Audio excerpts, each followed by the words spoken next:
Appropriate characters are open for your selection. Plato, Zeno, Epicurus, Pythagoras, all founders of clubs. I know that, said Mr. Pickwick, but as I cannot put myself in competition with those great men, I cannot presume to wear their dresses. The grave man considered deeply, for a few seconds, and then said, on reflection, Sir, I don't know whether it would not afford Mrs. Leo Hunter greater pleasure, if her guests saw a gentleman of your celebrity in his own costume, rather than in an assumed one. I may venture to promise an exception in your case, sir. Yes, I am quite certain that, on behalf of Mrs. Leo Hunter, I may venture to do so.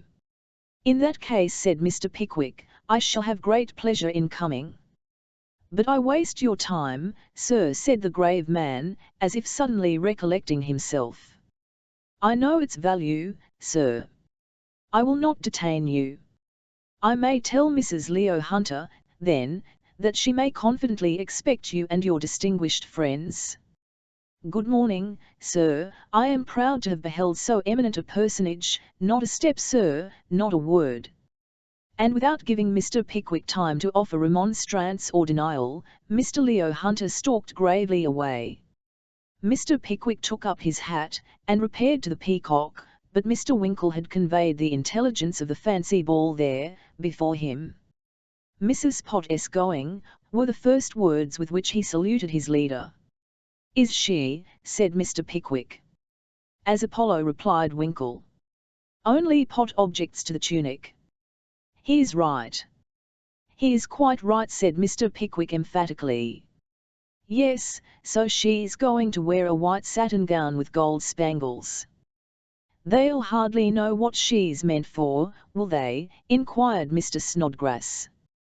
Of course they will, replied Mr. Winkle indignantly. They'll see her lyre, won't they? Chinra, I forgot that, said Mr. Snodgrass. I shall go as a bandit, interposed Mr. Tupman. What? Said Mr. Pickwick, with a sudden start. As a bandit, repeated Mr. Tupman. Mildly, you don't mean to say, said Mr. Pickwick, gazing with solemn sternness at his friend, you don't mean to say, Mr. Tupman, that it is your intention to put yourself into a green velvet jacket, with a 2-inch tail? Such is my intention, sir, replied Mr. Tupman warmly. And why not, sir? Because, sir, said Mr. Pickwick, considerably excited, because you are too old, sir. Too old, exclaimed Mr. Tupman. And if any further ground of objection be wanting, continued Mr. Pickwick, you are too fat, sir. Sir, said Mr. Tupman, his face suffused with a crimson glow, this is an insult. Sir, replied Mr. Pickwick, in the same tone, it is not half the insult to you, that your appearance in my presence in a green velvet jacket, with a 2-inch tail, would be to me. Sir, said Mr. Tupman, you're a fellow. Sir, said Mr. Pickwick, you're another. Mr. Tupman advanced a step or two, and glared at Mr. Pickwick. Mr. Pickwick returned the glare, concentrated into a focus by means of his spectacles, and breathed a bold defiance. Mr. Snodgrass and Mr. Winkle looked on, petrified at beholding such a scene between two such men. Sir, said Mr. Tupman, after a short pause, speaking in a low, deep voice, you have called me old. Ill have, said Mr. Pickwick. And fat. I reiterate the charge. And a fellow. So you are. There was a fearful pause. My attachment to your person, sir, said Mr. Tupman, speaking in a voice tremulous with emotion, and tucking up his wristbands meanwhile, is great, very great, but upon that person, I must take summary vengeance. Come on, sir, replied Mr. Pickwick. Stimulated by the exciting nature of the dialogue, the heroic man actually threw himself into a paralytic attitude, confidently supposed by the two bystanders to have been intended as a posture of defence. What? Exclaimed Mr. Snodgrass, suddenly recovering the power of speech, of which intense astonishment had previously bereft him, and rushing between the two, at the imminent hazard of receiving an application on the temple from each. What? Mr. Pickwick, with the eyes of the world upon you. Mr. Tupman, who, in common with us all, derives a lustre from his undying name. For shame, gentlemen, for shame. The unwonted lines which momentary passion had ruled in Mr. Pickwick's clear and open brow, gradually melted away, as his young friend spoke, like the marks of a black lead pencil beneath the softening influence of india rubber. His countenance had resumed its usual benign expression, ere he concluded. "Ill have been hasty," said Mr. Pickwick, "very hasty. Tupman, your hand." The dark shadow passed from Mr. Tupman's face, as he warmly grasped the hand of his friend. "Ill have been hasty, too," said he. "No, no," interrupted Mr. Pickwick, "the fault was mine. You will wear the green velvet jacket." "No, no," replied Mr. Tupman. "To oblige me, you will," resumed Mr. Pickwick. "Well, well, I will," said Mr. Tupman. It was accordingly settled that Mr. Tupman, Mr. Winkle, and Mr. Snodgrass should all wear fancy dresses. Thus Mr. Pickwick was led by the very warmth of his own good feelings to give his consent to a proceeding from which his better judgment would have recoiled. A more striking illustration of his amiable character could hardly have been conceived, even if the events recorded in these pages had been wholly imaginary. Mr. Leo Hunter had not exaggerated the resources of Mr. Solomon Lucas. His wardrobe was extensive, very extensive, not strictly classical perhaps, not quite new, nor did it contain any one garment made precisely after the fashion of any age or time, but everything was more or less spangled, and what can be prettier than spangles? It may be objected that they are not adapted to the daylight, but everybody knows that they would glitter if there were lamps, and nothing can be clearer than that if people give fancy balls in the daytime, and the dresses do not show quite as well as they would by night, the fault lies solely with the people who give the fancy balls, and is in no wise chargeable on the spangles. Such was the convincing reasoning of Mr. Solomon Lucas, and influenced by such arguments did Mr. Tupman, Mr. Winkle, and Mr. Snodgrass engage to array themselves in costumes which his taste and experience induced him to recommend as admirably suited to the occasion.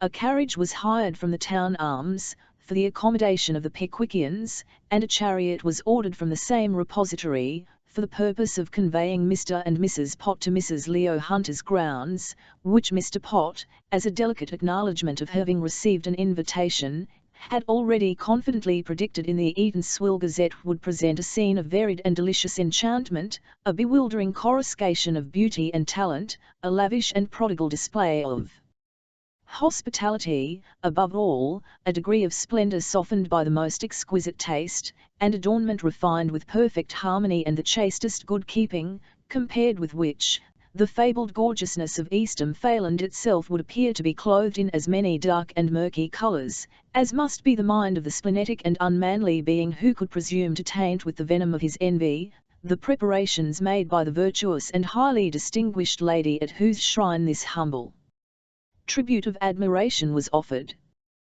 This last was a piece of biting sarcasm against the Independent, who, in consequence of not having been invited at all, had been, through 4 numbers, affecting to sneer at the whole affair, in his very largest type, with all the adjectives in capital letters.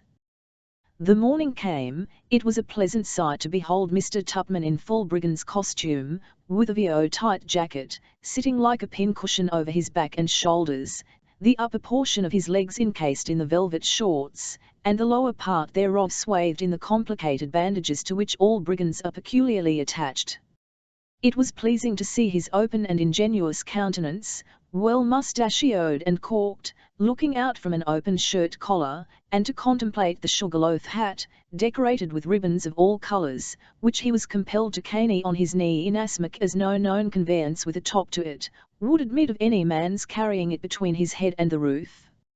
Equally humorous and agreeable was the appearance of Mr. Snodgrass in blue satin TNMKS and cloak, white silk tights and shoes, and Grecian helmet, which everybody knows, and if they do not, Mr. Solomon Lucas did, to have been the regular, authentic, everyday costume of a troubadour, from the earliest ages down to the time of their final disappearance from the face of the earth. All this was pleasant, but this was as nothing compared with the shouting of the populace when the carriage drew up behind Mr. Pot's chariot, which chariot itself drew up at Mr. Pot's door, which door itself opened, and displayed the great Pot accoutred as a Russian officer of justice, with a tremendous knout in his hand, tastefully typical of the stem and mighty power of the Eatanswill Gazette, and the fearful lashings it bestowed on public offenders. "Bravo!" shouted Mr. Tupman and Mr. Snodgrass from the passage, when they beheld the walking allegory. "Bravo!" Mr. Pickwick was heard to exclaim, from the passage. "Hurrah, Pot!" shouted the populace. Amid these salutations, Mr. Pot, smiling with that kind of bland dignity which sufficiently testified that he felt his power, and knew how to exert it, got into the chariot. Then there emerged from the house, Mrs. Pot, who would have looked very like Apollo if she hadn't had a gown on, conducted by Mr. Winkle, who, in his light red coat could not possibly have been mistaken for anything but a sportsman, if he had not borne an equal resemblance to a general postman. Last of all came Mr. Pickwick, whom the boys applauded as loud as anybody, probably under the impression that his tights and gaiters were some remnants of the Dark Ages, and then the two vehicles proceeded towards Mrs. Leo Hunter's, Mr. Weller, who was to assist in waiting, being stationed on the box of that in which his master was seated.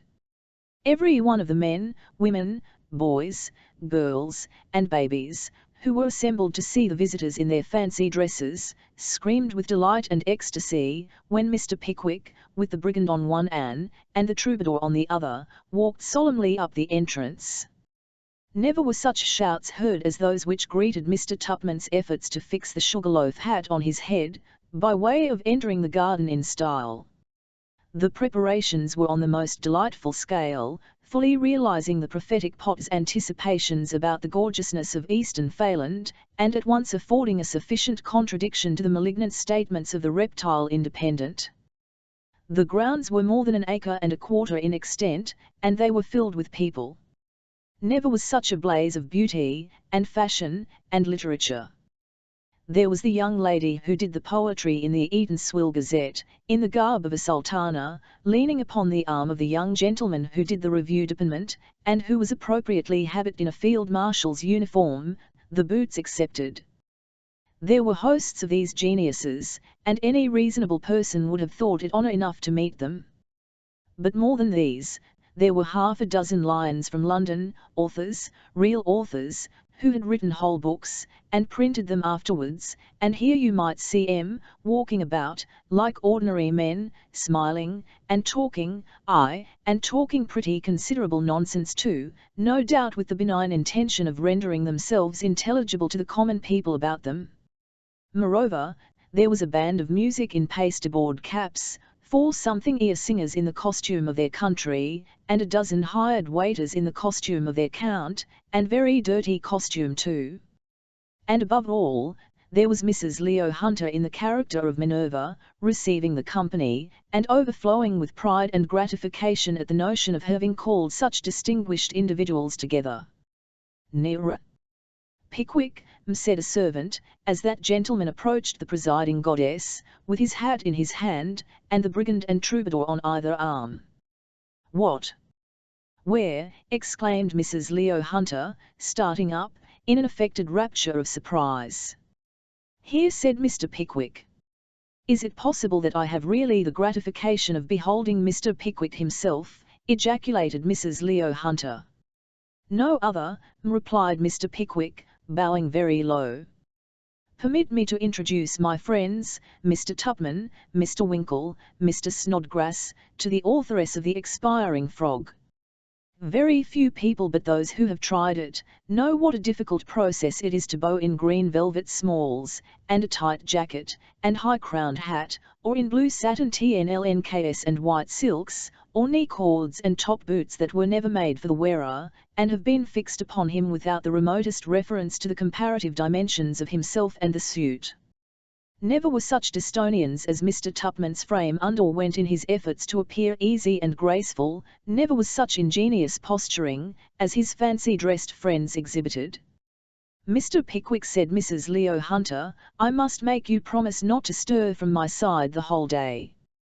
There are hundreds of people here that I must positively introduce you to. You are very kind, said Mr. Pickwick. In the first place, here are my little girls. I had almost forgotten them, said Minerva, carelessly pointing towards a couple of full-grown young ladies, of whom one might be about 20, and the other a year or two older, and who were dressed in very juvenile costumes. Whether to make them look young, or their mamma younger, Mr. Pickwick does not distinctly inform us. They are very beautiful, said Mr. Pickwick, as the juveniles tumbled away, after being presented. They are very like their mamma, sir, said Mr. Pott, majestically. Oh, you naughty man, exclaimed Mrs. Leo Hunter, playfully tapping the editor's arm with her fan, Minerva with a fan. Why now, my dear Mrs. Hunter, said Mr. Pott, who was trumpeter in ordinary at the Den, you know that when your picture was in the exhibition of the Royal Academy, last year, everybody inquired whether it was intended for you, or your youngest daughter, for you were so much alike that there was no telling the difference between you. Well, and if they did, why need you repeat it, before strangers, said Mrs. Leo Hunter, bestowing another tap on the slumbering lion of the Eatanswill Gazette. Count, Count, screamed Mrs. Leo Hunter to a well-whiskered individual in a foreign uniform, who was passing by. Ah! You want me, said the Count, turning back. I want to introduce two very clever people to each other, said Mrs. Leo Hunter. Mr. Pickwick, I have great pleasure in introducing you to Count Smalltalk. She added in a hurried whisper to Mr. Pickwick, the famous foreigner, gathering materials for his great work on England, Count Smalltalk, Mr. Pickwick. Mr. Pickwick saluted the Count with all the reverence due to so great a man, and the Count drew forth a set of tablets. What you say, Mrs. Hunt? Inquired the Count, smiling graciously on the gratified Mrs. Leo Hunter. Pigvig or Bigvig, what you call, lawyer, eh? I see, that is it. Bigvig, and the Count was proceeding to enter Mr. Pickwick in his tablets, as a gentleman of the long robe, who derived his name from the profession to which he belonged, when Mrs. Leo Hunter interposed. No, no, Count, said the lady, Pickwick. Ah, I see, replied the Count. Pick, Christian name, Weeks, surname, Good, the Good. Pick Weeks. How you do, Weeks? Quite well, I thank you, replied Mr. Pickwick, with all his usual affability. Have you been long in England? Long, the long do you stay here long? 1 week. You will have enough to do, said Mr. Pickwick, smiling. The materials you want in that time?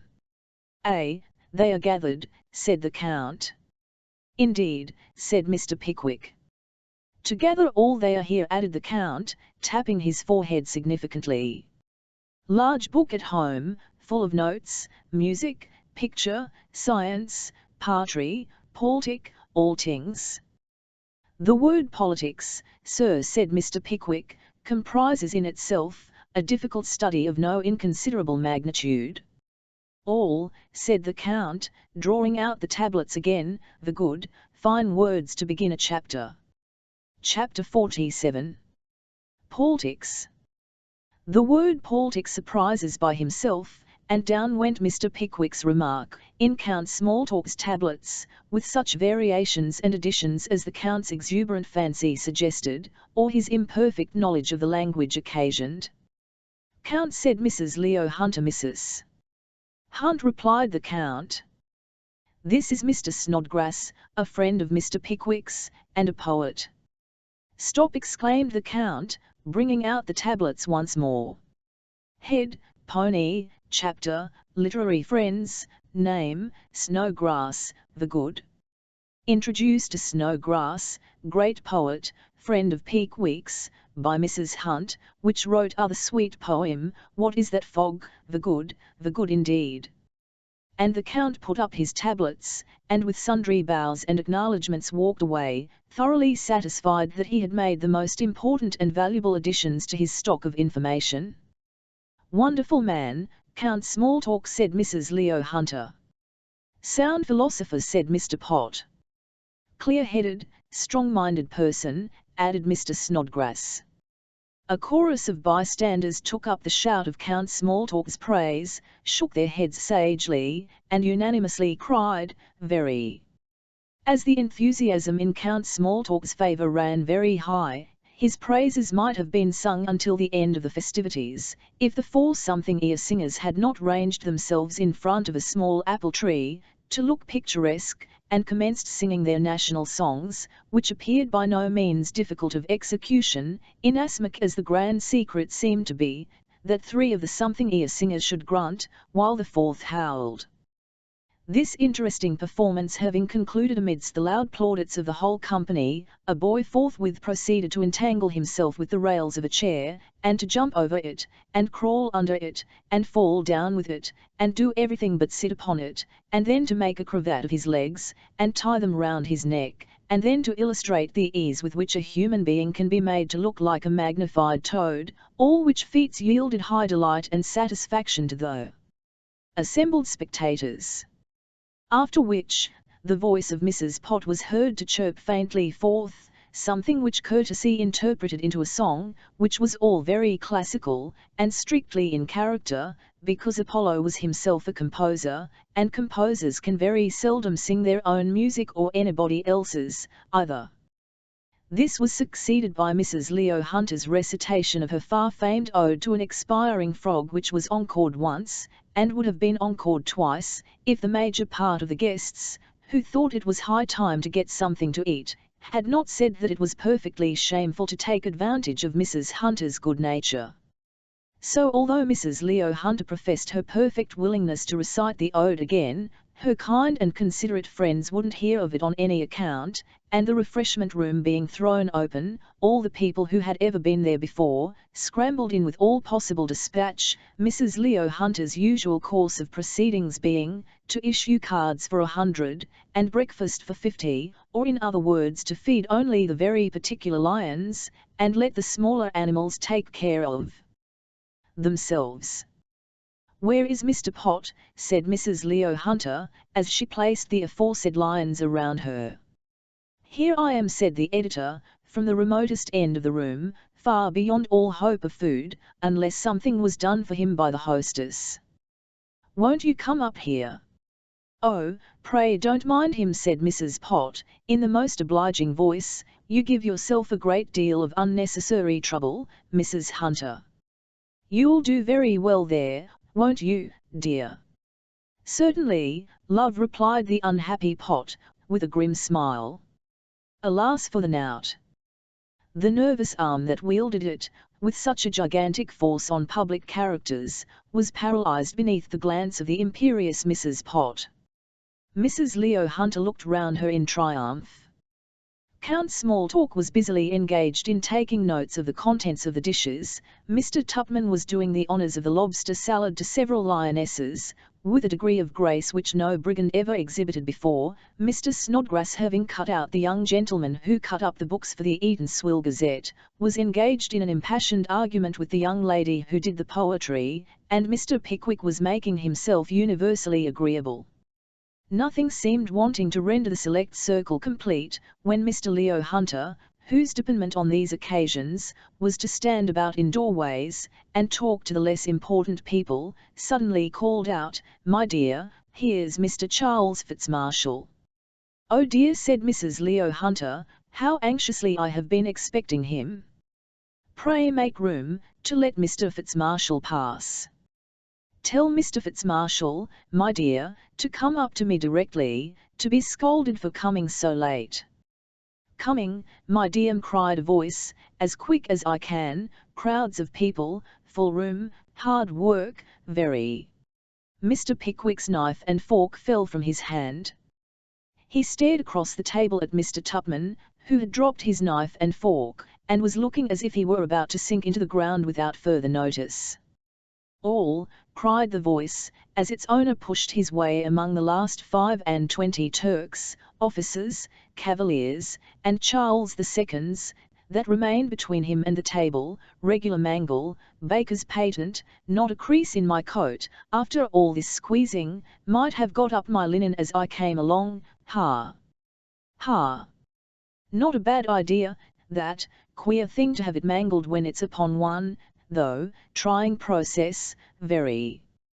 With these broken words, a young man dressed as a naval officer made his way up to the table, and presented to the astonished Pickwickians the identical form and features of Mr. Alfred Jingle. The offender had barely time to take Mrs. Leo Hunter's proffered hand, when his eyes encountered the indignant orbs of Mr. Pickwick. "Hollo," said Jingle. "Quite forgot, no directions to postilion, give 'em at once, back in a minute." "The servant, or Mr. Hunter will do it in a moment, Mr. Fitzmarshall," said Mrs. Leo Hunter. "No, no, I'll do it, shan't be long, back in no time," replied Jingle. With these words he disappeared among the crowd. "Will you allow me to ask you," said the excited Mr. Pickwick, rising from his seat, "who that young man is, and where he resides?" "He is a gentleman of fortune, Mr. Pickwick," said Mrs. Leo Hunter, "to whom I very much want to introduce you." "The Count will be delighted with yes, yes," said Mr. Pickwick hastily. "His residence is at present at the Angel at Bury." "At Bury?" "At Bury St. Edmunds, not many miles from here."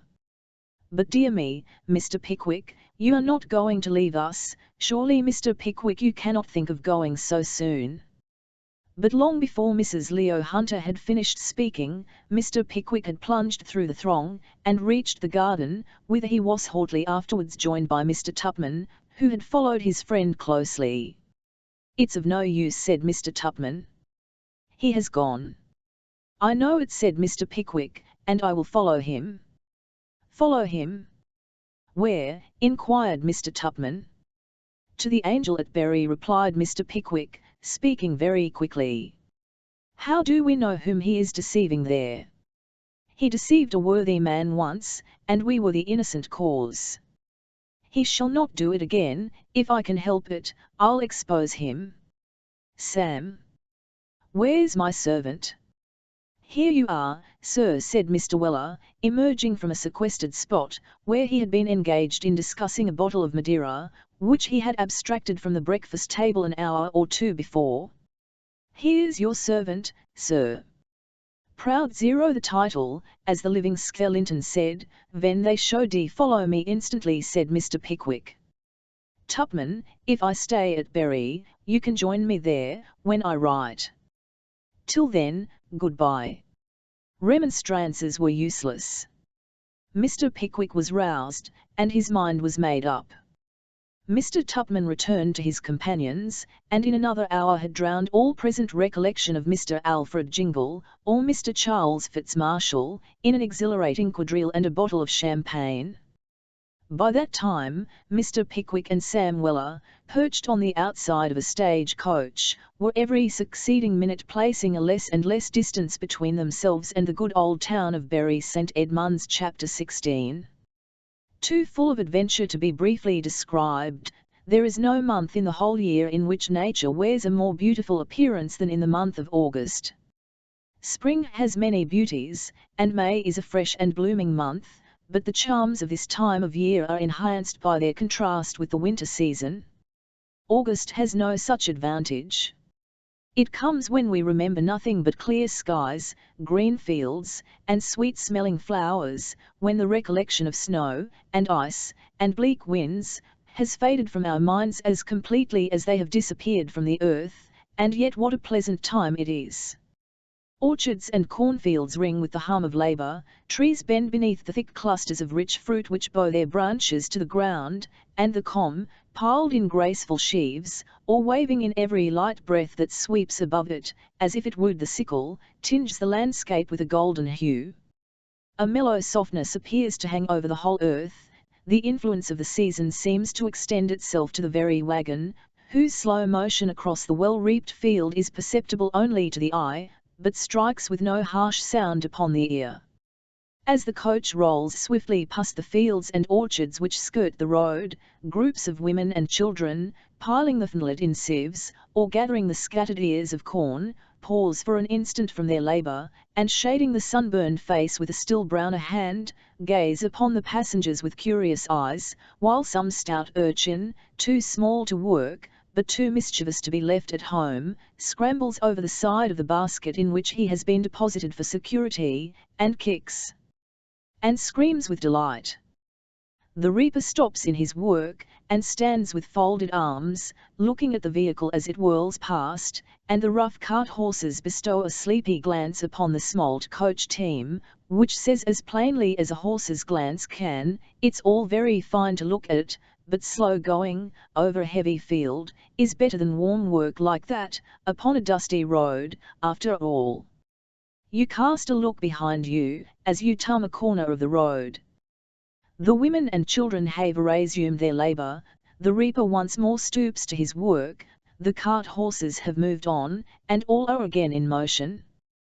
The influence of a scene like this was not lost upon the well-regulated mind of Mr. Pickwick.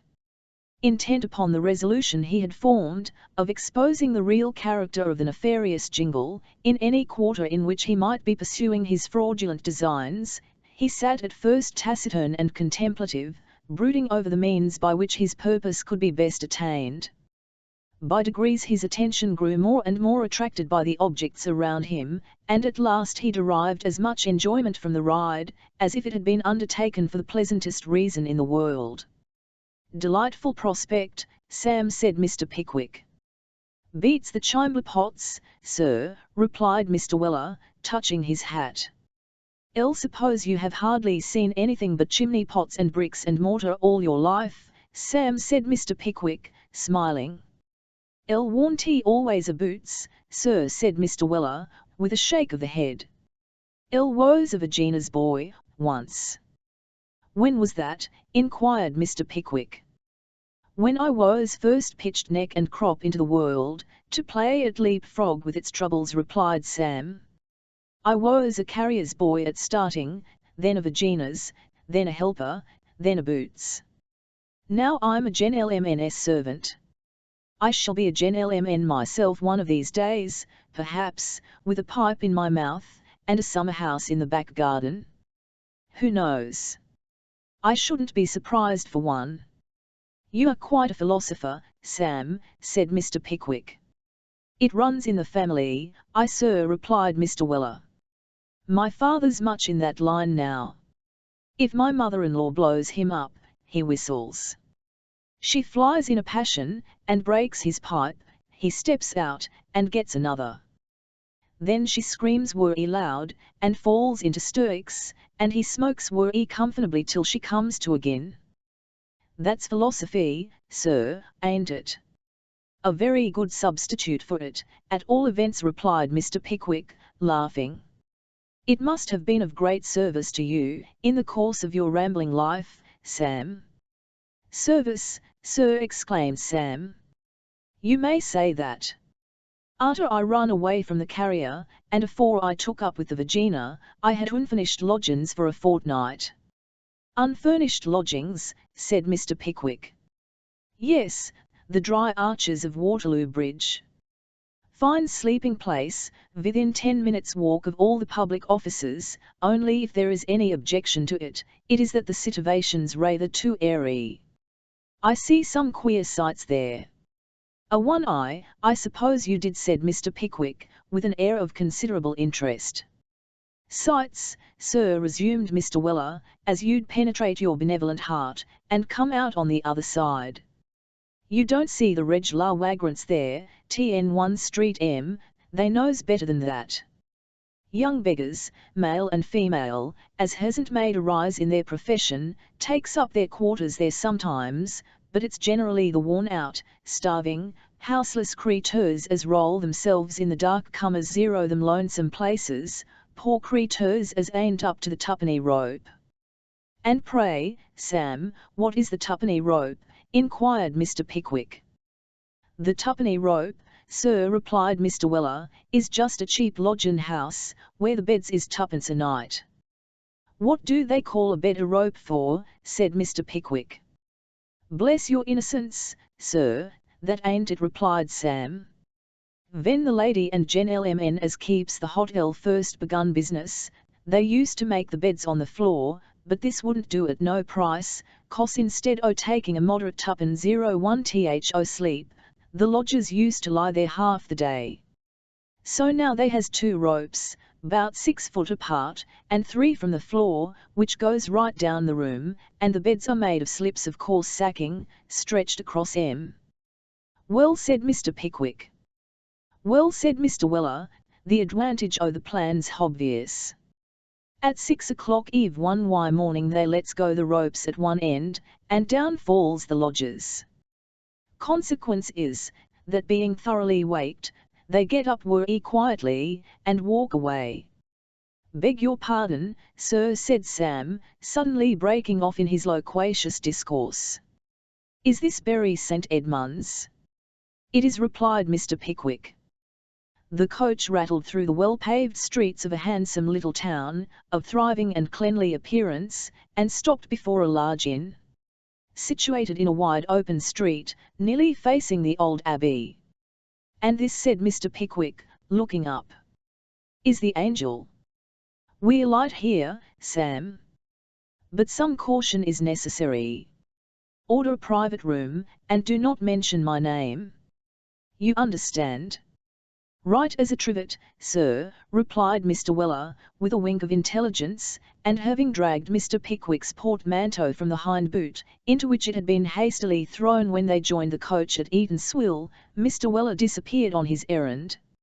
A private room was speedily engaged, and into it Mr. Pickwick was ushered without delay. Now, Sam, said Mr. Pickwick, the first thing to be done is to order dinner, sir, interposed Mr. Weller. It's worry late, sir. All, so it is, said Mr. Pickwick, looking at his watch. You are right, Sam. And if I might advise, sir, added Mr. Weller, I'd just have a good night's rest afterwards, and not begin inquiring arter this here deep till the morning. There's nothing so refreshin' as sleep, sir, as the servant girl said afore she drank the egg cupful of laudanum. I think you are right, Sam, said Mr. Pickwick. But I must first ascertain that he is in the house, and not likely to go away. Leave that to me, sir, said Sam. Let me order you a snug little dinner, and make my inquiries below while it's getting ready. I could worm one secret out o' the boots's heart, in 5 minutes, sir. Do so, said Mr. Pickwick, and Mr. Weller at once retired. In half an hour, Mr. Pickwick was seated at a very satisfactory 1 dinner, and in 3/4 Mr. Weller returned with the intelligence that Mr. Charles Fitzmarshall had ordered his private room to be retained for him, until further notice. He was going to spend the evening at some private house in the neighbourhood, had ordered the boots to sit up until his return, and had taken his servant with him. Now, sir, argued Mr. Weller, when he had concluded his report, if I can get a talk with this here servant in the morning, he'll tell me all his master's concerns. How do you know that? Interposed Mr. Pickwick. Bless your heart, sir, servants always do, replied Mr. Weller. Oh, I forgot that, said Mr. Pickwick. Well, then you can arrange what's best to be done, sir, and we can act accordingly. As it appeared that this was the best arrangement that could be made, it was finally agreed upon. Mr. Weller, by his master's permission, retired to spend the evening in his own way, and was shortly afterwards elected, by the unanimous voice of the assembled company, into the taproom chair, in which honourable post he acquitted himself so much to the satisfaction of the gentlemen frequenters, that their roars of laughter and approbation penetrated to Mr. Pickwick's bedroom, and shortened the term of his natural rest by at least 3 hours. Early on the ensuing morning, Mr. Weller was dispelling all the feverish remains of the previous evening's conviviality, through the instrumentality of a halfpenny shower bath, having induced a young gentleman attached to the stable department, by the offer of that coin, to pump over his head and face, until he was perfectly restored, when he was attracted by the appearance of a young fellow in mulberry-coloured livery, who was sitting on a bench in the yard, reading what appeared to be a hymn book, with an air of deep abstraction, but who occasionally stole a glance at the individual under the pump, as if he took some interest in his proceedings, nevertheless. "You're a rum UN to look at, you are," thought Mr. Weller, the first time his eyes encountered the glance of the stranger in the Mulbeeny suit, who had a large, sallow, ugly face, very sunken eyes, and a gigantic head, from which depended a quantity of lank black hair. "You're a rum UN," thought Mr. Weller, and thinking this, he went on washing himself, and thought no more about him. Still the man kept glancing from his hymn book to Sam, and from Sam to his hymn book, as if he wanted to open a conversation. So at last, Sam, by way of giving him an opportunity, said with a familiar nod, "How are you, Governor?" "I am happy to say, I am pretty well, sir," said the man, speaking with great deliberation, and closing the book. "I hope you are the same, sir." "Why, if I felt less like a walking brandy bottle I shouldn't be quite so staggery this moment," replied Sam. "Are you stoppin' in this house, old UN?" The mulberry man replied in the affirmative.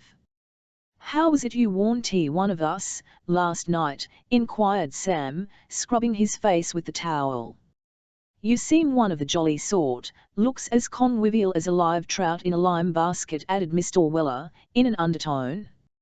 "El was out last night with my master," replied the stranger. "What's his name?" inquired Mr. Weller, colouring up very red with sudden excitement, and the friction of the towel combined. "Fitzmarshall," said the mulberry man. "Give us your hand," said Mr. Weller, advancing. "I should like to know you. I like your appearance, old fellow." "Well, that is very strange," said the mulberry man, with great simplicity of manner. "I like yours so much, that I wanted to speak to you, from the very first moment I saw you under the pump."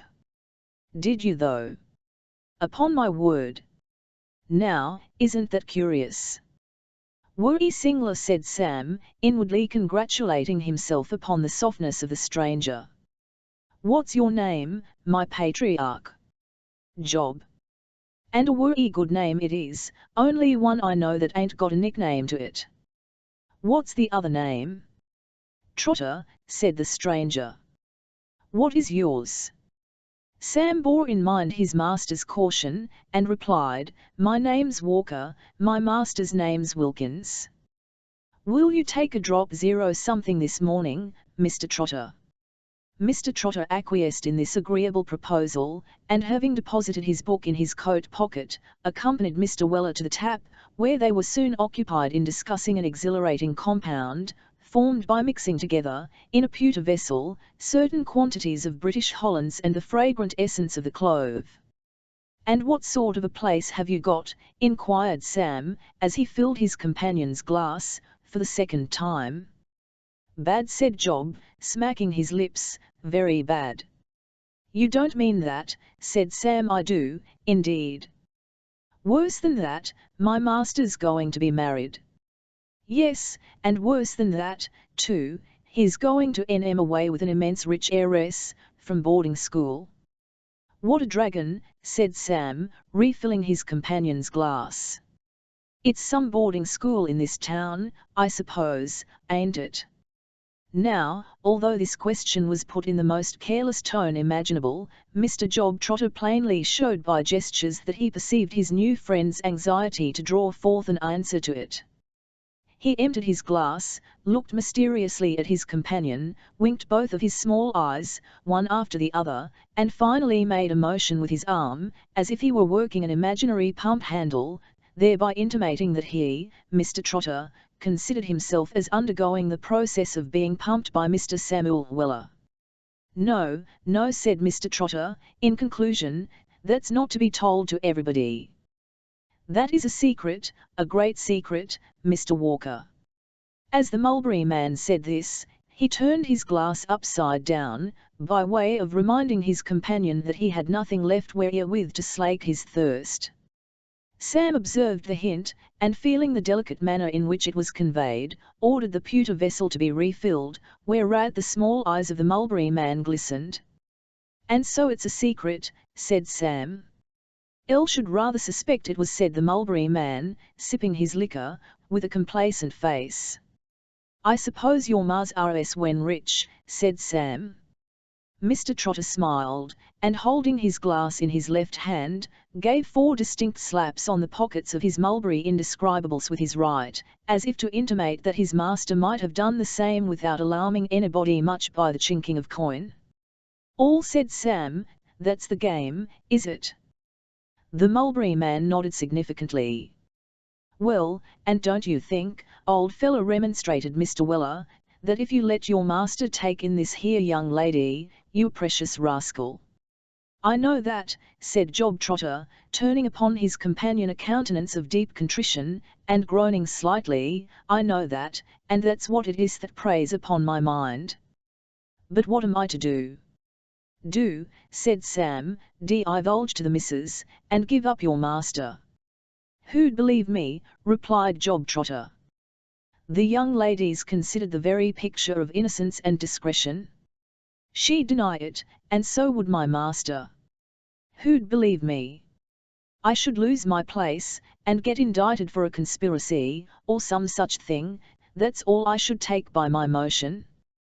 "There's something in that," said Sam, ruminating, "there's something in that."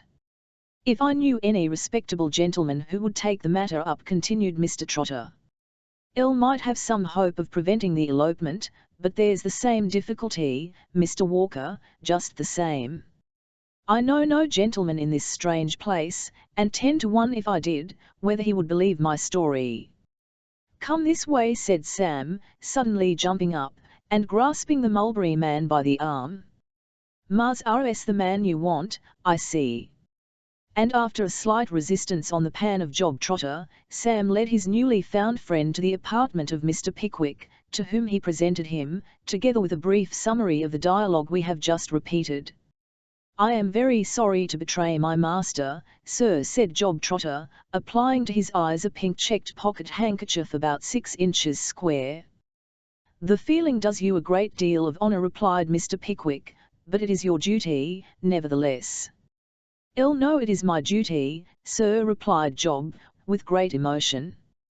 "We should all try to discharge our duty, sir, and I humbly endeavour to discharge mine, sir, but it is a hard trial to betray a master, sir, whose clothes you wear, and whose bread you eat, even though he is a scoundrel, sir." "You are a very good fellow," said Mr. Pickwick, much affected, "an honest fellow." "Come, come," interposed Sam, who had witnessed Mr. Trotter's tears with considerable impatience, "blow this air water cart business. It won't do no good, this won't." "Sam," said Mr. Pickwick reproachfully, "I'm sorry to find that you have so little respect for this young man's feelings."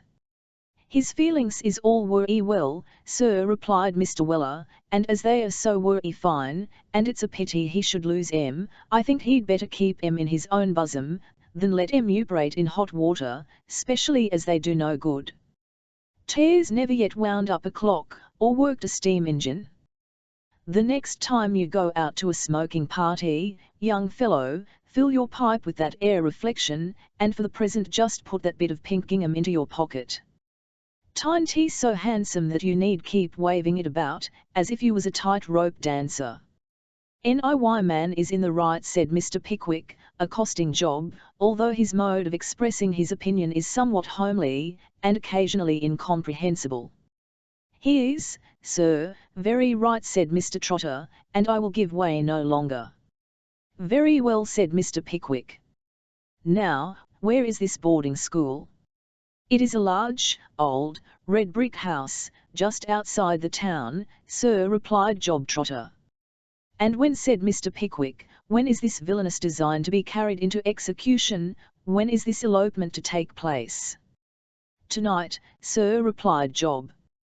"Tonight," exclaimed Mr. Pickwick. "This very night, sir," replied Job Trotter. "That is what alarms me so much." "Instant measures must be taken," said Mr. Pickwick. "Will see the lady who keeps the establishment immediately." "I beg your pardon, sir," said Job, "but that course of proceeding will never do." "Why not?" inquired Mr. Pickwick. "My master, sir, is a very artful man." "I know he is," said Mr. Pickwick.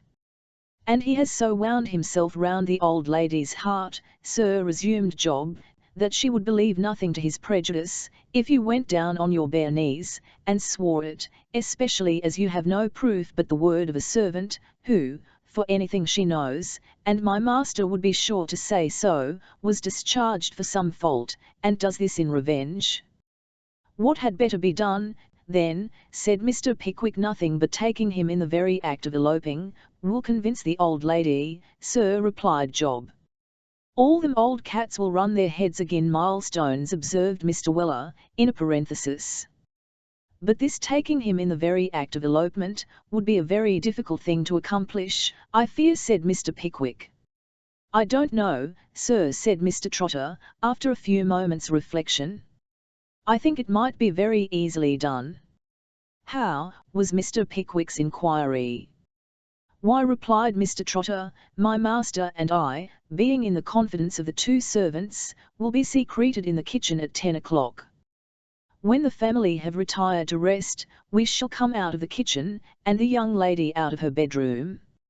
A post-chaise will be waiting, and away we go. Well, said Mr. Pickwick.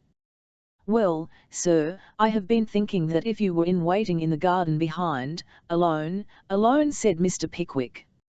Why alone?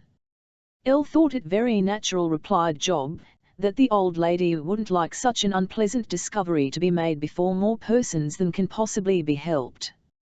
The young lady, too, sir, consider her feelings. You are very right, said Mr. Pickwick. The consideration evinces your delicacy of feeling. Go on, you are very right.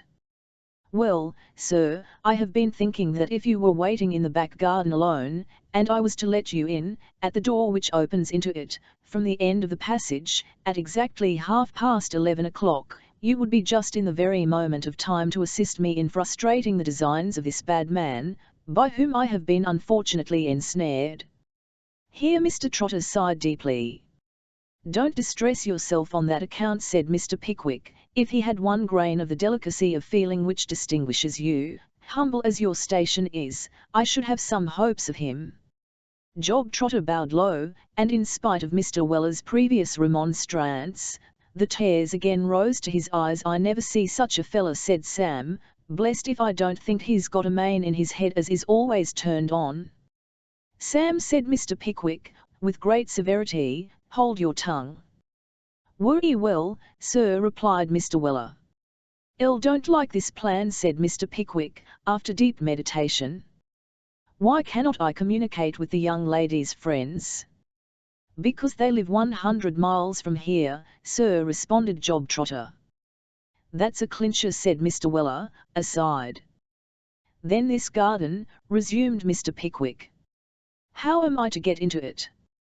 The wall is very low, sir, and your servant will give you a leg up. My servant will give me a leg up, repeated Mr. Pickwick mechanically. You will be sure to be near this door that you speak of. You cannot mistake it, sir, it's the only one that opens into the garden. Tap at it when you hear the clock strike, and I will open it instantly. I don't like the plan, said Mr. Pickwick, but as I see no other, and as the happiness of this young lady's whole life is at stake, I adopt it. I shall be sure to be there. Thus, for the second time, did Mr. Pickwick's innate good feeling involve him in an enterprise from which he would most willingly have stood aloof. What is the name of the house? Inquired Mr. Pickwick. Westgate House, sir. You turn a little to the right when you get to the end of the town. It stands by itself, some little distance off the high road, with the name on a brass plate on the gate. I know it, said Mr. Pickwick. I observed it once before, when I was in this town. You may depend upon me. Mr. Trotter made another bow, and turned to depart, when Mr. Pickwick thrust a guinea into his hand.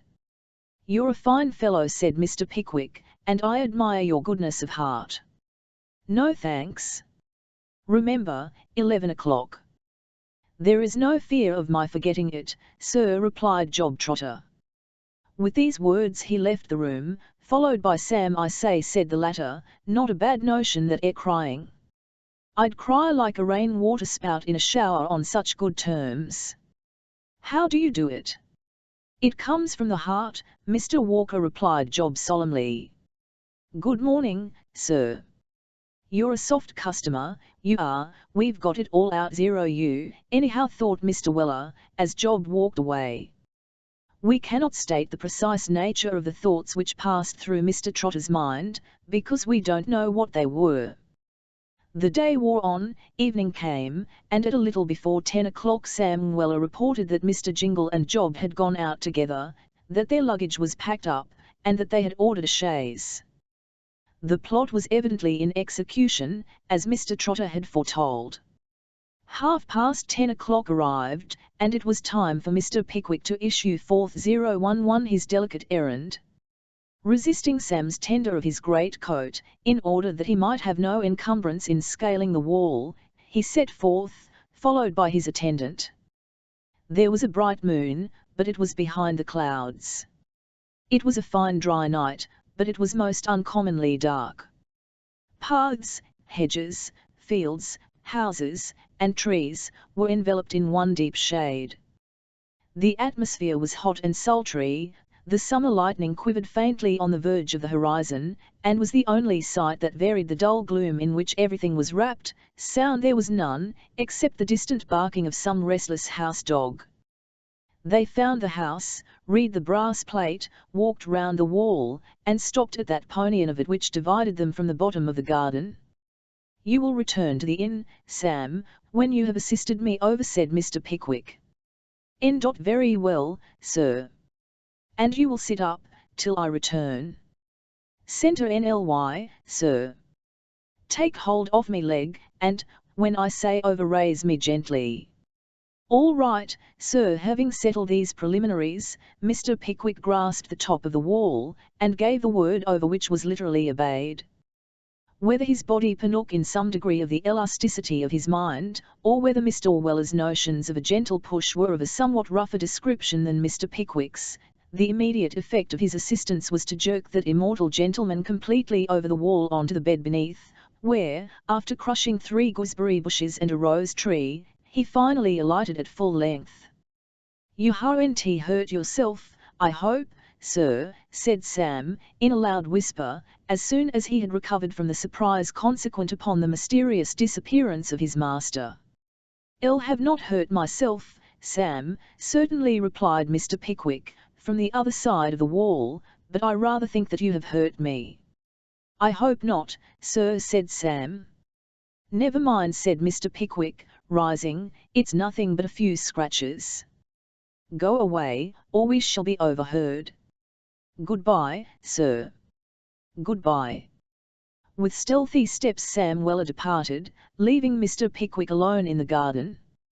Lights occasionally appeared in the different windows of the house, or glanced from the staircases, as if the inmates were retiring to rest. Not caring to go too near the door, until the appointed time, Mr. Pickwick crouched into an angle of the wall, and awaited its arrival. It was a situation which might well have depressed the spirits of many a man.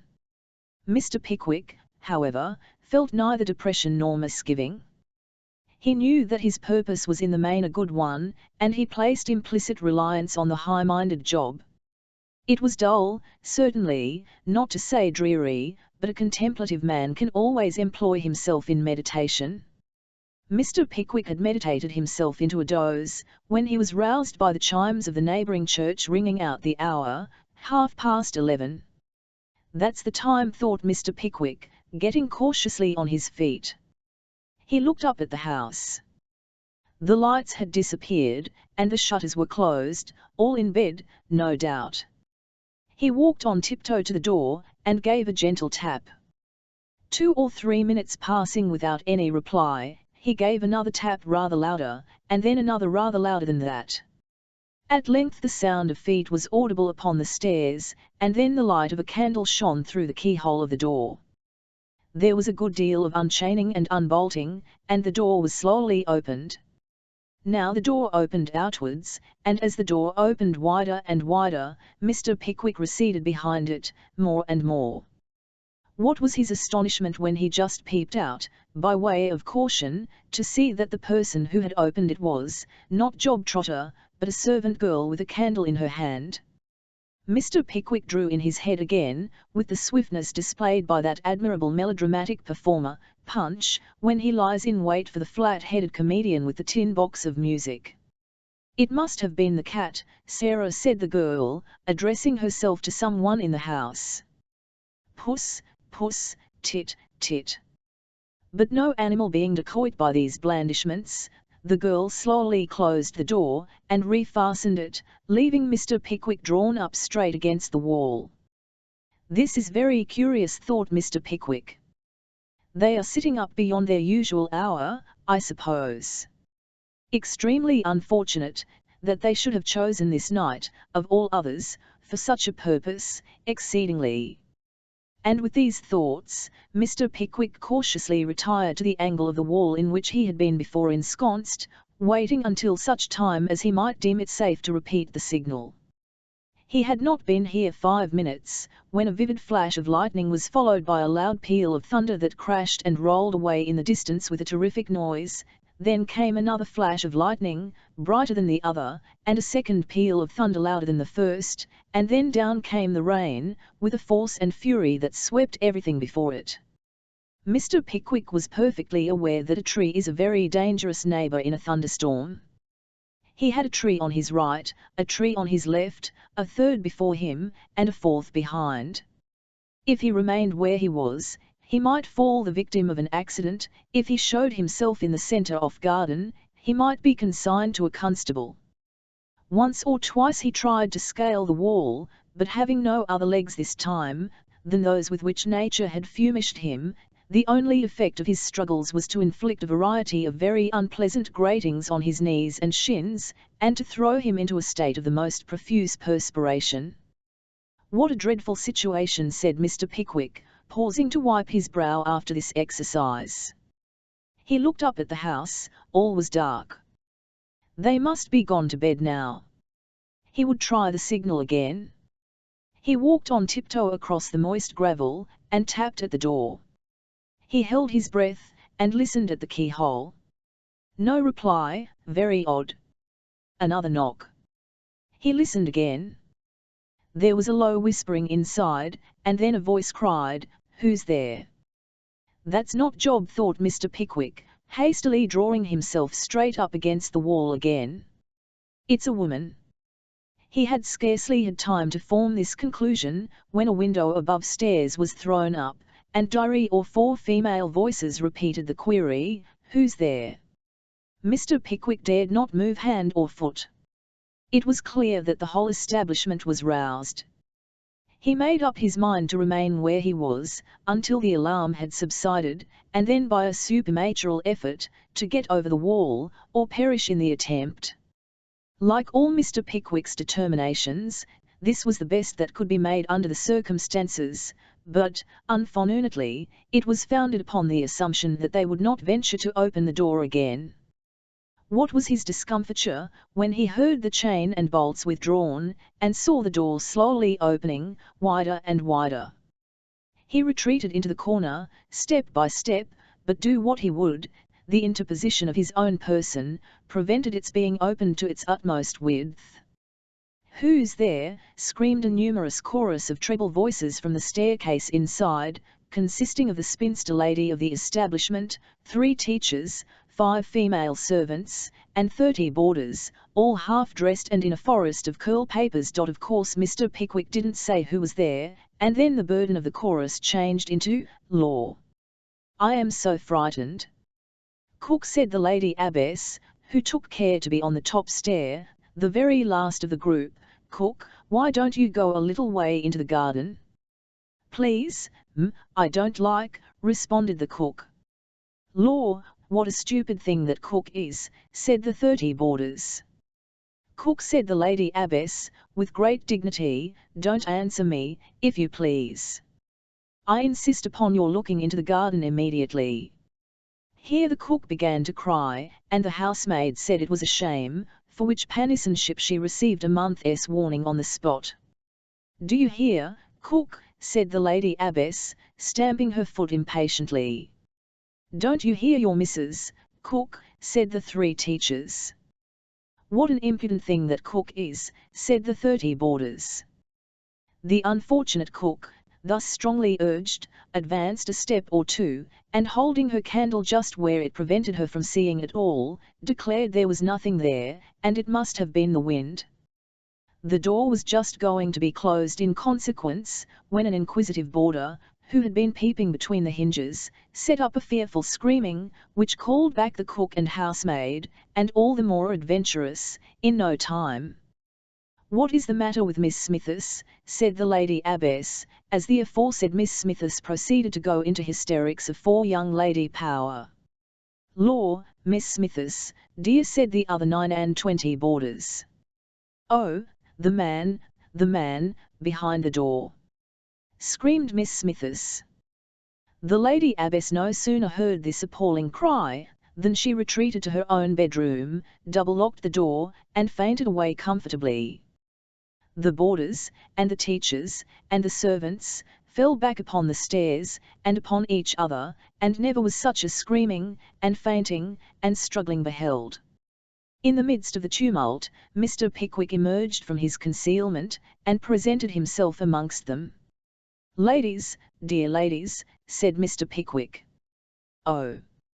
He says we're dear, cried the oldest and ugliest teacher. Oh, the wretch! Ladies, roared Mr. Pickwick, rendered desperate by the danger of his situation. Hear me! I am no robber. I want the lady of house. Oh, what a ferocious monster, screamed another teacher. He wants Miss Tomkins. Here there was a general scream. Ring the alarm bell, somebody, cried a dozen voices. Don't, shouted Mr. Pickwick. Look at me. Do I look like a robber? My dear ladies, you may bind me hand and leg, or lock me up in a closet, if you like. Only hear what I have got to say, only hear me. How did you come in our garden? Faltered the housemaid. Call the lady of the house, and I'll tell her everything, said Mr. Pickwick, exerting his lungs to the utmost pitch. Call her, only be quiet, and call her, and you shall hear everything. It might have been Mr. Pickwick's appearance, or it might have been his manner, or it might have been the temptation, irresistible to a female mind, of hearing something at present enveloped in mystery, that reduced the more reasonable portion of the establishment, some 4 individuals, to a state of comparative quiet.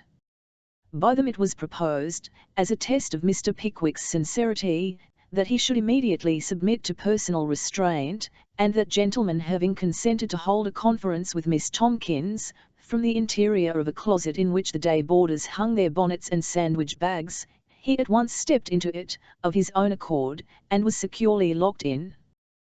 This revived the others, and Miss Tomkins having been brought to, and brought down, the conference began. What did you do in my garden, man? Said Miss Tomkins, in a faint voice. I came to warn you that one of your young ladies was going to elope tonight, replied Mr. Pickwick, from the interior of the closet. Elope? Exclaimed Miss Tomkins, the 3 teachers, the 30 boarders, and the 5 servants. Who with? Your friend, Mr. Charles Fitzmarshall. Your friend? I don't know any such person. Enville, Mr. Jingle, then? I never heard the name in my life. Then, I have been deceived, and deluded, said Mr. Pickwick. I have been the victim of a conspiracy, a foul and base conspiracy. Send to the angel, my dear, if you don't believe me. Send to the angel for Mr. Pickwick's manservant, I implore you. He must be respectable, he keeps a manservant, said Miss Tomkins to the writing and ciphering governess.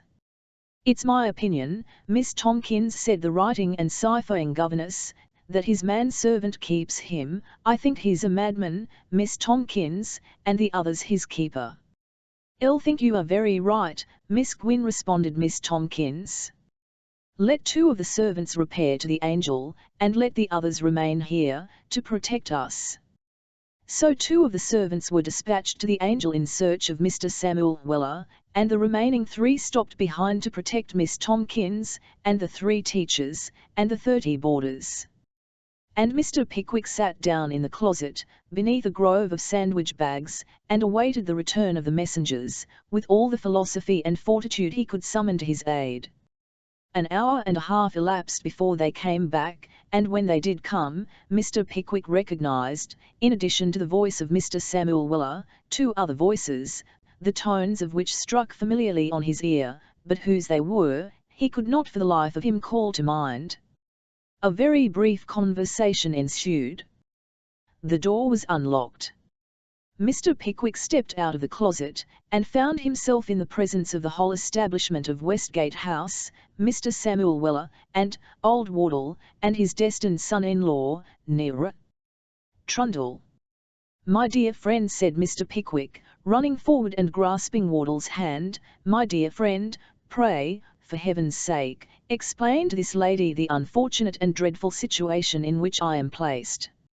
You must have heard it from my servant. Say, at all events, my dear fellow, that I am neither a robber nor a madman."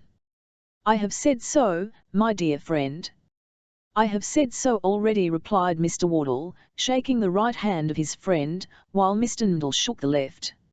"And whoever says, or has said, he is," interposed Mr. Weller, stepping forward, "says that which is not the TNLTH, but so far from it, on the contrary, quite the reverse. And if there's any number o' men on these here premises as has said so, I shall be happy to give 'em all a were convincing proof their being mistaken, in this here were room, if these were respectable ladies have the goodness to retire, and order 'em up, one at a time." Having delivered this defiance with great volubility, Mr. Weller stnlck his open palm emphatically with his clenched fist, and winked pleasantly on Miss Tomkins, the intensity of whose horror at his supposing it within the bounds of possibility that there could be any men on the premises of Westgate House establishment for young ladies, it is impossible to describe. Mr. Pickwick's explanation having already been partially made, was soon concluded. But neither in the course of his walk home with his friends, nor afterwards when seated before a blazing fire at the supper he so much needed, could a single observation be drawn from him. He seemed bewildered and amazed. Once, and only once, he turned round to Mr. Wardle, and said, "How did you come here?" "Trundle and I came down here, for some good shooting on the first," replied Wardle. "We outive tonight, and were astonished to hear from your servant that you were here too." "But I am glad you are," said the old fellow, slapping him on the back, "I'm glad you are. We shall have a jovial party on the first, and we'll give Winkle another chance, old boy?" Mr. Pickwick made no reply. He did not even ask after his friends at Dingley Dell, and shortly afterwards retired for the night, desiring Sam to fetch his candle when he NMG. The bell did ring in due course, and Mr. Weller presented himself. "Sam," said Mr. Pickwick, looking out from under the bedclothes. "Sir," said Mr. Weller. Mr. Pickwick paused, and Mr. Weller snuffed the candle. "Sam," said Mr. Pickwick again, as if with a desperate effort. "Sir," said Mr. Weller, once more. "Where is that trotter?" "Job, sir." "Yes." "Gone, sir." "With his master, I suppose." "Friend or master, or whatever he is, he's gone with him," replied Mr. Weller. "There's a pair on 'em, sir. Jingle suspected my design, and set that fellow on you, with this story, I suppose," said Mr. Pickwick, half choking. "Just that, sir," replied Mr. Weller. "It was all false, of course." "All, sir," replied Mr. Weller. "Reg'lar do, sir, artful dodge. I don't think he'll escape us quite so easily the next time, Sam," said Mr. Pickwick. "I don't think he will, sir. Whenever I meet that jingle again, wherever it is," said Mr. Pickwick, raising himself in bed, and indenting his pillow with a tremendous blow, "I'll inflict personal chastisement on him, in addition to the exposure he so richly merits." I will, or my name is not Pickwick. And whenever I catches hold o' that there melancholy chap with the black hair, said Sam, if I don't bring some real water into his eyes, for once in a way, my name ain't Weller. Good night, sir. Chapter 17.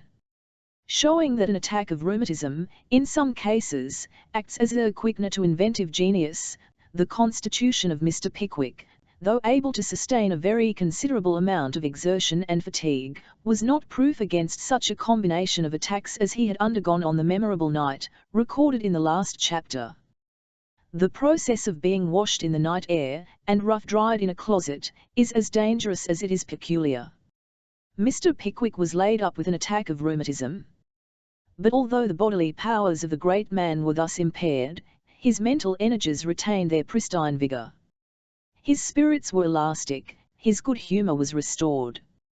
Even the vexation consequent upon his recent adventure had vanished from his mind, and he could join in the hearty laughter, which any allusion to it excited in Mr. Wardle, without anger and without embarrassment. Nay, more. During the 2 days Mr. Pickwick was confined to bed, Sam was his constant attendant. On the first, he endeavoured to amuse his master by anecdote and conversation. On the second, Mr. Pickwick demanded his writing desk, and pen and ink, and was deeply engaged during the whole day. On the third, being able to sit up in his bedchamber, he dispatched his valet with a message to Mr. Wardle and Mr. Nundle, intimating that if they would take their wine there, that evening, they would greatly oblige him. The invitation was most willingly accepted, and when they were seated over their wine, Mr. Pickwick, with sundry blushes, produced the following little tale, as having been edited by himself, during his recent indisposition, from his notes of Mr. Weller's unsophisticated recital. R.H.E. Parish Clerk. A tale of love. Once upon a time, in a very small country town, at a considerable distance from London, there lived a little man named Nathaniel Pipkin, who was the parish clerk of the little town, and lived in a little house in the little high street, within 10 minutes' walk from the little church, and who was to be found even day, from 9 till 4, teaching a little learning to the little boys. Nathaniel Pipkin was a harmless, inoffensive, good-natured being, with a turned-up nose, and rather turned-in legs, a cast in his eye, and a halt in his gait, and he divided his time between the church and his school, verily believing that there existed not, on the face of the earth, so clever a man as the curate, so imposing an apartment as the vestry-room, or so well-ordered a seminary as his own. Once, and only once, in his life, Nathaniel Pipkin had seen a bishop, a real bishop, with his arms in lawn sleeves, and his head in a wig. He had seen him walk, and heard him talk, at a confirmation, on which momentous occasion Nathaniel Pipkin was so overcome with reverence and awe, when the aforesaid bishop laid his hand on his head, that he fainted right clean away, and was borne out of church in the arms of the beadle. This was a great event, a tremendous era, in Nathaniel Pipkin's life, and it was the only one that had ever occurred to ruffle the smooth current of his quiet existence, when happening one fine afternoon, in a fit of mental abstraction, to raise his eyes from the slate on which he was devising some tremendous problem in compound addition for an offending urchin to solve, they suddenly rested on the blooming countenance of Maria Lobbs, the only daughter of old Lobbs, the great saddler over the way. Now, the eyes of Mr. Pipkin had rested on the pretty face of Maria Lobbs many a time and oft before, at church and elsewhere, but the eyes of Maria Lobbs had never looked so bright, the cheeks of Maria Lobbs had never looked so ruddy, as upon this particular occasion. No wonder then, that Nathaniel Pipkin was unable to take his eyes from the countenance of Miss Lobbs, no wonder that Miss Lobbs, finding herself stared at by a young man, withdrew her head from the window out of which she had been peeping, and shut the casement and pulled down the blind. No wonder that Nathaniel Pipkin, immediately thereafter, fell upon the young urchin who had previously offended, and cuffed and knocked him about to his heart's content. All this was very natural, and there's nothing at all to wonder at about it. It is matter of wonder, though, that any one of Mr. Nathaniel Pipkin's retiring disposition, nervous temperament, and most panicularly diminutive income, should from this day forth have dared to aspire to the hand and heart of the only daughter of the fiery old Lobbs, the great saddler, who could have bought up the whole village at one stroke of his pen, and never felt the outlay, old Lobbs, who was well known to have heaps of money invested in the bank at the nearest market town, who was reported to have countless and inexhaustible treasures hoarded up in the little iron safe with the big keyhole, over the chimney-piece in the back parlour, and who, it was well known, on festive occasions garnished his board with a real silver teapot, cream ewer, and sugar basin, which he was wont, in the pride of his heart, to boast should be his daughter's property when she found a man to her mind. I repeat it, to be matter of profound astonishment and intense wonder, that Nathaniel Pipkin should have had the temerity to cast his eyes in this direction. But love is blind, and Nathaniel had a cast in his eye, and perhaps these two circumstances, taken together, prevented his seeing the matter in its proper light.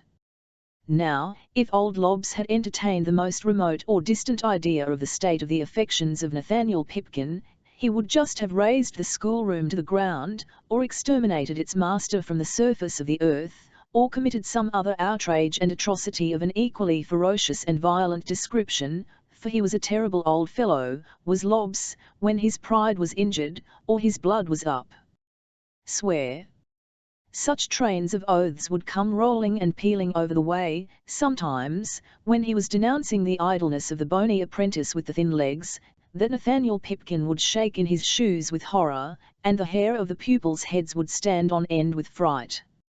Well, day after day, when school was over, and the pupils gone, did Nathaniel Pipkin sit himself down at the front window, and, while he feigned to be reading a book, throw sidelong glances over the way in search of the bright eyes of Maria Lobbs, and he hadn't sat there many days, before the bright eyes appeared at an upper window, apparently deeply engaged in reading too.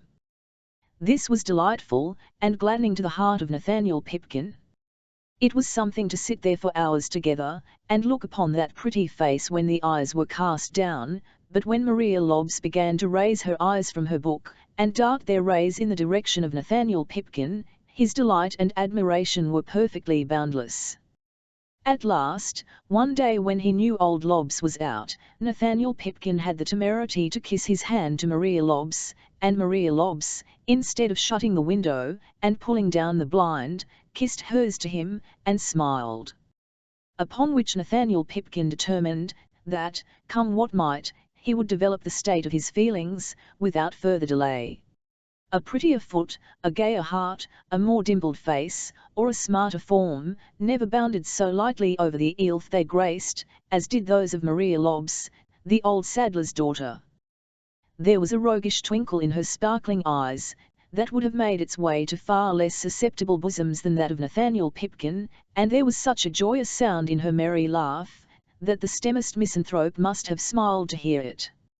Even old Lobbs himself, in the very height of his ferocity, couldn't resist the coaxing of his pretty daughter, and when she, and her cousin Kate, an arch, impudent-looking, bewitching little person, made a dead set upon the old man together, as, to say the TNLTH, they very often did, he could have refused them nothing, even had they asked for a portion of the countless and inexhaustible treasures, which were hidden from the light, in the iron safe. Nathaniel Pipkin's heart beat high within him, when he saw this enticing little couple some 100 yards before him one summer's evening, in the very field in which he had many a time strolled about till night time, and pondered on the beauty of Maria Lobbs. But though he had often thought then, how briskly he would walk up to Maria Lobbs and tell her of his passion if he could only meet her, he felt, now that she was unexpectedly before him, all the blood in his body mounting to his face, manifestly to the great detriment of his legs, which, deprived of their usual portion, trembled beneath him. When they stopped to gather hedge flower, or listen to a bird, Nathaniel Pipkin stopped too, and pretended to be absorbed in meditation, as indeed he really was, for he was thinking what on earth he should ever do, when they tumbled back, as they inevitably must in time, and meet him face to face. But though he was afraid to make up to them, he couldn't bear to lose sight of them, so when they walked faster he walked faster, when they lingered he lingered, and when they stopped he stopped, and so they might have gone on, until the darkness prevented them, if Kate had not looked slyly back, and encouragingly beckoned Nathaniel to advance. There was something in Kate's manner that was not to be resisted, and so Nathaniel Pipkin complied with the invitation, and after a great deal of blushing on his part, and immoderate laughter on that of the wicked little cousin, Nathaniel Pipkin went down on his knees on the dewy grass, and declared his resolution to remain there forever, unless he were permitted to rise the accepted lover of Maria Lobbs. Upon this, the merry laughter of Miss Lobbs rang through the calm evening air, without seeming to disturb it, though it had such a pleasant sound, and the wicked little cousin laughed more immoderately than before, and Nathaniel Pipkin blushed deeper than ever. At length, Maria Lobbs, being more strenuously urged by the love-worn little man, turned away her head, and whispered her cousin to say, or at all events Kate did say, that she felt much honoured by Mr. Pipkin's addresses, that her hand and heart were at her father's disposal, but that nobody could be insensible to Mr. Pipkin's merits. As all this was said with much gravity, and as Nathaniel Pipkin walked home with Maria Lobbs, and Snodgled for a kiss at parting, he went to bed a happy man, and dreamed all night long, of softening old Lobbs, opening the strong box, and marrying Maria. The next day, Nathaniel Pipkin saw old Lobbs go out upon his old grey pony, and after a great many signs at the window from the wicked little cousin, the object and meaning of which he could by no means understand, the bony apprentice with the thin legs came over to say that his master wasn't coming home all night, and that the ladies expected Mr. Pipkin to tea, at 6 o'clock precisely. How the lessons were got through that day, neither Nathaniel Pipkin nor his pupils knew any more than you do, but they were got through somehow, and, after the boys had gone, Nathaniel Pipkin took till full 6 o'clock to dress himself to his satisfaction. Not that it took long to select the garments he should wear, inasmuch as he had no choice about the matter, but the putting of them on to the best advantage, and the touching of them up previously, was a task of no inconsiderable difficulty or importance. There was a very snug little party, consisting of Maria Lobbs and her cousin Kate, and 3 or 4 romping, good-humoured, rosy-cheeked girls. Nathaniel Pipkin had ocular demonstration of the fact that the rumours of old Lobbs' treasures were not exaggerated. There were the real solid silver teapot, cream ewer, and sugar basin, on the table, and real silver spoons to stir the tea with, and real china cups to drink it out of, and plates of the same, to hold the cakes and toast in. The only eyesore in the whole place was another cousin of Maria Lobbs, and a brother of Kate, whom Maria Lobbs called Henry, and who seemed to keep Maria Lobbs all to himself, up in one corner of the table. It's a delightful thing to see affection in families, but it may be carried rather too far, and Nathaniel Pipkin could not help thinking that Maria Lobbs must be very particularly fond of her relations, if she paid as much attention to all of them as to this individual cousin. After tea, too, when the wicked little cousin proposed a game at blind man's buff, it somehow or other happened that Nathaniel Pipkin was nearly always blind, and whenever he laid his hand upon the male cousin, he was sure to find that Maria Lobbs was not far off. And though the wicked little cousin and the other girls pinched him, and pulled his hair, and pushed chairs in his way, and all sorts of things, Maria Lobbs never seemed to come near him at all, and Pipkin could have sworn he heard the sound of a kiss, followed by a faint remonstrance from Maria Lobbs, and a half-suppressed laugh from her female friends. All this was odd, very odd, and there is no saying what Nathaniel Pipkin might or might not have done, in consequence, if his thoughts had not been suddenly directed into a new channel. The circumstance which directed his thoughts into a new channel was a loud knocking at the street door, and the person who made this loud knocking at the street door was no other than old Lobbs himself, who had unexpectedly returned, and was hammering away, like a coffin-maker, for he wanted his supper. The alarming intelligence was no sooner communicated by the bony apprentice with the thin legs, than the girls tripped upstairs to Maria Lobbs' bedroom, and the male cousin and Nathaniel Pipkin were thrust into a couple of closets in the sitting-room, for want of any better places of concealment, and when Maria Lobbs and the wicked little cousin had stowed them away, and put the room to rights, they opened the street door to old Lobbs, who had never left off knocking since he first began. Now it did unfortunately happen that old Lobbs, being very hungry, was monstrous cross. Nathaniel Pipkin could hear him growling away like an old mastiff with a sore throat, and whenever the unfortunate apprentice with the thin legs came into the room, so surely did old Lobbs commence swearing at him in a most Saracenic and ferocious manner, though apparently with no other end or object than that of easing his bosom by the discharge of a few superfluous oaths. At length some supper, which had been warming up, was placed on the table, and then old Lobbs fell to, in regular style, and having made clear work of it in no time, kissed his daughter, and demanded his pipe. Nature had placed Nathaniel Pipkin's knees in view close juxtaposition, but when he heard old Lobbs demand his pipe, they knocked together, as if they were going to reduce each other to powder, for, depending from a couple of hooks, in the ven closet in which he stood, was a large, brown-stemmed, silver-bowled pipe, which pipe he himself had seen in the mouth of old Lobbs, regularly every afternoon and evening, for the last 5 years. The two girls went downstairs for the pipe, and upstairs for the pipe, and everywhere but where they knew the pipe was, and old Lobbs stormed away meanwhile, in the most wonderful manner. At last he thought of the closet, and walked up to it. It was of no use a little man like Nathaniel Pipkin pulling the door inwards, when a great strong fellow like old Lobbs was pulling it outwards. Old Lobbs gave it one tug, and open it flew, disclosing Nathaniel Pipkin standing bolt upright inside, and shaking with apprehension from head to foot. Bless us! What an appalling look old Lobbs gave him, as he dragged him out by the collar, and held him at arm's length. "Why, what the devil do you want here?" said old Lobbs, in a fearful voice.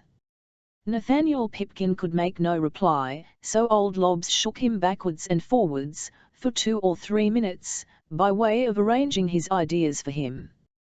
"What do you want here?" roared Lobbs, "else suppose you have come after my daughter, now." Old Lobbs merely said this as a sneer, for he did not believe that mortal presumption could have carried Nathaniel Pipkin so far. What was his indignation, when that poor man replied, "Yes, I did, Mr. Lobbs, I did come after your daughter. I love her, Mr. Lobbs." "Why, you snivelling, wry-faced, puny villain," gasped old Lobbs, paralyzed by the atrocious confession, "what do you mean by that? Say this to my face. Damn, I'll throttle you." It is by no means improbable that old Lobbs would have carried his threat into execution, in the excess of his rage, if his arm had not been stayed by a very unexpected apparition, to wit, the male cousin, who, stepping out of his closet, and walking up to old Lobbs, said, "I cannot allow this harmless person, sir, who has been asked here, in some girlish frolic, to take upon himself, in a very noble manner, the fault, if fault it is, which I am guilty of, and am ready to avow. I love your daughter, sir, and I came here for the purpose of meeting her." Old Lobbs opened his eyes very wide at this, but not wider than Nathaniel Pipkin. "You did," said Lobbs, at last finding breath to speak. "One did. And I forbade you this house, long ago. You did, or I should not have been here, clandestinely, tonight. I am sorry to record it of old Lobbs, but I think he would have struck the cousin, if his pretty daughter, with her bright eyes swimming in tears, had not clung to his arm." "Don't stop him, Maria," said the young man, "if he has the will to strike me, let him. I would not hurt a hair of his grey head, for the riches of the world." The old man cast down his eyes at this reproof, and they met those of his daughter. I have hinted once or twice before, that they were very bright eyes, and, though they were tearful now, their influence was by no means lessened. Old Lobbs turned his head away, as if to avoid being persuaded by them, when, as fortune would have it, he encountered the face of the wicked little cousin, who, half afraid for her brother, and half laughing at Nathaniel Pipkin, presented as bewitching an expression of countenance, with a touch of slyness in it, too, as any man, old or young, need look upon.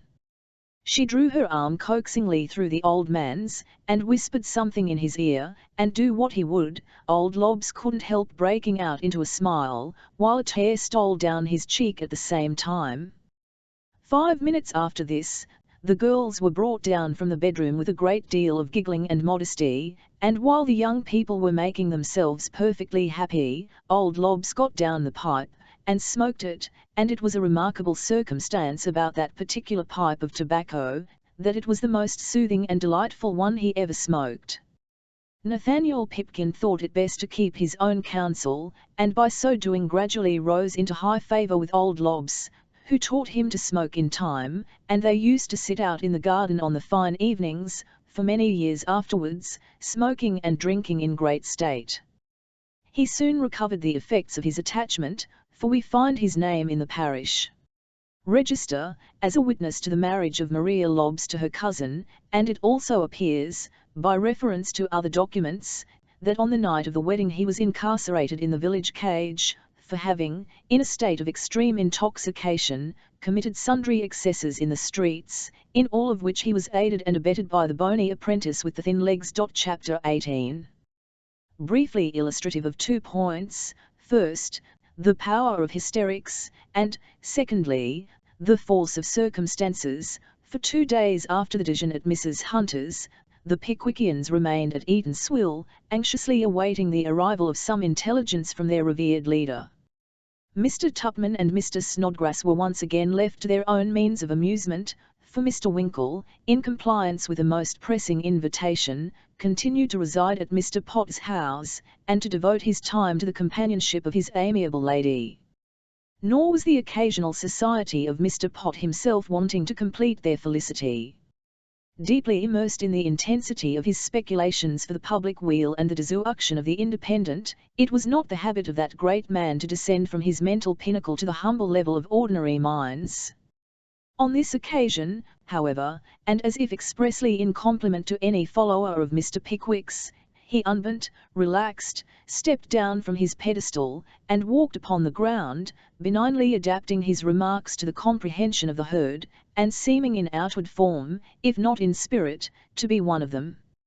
Such having been the demeanour of this celebrated public character towards Mr. Winkle, it will be readily imagined that considerable surprise was depicted on the countenance of the latter gentleman, when, as he was sitting alone in the breakfast-room, the door was hastily thrown open, and as hastily closed, on the entrance of Mr. Pot, who, stalking majestically towards him, and thrusting aside his proffered hand, ground his teeth, as if to put a sharper edge on what he was about to utter, and exclaimed, in a saw-like voice, "Serpent!"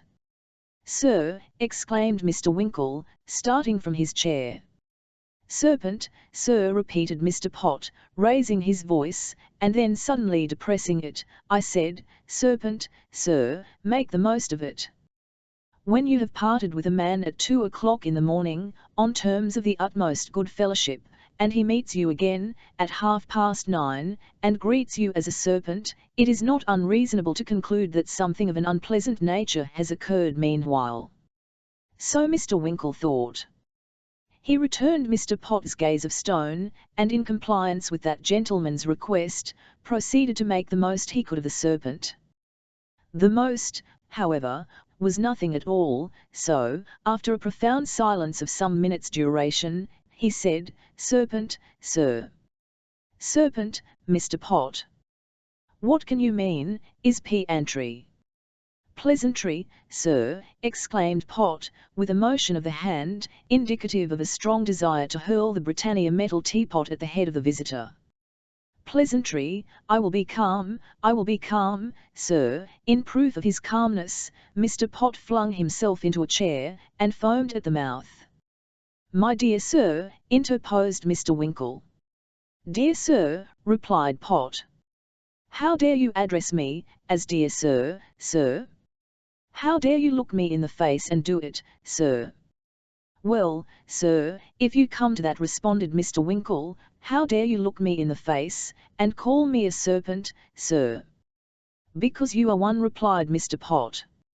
"Prove it, sir," said Mr. Winkle warmly. prove it." A malignant scowl passed over the profound face of the editor, as he drew from his pocket the Independent of that morning, and laying his finger on a particular paragraph, threw the journal across the table to Mr. Winkle. That gentleman took it up, and read as follows: "Our obscure and filthy contemporary, in some disgusting observations on the recent election for this borough, has presumed to violate the hallowed sanctity of private life, and to refer in a manner not to be misunderstood, to the personal affairs of our late candidate, and notwithstanding his base defeat, we will add, our future member, Mr. Fiskin." What does our dastardly contemporary mean?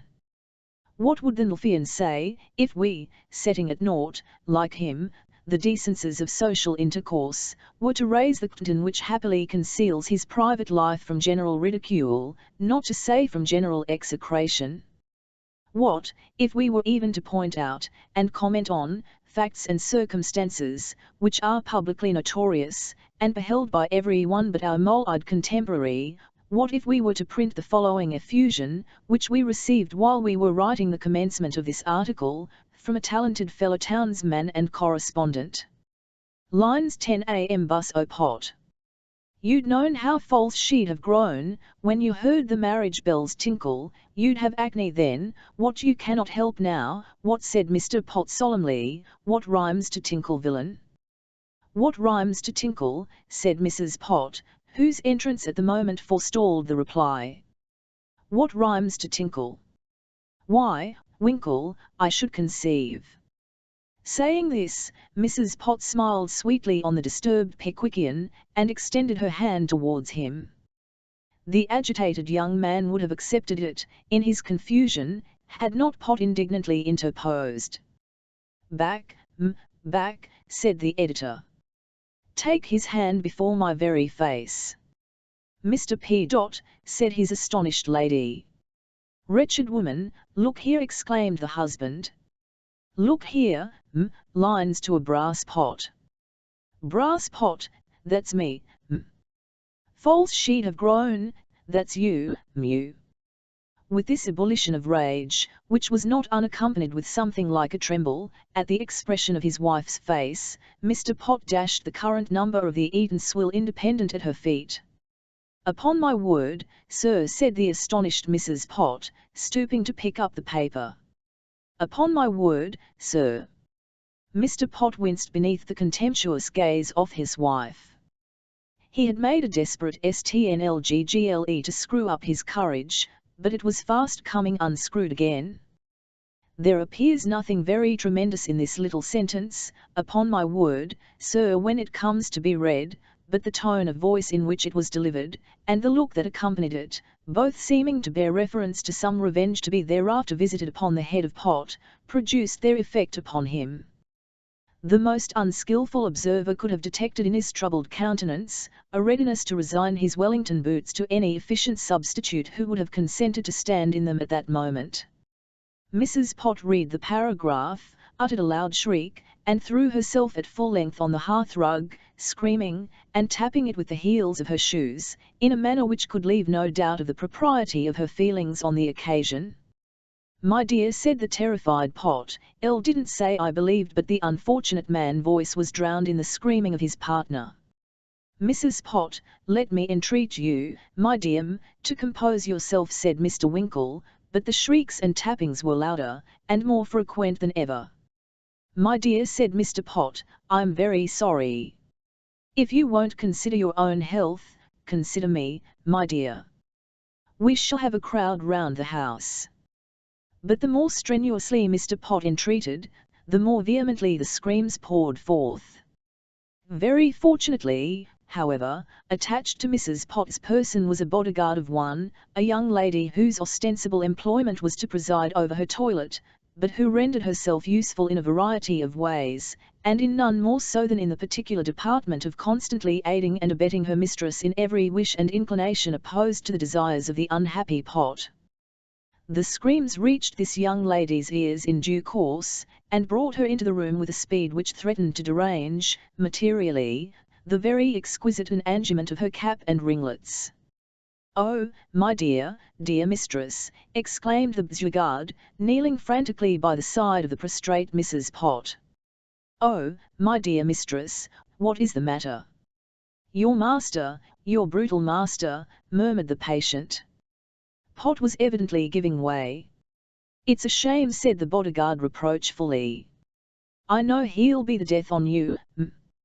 Poor dear thing." He gave way more. The opposite party followed up the attack. "Oh, don't leave me, Goodwin," murmured Mrs. Pott, clutching at the wrist of the said Goodwin with an hysteric jerk. "You're the only person that's kind to me, Goodwin." At this affecting appeal, Goodwin got up a little domestic tragedy of her own, and shed tears copiously. "Never, never," said Goodwin. "Oh, sir, you should be careful, you should indeed, you don't know what harm you may do, missus, you'll be sorry for it one day, I know, I've always said so." The unlucky Pott looked timidly on, but said nothing. "Goodwin," said Mrs. Pott, in a soft voice. Said Goodwin. "If you only knew how I have loved that man, don't distress yourself by recollecting it," said the bodyguard. Pott looked frightened. It was time to finish him. "And now," sobbed Mrs. Pott, "now, after all, to be treated in this way, to be reproached and insulted in the presence of a third party, and that party almost a stranger. But I will not submit to it. Goodwin," continued Mrs. Pott, raising herself in the arms of her attendant, "my brother, the lieutenant, shall interfere. I'll be separated, Goodwin." "It would certainly serve him right," said Goodwin. Whatever thoughts the threat of a separation might have awakened in Mr. Pott's mind, he forbore to give utterance to them, and contented himself by saying, with great humility, "My dear, will you hear me?" A fresh train of sobs was the only reply, as Mrs. Pott grew more hysterical, requested to be informed why she was ever born, and required sundry other pieces of information of a similar description. "My dear," remonstrated Mr. Pott, "do not give way to these sensitive feelings. I never believed that the paragraph had any foundation, my dear, impossible. I was only angry, my dear, I may say outrageous, with the independent people for daring to insert it, that's all." Mr. Pott cast an imploring look at the innocent cause of the mischief, as if to entreat him to say nothing about the serpent.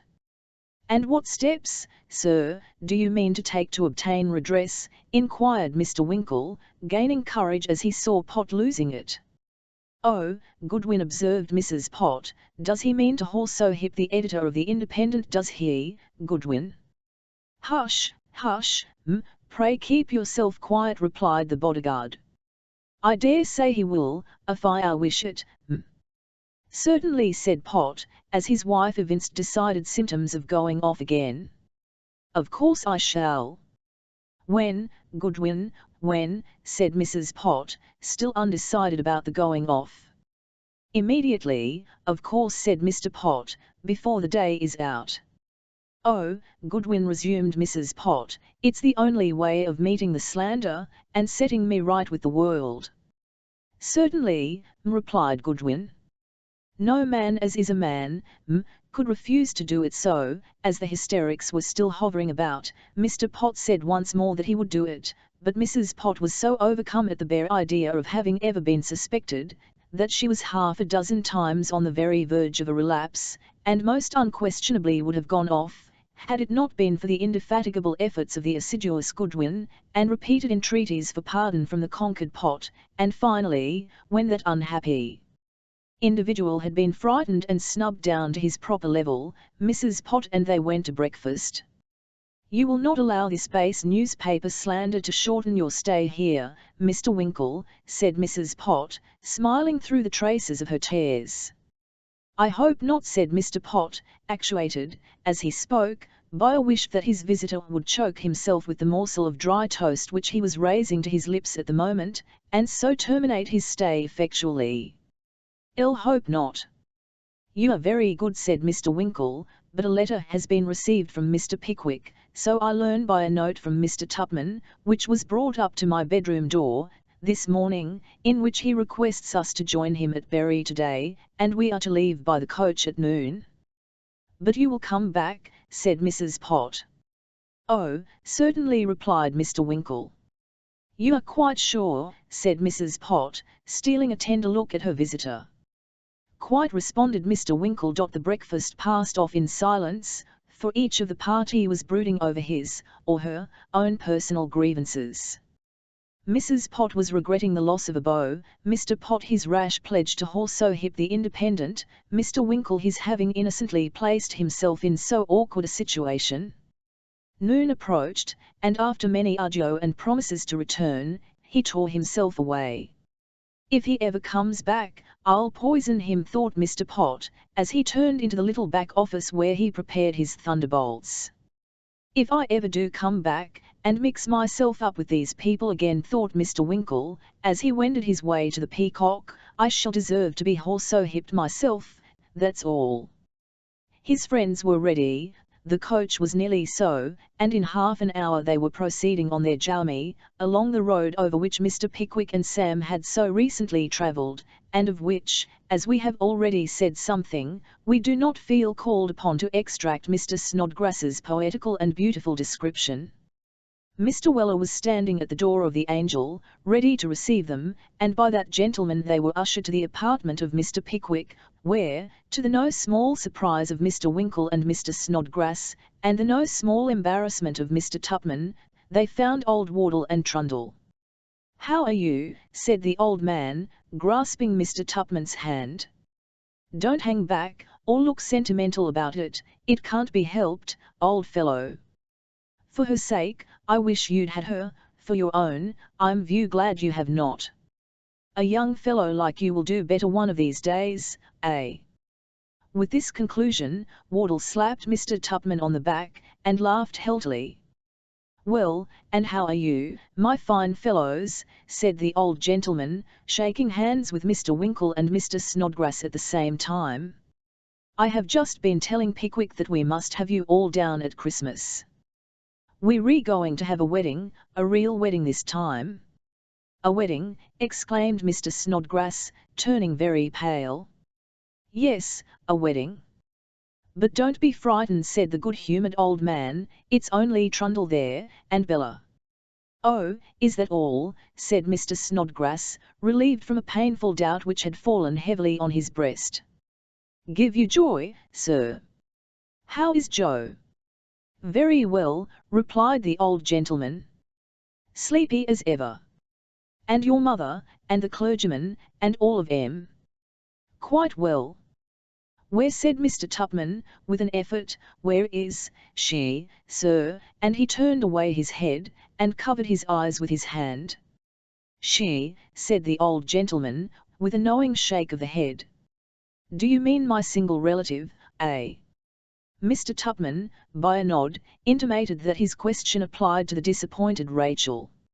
"Oh, she's gone away," said the old gentleman. "She's living at a relation's, far enough off. She couldn't bear to see the girls, so I let her go. But come. Here's the dinner. You must be hungry after your ride." "I am, without any ride at all, so let us fall to." Ample justice was done to the meal, and when they were seated round the table, after it had been disposed of, Mr. Pickwick, to the intense horror and indignation of his followers, related the adventure he had undergone, and the success which had attended the base artifices of the diabolical Jingle. "And the attack of rheumatism which I caught in that garden," said Mr. Pickwick, in conclusion, "renders me lame at this moment." "Ill, too, have had something of an adventure," said Mr. Winkle, with a smile, and, at the request of Mr. Pickwick, he detailed the malicious libel of the Eatanswill Independent, and the consequent excitement of their friend, the editor. Mr. Pickwick's brow darkened during the recital. His friends observed it, and, when Mr. Winkle had concluded, maintained a profound silence. Mr. Pickwick struck the table emphatically with his clenched fist, and spoke as follows: "Is it not a wonderful circumstance," said Mr. Pickwick, "that we seem destined to enter no man's house without involving him in some degree of trouble?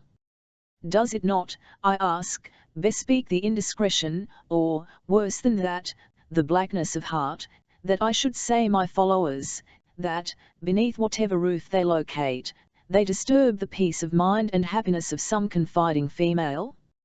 Is it not, I say, Mr. Pickwick would in all probability have gone on for some time, had not the entrance of Sam, with a letter, caused him to break off in his eloquent discourse. He passed his handkerchief across his forehead, took off his spectacles, wiped them, and put them on again, and his voice had recovered its wonted softness of tone when he said, "What have you there, Sam?" "Called at the post office just now, and found this here letter, as has laid there for 2 days," replied Mr. Weller.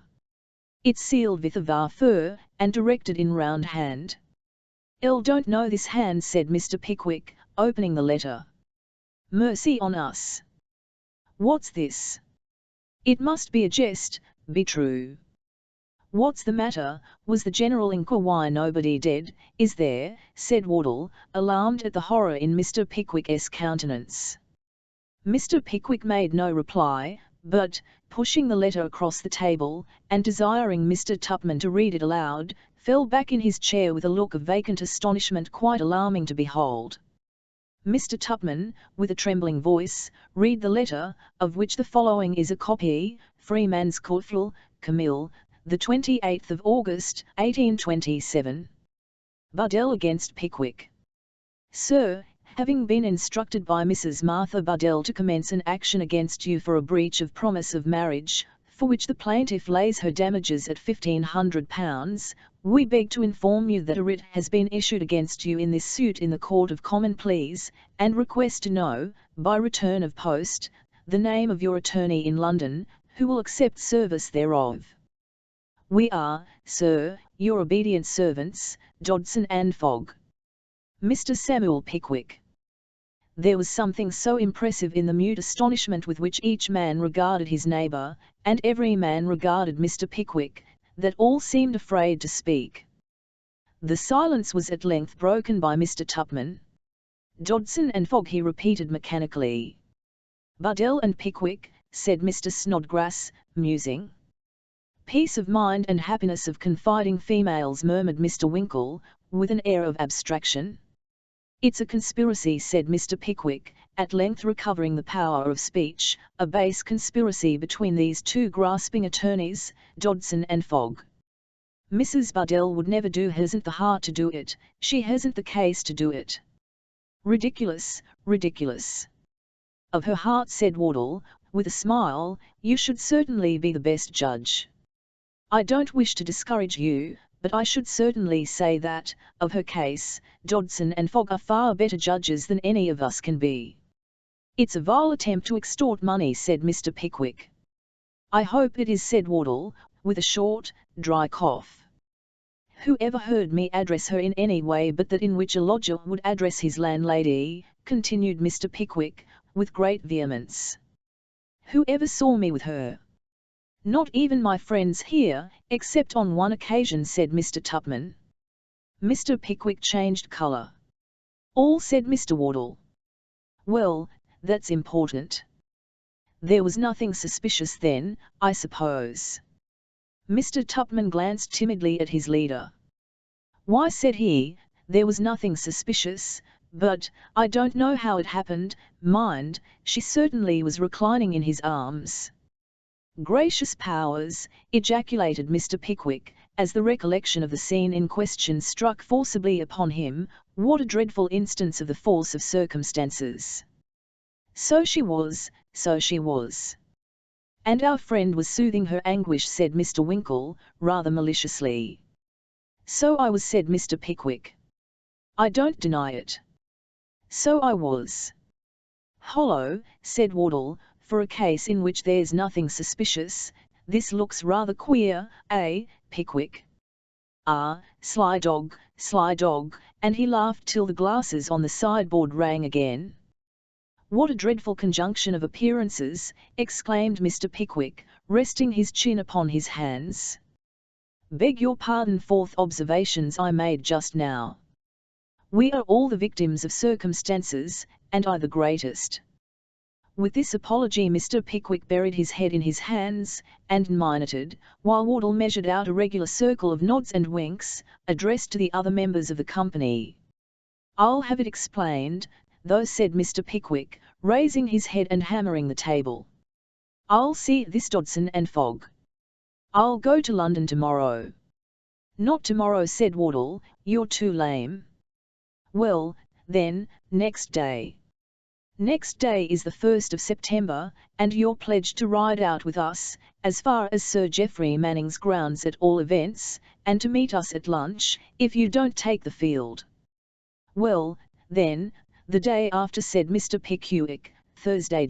Sam." "Sir," replied Mr. Weller. "Take 2 places outside to London, on Thursday morning, for yourself and me." "Very well, sir." Mr. Weller left the room, and departed slowly on his errand, with his hands in his pocket and his eyes fixed on the ground. "Rum fella, the Hemper," said Mr. Weller, as he walked slowly up the street. "Think o' his markin' up to that 'ere Mrs. Buddell, with a little boy, too. Always the way with these here old uns, howsoever, as is such steady goers to look at. I didn't think he'd done it, though, I didn't think he'd done it." Moralizing in this strain, Mr. Samuel Weller bent his steps towards the booking office. Chapter 19. A pleasant day with an unpleasant termination. The birds, who, happily for their own peace of mind and personal comfort, were in blissful ignorance of the preparations which had been making to astonish them, on the 1st of September, hailed it, no doubt, as one of the pleasantest mornings they had seen that season. Many a young partridge who strutted complacently among the stubble, with all the finicking coxcombry of youth, and many an older one who watched his levity out of his little round eye, with the contemptuous air of a bird of wisdom and experience, alike unconscious of their approaching doom, basked in the fresh morning air with lively and blithesome feelings, and a few hours afterwards were laid low upon the earth. But we grow affecting, let us proceed. In plain commonplace matter of fact, then, it was a fine morning, so fine that you would scarcely have believed that the few months of an English summer had yet flown by. Hedges, fields, and trees, hill and moorland, presented to the eye their ever-varying shades of deep rich green, scarce a leaf had fallen, scarce a sprinkle of yellow mingled with the hues of summer, warned you that autumn had begun.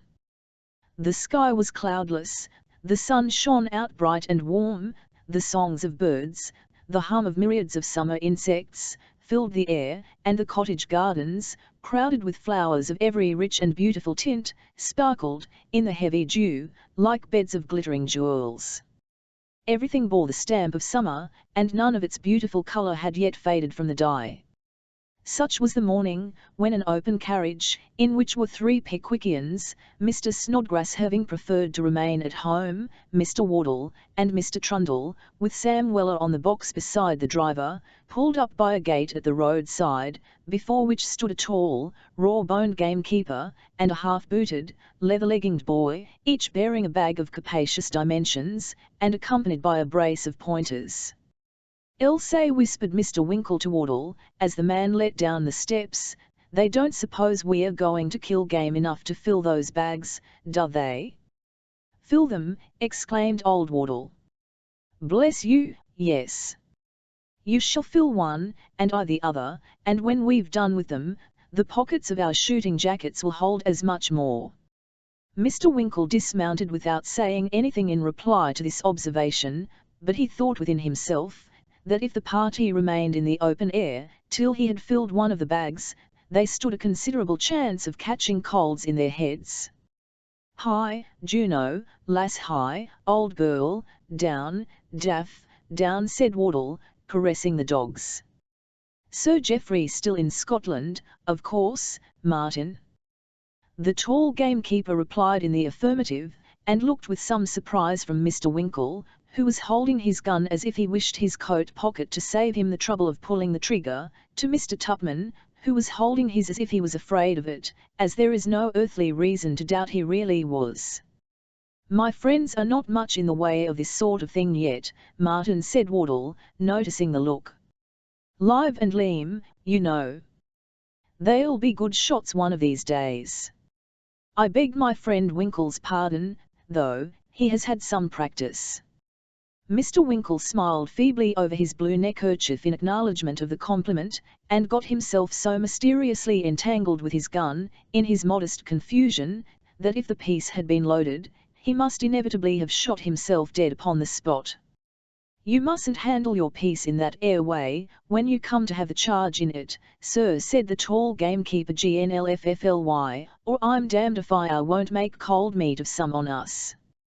Mr. Winkle, thus admonished, abruptly altered his position, and in so doing, contrived to bring the barrel into pretty smart contact with Mr. Weller's head. "Hollo," said Sam, picking up his hat, which had been knocked off, and rubbing his temple. "Hollo, sir. If you comes it this way, you'll fill 10 them bags, and something to spare, at one fire." Here the leather-legginged boy laughed very heartily, and then tried to look as if it was somebody else, whereat Mr. Winkle frowned majestically. "Where did you tell the boy to meet us with the snack, Martin?" inquired Wardle. "Side of One Tree Hill, at 12 o'clock, sir." "That's not Sir Geoffrey's land, is it?" "No, sir, but it's close by it." "It's Captain Boldwig's land, but there'll be nobody to interrupt us, and there's a fine bit of turf there." "Very well," said old Wardle. "Now the sooner we're off the better. Will you join us at 12, then, Pickwick?" Mr. Pickwick was particularly desirous to view the sport, the more especially as he was rather anxious in respect of Mr. Winkle's life and limbs. On so inviting a morning, too, it was very tantalizing to turn back, and leave his friends to enjoy themselves. It was, therefore, with a very rueful air that he replied, "Why, I suppose I must." "Ain't the gentleman a shot, sir?" inquired the long gamekeeper. "No," replied Wardle, "and he's lame besides." "I should very much like to go," said Mr. Pickwick, "very much." There was a short pause of commiseration. "There's a barrow further side the hedge," said the boy. "If the gentleman's servant would wheel along the paths, he could keep nigh us, and we could lift it over the stiles, and that." "The worry thing," said Mr. Weller, who was a party interested, inasmuch as he ardently longed to see the sport. "The worry thing. Well said, Small Cheek, I'll have it out in a minute." But here a difficulty arose. The long gamekeeper resolutely protested against the introduction into a shooting party, of a gentleman in a barrow, as a gross violation of all established rules and precedents. It was a great objection, but not an insurmountable one. The gamekeeper, having been coaxed and feed, and having, moreover, eased his mind by punching the head of the inventive youth who had first suggested the use of the machine, Mr. Pickwick was placed in it, and off the party set, Wardle and the long gamekeeper leading the way, and Mr. Pickwick in the barrow, propelled by Sam, bringing up the rear. "Stop, Sam," said Mr. Pickwick, when they had got half across the first field. "What's the matter now?" said Wardle. "El won't suffer this barrow to be moved another step," said Mr. Pickwick, resolutely, "unless Winkle carries that gun of his in a different manner." "How am I to carry it?" said the wretched Winkle. "Carry it with the muzzle to the ground," replied Mr. Pickwick. "It's so unsportsmanlike," reasoned Winkle. "El don't care whether it's unsportsmanlike or not," replied Mr. Pickwick. "El'm not going to be shot in a wheelbarrow, for the sake of appearances, to please anybody. "'E'll know the gentleman 11 put that air charge into somebody afore he's done," growled the long man. Well, I don't mind," said poor Winkle, turning his uppermost, "there.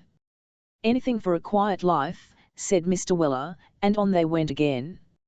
"Stop," said Mr. Pickwick, after they had gone a few yards farther.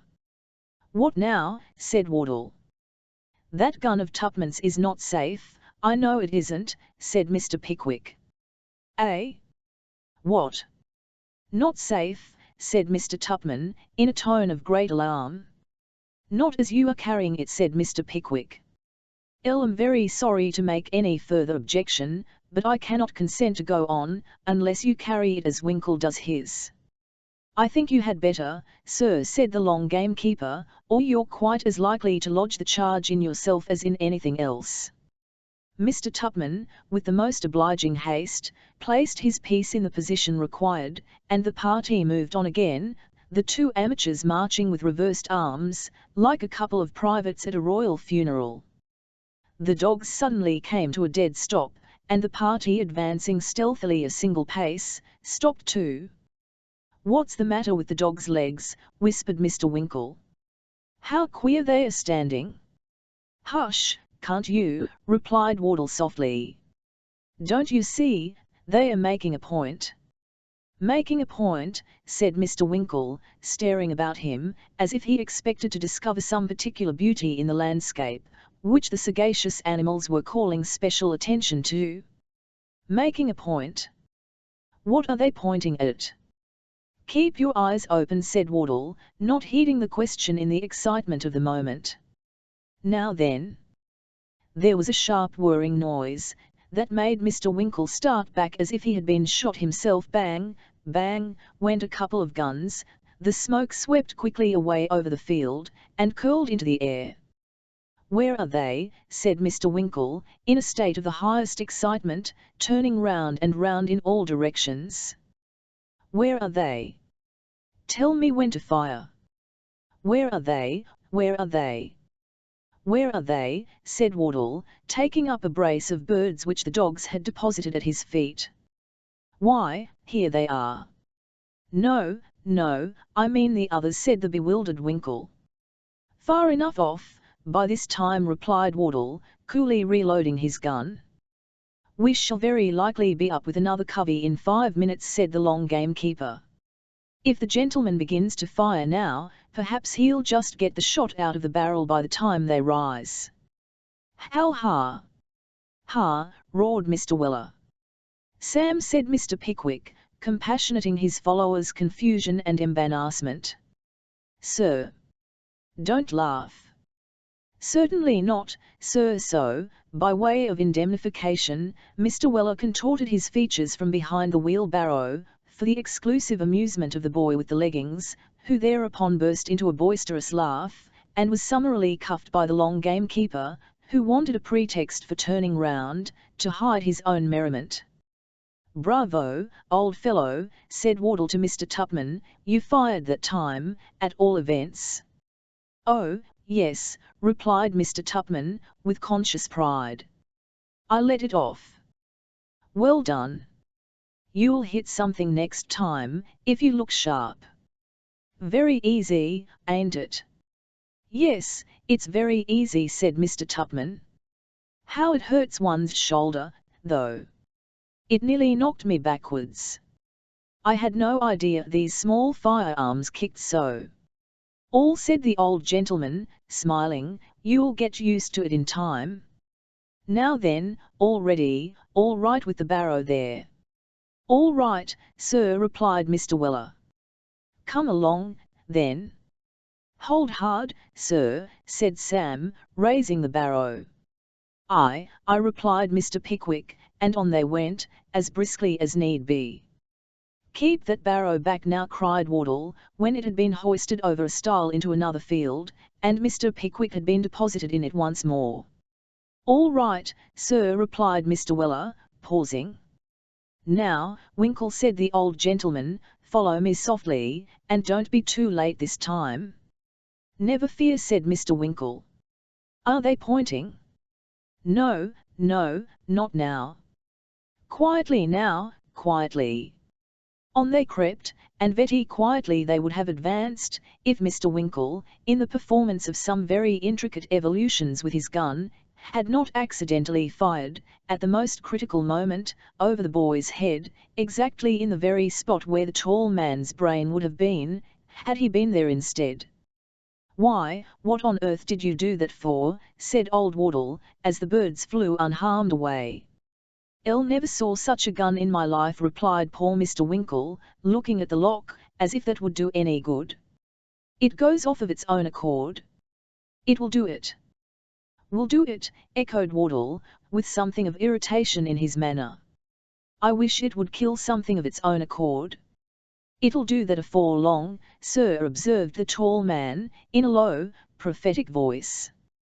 What do you mean by that observation, sir? Inquired Mr. Winkle. Angrily. Never mind, sir, never mind, replied the long gamekeeper. I've no family myself, sir, and this here boy's mother will get something handsome from Sir Geoffrey, if he's killed on his land. Load again, sir, load again.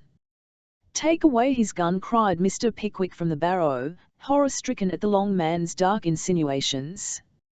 Take away his gun, do you hear, somebody? Nobody, however, volunteered to obey the command, and Mr. Winkle, after darting a rebellious glance at Mr. Pickwick, reloaded his gun, and proceeded onwards with the rest. We are bound, on the authority of Mr. Pickwick, to state, that Mr. Tupman's mode of proceeding evinced far more of prudence and deliberation, than that adopted by Mr. Winkle. Still, this by no means detracts from the great authority of the latter gentleman, on all matters connected with the field, because, as Mr. Pickwick beautifully observes, it has somehow or other happened, from time immemorial, that many of the best and ablest philosophers, who have been perfect lights of science in matters of theory, have been wholly unable to reduce them to practice. Mr. Tupman's process, like many of our most sublime discoveries, was extremely simple. With the quickness and penetration of a man of genius, he had at once observed that the two great points to be attained were, first, to discharge his piece without injury to himself, and, secondly, to do so, without danger to the bystanders. Obviously, the best thing to do, after surmounting the difficulty of firing at all, was to shut his eyes firmly, and fire into the air. On one occasion, after performing this feat, Mr. Tupman, on opening his eyes, beheld a plump partridge in the act of falling, wounded, to the ground. He was on the point of congratulating Mr. Wardle on his invariable success, when that gentleman advanced towards him, and grasped him warmly by the hand. Tupman, said the old gentleman, you singled out that particular bird. No, said Mr. Tupman. No, you did, said Wardle. I saw you do it, I observed you picked him out, I noticed you, as you raised your piece to take aim, and I will say this, that the best shot in existence could not have done it more beautifully. You airy an older hand at this than I thought you, Tupman, you have been out before. It was in vain for Mr. Tupman to protest, with a smile of self-denial, that he never had.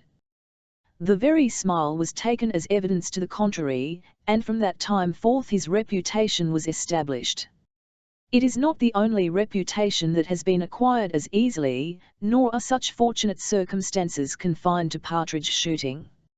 Meanwhile, Mr. Winkle flashed, and smoked away, without producing any material results worthy of being noted down, sometimes expending his charge in mid-air, and at others sending it skimming along so near the surface of the ground as to place the lives of the two dogs on a rather uncertain and precarious tenure. As a display of fancy shooting, it was extremely varied and curious. As an exhibition of firing with any precise object, it was, upon the whole, perhaps a failure. It is an established axiom, that every bullet has its billet. If it apply in an equal degree to shot, those of Mr. Winkle were unfortunate foundlings, deprived of their natural rights, cast loose upon the world, and billeted nowhere. Well, said Wardle, walking up to the side of the barrow, and wiping the streams of perspiration from his jolly red face, smoking day, isn't it? It is, indeed, replied Mr. Pickwick. The sun is tremendously hot, even to me. I don't know how you must feel it. Why, said the old gentleman, pretty hot. It's past 12, though.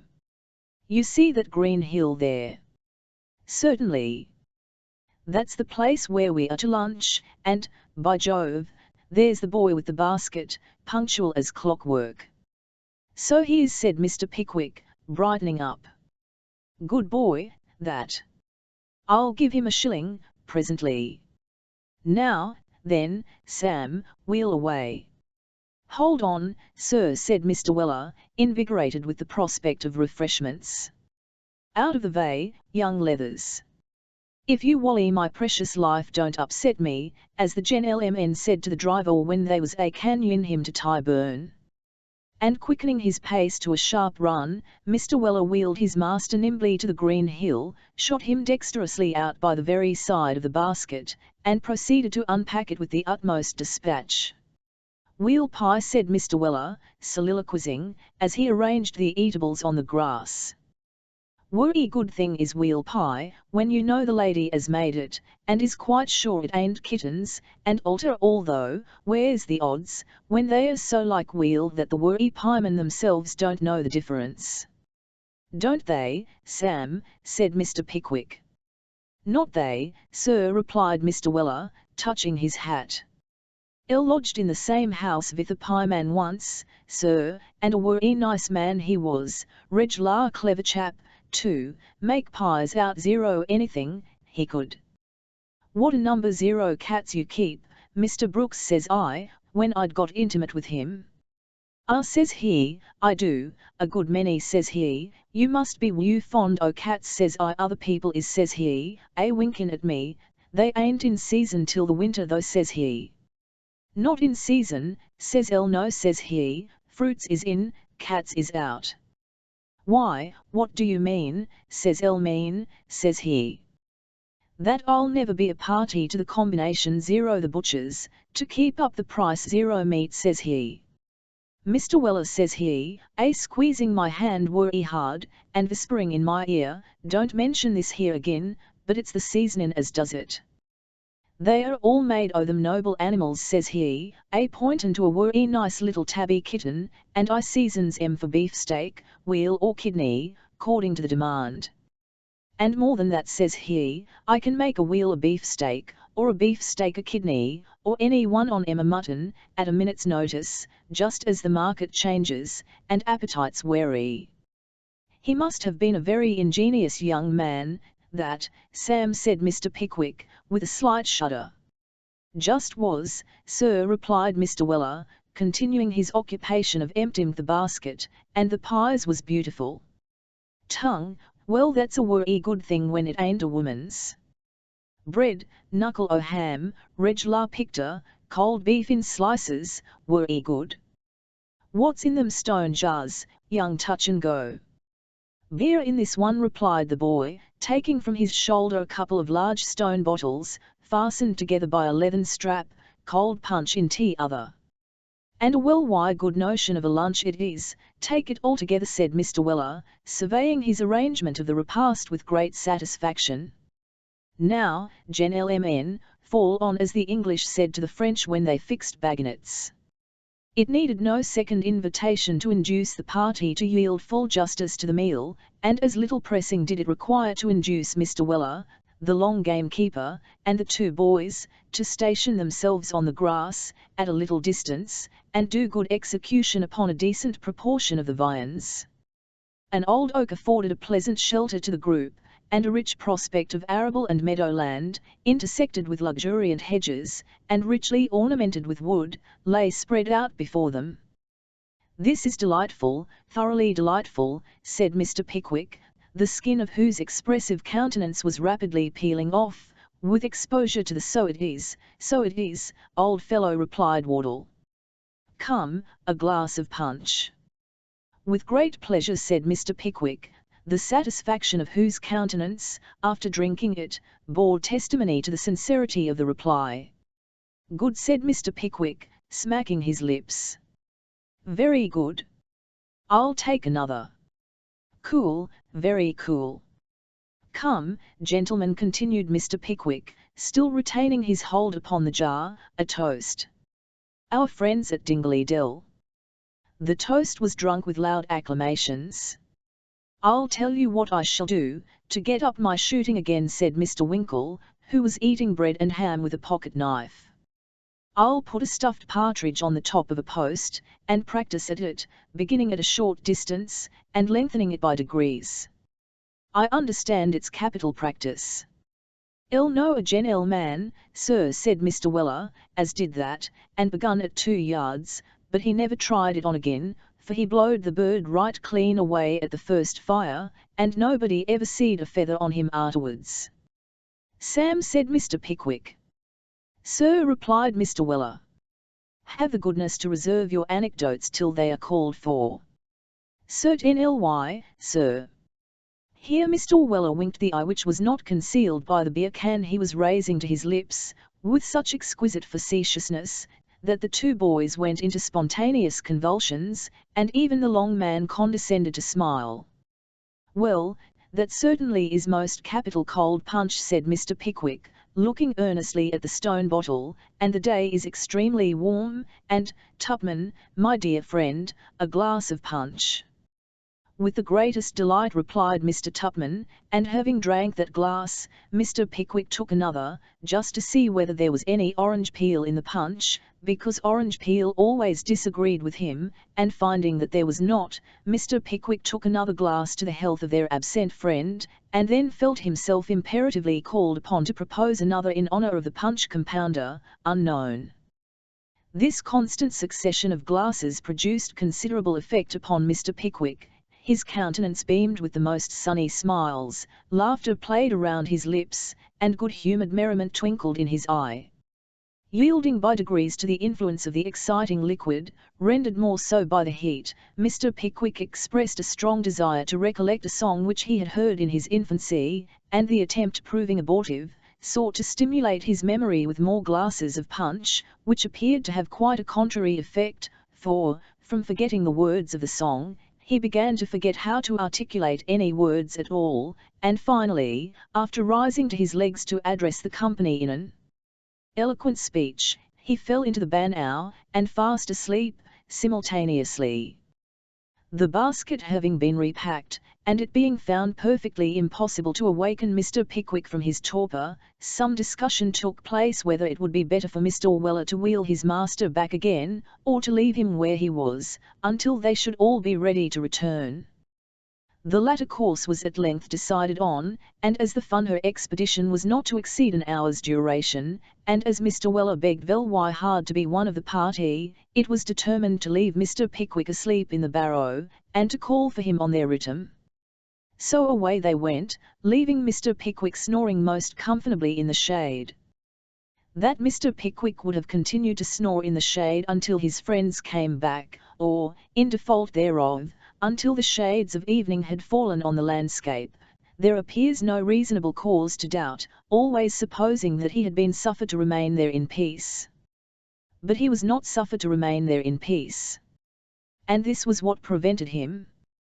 Captain Baldwig was a little fierce man in a stiff black neckerchief and blue surtout, who, when he did condescend to walk about his property, did it in company with a thick rattan stick with a brass ferrule, and a gardener and sub-gardener with meek faces, to whom, the gardeners, not the stick, Captain Baldwig gave his orders with all due grandeur and ferocity, for Captain Baldwig's wife's sister had married a marquise, and the captain's house was a villa, and his land grounds, and it was all very high, and mighty, and great.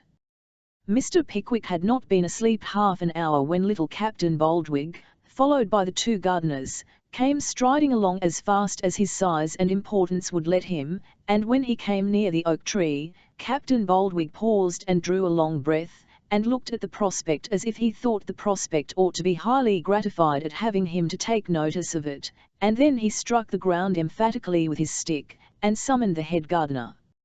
"Hunt," said Captain Baldwig. "Yes, sir," said the gardener. "Roll this place tomorrow morning, do you hear, Hunt?" "Yes, sir."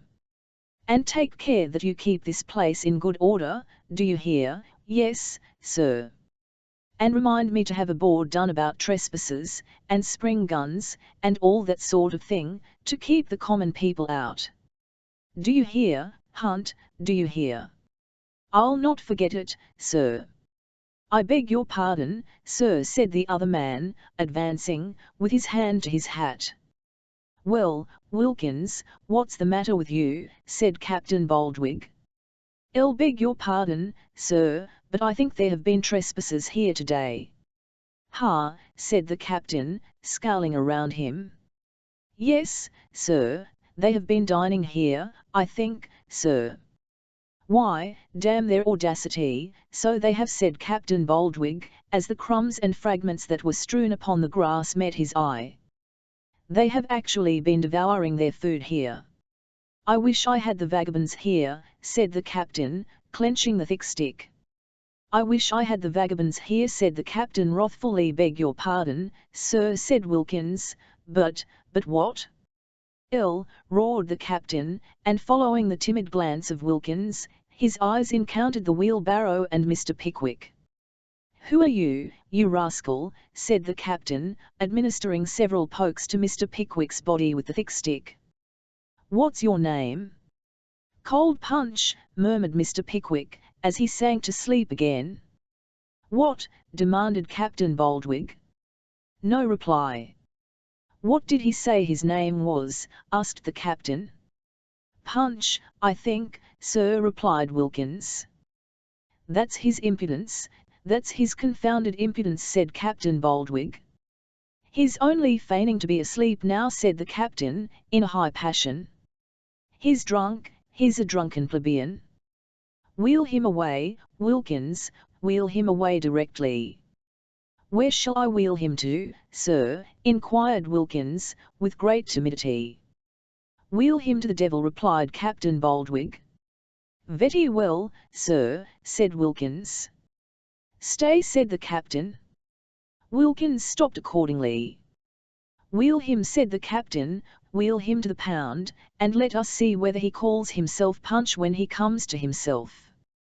He shall not bully me, he shall not bully me. Wheel him away." Away Mr. Pickwick was wheeled in compliance with this imperious mandate, and the great Captain Boldwig, swelling with indignation, proceeded on his walk. Inexpressible was the astonishment of the little party when they returned, to find that Mr. Pickwick had disappeared, and taken the wheelbarrow with him.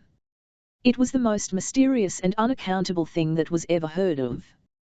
For a lame man to have got upon his legs without any previous notice, and walked off, would have been most extraordinary, but when it came to his wheeling a heavy barrow before him, by way of amusement, it grew positively miraculous.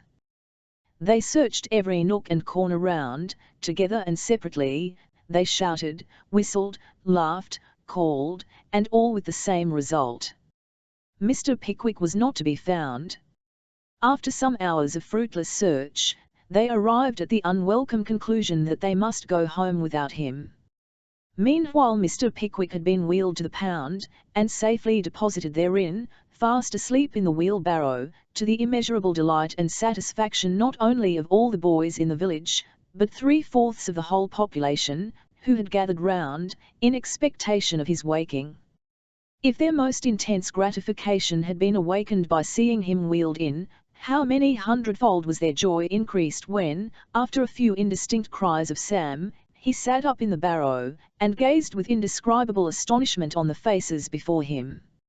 A general shout was of course the signal of his having woke up, and his involuntary inquiry of "What's the matter?" occasioned another, louder than the first, if possible. "Here's a game!" roared the populace. "Where am I?" exclaimed Mr. Pickwick. "In the pound," replied the mob. "How came I here? What was I doing? Where was I brought from?" "Boldwig." "Captain Boldwig," was the only reply. "Let me out," cried Mr. Pickwick. "Where's my servant? Where are my friends?" "You ain't got no friends." "Hurrah!" Then there came a turnip, then a potato, and then an egg, with a few other little tokens of the playful disposition of the many-headed. How long this scene might have lasted, or how much Mr. Pickwick might have suffered, no one can tell, had not a carriage, which was driving swiftly by, suddenly pulled up, from whence there descended old Wardle and Sam Weller, the former of whom, in far less time than it takes to write it, if not to read it, had made his way to Mr. Pickwick's side, and placed him in the vehicle, just as the latter had concluded the third and last round of a single combat with the town beadle. "Run to the justices!" cried a dozen voices. "Run, Ava!" said Mr. Weller, jumping up on the box. Give my compliments, Mr. Vella's compliments, to the Justice, and tell him I've spiled his beetle, and that, if he'll swear in a new UN, I'll come back again tomorrow and spile him. Drive on, old fella. I'll give directions for the commencement of an action for false imprisonment against this Captain Boldwig, directly I get to London, said Mr. Pickwick, as soon as the carriage turned out of the town. We were trespassing, it seems, said Wardle. Don't care, said Mr. Pickwick, I'll bring the action. No, you won't, said Wardle. Will, but as there was a humorous expression in Wardle's face, Mr. Pickwick checked himself, and said, why not? Because, said old Wardle, half bursting with laughter, because they might turn on some of us, and say we had taken too much cold punch. Do what he would, a smile would come into Mr. Pickwick's face, the smile extended into a laugh, the laugh into a roar, the roar became general. So, to keep up their good humour, they stopped at the first roadside tavern they came to, and ordered a glass of brandy and water all round, with a magnum of extra strength for Mr. Samuel Weller. Chapter 20. Showing how Dodson and Fogg were men of business, and their clerks men of pleasure, and how an affecting interview took place between Mr. Weller and his long-lost parent, showing also what choice spirits assembled at the Magpie and Stump, and what a capital chapter the next one will be. In the ground floor front of a dingy house, at the very farthest end of Freeman's Court, Cornhill, sat the 4 clerks of Messrs. Dodson and Fogg, 2 of His Majesty's attorneys of the Counts of King's Bench and Common Pleas at Westminster, and solicitors of the High Court of Chancel, while the aforesaid clerks, catching as favourable glimpses of heaven's light and heaven's sun, in the course of their daily labours, as a man might hope to do, were he placed at the bottom of a reasonably deep well, and without the opportunity of perceiving the stars in the daytime, which the latter secluded situation affords. The clerk's office of Messrs. Dodson and Fogg was a dark, mouldy, earthy-smelling room, with a high wainscot partition to screen the clerks from the vulgar gaze, a couple of old wooden chairs, a very loud ticking CLCXK, an almanac, an umbrella stand, a row of hat pegs, and a few shelves, on which were deposited several ticketed bundles of dirty papers, some old deal boxes with paper labels, and sundry decayed stone ink bottles of various shapes and sizes. There was a glass door leading into the passage which formed the entrance to the court, and on the outer side of this glass door, Mr. Pickwick, closely followed by Sam Weller, presented himself on the Friday morning succeeding the occurrence of which a faithful narration is given in the last chapter. "Come in, can't you?" cried a voice from behind the partition, in reply to Mr. Pickwick's gentle tap at the door. And Mr. Pickwick and Sam entered accordingly. "Mr. Dodson or Mr. Fogg at home, sir?" inquired Mr. Pickwick, gently, advancing, hat in hand, towards the partition. "Mr. Dodson ain't at home, and Mr. Fogg's particularly engaged," replied the voice, and at the same time the head to which the voice belonged, with a pen behind its ear, looked over the partition, and at Mr. Pickwick. It was a ragged head, the sandy hair of which, scrupulously parted on one side, and flattened down with pomatum, was twisted into little semicircular tails round a flat face ornamented with a pair of small eyes, and gamished with a Vendirty shirt collar, and a nisty black stock. "Mr. Dodson ain't at home, and Mr. Fogg's particularly engaged," said the man to whom the head belonged. "When will Mr. Dodson be back, sir?" inquired Mr. Pickwick. "Can't say." "Will it be long before Mr. Fogg is disengaged, sir?" "Don't know." Here the man proceeded to mend his pen with great deliberation, while another clerk, who was mixing a side-lit's powder, under cover of the lid of his desk, laughed approvingly. "I'll think I'll wait," said Mr. Pickwick. There was no reply, so Mr. Pickwick sat down unbidden, and listened to the loud ticking of the clock and the murmured conversation of the clerks. "That was a game, wasn't it?" said one of the gentlemen, in a brown coat and brass buttons, inky drabs, and bluchers, at the conclusion of some inaudible relation of his previous evening's adventures. devilish good," said the side-lit spouter man. "Tom Cummins was in the chair," said the man with the brown coat. It was 4:30 when I got to Somers Town, and then I was so uncommon lushy, that I couldn't find the place where the latchkey went in and was obliged to knock up the old woman. I say, I wonder what old Fogg you'd say, if he knew it. I should get the sack, I suppose, eh? At this humorous notion, all the clerks laughed in concert. There was such a game with Fogg here, this morning, said the man in the brown coat, while Jack was upstairs sorting the papers, and you two were gone to the stamp office. Fogg was down here, opening the letters when that chap as we issued the writ against at Camberwell, you know, came in. What's his name again? Ramsay, said the clerk who had spoken to Mr. Pickwick. All, Ramsay, a precious seedy-looking customer. Well, sir, says old Fogg, looking at him very fierce, you know his, sir, have you come to settle? Yes, I have, sir, said Ramsay, putting his hand in his pocket, and bringing out the money. The debt's £2.10, and the cost's £3.5, and here it is, sir, and he sighed like bricks, as he lugged out the money, done up in a bit of blotting paper. Old Fogg looked first at the money, and then at him, and then he coughed in his rum way, so that I knew something was coming. You don't know there's a declaration filed, which increases the costs materially, I suppose, said Fogg. You don't say that, sir, said Ramsay, starting back, the time was only out last night, sir. I do say it, though, said Fogg, my clerk's just gone to file it. Hasn't Mr. Jackson gone to file that declaration in Bullman and Ramsay, Mr. Wicks? Of course I said yes, and then Fogg coughed again, and looked at Ramsay. My God, said Ramsay, and here have I nearly driven myself mad, scraping this money together, and all to no purpose. None at all, said Fogg coolly, so you had better go back and scrape some more together, and bring it here in time. I can't get it, by God, said Ramsay, striking the desk with his fist.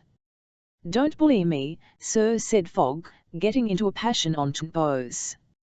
I am not bullying you, sir, said Ramsay. You are, said Fogg. Get out, sir, get out of this office, sir, and come back, sir, when you know how to behave yourself. Well, Ramsay tried to speak, but Fogg wouldn't let him, so he put the money in his pocket, and sneaked out. The door was scarcely shut, when old Fogg turned round to me, with a sweet smile on his face, and drew the declaration out of his coat pocket. Here, Wicks, says Fogg, take a cab, and go down to the Temple as quick as you can, and file that.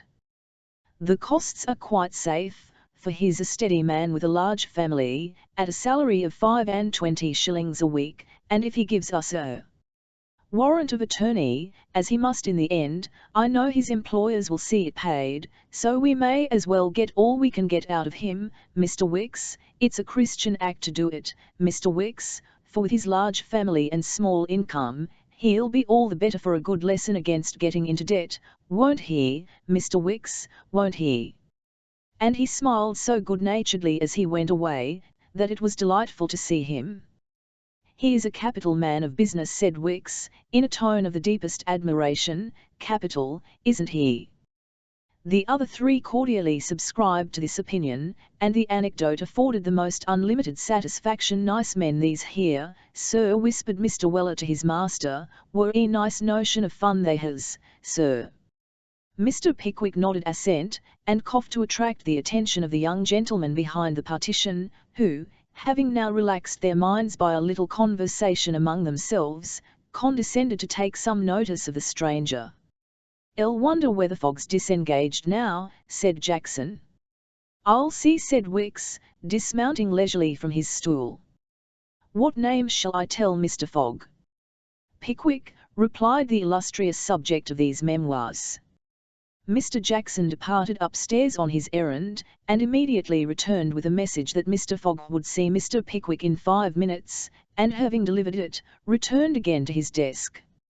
"What did he say his name was?" whispered Wicks.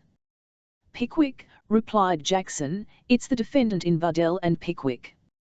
A sudden scraping of feet, mingled with the sound of suppressed laughter, was heard from behind the partition. "They are twigging of you, sir," whispered Mr. Weller. "Twigging of me, Sam," replied Mr. Pickwick. "What do you mean by me?" Mr. Weller replied by pointing with his thumb over his shoulder, and Mr. Pickwick, on looking up, became sensible of the pleasing fact, that all the four clerks, with countenances expressive of the utmost amusement, and with their heads thrust over the wooden screen, were minutely inspecting the figure and general appearance of the supposed trifler with female healths, and disturber of female happiness. On his looking up, the row of heads suddenly disappeared, and the sound of pens travelling at a furious rate over paper, immediately succeeded. A sudden ring at the bell which hung in the office, summoned Mr. Jackson to the apartment of Fogg, from whence he came back to say that he, Fogg, was ready to see Mr. Pickwick if he would step upstairs. Upstairs Mr. Pickwick did step accordingly, leaving Sam Weller below. The room door of the one pair back bore inscribed in legible characters the imposing words, "Mr. Fogg," and, having tapped their rate, and been desired to come in, Jackson ushered Mr. Pickwick into the presence. "Is Mr. Dodson in?" inquired Mr. Fogg. "Just come in, sir," replied Jackson. "Ask him to step here." "Yes, sir." "Exit Jackson." "Take a seat, sir," said Fogg. "There is the paper, sir. My partner will be here directly, and we can converse about this matter, sir."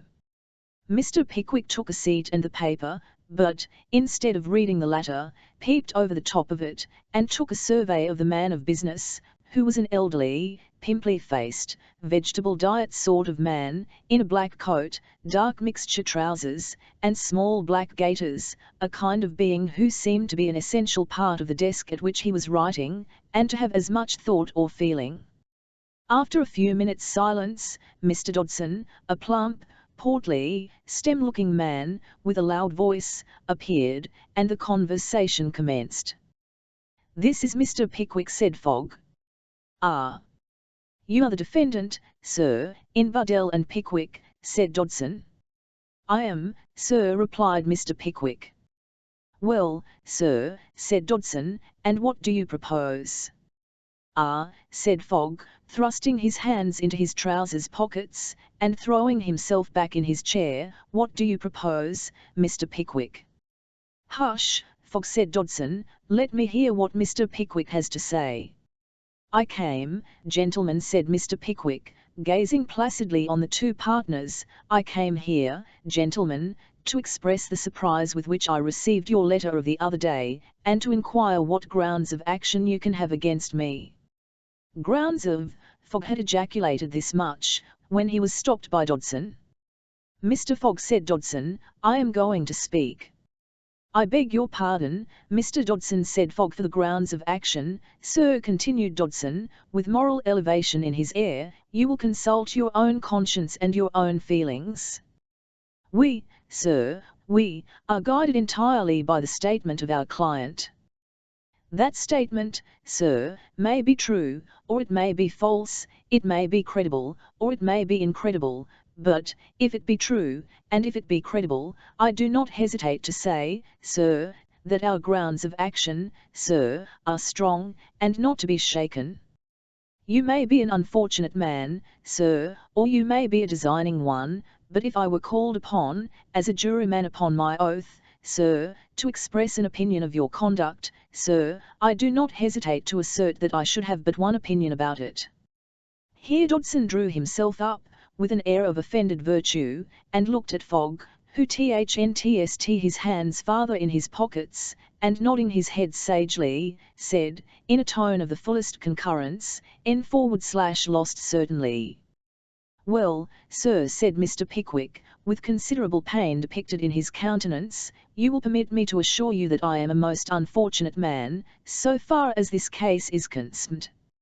"I hope you are, sir," replied Dodson. "I hust you may be, sir. If you are really innocent of what is laid to your charge, you are more unfortunate than I had believed any man could possibly be." "What do you say, Mr. Fogg?" "I'll say precisely what you say," replied Fogg, with a smile of incredulity. "The writ, sir, which commences the action," continued Dodson, "was issued regularly. Mr. Fogg, where is the precept book? Here it is, said Fogg, handing over a square book, with a parchment cover. Here is the entry, resumed Dodson. Middlesex, Capier's Martha Buddell, widow, v. Samuel Pickwick. Damages £1,500. Dodson and Fogg for the plaintiff, the 28th of August, 1827. All regular, sir, perfectly. Dodson coughed and looked at Fogg, who said perfectly also. And then they both looked at Mr. Pickwick. "I'm to understand, then," said Mr. Pickwick, "that it really is your intention to proceed with this action?" "Understand, sir, that you certainly may," replied Dodson, with something as near a smile as his impudence would allow. "And that the damages are actually laid at £1,500, said Mr. Pickwick, "to which understanding you may add my assurance, that if we could have prevailed upon our client, they would have been laid at treble the amount, sir," replied Dodson. "I'll believe Mrs. Buddell specially said, however," observed Fogg, glancing at Dodson, "that she would not compromise for a farthing less." "Unquestionably," replied Dodson sternly. For the action was only just begun, and it wouldn't have done to let Mr. Pickwick compromise it then, even if he had been so disposed. "As you offer no terms, sir," said Dodson, displaying a slip of parchment in his right hand, and affectionately pressing a paper copy of it on Mr. Pickwick with his left, "I had better serve you with a copy of this writ, sir. Here is the original, sir." "Very well, gentlemen, very well," said Mr. Pickwick, rising in person and wrath at the same time. "You shall hear from my solicitor, gentlemen." "We shall be very happy to do so," said Fogg, rubbing his hands. "Very," said Dodson, opening the door. "And before I go, gentlemen," said the excited Mr. Pickwick, turning round on the landing, "permit me to say, that of all the disgraceful and rascally proceedings—" "Stay, sir, stay," interposed Dodson, with great politeness. "Mr. Jackson." "Mr. Wicks." "Sir," said the two clerks, appearing at the bottom of the stairs. "I merely want you to hear what this gentleman says," replied Dodson. "Pray, go on, sir. Disgraceful and rascally proceedings, I think you said." "I did," said Mr. Pickwick, thoroughly roused. "I said, sir, that of all the disgraceful and rascally proceedings that ever were attempted, this is the most so. I repeat it, sir." "You hear that, Mr. Wicks," said Dodson. "You won't forget these expressions, Mr. Jackson," said Fogg. "Perhaps you would like to call us swindlers, sir," said Dodson. "Pray do, sir, if you feel disposed. Now pray do, sir." "I do," said Mr. Pickwick. "You are swindlers." "Very good," said Dodson. "You can hear down there, I hope, Mr. Wicks." "Oh, yes, sir," said Wicks. "You had better come up a step or two higher, if you can't," added Mr. Fogg. "Go on, sir, do go on. You had better call us thieves, sir, or perhaps you would like to assault one of us." "Pray do it, sir, if you would, we will not make the smallest resistance." "Pray do it, sir."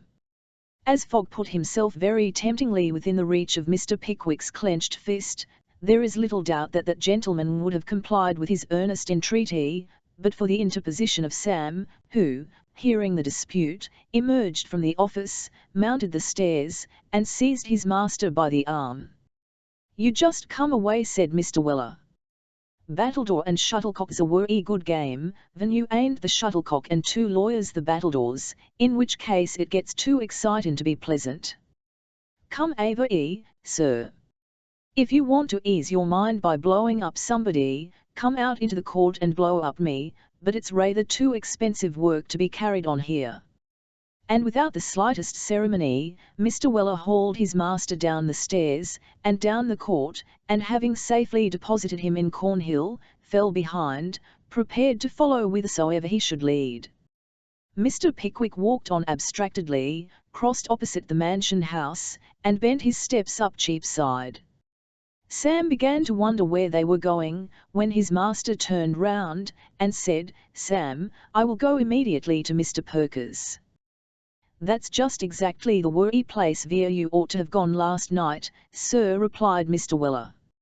"I think it is," Sam said. Mr. Pickwick. "I know it is," said Mr. Weller. Well, well, Sam, replied Mr. Pickwick, "we will go there at once, but first, as I have been rather ruffled, I should like a glass of brandy and water warm, Sam." "Where can I have it, Sam?" Mr. Weller's knowledge of London was extensive and peculiar. He replied, without the slightest consideration, "Second court on the right-hand side, last house but one on the same side the way, take the box as stands in the first fireplace, 'cause there ain't nolog in the middle o' the table, which all the others has, and it's worry inconvenient." Mr. Pickwick observed his valet's directions implicitly, and bidding Sam follow him, entered the tavern he had pointed out, where the hot brandy and water was speedily placed before him, while Mr. Weller, seated at a respectful distance, though at the same table with his master, was accommodated with a pint of porter. The room was one of a very homely description, and was apparently under the especial patronage of stage coachmen, for several gentlemen, who had all the appearance of belonging to that learned profession, were drinking and smoking in the different boxes. Among the number was one stout, red-faced, elderly man, in panicular, seated in an opposite box, who attracted Mr. Pickwick's attention.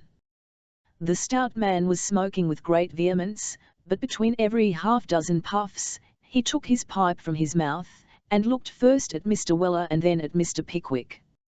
Then, he would in a quart pot, as much of his countenance as the dimensions of the quart pot admitted of its receiving, and take another look at Sam and Mr. Pickwick. Then he would take another half-dozen puffs with an air of profound meditation and look at them again. At last the stout man, putting up his legs on the seat, and leaning his back against the wall, began to puff at his pipe without leaving off at all, and to stare through the smoke at the newcomers, as if he had made up his mind to see the most he could of them. At first the evolutions of the stout man had escaped Mr. Weller's observation, but by degrees, as he saw Mr. Pickwick's eyes even now and then turning towards him, he began to gaze in the same direction, at the same time shading his eyes with his hand, as if he patiently recognized the object before him, and wished to make quite sure of its identity. His doubts were speedily dispelled, however, for the stout man, having blown a thick cloud from his pipe, a hoarse voice, like some strange effort of ventriloquism, emerged from beneath the capacious shawls which muffled his throat and chest, and slowly uttered these sounds, "W.Y., Sammy." "Who's that, Sam?" inquired Mr. Pickwick.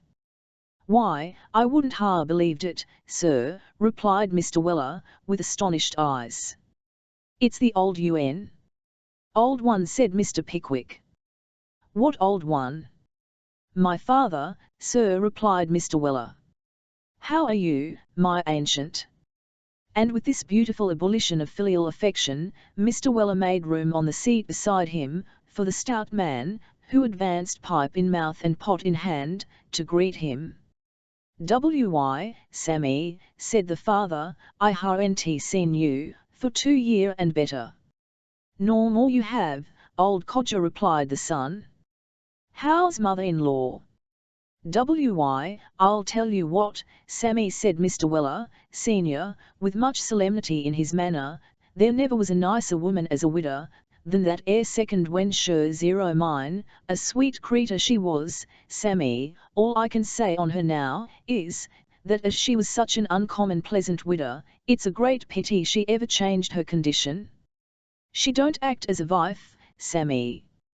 "Don't she, though?" inquired Mr. Weller, junior.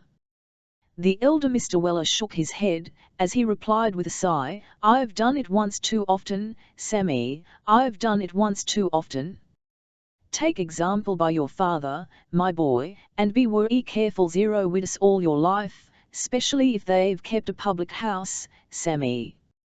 Having delivered this parental advice with great pathos, Mr. Weller, senior, refilled his pipe from a tin box he carried in his pocket, and, lighting his fresh pipe from the ashes of the old one, commenced smoking at a great rate.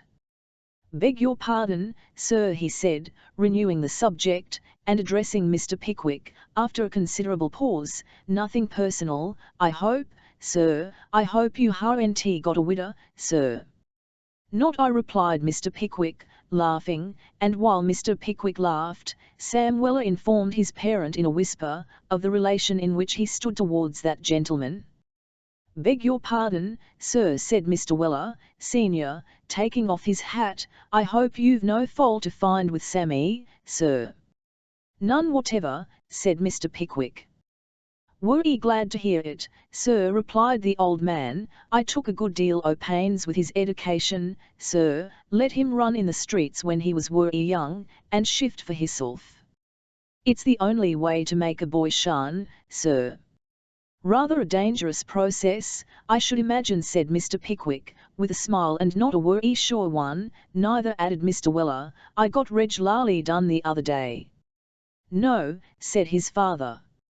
"Did," said the son, and he proceeded to relate, in as few words as possible, how he had fallen a ready dupe to the stratagems of Job Trotter. Mr. Weller, senior, listened to the tale with the most profound attention, and, at its termination, said, "Warn't 10 these chaps slim and tall, with long hair, and the gift 0 the gab gallopin'?" Mr. Pickwick did not quite understand the last item of description, but, comprehending the first, said yes at a venture. "T'other's a black-haired chap in mulberry livery, with a large head." "Yes, yes, he's," said Mr. Pickwick and Sam, with great earnestness. "Then I know where they are, and that's all about it," said Mr. Weller. "They are at Ipswich, safe enough, them two." "No," said Mr. Pickwick. "Fact," said Mr. Weller, "and I'll tell you how I know it. I work an Ipswich coach now and then for a friend 0 mine. I worked down the worry day arter the night as you caught the rheumatic, and at the Black Boy at Chelmsford, the place they'd come to, I took 'em up, right through to Ipswich, where the manservant, him in the mulberries, told me they was going to put up for a long time." "I'll follow him," said Mr. Pickwick. "We may as well see Ipswich as any other place." "I'll follow him." "You're quite certain it was them, governor?" inquired Mr. Weller, junior. "Quite, Sammy, quite," replied his father, "for their appearance is sing'lar. Besides that I wanted to see the gentleman so familiar with his servant, and, more than that, as they sat in the front, right behind the box, I heard 'em laughing and saying how they'd done old Fireworks." "Old who?" said Mr. Pickwick. "Old Fireworks, sir, by which, I've no doubt, they meant you, sir." There is nothing positively vile or atrocious in the appellation of Old Fireworks, but still it is by no means a respectful or flattering designation. The recollection of all the wrongs he had sustained at Jingle's hands, had crowded on Mr. Pickwick's mind. The moment Mr. Weller began to speak, it wanted but a feather to turn the scale, and Old Fireworks did it. "I'll follow him," said Mr. Pickwick, with an emphatic blow on the table. "Shall work down to Ipswich the day after tomorrow, sir," said Mr. Weller the elder, "from the Bull in Whitechapel, and if you really mean to go, you'd better go with me." "So we had," said Mr. Pickwick. "Very true, I can write to Berry, and tell them to meet me at Ipswich." "We will go with you." "But don't hurry away, Mr. Weller, won't you take anything?" "You're very good, sir," replied Mr. W., stopping a small glass of brandy to drink. "Your health, and success to Sammy, sir, wouldn't be amiss." "Certainly not," replied Mr. Pickwick. "A glass of brandy here." The brandy was brought, and Mr. Weller, after pulling his hair to Mr. Pickwick, and nodding to Sam, jerked it down his capacious throat as if it had been a small thimbleful. "Well done, father," said Sam. "Take care, old fellow, or you'll have a touch of your old complaint, the gout." "I've found a sovereign cure for that, Sammy," said Mr. Weller, setting down the glass. "A sovereign cure for the gout," said Mr. Pickwick, hastily producing his notebook. "What is it?" "The gout, sir," replied Mr. Weller. "The gout is a complaint as arises from too much ease and comfort. If ever you're attacked with the gout, sir, just you marry a widow as has got a good loud voice, with a decent notion of using it, and you'll never have the gout again. It's a capital prescription, sir. I takes it reg'lar, and I can warrant it to drive away any illness as is caused by too much jollity. Having imparted this valuable secret, Mr. Weller drained his glass once more, produced a laboured wink, sighed deeply, and slowly, "Well, what do you think of what your father says, Sam?" inquired Mr. Pickwick, with a smile. "Think, sir," replied Mr. Weller, "why, I think he's the victim o' connubiality, as Bluebeard's domestic chaplain said, with a tear of pity, when he buried him." There was no replying to this very apposite conclusion, and, therefore, Mr. Pickwick, after settling the reckoning, resumed his walk to Gray's Inn.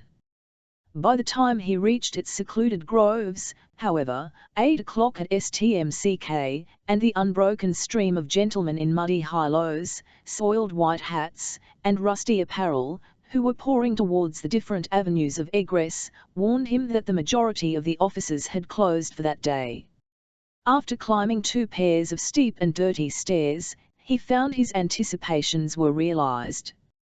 Mr. Perker's outer door was closed, and the dead silence which followed Mr. Weller's repeated kicks thereat, announced that the officials had retired from business for the night.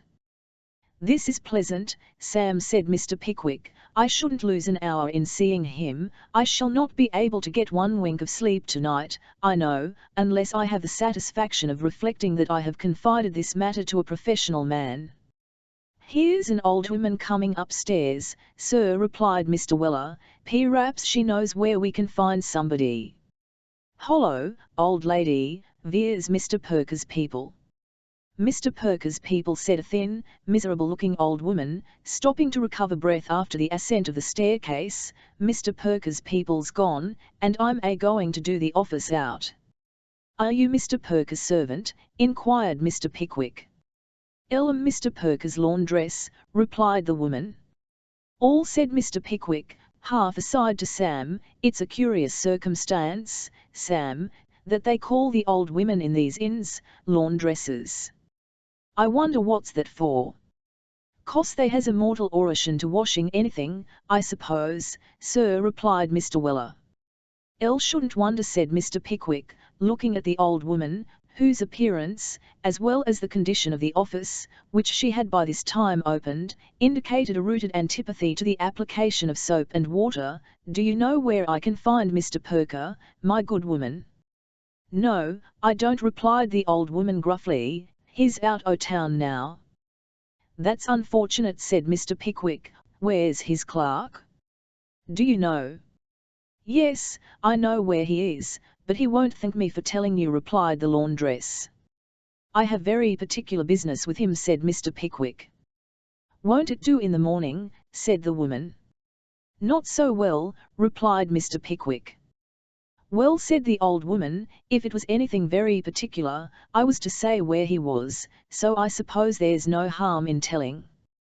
If you just go to the Magpie and Stump, and ask at the bar for Mr. Loten, they'll show you into him, and he's Mr. Perker's clerk." With this direction, and having been furthermore informed that the hostelry in question was situated in a court, happy in the double advantage of being in the vicinity of Clare Market, and closely approximating to the back of New Inn, Mr. Pickwick and Sam descended the rickety staircase in safety, and issued forth in quest of the Magpie and Stump. This favoured tavern, sacred to the evening orgies of Mr. Loten and his companions, was what ordinary people would designate a public house. That the landlord was a man of money-making turn was sufficiently testified by the fact of a small bulkhead beneath the tap-room window, in size and shape not unlike a sedan chair, being underlay to a mender of shoes, and that he was a being of a philanthropic mind was evident from the protection he afforded to a pieman, who vended his delicacies without fear of interruption, on the very doorstep. In the lower windows, which were decorated with curtains of a saffron hue, dangled 2 or 3 printed cards, bearing reference to Devonshire cider and Dantzic spruce, while a large blackboard, announcing in white letters to an enlightened public, that there were 500,000 barrels of double stout in the cellars of the establishment, left the mind in a state of not unpleasing doubt and uncertainty as to the precise direction in the bowels of the earth, in which this mighty cavern might be supposed to extend. When we add that the weather-beaten signboard bore the half-obliterated semblance of a magpie intently eyeing a crooked streak of brown paint, which the neighbours had been taught from infancy to consider as the stump, we have said all that need be said of the exterior of the edifice. On Mr. Pickwick's presenting himself at the bar, an elderly female emerged from behind the screen therein, and presented herself before him.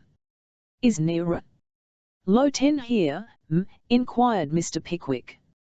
"Yes, he is, sir," replied the landlady. "Here, Charlie, show the gentleman into Mr. Low 10. "The gentleman can't go in just now," said a shambling pot boy, with a red head, "'cause Mr. Low 10's acing in a comic song, and he'll put him out." "He'll be done directly, sir." The red-headed pot-boy had scarcely finished speaking, when a most unanimous hammering of tables, and jingling of glasses, announced that the song had that instant terminated, and Mr. Pickwick, after desiring Sam to solace himself in the tap, suffered himself to be conducted into the presence of Mr. Low 10. "At the announcement of a gentleman to speak to you, sir," a puffy-faced young man, who filled the chair at the head of the table, looked with some surprise in the direction from whence the voice proceeded, and the surprise seemed to be by no means diminished, when his eyes rested on an individual whom he had never seen before. "I'll beg your pardon, sir," said Mr. Pickwick, "and I am very sorry to disturb the other gentleman, too, but I come on very particular business, and if you will suffer me to detain you at this end of the room for 5 minutes, I shall be very much obliged to you." The puffy-faced young man rose, and drawing a chair close to Mr. Pickwick in an obscure corner of the room, listened attentively to his tale of woe. All he said, when Mr. Pickwick had concluded, "Dodson and Fogg, sharp practice theirs, capital men of business, Dodson and Fogg, sir." Mr. Pickwick admitted the sharp practice of Dodson and Fogg, and Low 10 resumed. "Perker ain't in town, and he won't be, neither, before the end of next week, but if you want the action defended, and will leave the copy with me, I can do all that's needful till he comes back." "That's exactly what I came here for," said Mr. Pickwick, handing over the document.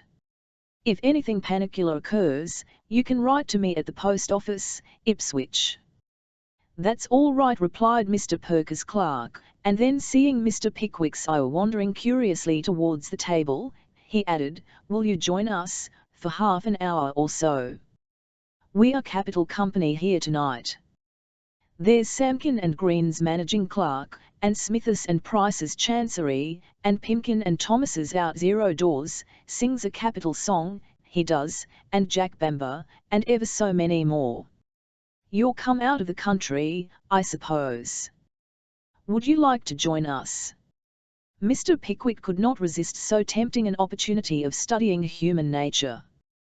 He suffered himself to be led to the table, where, after having been introduced to the company in due form, he was accommodated with a seat near the chairman and called for a glass of his favourite beverage. A profound silence, quite contrary to Mr. Pickwick's expectation, succeeded. "You don't find this sort of thing disagreeable, I hope, sir," said his right-hand neighbour, a gentleman in a checked shirt and mosaic studs, with a cigar in his mouth. "Not in the least," replied Mr. Pickwick. "I'll like it very much, although I am no smoker myself." "I should be very sorry to say I wasn't," interposed another gentleman on the opposite side of the table. "It's board and lodgings to me, is smoke." Mr. Pickwick glanced at the speaker, and thought that if it were washing too, it would be all the better. Here there was another pause. Mr. Pickwick was a stranger, and his coming had evidently cast a damp upon the party. "Mr. Grundy's going to oblige the company with a song," said the chairman. "No, he ain't," said Mr. Grundy. "Why not?" said the chairman. "Because he can't," said Mr. Gnmdy. "You had better say he won't," replied the chairman. "Well, then, he won't," retorted Mr. Grundy. Mr. Grundy's positive refusal to gratify for the company occasioned another silence. "Won't anybody enliven us?" said the chairman, despondingly. "Why don't you enliven us yourself, Mr. Chairman?" said a young man with a whisker, a squint, and an open shirt collar, dirty, from the bottom of the table. "Here." "Here," said the smoking gentleman, in the mosaic jewellery. "Because I only know one song, and I have sung it already, and it's a fine of glasses round to sing the same song twice in a night," replied the chairman. This was an unanswerable reply, and silence prevailed again. "I'll have been tonight, gentlemen," said Mr. Pickwick, hoping to start a subject which all the company could take a part in discussing. "I have been tonight, in a place which you all know very well, doubtless, but which I have not been in for some years, and know very little of. I mean Gray's Inn, gentlemen. Curious little nooks in a great place, like London, these old inns, by Jove," said the chairman, whispering across the table to Mr. Pickwick. "You have hit upon something that one of us, at least, would talk upon for ever. You'll draw old Jack Bamber out. He was never heard to talk about anything else but the inns, and he has lived alone in them till he's half crazy." The individual to whom Loten alluded was a little, yellow, high-shouldered man, whose countenance, from his habit of stooping forward when silent, Mr. Pickwick had not observed before.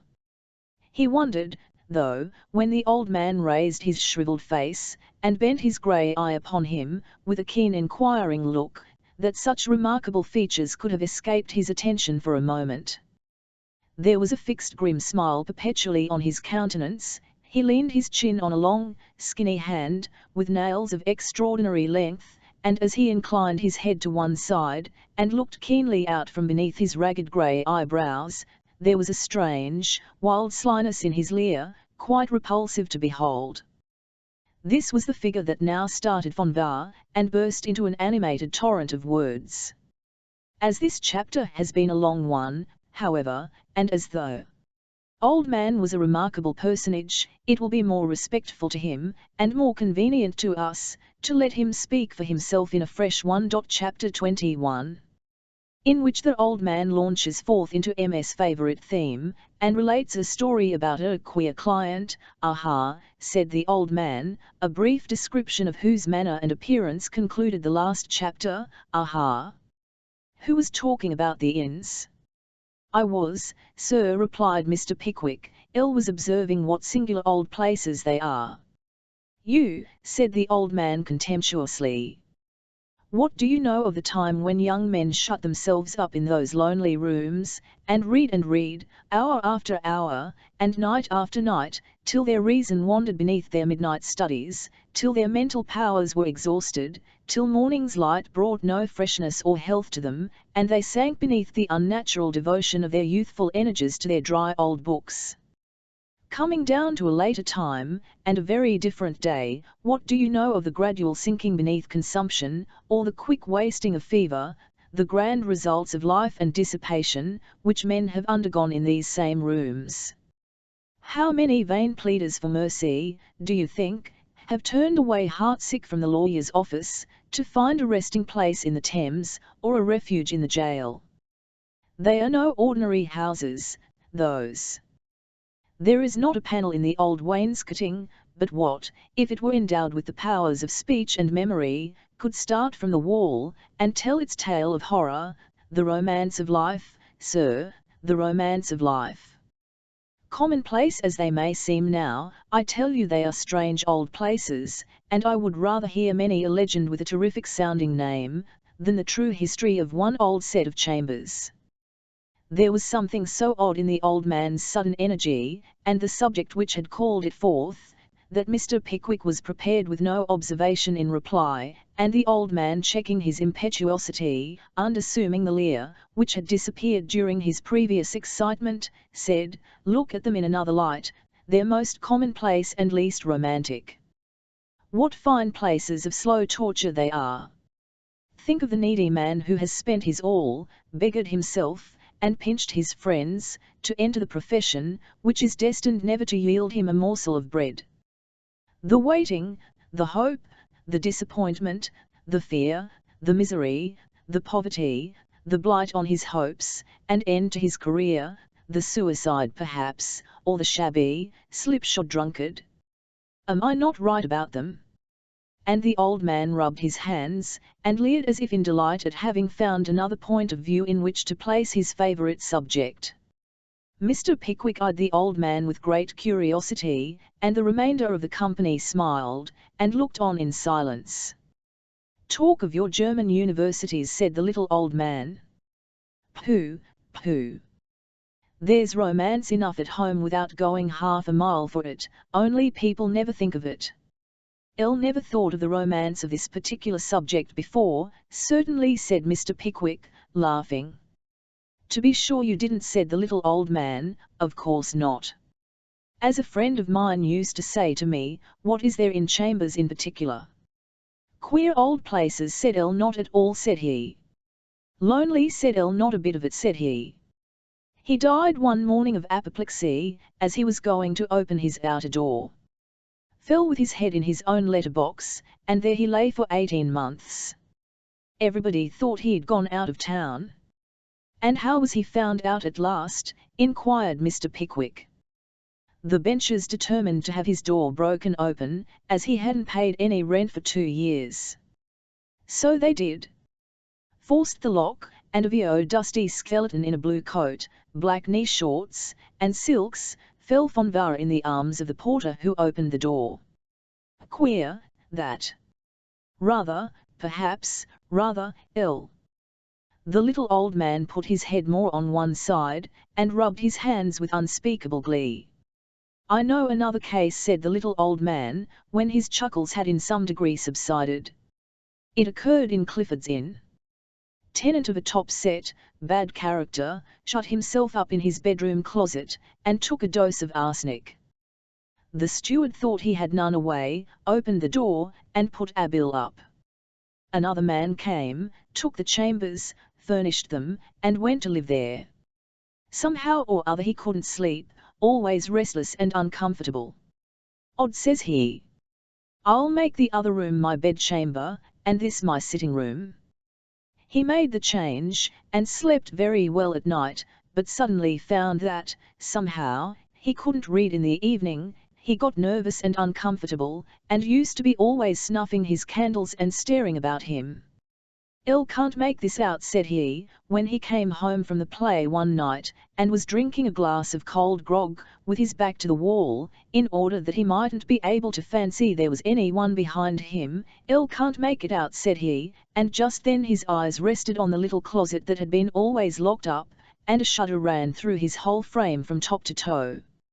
'I have felt this strange feeling before,' said he, 'cannot help thinking there's something wrong about that closet.'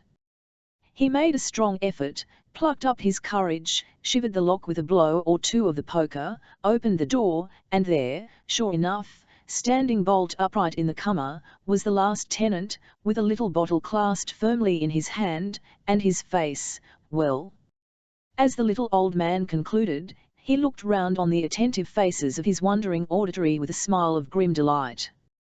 'What strange things these are you tell us of, sir,' said Mr. Pickwick, minutely scanning the old man's countenance, by the aid of his glasses. 'Strange,' said the little old man. 'Nonsense, you think them strange, because you know nothing about it. They are funny, but not uncommon.' 'Funny!' exclaimed Mr. Pickwick involuntarily. 'Yes, funny, are they not?' replied the little old man, with a diabolical leer, and then, without pausing for an answer, he continued, 'Elle knew another man, let me see, 40 years ago now, who took an old, damp, rotten set of chambers, in one of the most ancient inns, that had been shut up and empty for years and years before. There were lots of old women's stories about the place, and it certainly was far from being a cheerful one, but he was poor, and the rooms were cheap, and that would have been quite a sufficient reason for him, if they had been 10 times worse than they really were. He was obliged to take some mouldering fixtures that were on the place, and, among the rest, was a great lumbering wooden press for papers, with large glass doors, and a green curtain inside, a pretty useless thing for him, for he had no papers to put in it, and as to his clothes he carried them about with him, and that wasn't very hard work, either. Well, he had moved in all his furniture, it wasn't quite a TNLCK full, and had sprinkled it about the room, so as to make the 4 chairs look as much like a dozen as possible, and was sitting down before the fire at night, drinking the first glass of 2 gallons of whiskey he had ordered on credit, wondering whether it would ever be paid for, and if so, in how many years' time, when his eyes encountered the glass doors of the wooden press. "All," says he, "if I hadn't been obliged to take that ugly article at the old broker's valuation, I might have got something comfortable for the money. I'll tell you what it is, old fellow," he said, speaking aloud to the press, having nothing else to speak to, "if it wouldn't cost more to break up your old carcass than it would ever be worth afterward, I'd have a fire out of you in less than no time." He had hardly spoken the words, when a sound resembling a faint groan appeared to issue from the interior of the case. It startled him at first, but thinking, on a moment's reflection, that it must be some young fellow in the next chamber, who had been dining out, he put his feet on the fender, and raised the poker to stir the fire. At that moment, the sound was repeated, and one of the glass doors slowly opening, disclosed a pale and emaciated figure in soiled and worn apparel, standing erect in the press. The figure was tall and thin, and the countenance expressive of care and anxiety, but there was something in the hue of the skin, and gaunt and unearthly appearance of the whole form, which no being of this world was ever seen to wear. "Who are you?" said the new tenant, turning very pale, poising the poker in his hand, however, and taking a very decent aim at the countenance of the figure. "Who are you?" "Don't throw that poker at me," replied the form. "If you hurled it with ever so sure an aim, it would pass through me, without resistance, and expend its force on the wood behind. I am a spirit." "And pray, what do you want here?" faltered the tenant.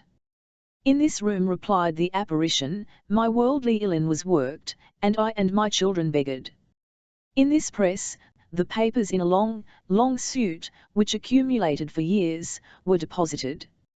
In this room, when I had died of grief, and long deferred hope, 2 wily harpies divided the wealth for which I had contested during a wretched existence, and of which, at last, not 1 farthing was left for my unhappy descendants.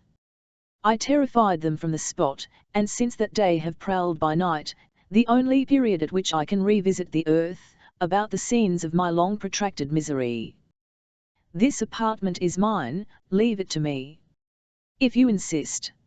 "Upon making your appearance here," said the tenant, who had had time to collect his presence of mind during this prosy statement of the ghosts, "I shall give up possession with the greatest pleasure, but I should like to ask you 1 question, if you will allow me."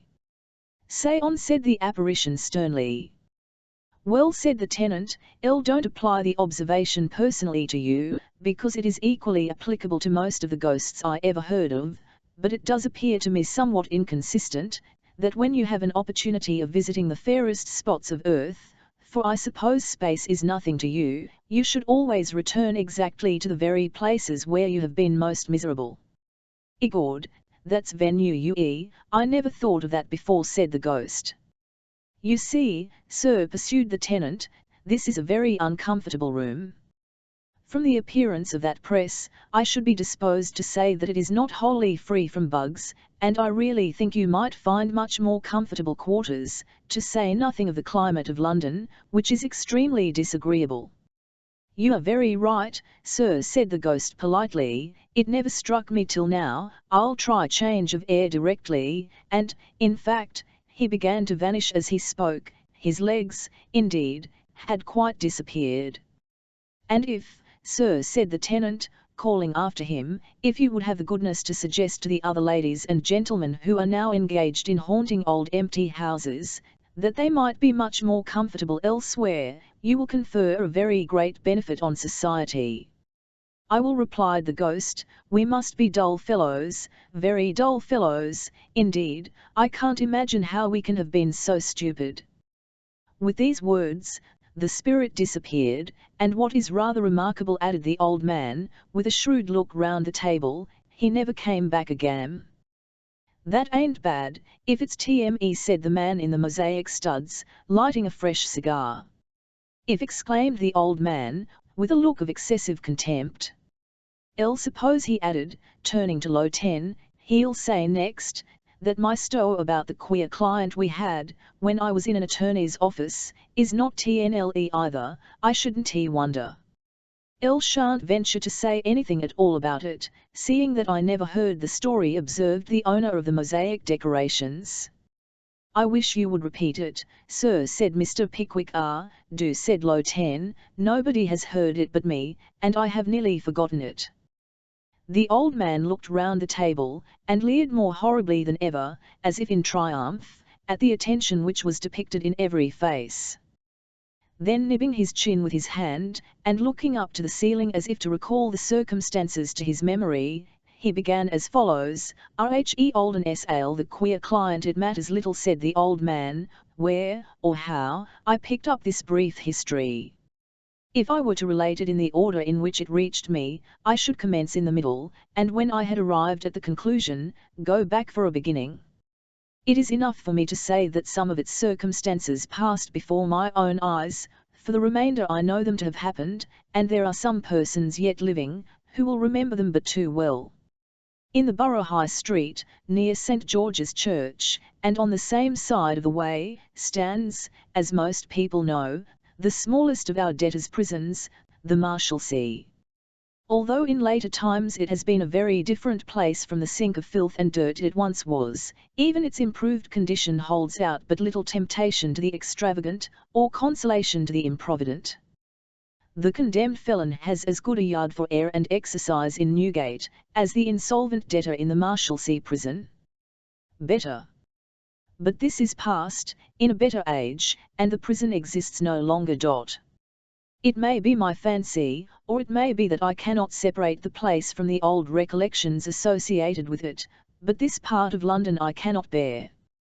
The street is broad, the shops are spacious, the noise of passing vehicles, the footsteps of a perpetual stream of people, all the busy sounds of traffic, resound in it from morn to midnight, but the streets around are mean and close, poverty and debauchery lie festering in the crowded alleys, want and misfortune are pent up in the narrow prison, an air of gloom and dreariness seems, in my eyes at least, to hang about the scene, and to impart to it a squalid and sickly hue.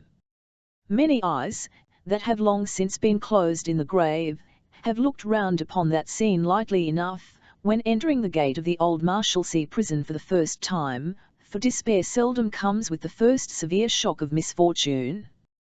A man has confidence in untried friends, he remembers the many offers of service so freely made by his boon companions when he wanted them not, he has hope, the hope of happy inexperience, and however he may bend beneath the first shock, it springs up in his bosom, and flourishes there for a brief space, until it droops beneath the blight of disappointment and neglect.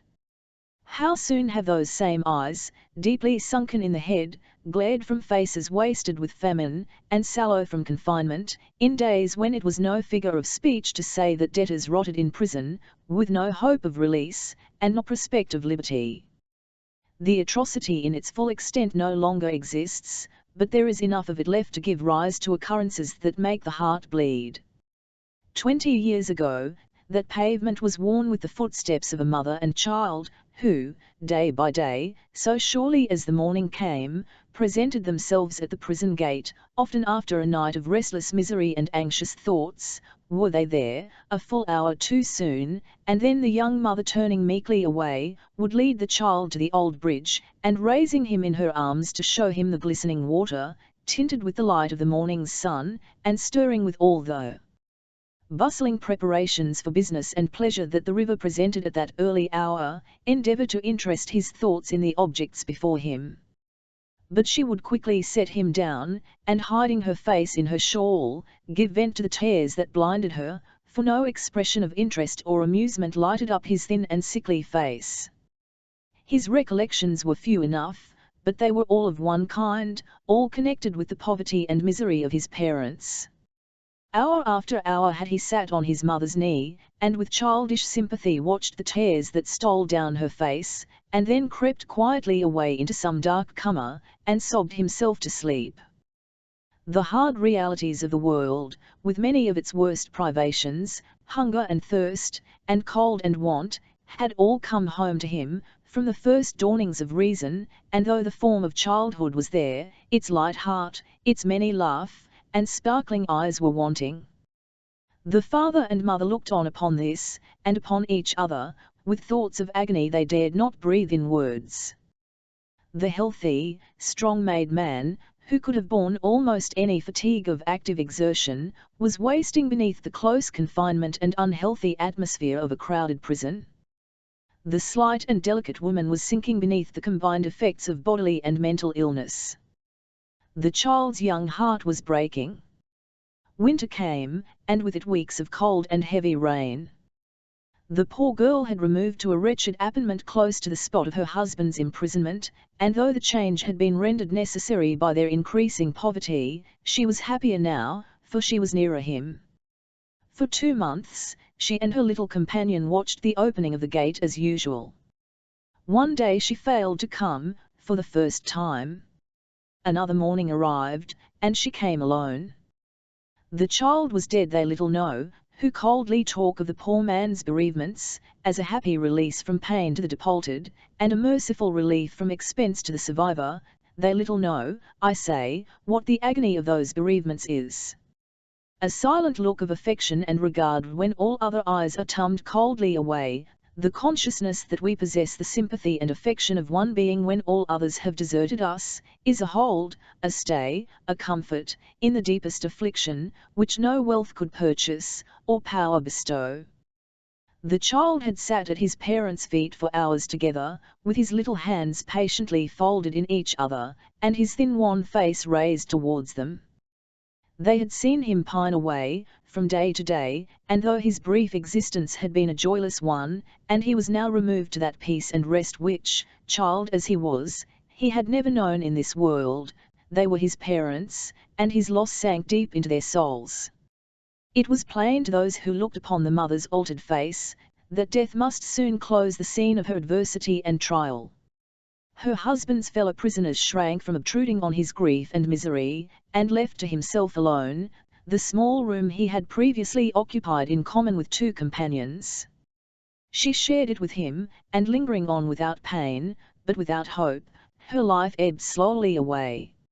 She had fainted one evening in her husband's arms, and he had borne her to the open window, to revive her with the air, when the light of the moon falling full upon her face, showed him a change upon her features, which made him stagger beneath her weight, like a helpless infant. "Set me down, George," she said faintly. He did so, and seating himself beside her, covered his face with his hands, and burst into tears. "It is very hard to leave you, George," she said, "but it is God's will, and you must bear it for my sake. Oh, how I thank Him for having taken our boy. He is happy, and in heaven now. What would he have done here, without his mother?" "You shall not die, Mary, you shall not die," said the husband, starting up. He paced hurriedly to and fro, striking his head with his clenched fists, then reseating himself beside her, and supporting her in his arms, added more calmly, "Rouse yourself, my dear girl. Pray, pray do. You will revive yet." "Never again, George, never again," said the dying woman.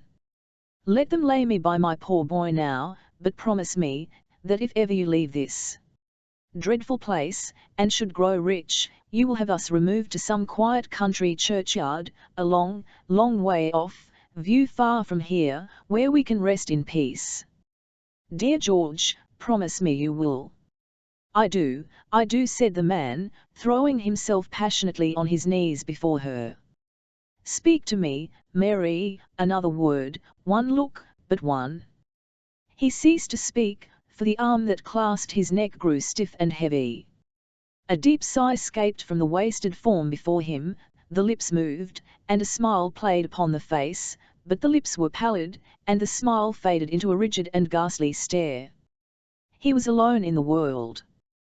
That night, in the silence and desolation of his miserable room, the wretched man knelt down by the dead body of his wife, and called on God to witness a terrible oath, that from that hour, he devoted himself to revenge her death and that of his child, that thenceforth to the last moment of his life, his whole energies should be directed to this one object, that his revenge should be protracted and tenable, that his hatred should be undying and inextinguishable, and should hunt its object through the world. The deepest despair, and passion scarcely human, had made such fierce ravages on his face and form, in that one night, that his companions in misfortune shrank affrighted from him as he passed by. His eyes were bloodshot and heavy, his face a deadly white, and his body bent as if with age. He had bitten his underlip nearly through in the violence of his mental suffering, and the blood which had flowed from the wound had trickled down his chin, and stained his shirt and neckerchief. No tear or sound of complaint escaped him, but the unsettled look, and disordered haste with which he paced up and down the yard, denoted the fever which was bumming within. It was necessary that his wife's body should be removed from the prison, without delay. He received the communication with perfect calmness, and acquiesced in its propriety. Nearly all the inmates of the prison had assembled to witness its removal. They fell back on either side when the widower appeared. He walked hurriedly from var, and stationed himself, alone, in a little railed area close to the lodge gate, from whence the crowd, with an instinctive feeling of delicacy, had retired. The rude coffin was borne slowly forward on men's shoulders. A dead silence pervaded the throng, broken only by the audible lamentations of the women, and the shuffling steps of the bearers on the stone pavement. They reached the spot where the bereaved husband stood, and stopped. He laid his hand upon the coffin, and mechanically adjusting the pall with which it was covered, motioned them onward. The tunkeys in the prison lobby took off their hats as it passed through, and in another moment the heavy gate closed behind it. He looked vacantly upon the crowd, and fell heavily to the ground. Although for many weeks after this, he was watched, night and day, in the wildest ravings of fever, neither the consciousness of his loss, nor the recollection of the vow he had made, ever left him for a moment. Scenes changed before his eyes, place succeeded place, and event followed event, in all the hurry of delirium, but they were all connected in some way with the great object of his mind. He was sailing over a boundless expanse of sea, with a blood-red sky above, and the angry waters, lashed into fury beneath, boiling and eddying up, on every side. There was another vessel before them, toiling and labouring in the howling storm, her canvas fluttering in ribbons from the mast, and her deck thronged with figures who were lashed to the sides, over which huge waves every instant burst, sweeping away some devoted creatures into the foaming sea. Onward they bore, amidst the roaring mass of water, with a speed and force which nothing could resist, and striking the stem of the foremost vessel, crushed her beneath their keel. From the huge whirlpool which the sinking wreck occasioned, arose a shriek so loud and shrill, the death cry of 100 drowning creatures, blended into one fierce yell, that it rung far above the war CW of the elements, and re-echoed till it seemed to pierce air, sky, and ocean. But what was that old grey head that rose above the water's surface, and with looks of agony, and screams for aid, buffeted with the waves? One look, and he had sprung from the vessel's side, and with vigorous strokes was swimming towards it. He reached it, he was close upon it. They were his features. The old man saw him coming, and vainly strove to elude his grasp. But he clasped him tight, and dragged him beneath the water. Down, down with him, 50 fathoms down, his STNLGGLES grew fainter and fainter, until they wholly ceased. He was dead, he had killed him, and had kept his oath. He was traversing the scorching sands of a mighty descent, barefoot and alone. The sand choked and blinded him, its fine thin grains entered the very pores of his skin, and irritated him almost to madness. Gigantic masses of the same material, carried forward by the wind, and shone through by the burning sun, stalked in the distance like pillars of living fire. The bones of men, who had perished in the dreary waste, lay scattered at his feet. A fearful light fell on everything around. So far as the eye could reach, nothing but objects of dread and horror presented themselves. Vainly striving to utter a cry of terror, with his tongue cleaving to his mouth, he rushed madly forward. Armed with supernatural strength, he waded through the sand, until, exhausted with fatigue and thirst, he fell senseless on the earth. What fragrant coolness revived him, what gushing sound was that? Water. It was indeed a well, and the clear fresh stream was running at his feet. He drank deeply of it, and throwing his aching limbs upon the bank, sank into a delicious trance. The sound of approaching footsteps roused him. An old grey-headed man tottered forward to slake his burning thirst. It was he again. He wound his arms round the old man's body, and held him back. He struggled, and shrieked for water, for but one drop of water to save his life. But he held the old man firmly, and watched his agonies with greedy eyes, and when his lifeless head fell forward on his bosom, he rolled the corpse from him with his feet. When the fever left him, and consciousness returned, he awoke to find himself rich and free, to hear that the parent who would have let him die in jail, who had let those who were far dearer to him than his own existence die of want, and sickness of heart that medicine cannot cure, had been found dead in his bed of down. He had had all the heart to leave his son a beggar, but proud even of his health and strength, had put off the act till it was too late, and now might gnash his teeth in the other world, at the thought of the wealth his remissness had left him. He awoke to this, and he awoke to more.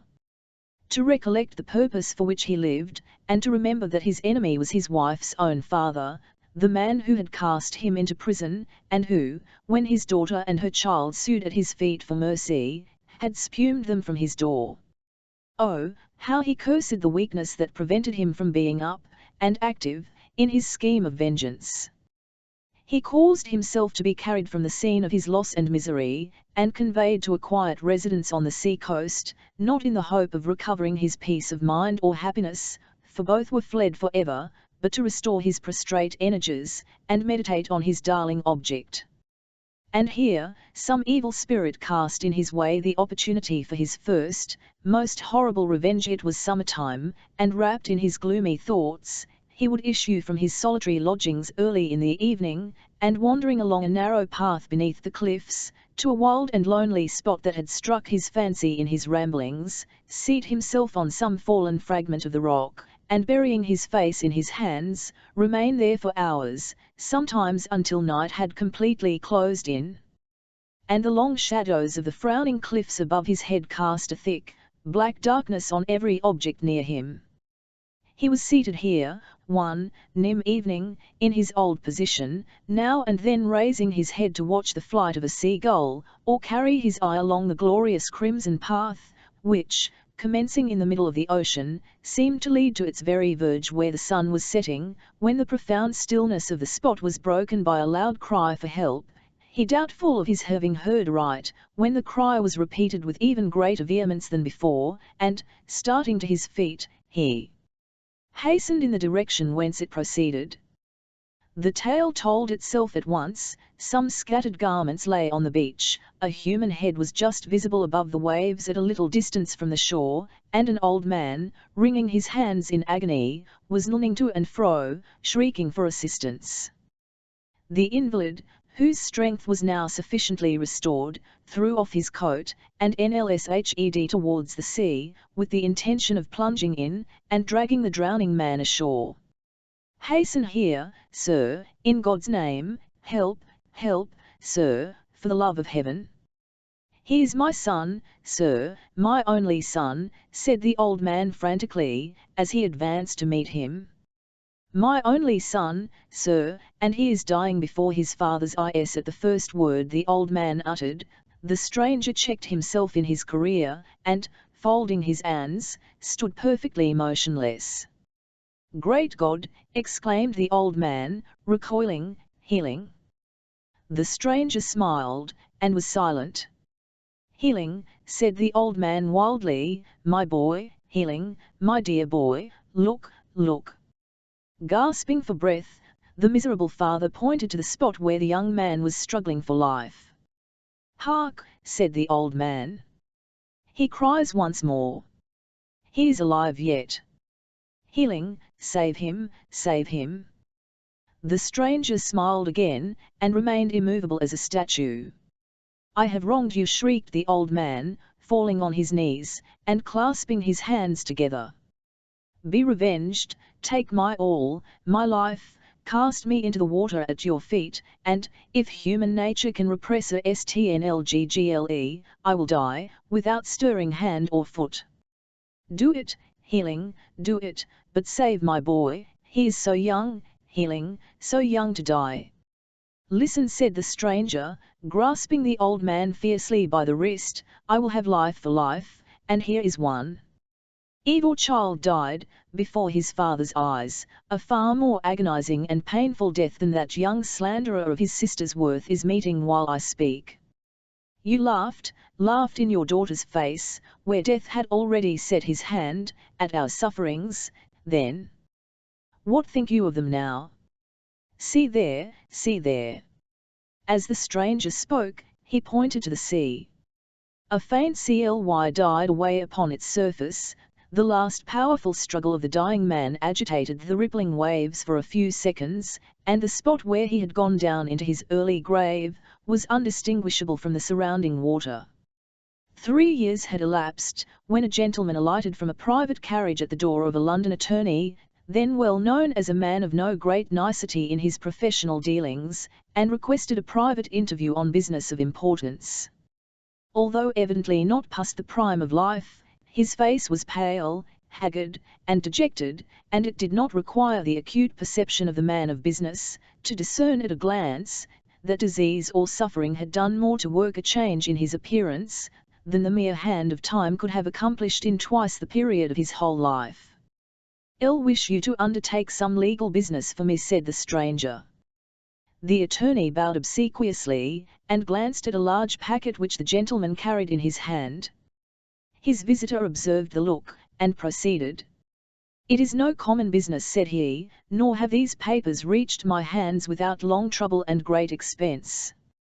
The attorney cast a still more anxious look at the packet, and his visitor, undoing the string that bound it, disclosed a quantity of promissory notes, with copies of deeds, and other documents.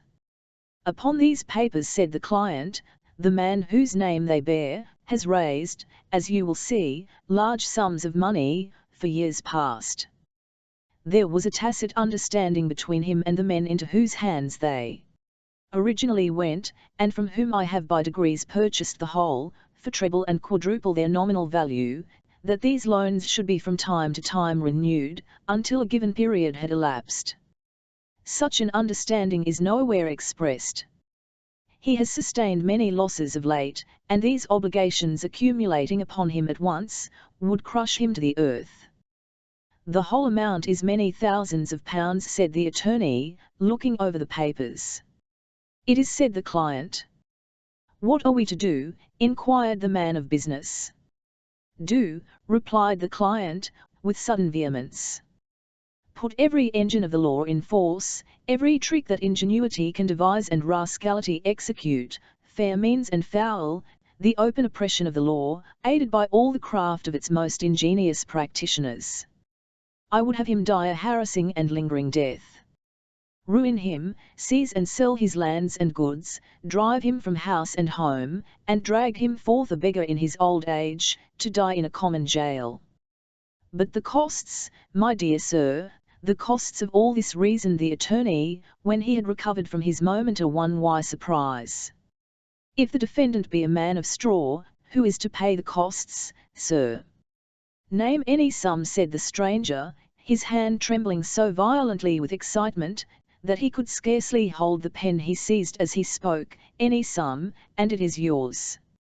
Don't be afraid to name it, man. I shall not think it dear, if you gain my object."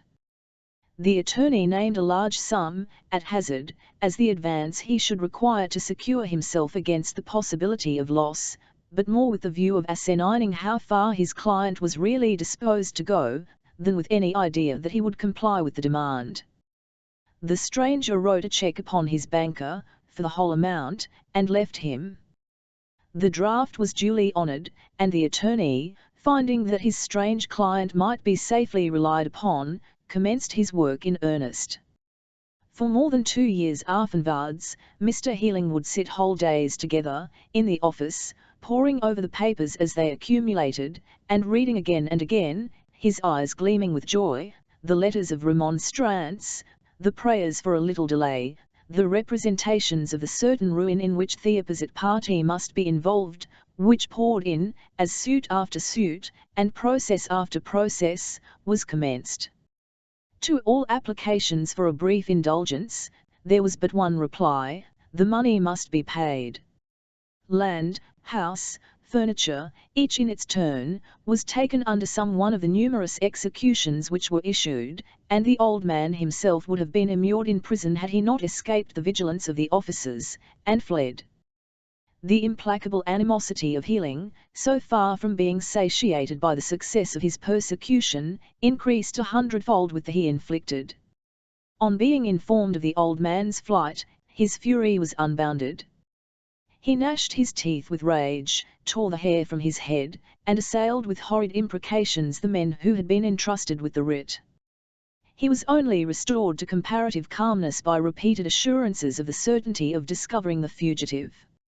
Agents were sent in quest of him, in all directions, every stratagem that could be invented was resorted to, for the purpose of discovering his place of retreat, but it was all in vain. Half a year had passed over, and he was still undiscovered. At length late one night, Healing, of whom nothing had been seen for many weeks before, appeared at his attorney's private residence, and sent up word that a gentleman wished to see him instantly. Before the attorney, who had recognized his voice from above stairs, could order the servant to admit him, he had rushed up the staircase, and entered the drawing-room pale and breathless. Having closed the door, to prevent being overheard, he sank into a chair, and said, in a low voice, "Hush! I have found him at last." "No," said the attorney. "Well done, my dear sir, well done." "He lies concealed in a wretched lodging in Camden Town," said Healing. "Perhaps it is as well we did lose sight of him, for he has been living alone there, in the most abject misery, all the time, and he is poor, very poor." "Very good," said the attorney. "You will have the caption made tomorrow, of course." "Yes," replied Healing. "Stay. No. The next day. You are surprised at my wishing to postpone it," he added, with a ghastly smile, "but I had forgotten. The next day is an anniversary in his life, let it be done then." "Very good," said the attorney. "Will you write down instructions for the officer?" "No, let him meet me here, at 8 in the evening, and I will accompany him myself." They met on the appointed night, and, hiring a hackney coach, directed the driver to stop at that corner of the old Pancras Road, at which stands the parish workhouse. By the time they alighted there, it was quite dark, and, proceeding by the dead wall in front of the Veterinary Hospital, they entered a small by-street, which is, or was at that time, called Little College Street, and which, whatever it may be now, was in those days a desolate place enough, surrounded by little else than fields and ditches. Having drawn the travelling cap he had on half over his face, and muffled himself in his cloak, Healing stopped before the meanest-looking house in the street, and knocked gently at the door. It was at once opened by a woman, who dropped a curtsy of recognition, and Healing, whispering the officer to remain below, crept gently upstairs, and, opening the door of the front room, entered at once. The object of his search and his unrelenting animosity, now a decrepit old man, was seated at a bare deal table, on which stood a miserable candle. He stood on the entrance of the stranger, and rose feebly to his feet. "What now, what now?" said the old man. "What fresh misery is this? What do you want here?" "A word with you," replied Healing. As he spoke, he seated himself at the other end of the table, and, throwing off his cloak and cap, disclosed his features. The old man seemed instantly deprived of speech. He fell backward in his chair, and, clasping his hands together, gazed on the apparition with a mingled look of abhorrence and fear. "This day 6 years," said Healing, "I claimed the life you owed me for my child's. Beside the lifeless form of your daughter, old man, I swore to live a life of revenge. I have never swerved from my purpose for a moment's space, but if I had, one thought of her uncomplaining, suffering look, as she drooped away, or of the starving face of our innocent child would have nerved me to my task. My first act of requital you well remember, this is my last." The old man shivered, and his hands dropped powerless by his side. "I'll leave England tomorrow," said Healing, after a moment's pause. "Tonight I consign you to the living death to which you devoted her, a hopeless prison." He raised his eyes to the old man's countenance, and paused. He lifted the light to his face, set it gently down, and left the apartment. "You had better see to the old man," he said to the woman, as he opened the door, and motioned the officer to follow him into the street. "I'll think he is ill." The woman closed the door, ran hastily upstairs, and found him lifeless. Beneath a plain gravestone, in one of the most peaceful and secluded churchyards in Kent, where wild flowers mingle with the grass, and the soft landscape around forms the fairest spot in the garden of England, lie the bones of the young mother and her gentle child. But the ashes of the father do not mingle with theirs, nor, from that night forward, did the attorney ever gain the remotest clue to the subsequent history of his queer client. As the old man concluded his tale, he advanced to a peg in one corner, and taking down his hat and coat, put them on with great deliberation, and, without saying another word, walked slowly away. As the gentleman with the mosaic studs had fallen asleep, and the major part of the company were deeply occupied in the humorous process of dropping melted tallow grease into his brandy and water, Mr. Pickwick depained unnoticed, and having settled his own score, and that of Mr. Weller, issued forth, in company with that gentleman, from beneath the panel of the Magpie and Stump. Chapter 22. Mr. Pickwick journeys to Ipswich and meets with a romantic adventure with a middle-aged lady in yellow curl papers. "That air your governor's luggage, Sammy?" inquired Mr. Weller of his affectionate son, as he entered the yard of the Bull Inn, Whitechapel, with a travelling bag and a small portmanteau. "You might ha' made a worse guess than that, old feller," replied Mr. Weller the younger, setting down his burden in the yard, and sitting himself down upon it afterwards. "The governor hiss'll be down here presently." "He's a cabinet, I suppose," said the father. "Yes, he's a-having 2 mile o' danger at 8d," responded the son. "How's mother-in-law this moment?" "Queer, Sammy, queer," replied the elder Mr. Weller, with impressive gravity. "She's been gettin' rather in the methodistical order lately, Sammy, and she is uncommon pious, to be sure. She's too good a creetur for me, Sammy. I feel I don't deserve her." "Ah," said Mr. Samuel. "That's wetty self-denying o' you." "Worry," replied his parent, with a sigh. "She's got hold zero some inwention for grown-up people being born again, Sammy, the new birth, I think they calls it. I should worry much like to see that system in haction, Sammy. I should worry much like to see your mother-in-law born again. Wouldn't I put her out to nurse?" "What do you think them women does for the day?" continued Mr. Weller, after a short pause, during which he had significantly struck the side of his nose with his forefinger some half-dozen times. "What do you think they does, t'other day, Sammy?" "Don't know," replied Sam. "What?" "Goes and gets up a grand tea drinking for a fella they calls their shepherd," said Mr. Weller. "I was standing staring in at the picture shop down at our place, when I sees a little bill about it, tickets £0.50. All applications to be made to the committee. Secretary, Mrs. Weller, and when I got home there was the committee sitting in our back parlour. 14 women, I wish you could ha' heard 'em, Sammy. There they was, passin' resolutions, and wotin' supplies, and all sorts zero games. Well, what with your mother-in-law worrying me to go, and what with my looking for'ard to seeing some queer starts if it did, I put my name down for a ticket. At 6 o'clock on the Friday evening I dresses myself out were smart, and off I goes with the old woman, and up we walks into a fust floor where there was tea things for 30, and a whole lot zero women as begins whisperin' to one another, and looking at me, as if they'd never seen a rather stout gentleman of 58 afore. By and by, there comes a great bustle downstairs, and a lanky chap with a red nose and a white neckcloth rushes up, and sings out, "Here's the shepherd coming to wyset his faithful flock," and in comes a fat chap in black, with a great white face, smilin' like clockwork.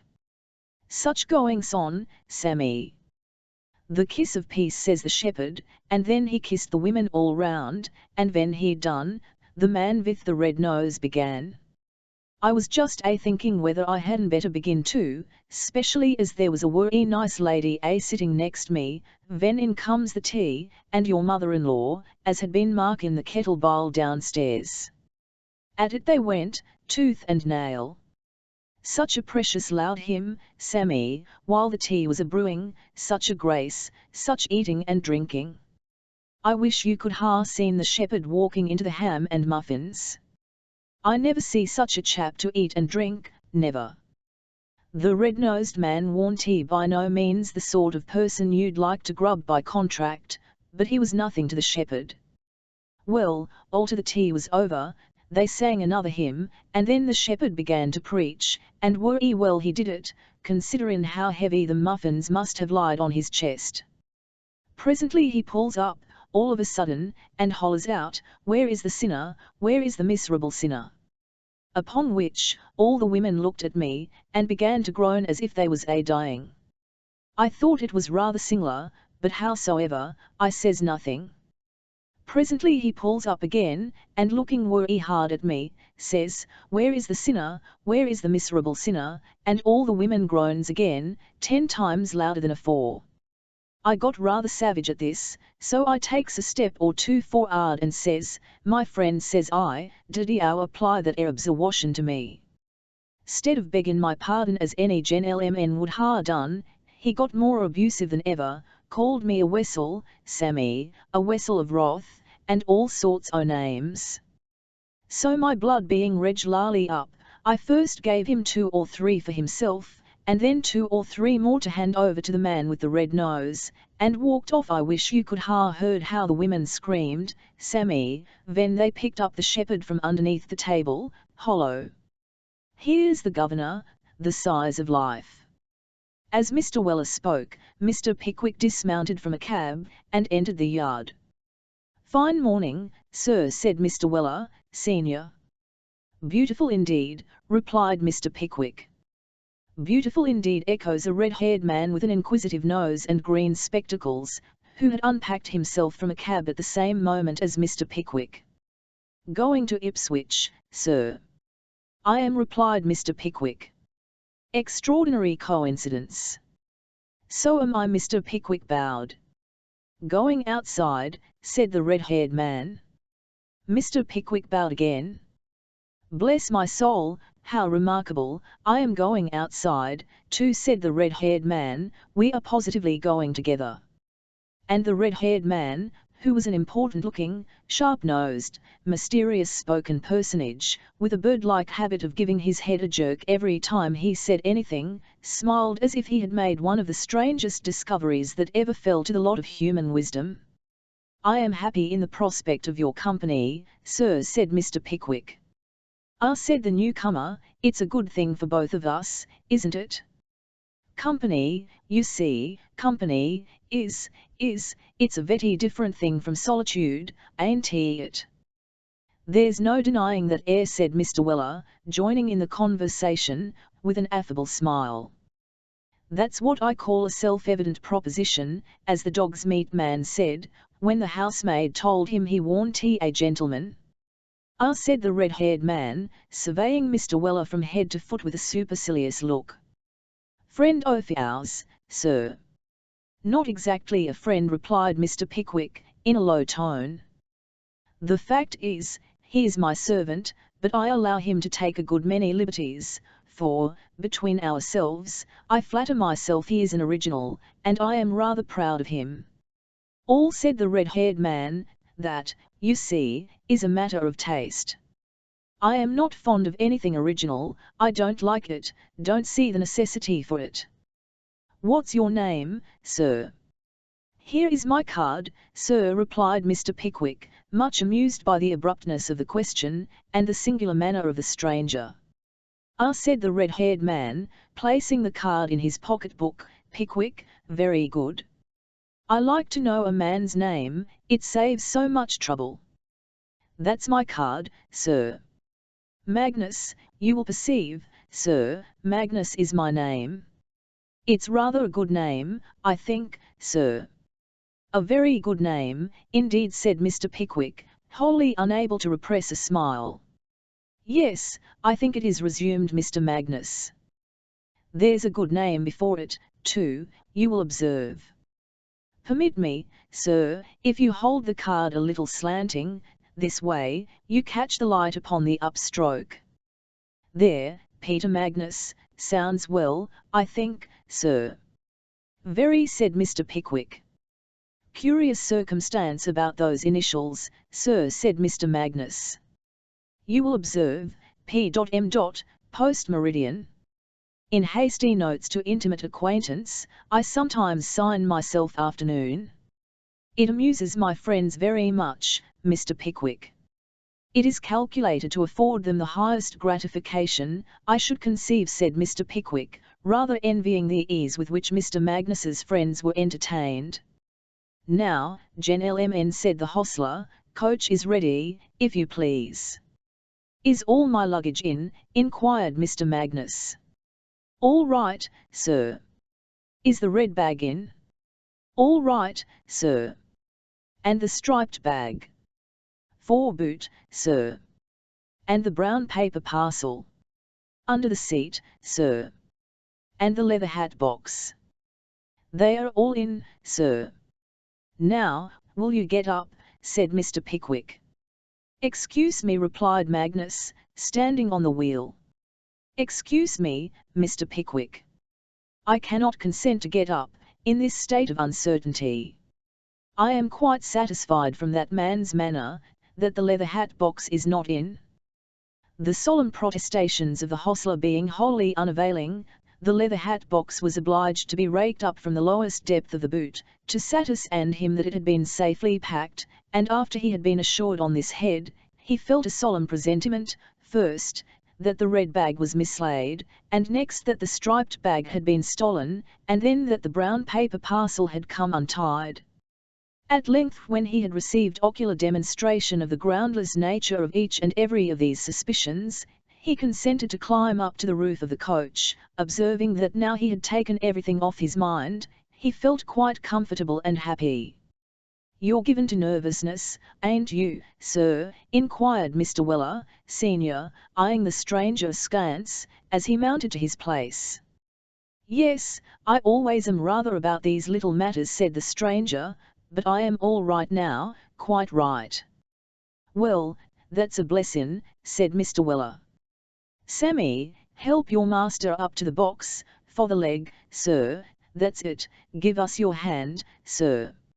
Up with you. You was a lighter weight when you was a boy, sir.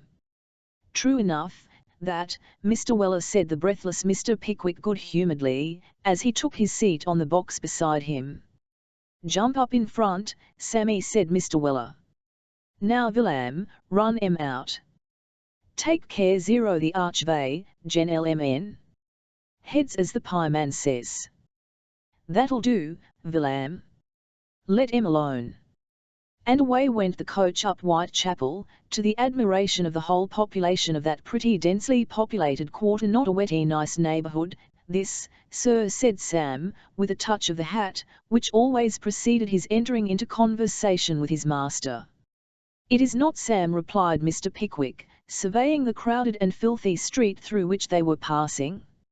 It's a very remarkable circumstance, sir, said Sam, that poverty and oysters always seem to go together. I don't understand you, Sam, said Mr. Pickwick. "What I mean, sir," said Sam, "is, that the poorer a place is, the greater call there seems to be for oysters. Look here, sir, here's a oyster stall to every half-dozen houses. The street's lined with 'em. Blest if I don't think that when a man's poor, he rushes out of his lodgings, and eats oysters in regular desperation." "To be sure he does," said Mr. Weller, senior, "and it's just the same with pickled salmon." "Those are two very remarkable facts, which never occurred to me before," said Mr. Pickwick. "The very first place we stop at, I'll make a note of them." By this time they had reached the turnpike at Mile End. A profound silence prevailed until they had got 2 or 3 miles farther on, when Mr. Weller, senior, turning suddenly to Mr. Pickwick, said, "Were e queer life is a pike keeper's, sir." "A what?" said Mr. Pickwick. "A pike keeper." "What do you mean by a pike keeper?" inquired Mr. Peter Magnus. "The old UN means a turnpike keeper, Gen LMN," observed Mr. Samuel Weller, in explanation. "Oh," said Mr. Pickwick, "I see. Yes, very curious life. Very uncomfortable. They are all on men as has met with some disappointment in life," said Mr. Weller, senior. "Eh, said Mr. Pickwick. "Yes. Consequence of which, they retires from the world, and shuts themselves up in pikes, partly with the view of being solitary, and partly to revenge themselves on mankind by taking tolls." "Dear me," said Mr. Pickwick, "I never knew that before." "Fact, sir," said Mr. Weller, "if they was Gen LMN, you'd call 'em misanthropes, but as it is, they only takes to pike keeping." With such conversation, possessing the inestimable charm of blending amusement with instruction, did Mr. Weller beguile the tediousness of the journey, during the greater part of the day. Topics of conversation were never wanting, for even when any pause occurred in Mr. Weller's loquacity, it was abundantly supplied by the desire evinced by Mr. Magnus to make himself acquainted with the whole of the personal history of his fellow travellers, and his loudly expressed anxiety at even stage, respecting the safety and well-being of the 2 bags, the leather hat box, and the brown paper parcel. In the main street of Ipswich, on the left-hand side of the way, a short distance after you have passed through the open space fronting the town hall, stands an inn known far and wide by the appellation of the Great White Horse, rendered the more conspicuous by a stone statue of some rampacious animal with flowing mane and tail, distantly resembling an insane cart horse, which is elevated above the principal door. The Great White Horse is famous in the neighbourhood, in the same degree as a prize ox, or a county paper chronicled tumip, or unwieldy pig, for its enormous size.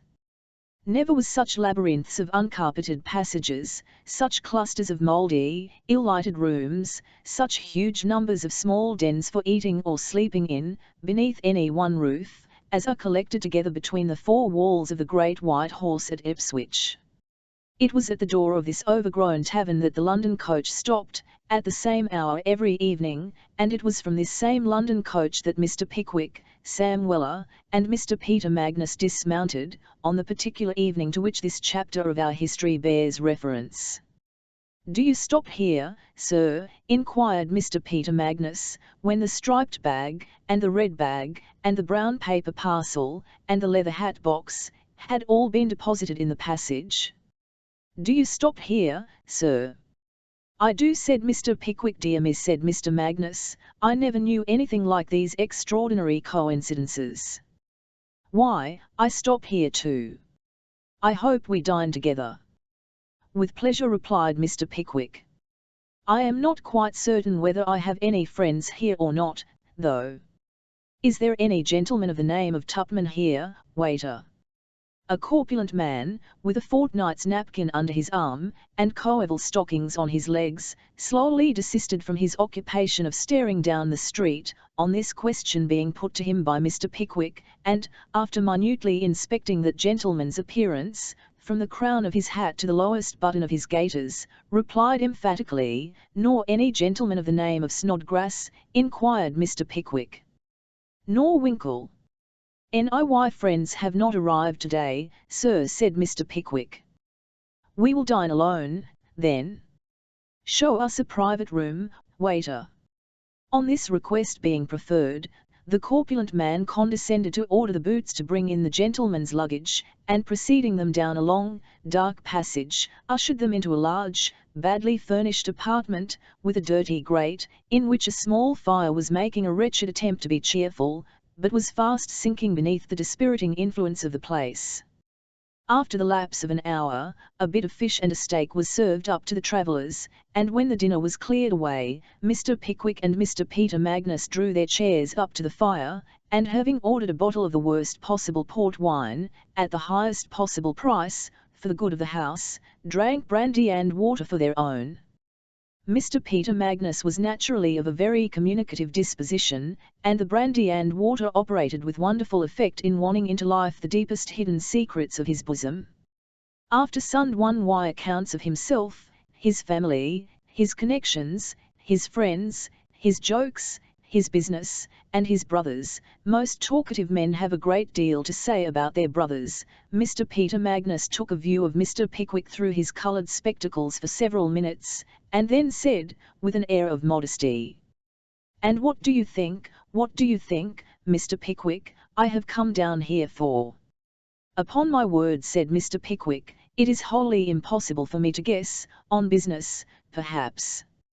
"Partly right, sir," replied Mr. Peter Magnus, "but partly wrong at the same time. Try again, Mr. Pickwick." "Really," said Mr. Pickwick, "I must throw myself on your mercy, to tell me or not, as you may think best, for I should never guess, if I were to try all night." "Why, then, he, said Mr. Peter Magnus, with a bashful titter, "what should you think, Mr. Pickwick, if I had come down here to make a proposal, sir, eh?" He. "Think that you are very likely to succeed," replied Mr. Pickwick, with one of his beaming smiles. "Ah," said Mr. Magnus. "But do you really think so, Mr. Pickwick? Do you, though?" "Certainly," said Mr. Pickwick. "No, but you re joking, though." "I am not, indeed." "Why, then," said Mr. Magnus, "to let you into a little secret, I think so too. I don't mind telling you, Mr. Pickwick, although I'm dreadful jealous by nature, horrid, that the lady is in this house." Here Mr. Magnus took off his spectacles, on purpose to wink, and then put them on again. "That's what you were running out of the room for, before dinner, then, so often," said Mr. Pickwick archly. "Hush! Yes, you're right, that was it, not such a fool as to see her, though. No, wouldn't do, you know, after having just come off a journey. Wait till tomorrow, sir, double the chance then. Mr. Pickwick, sir, there is a suit of clothes in that bag, and a hat in that box, which, I expect, in the effect they will produce, will be invaluable to me, sir."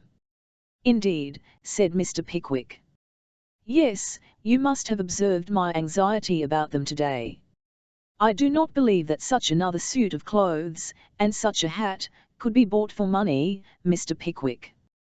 Mr. Pickwick congratulated the fortunate owner of the irresistible garments on their acquisition, and Mr. Peter Magnus remained a few moments apparently absorbed in contemplation. "She's a fine creature," said Mr. Magnus.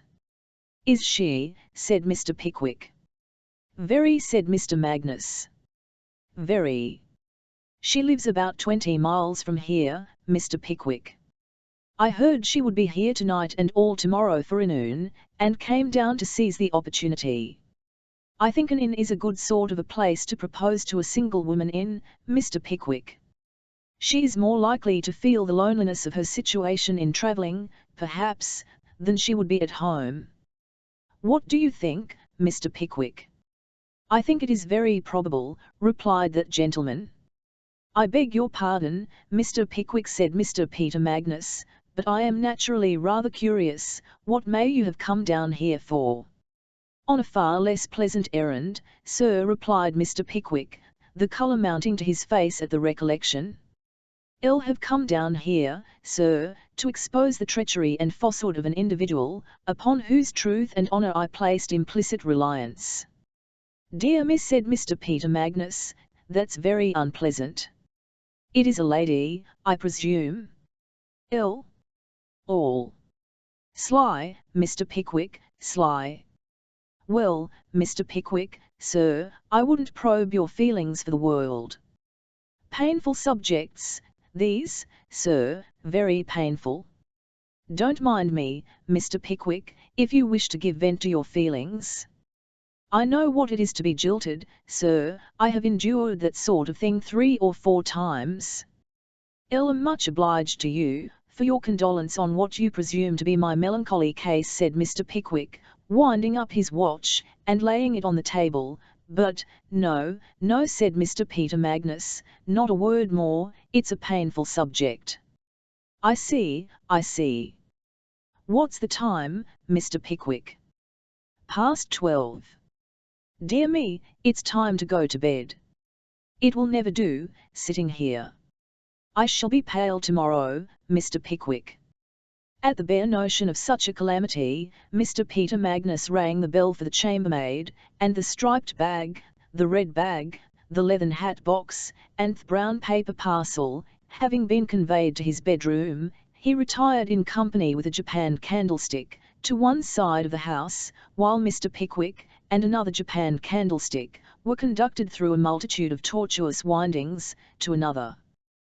This is your room, sir, said the chambermaid. Very well, replied Mr. Pickwick, looking round him. It was a tolerably large double-bedded room, with a fire, upon the whole, a more comfortable-looking apartment than Mr. Pickwick's short experience of the accommodations of the Great White Horse had led him to expect. Nobody sleeps in the other bed, of course, said Mr. Pickwick. Oh, no, sir. Very good. Tell my servant to bring me up some hot water at 8:30 in the morning, and that I shall not want him any more tonight. Yes, sir, and bidding Mr. Pickwick good night, the chambermaid retired, and left him alone. Mr. Pickwick sat himself down in a chair before the fire, and fell into a train of rambling meditations. First he thought of his friends, and wondered when they would join him. Then his mind reverted to Mrs. Martha Bardun, and from that lady it wandered, by a natural process, to the dingy counting-house of Dodson and Fogg. From Dodson and Fogg's it flew off at a tangent, to the very centre of the history of the queer client, and then it came back to the Great White Horse at Ipswich, with sufficient clearness to convince Mr. Pickwick that he was falling asleep. So he roused himself, and began to undress, when he recollected he had left his watch on the table downstairs. Now this watch was a special favourite with Mr. Pickwick, having been carried about, beneath the shadow of his waistcoat, for a greater number of years than we feel called upon to state at present. The possibility of going to sleep, unless it were ticking gently beneath his pillow, or in the watch pocket over his head, had never entered Mr. Pickwick's brain. So as it was pretty late now, and he was unwilling to ring his bell at that hour of the night, he slipped on his coat, of which he had just divested himself, and taking the japanned candlestick in his hand, walked quietly downstairs. The more stairs Mr. Pickwick went down, the more stairs there seemed to be to descend, and again, when Mr. Pickwick got into some narrow passage, and began to congratulate himself on having gained the ground floor, did another flight of stairs appear before his astonished eyes. At last he reached a stone hall, which he remembered to have seen when he entered the house. Passage after passage did he explore, room after room did he peep into. At length, as he was on the point of giving up the search in despair, he opened the door of the identical room in which he had spent the evening, and beheld his missing propony on the table. Mr. Pickwick seized the watch in triumph, and proceeded to retrace his steps to his bedchamber. If his progress downward had been attended with difficulties and uncertainty, his journey back was infinitely more perplexing. Rows of doors, garnished with boots of every shape, make, and size, branched off in every possible direction. A dozen times did he softly turn the handle of some bedroom door which resembled his own, when a gnlff from within of "Who the devil's that?" or "What do you want here?" caused him to steal away, on tiptoe, with a perfectly marvellous celerity. He was reduced to the verge of despair, when an open door attracted his attention. He peeped in. Right at last. There were the two beds, whose situation he perfectly remembered, and the fire still burning. His candle, not a long one when he first received it, had flickered away in the draughts of air which he had passed and sank into the socket as he closed the door after him. "No matter," said Mr. Pickwick, "I can undress myself just as well by the light of the fire." The bedsteads stood one on each side of the door, and on the inner side of each was a little path, terminating in an ntsh-bottomed chair, just wide enough to admit of a person's getting into or out of bed, on that side, if he or she thought proper. Having carefully drawn the curtains of his bed on the outside, Mr. Pickwick sat down on the rush-bottomed chair, and leisurely divested himself of his shoes and gaiters. He then took off and folded up his coat, waistcoat, and neckcloth, and slowly drawing on his tasselled nightcap, secured it firmly on his head, by tying beneath his chin the strings which he always had attached to that article of dress. It was at this moment that the absurdity of his recent bewilderment struck upon his mind. Throwing himself back in the msh-bottomed chair, Mr. Pickwick laughed to himself so heartily, that it would have been quite delightful to any man of well-constituted mind to have watched the smiles that expanded his amiable features as they shone forth from beneath the nightcap. "It is the best idea," said Mr. Pickwick to himself, smiling till he almost cracked the nightcap strings, "it is the best idea, my losing myself in this place, and wandering about these staircases, that I ever heard of. Droll, droll, very droll." Here Mr. Pickwick smiled again, a broader smile than before, and was about to continue the process of undressing, in the best possible humour, when he was suddenly stopped by a most unexpected interruption, to wit, the entrance into the room of some person with a candle, who, after locking the door, advanced to the dressing-table, and set down the light upon it. The smile that played on Mr. Pickwick's features was instantaneously lost in a look of the most unbounded and wonder-stricken surprise.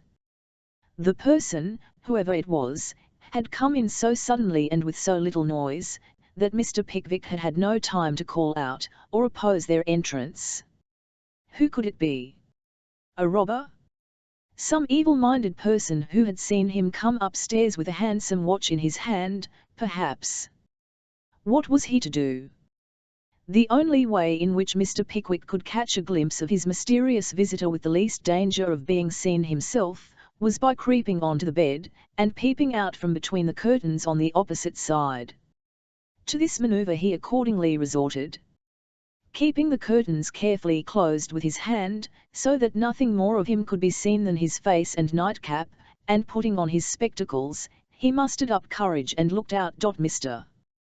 Pickwick almost fainted with horror and dismay. Standing before the dressing-glass was a middle-aged lady, in yellow curl papers, busily engaged in brushing what ladies call their back hair.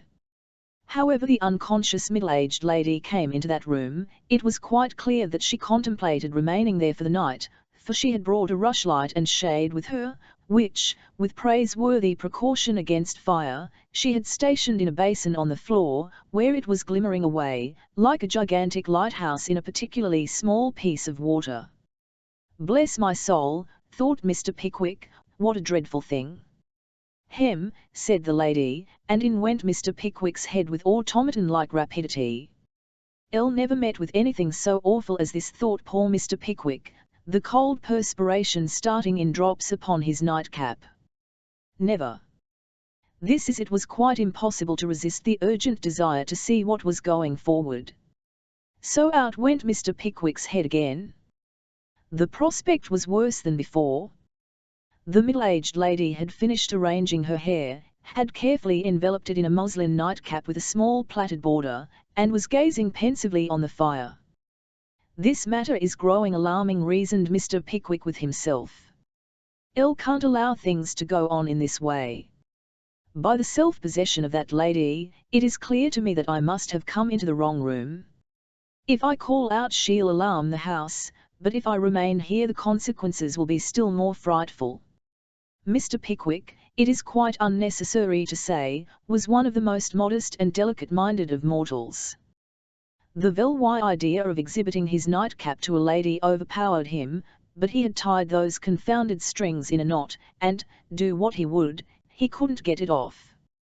The disclosure must be made. There was only one other way of doing it. He snmk behind the curtains, and called out very loudly, "Ha hum!" That the lady started at this unexpected sound was evident, by her falling up against the slight shade. That she persuaded herself it must have been the effect of imagination was equally clear, for when Mr. Pickwick, under the impression that she had fainted away stone-dead with fright, ventured to peep out again, she was gazing pensively on the fire as before. "Lost extraordinary female," this thought Mr. Pickwick, popping in again. "Ha hum!" These last sounds, so like those in which, as legends inform us, the ferocious giant Blunderbore was in the habit of expressing his opinion that it was time to lay the cloth, were too distinctly audible to be again mistaken for the workings of fancy. "Gracious heaven," said the middle-aged lady, "what's that?" It's only a gentleman," said Mr. Pickwick, from behind the curtains. "A gentleman," said the lady, with a terrific scream. "It's all over," thought Mr. Pickwick. "A strange man," shrieked the lady. Another instant and the house would be alarmed. Her garments rustled as she rushed towards the door. Said Mr. Pickwick, thrusting out his head in the extremity of his desperation. Now, although Mr. Pickwick was not actuated by any definite object in putting out his head, it was instantaneously productive of a good effect. The lady, as we have already stated, was near the door. She must pass it, to reach the staircase, and she would most undoubtedly have done so by this time, had not the sudden apparition of Mr. Pickwick's nightcap driven her back into the remotest corner of the apartment, where she stood staring wildly at Mr. Pickwick, while Mr. Pickwick in his turn stared wildly at her. "Wretch," said the lady, covering her eyes with her hands, "what do you want here?" "Nothing, nothing whatever," said Mr. Pickwick earnestly. "Nothing," said the lady, looking up. "Nothing, upon my honour," said Mr. Pickwick, nodding his head so energetically, that the tassel of his nightcap danced again. "I'm almost ready to sink, beneath the confusion of addressing a lady in my nightcap."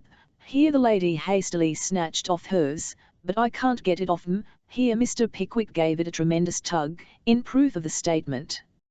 "It is evident to me, now, that I have mistaken this bedroom for my own. I had not been here 5 minutes, when you suddenly entered it." "If this improbable story be really you, sir," said the lady, sobbing violently, "you will leave it instantly." "Will, with the greatest pleasure," replied Mr. Pickwick. "Instantly, sir," said the lady. "Certainly," interposed Mr. Pickwick, very quickly. "Certainly, I am very sorry," said Mr. Pickwick, making his appearance at the bottom of the bed, "to have been the innocent occasion of this alarm and emotion, deeply sorry." The lady pointed to the door. One excellent quality of Mr. Pickwick's character was beautifully displayed at this moment, under the most trying circumstances.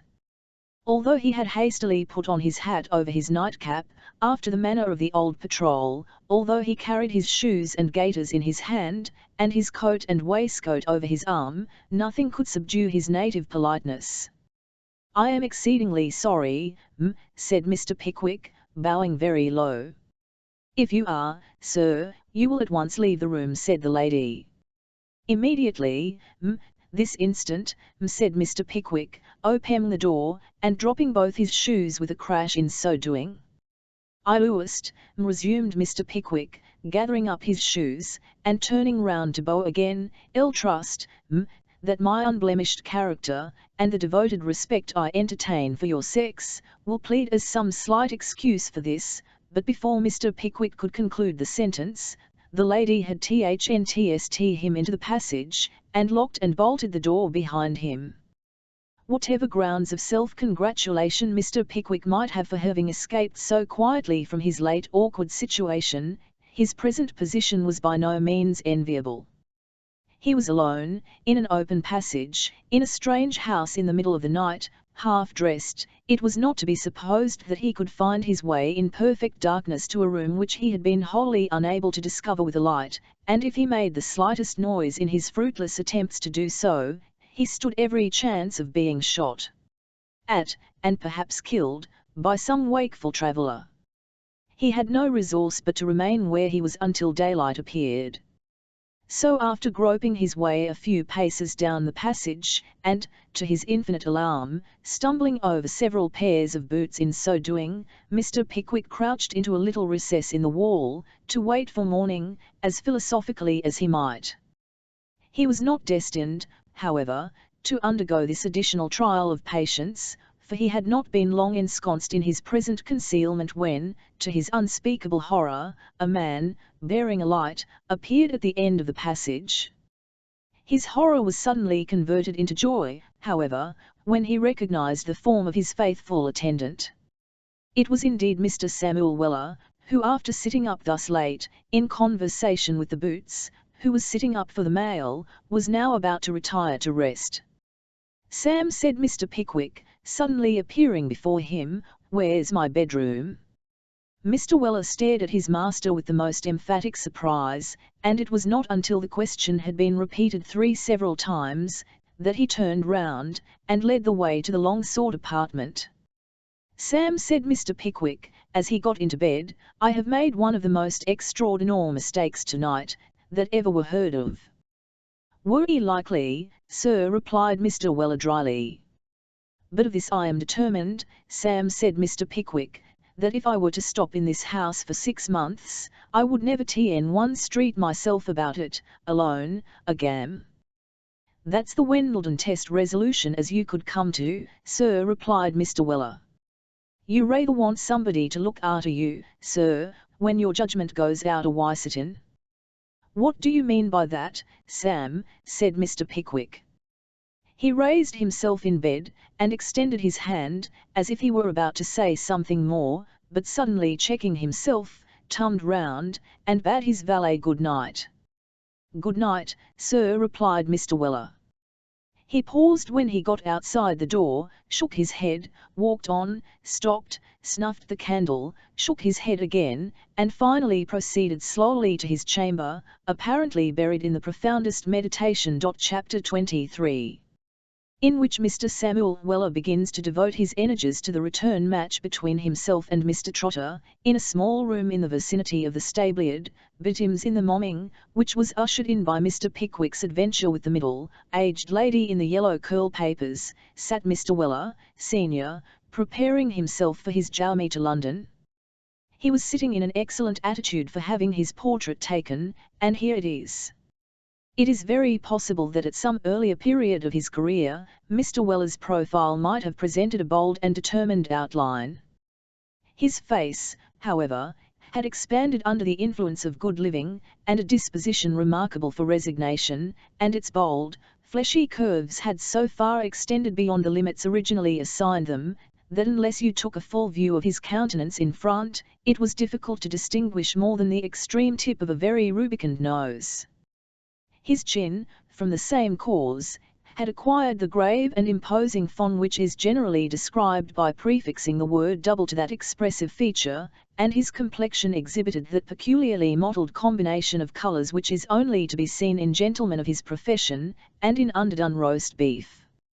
Round his neck he wore a crimson travelling shawl, which merged into his chin by such imperceptible gradations, that it was difficult to distinguish the folds of the one, from the folds of the other.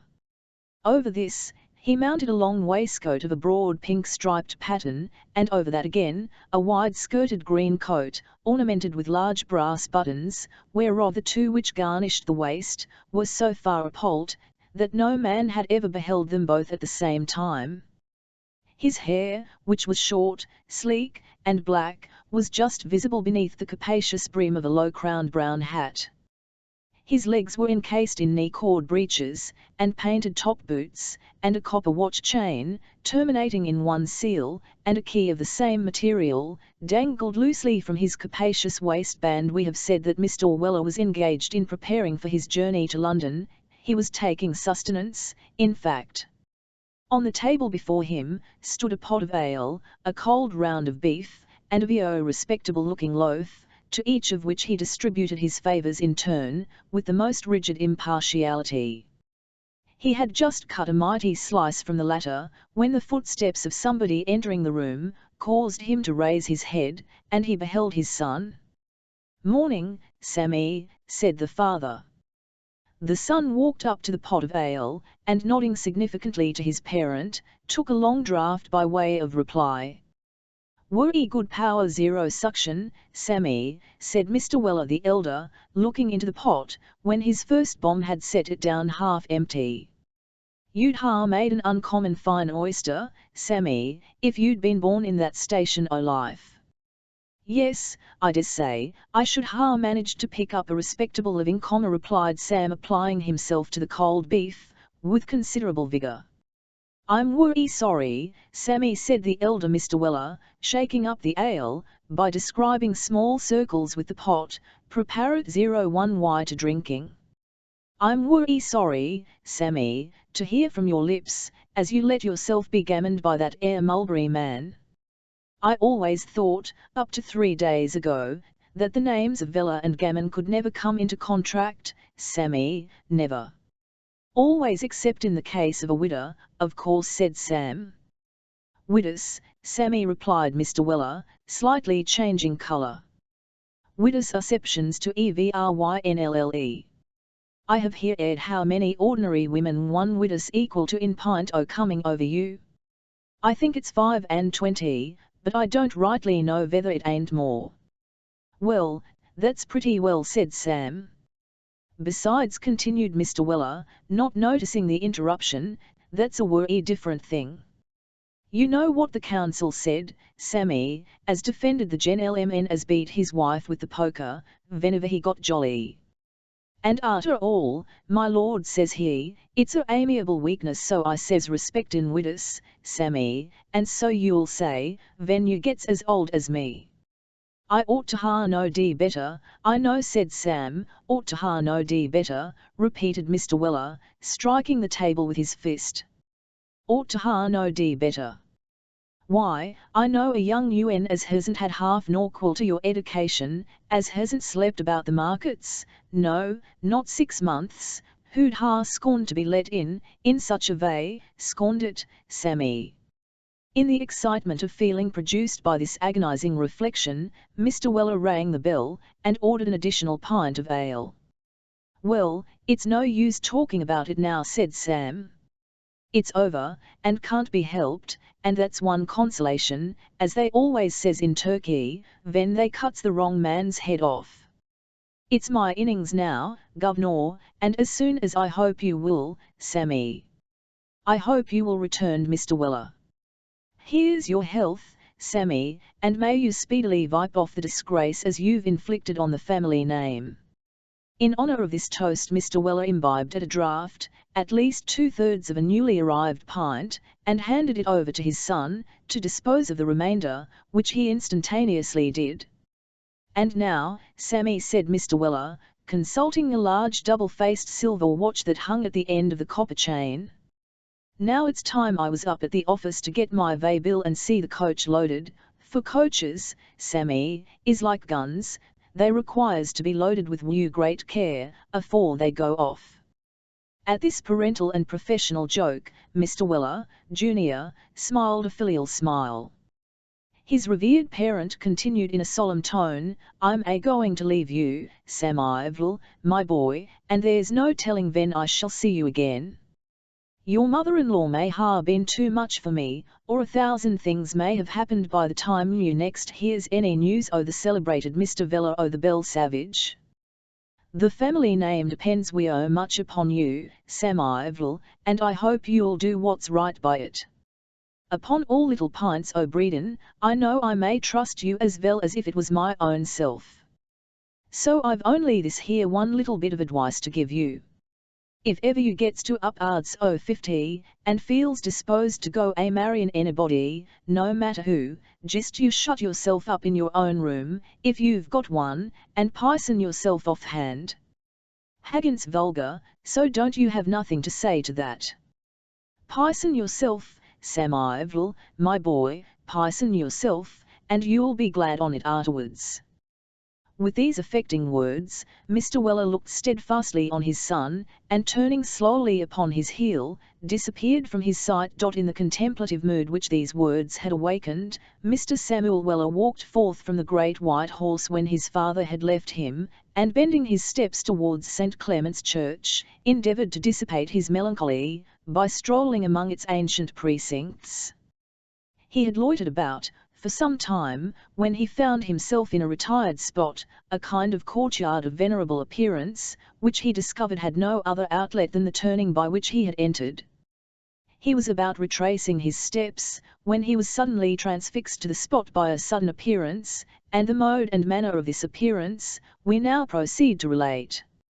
Mr. Samuel Weller had been staring up at the old brick houses now and then, in his deep abstraction, bestowing a wink upon some healthy-looking servant girl as she drew up a blind, or threw open a bedroom window, when the green gate of a garden at the bottom of the yard opened, and a man having emerged therefrom, closed the green gate very carefully after him, and walked briskly towards the very spot where Mr. Weller was standing.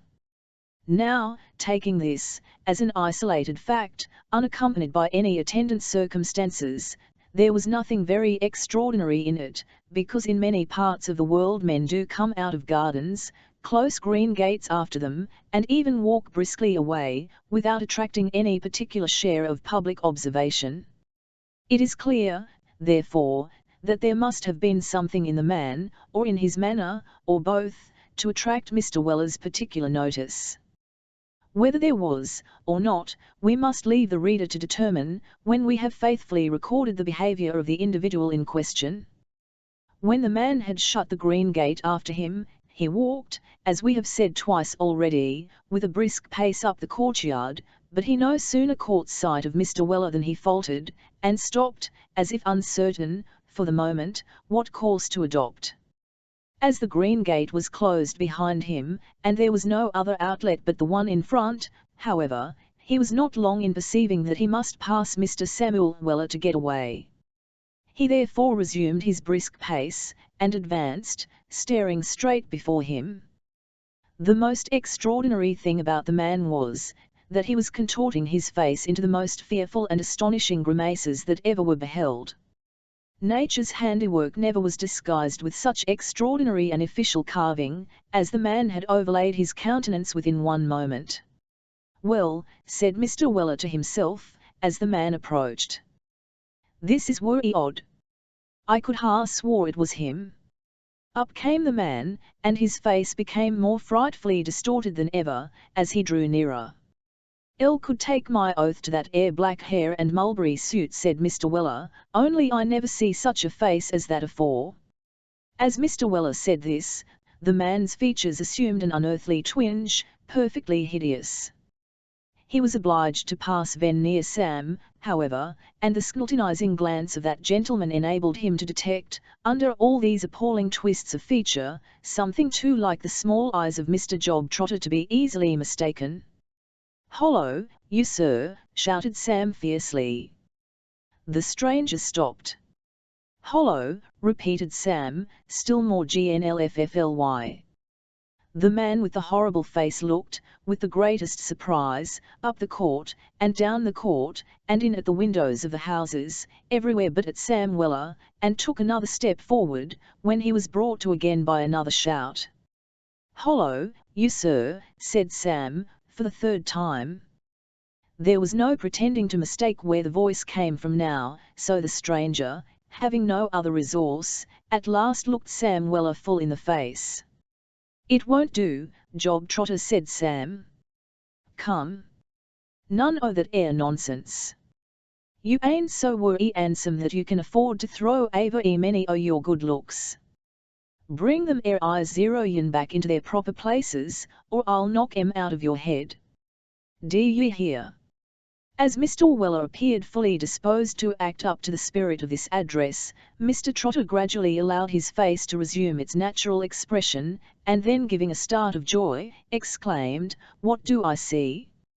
"Mr. Walker." replied Sam. "You're worry glad to see me, ain't you?"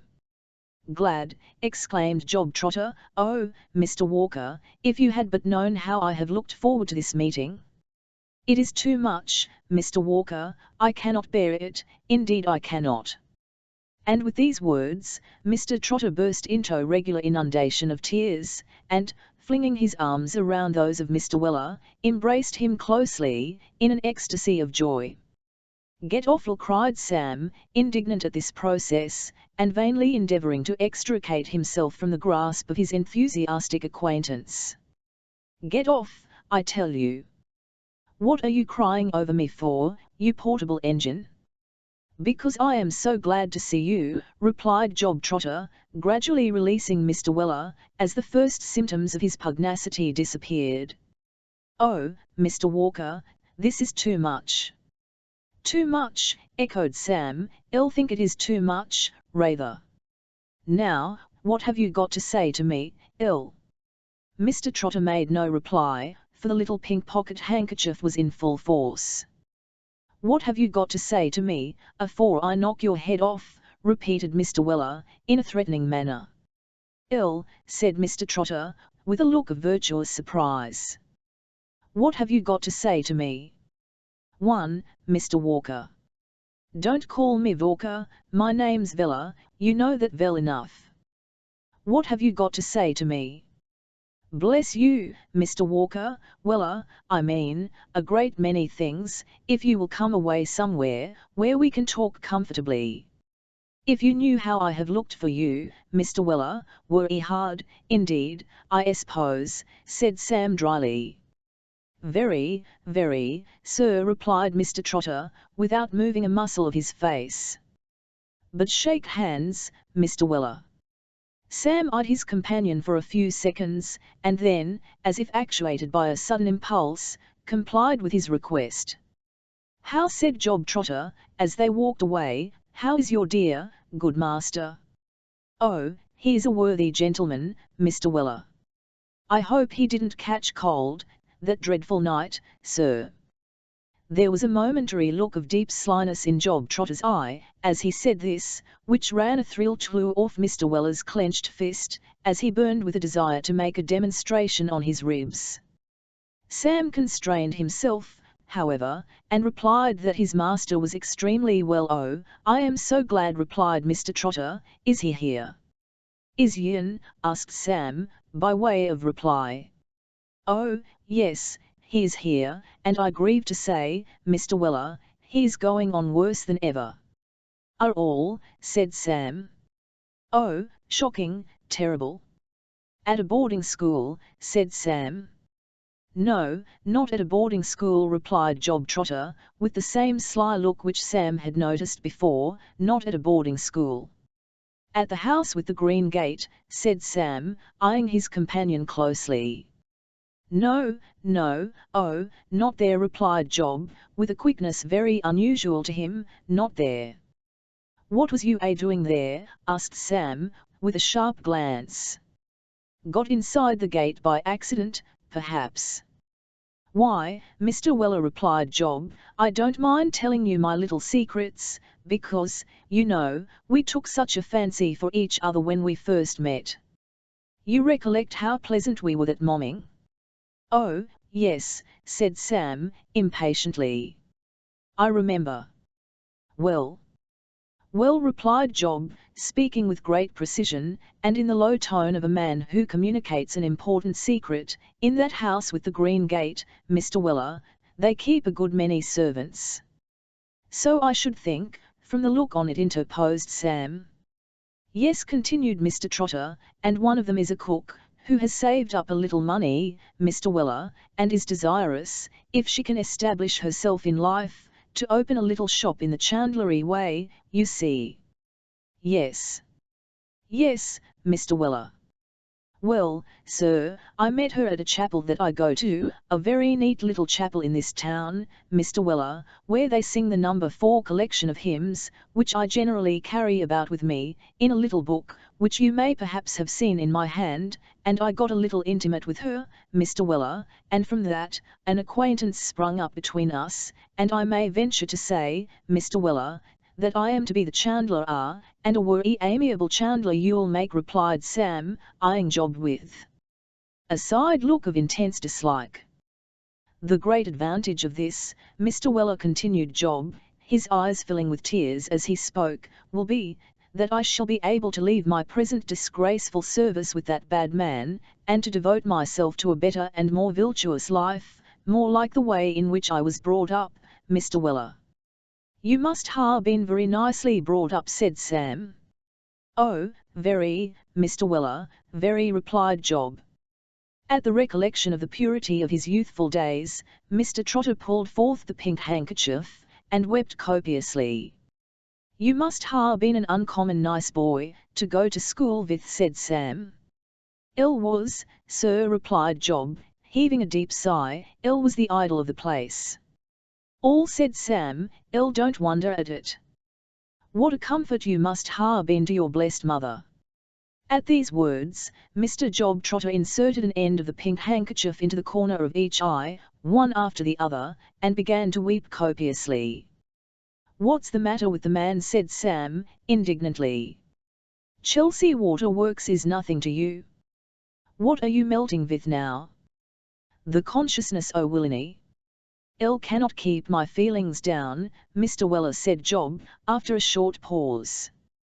"To think that my master should have suspected the conversation I had with yours, and so dragged me away in a post-chaise, and after persuading the sweet young lady to say she knew nothing of him, and bribing the schoolmistress to do the same, deserted her for a better speculation. Oh, Mr. Weller, it makes me shudder." "Oh, that was the way, was it?" said Mr. Weller. "To be sure it was," replied Job. "Vell," said Sam, as they had now arrived near the hotel, "Il vound to have a little bit o' talk with you, Job, so if you're not pinnacle engaged, I should like to see you at the Great White Horse tonight, somewheres about 8:00 I shall be sure to come," said Job. "Yes, you'd better," replied Sam, with a very meaning look, "or else I shall perhaps be asking arter you, at the other side of the green gate, and then I might cut you out, you know."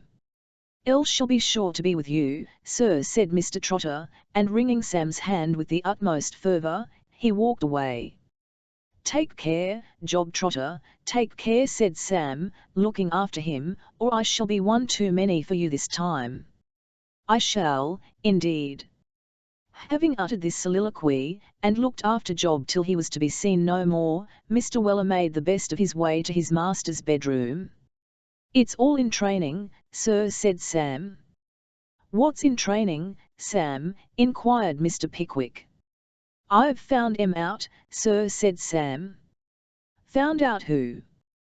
"That queer customer, and the melancholy chap with the black impossible, Sam," said Mr. Pickwick, with the greatest energy. "Where are they, Sam, where are they?" "Hush, hush," replied Mr. Weller, and as he assisted Mr. Pickwick to dress, he detailed the plan of action on which he proposed to enter. "But when is this to be done, Sam?" inquired Mr. Pickwick. "All in good time, sir," replied Sam. Whether it was done in good time, or not, will be seen hereafter.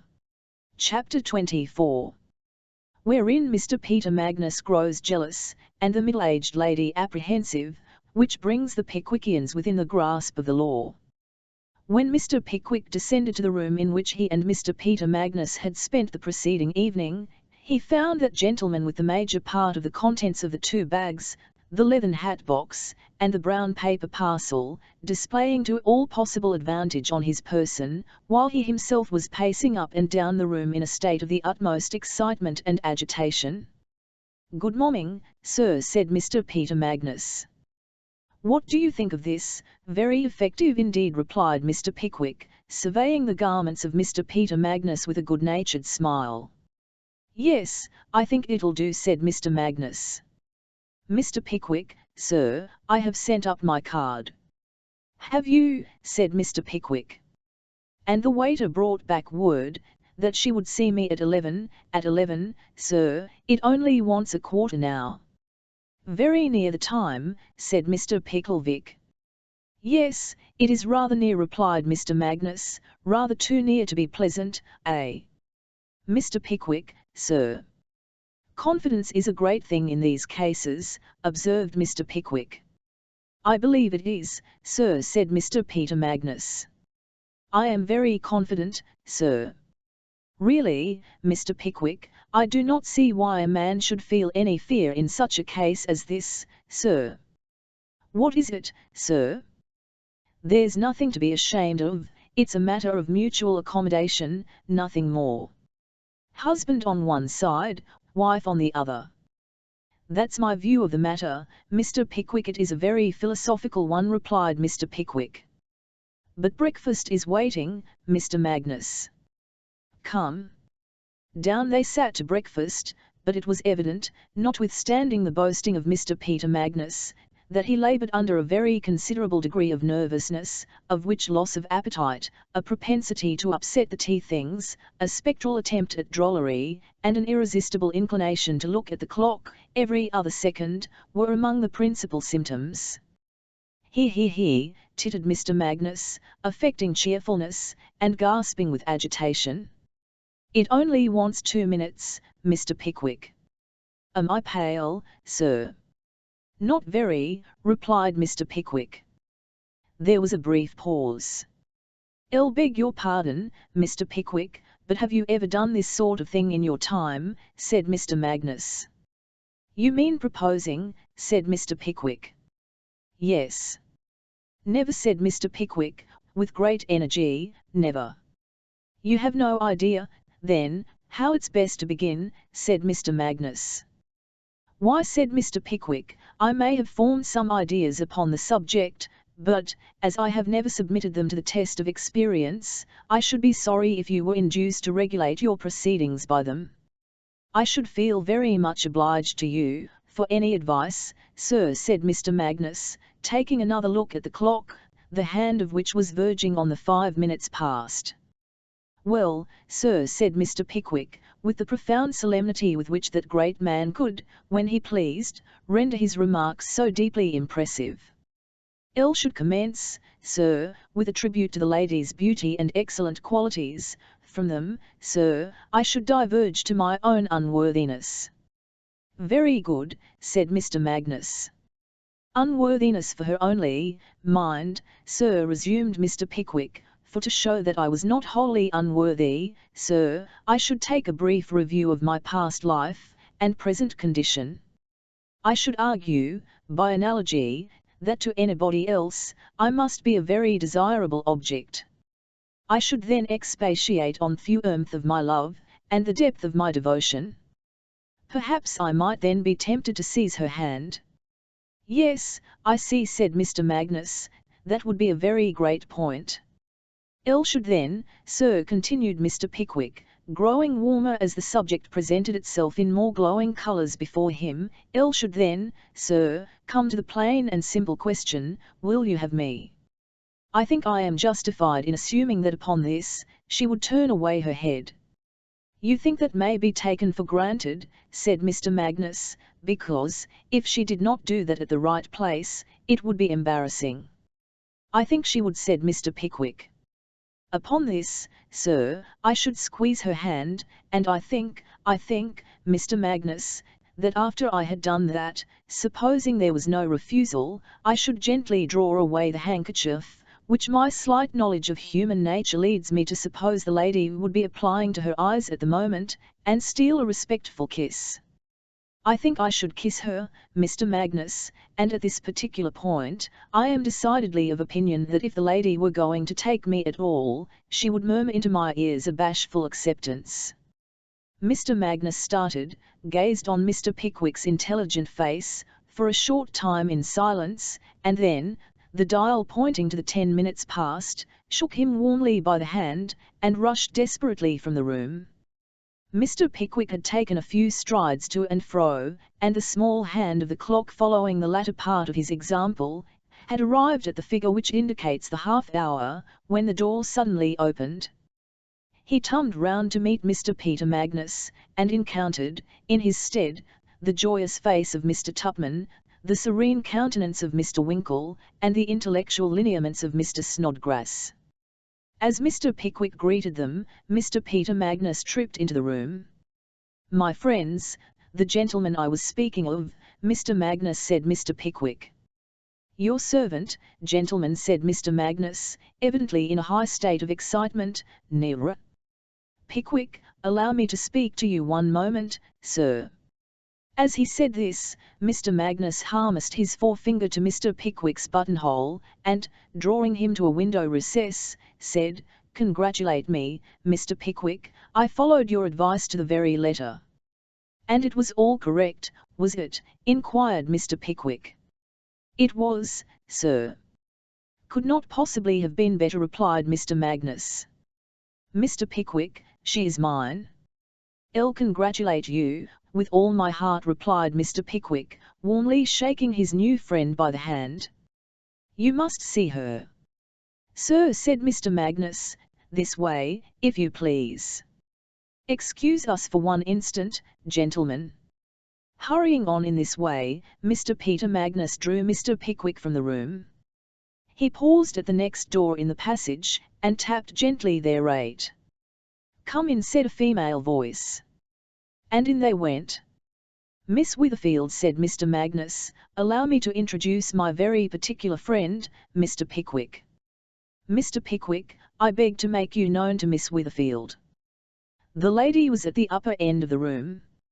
As Mr. Pickwick bowed, he took his spectacles from his waistcoat pocket, and put them on, a process which he had no sooner gone through, than, uttering an exclamation of surprise, Mr. Pickwick retreated several paces, and the lady, with a half-suppressed scream, hid her face in her hands, and dropped into a chair, whereupon Mr. Peter Magnus was stricken motionless on the spot, and gazed from one to the other, with a countenance expressive of the extremities of horror and surprise. This certainly was, to all appearance, very unaccountable behaviour, but the fact is, that Mr. Pickwick no sooner put on his spectacles, than he at once recognised in the future Mrs. Magnus the lady into whose room he had so unwarrantably intruded on the previous night, and the spectacles had no sooner crossed Mr. Pickwick's nose, than the lady at once identified the countenance which she had seen surrounded by all the horrors of a nightcap. So the lady screamed, and Mr. Pickwick started. "Nearer, Pickwick!" exclaimed Mr. Magnus, lost in astonishment. "What is the meaning of this, sir?"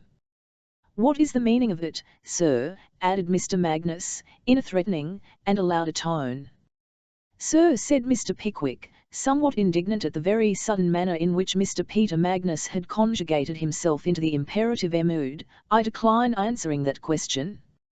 "You decline it, sir," said Mr. Magnus.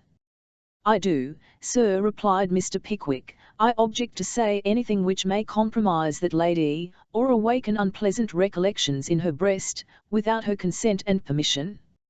"Miss Witherfield," said Mr. Peter Magnus, "do you know this person?"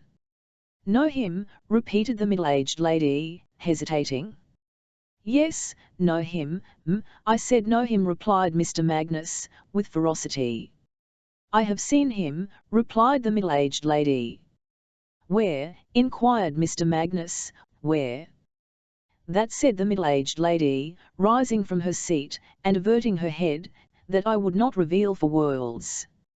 "I understand you," said Mr. Pickwick, "and respect your delicacy. It shall never be revealed by me, depend upon it."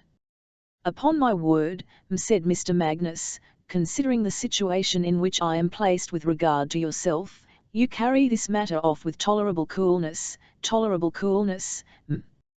"Cruel, Mr. Magnus," said the middle-aged lady. Here she wept very copiously indeed. "Address your observations to me, sir," interposed Mr. Pickwick. "I alone am to blame, if anybody be." "Oh! You alone are to blame, are you, sir?" said Mr. Magnus. I see through this, sir." You repent of your determination now, do you? My determination, said Mr. Pickwick. Your determination, sir. Oh. Don't stare at me, sir, said Mr. Magnus. I recollect your words last night, sir. You came down here, sir, to expose the treachery and falsehood of an individual on whose truth and honour you had placed implicit reliance. Here Mr. Peter Magnus indulged in a prolonged sneer, and taking off his green spectacles, which he probably found superfluous in his fit of jealousy, rolled his little eyes about, in a manner frightful to behold. Said Mr. Magnus, and then he repeated the sneer with increased effect. But you shall answer it, sir.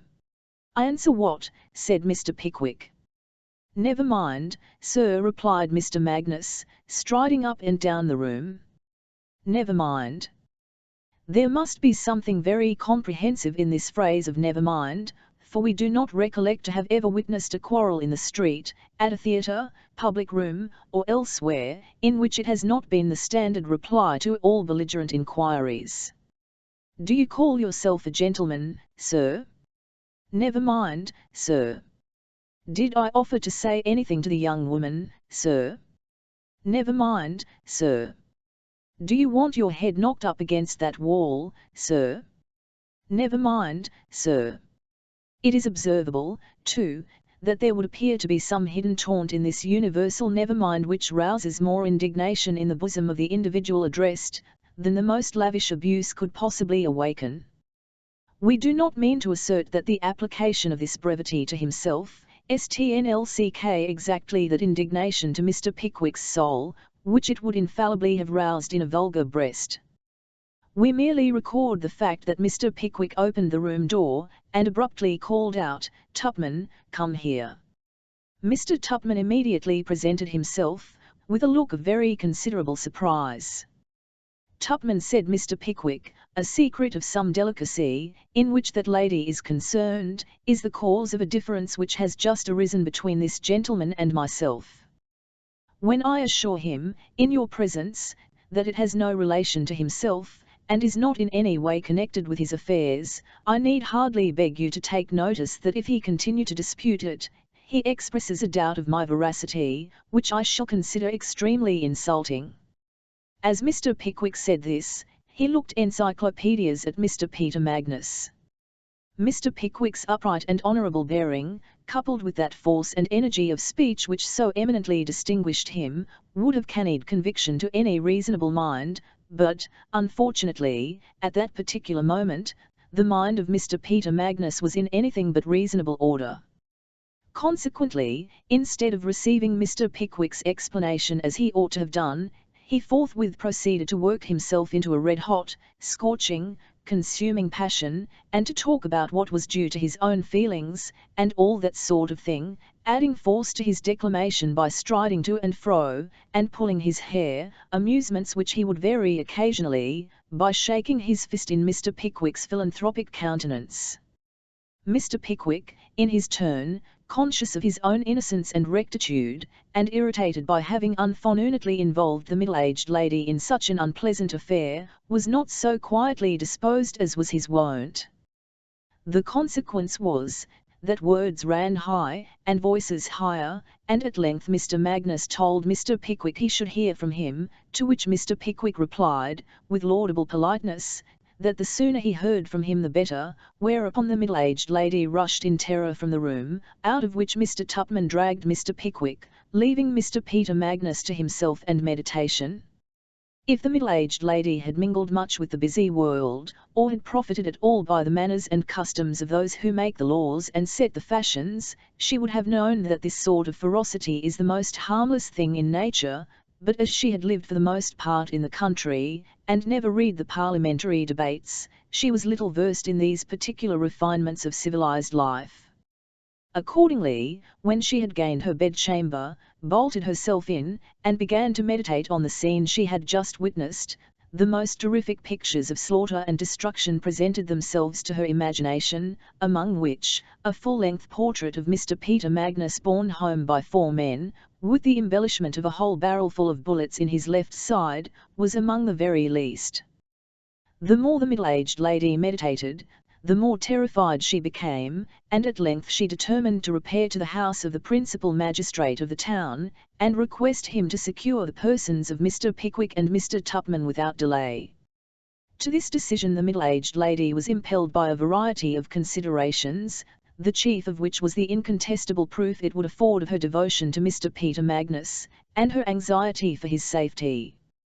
She was too well acquainted with his jealous temperament to venture the slightest allusion to the real cause of her agitation on beholding Mr. Pickwick, and she trusted to her own influence and power of persuasion with the little man, to quell his boisterous jealousy, supposing that Mr. Pickwick were removed, and no fresh quarrel could arise. Filled with these reflections, the middle-aged lady arrayed herself in her bonnet and shawl, and repaired to the mayor's dwelling straightway. Now George Nupkins, Esquire, the principal magistrate aforesaid, was as grand a personage as the fastest walker would find out, between sunrise and sunset, on the 21st of June, which being, according to the almanacs, the longest day in the whole year, would naturally afford him the longest period for his search. On this particular morning, Mr. Nupkins was in a state of the utmost excitement and irritation, for there had been a rebellion in the town. All the day scholars at the largest day school had conspired to break the windows of an obnoxious apple seller, and had hooted the beadle and pelted the constabulary, an elderly gentleman in top boots, who had been called out to repress the tumult, and who had been a peace officer, man and boy, for half a century at least. And Mr. Nupkins was sitting in his easy chair, frowning with majesty, and boiling with rage, when a lady was announced on pressing, private, and particular business. Mr. Nupkins looked calmly terrible, and commanded that the lady should be shown in, which command, like all the mandates of emperors, and magistrates, and other great potentates of the earth, was forthwith obeyed, and Miss Witherfield, interestingly agitated, was ushered in accordingly. Muzzle, said the magistrate. Muzzle was an undersized footman, with a long body and short legs. Muzzle. Yes, your worship. Place a chair, and leave the room.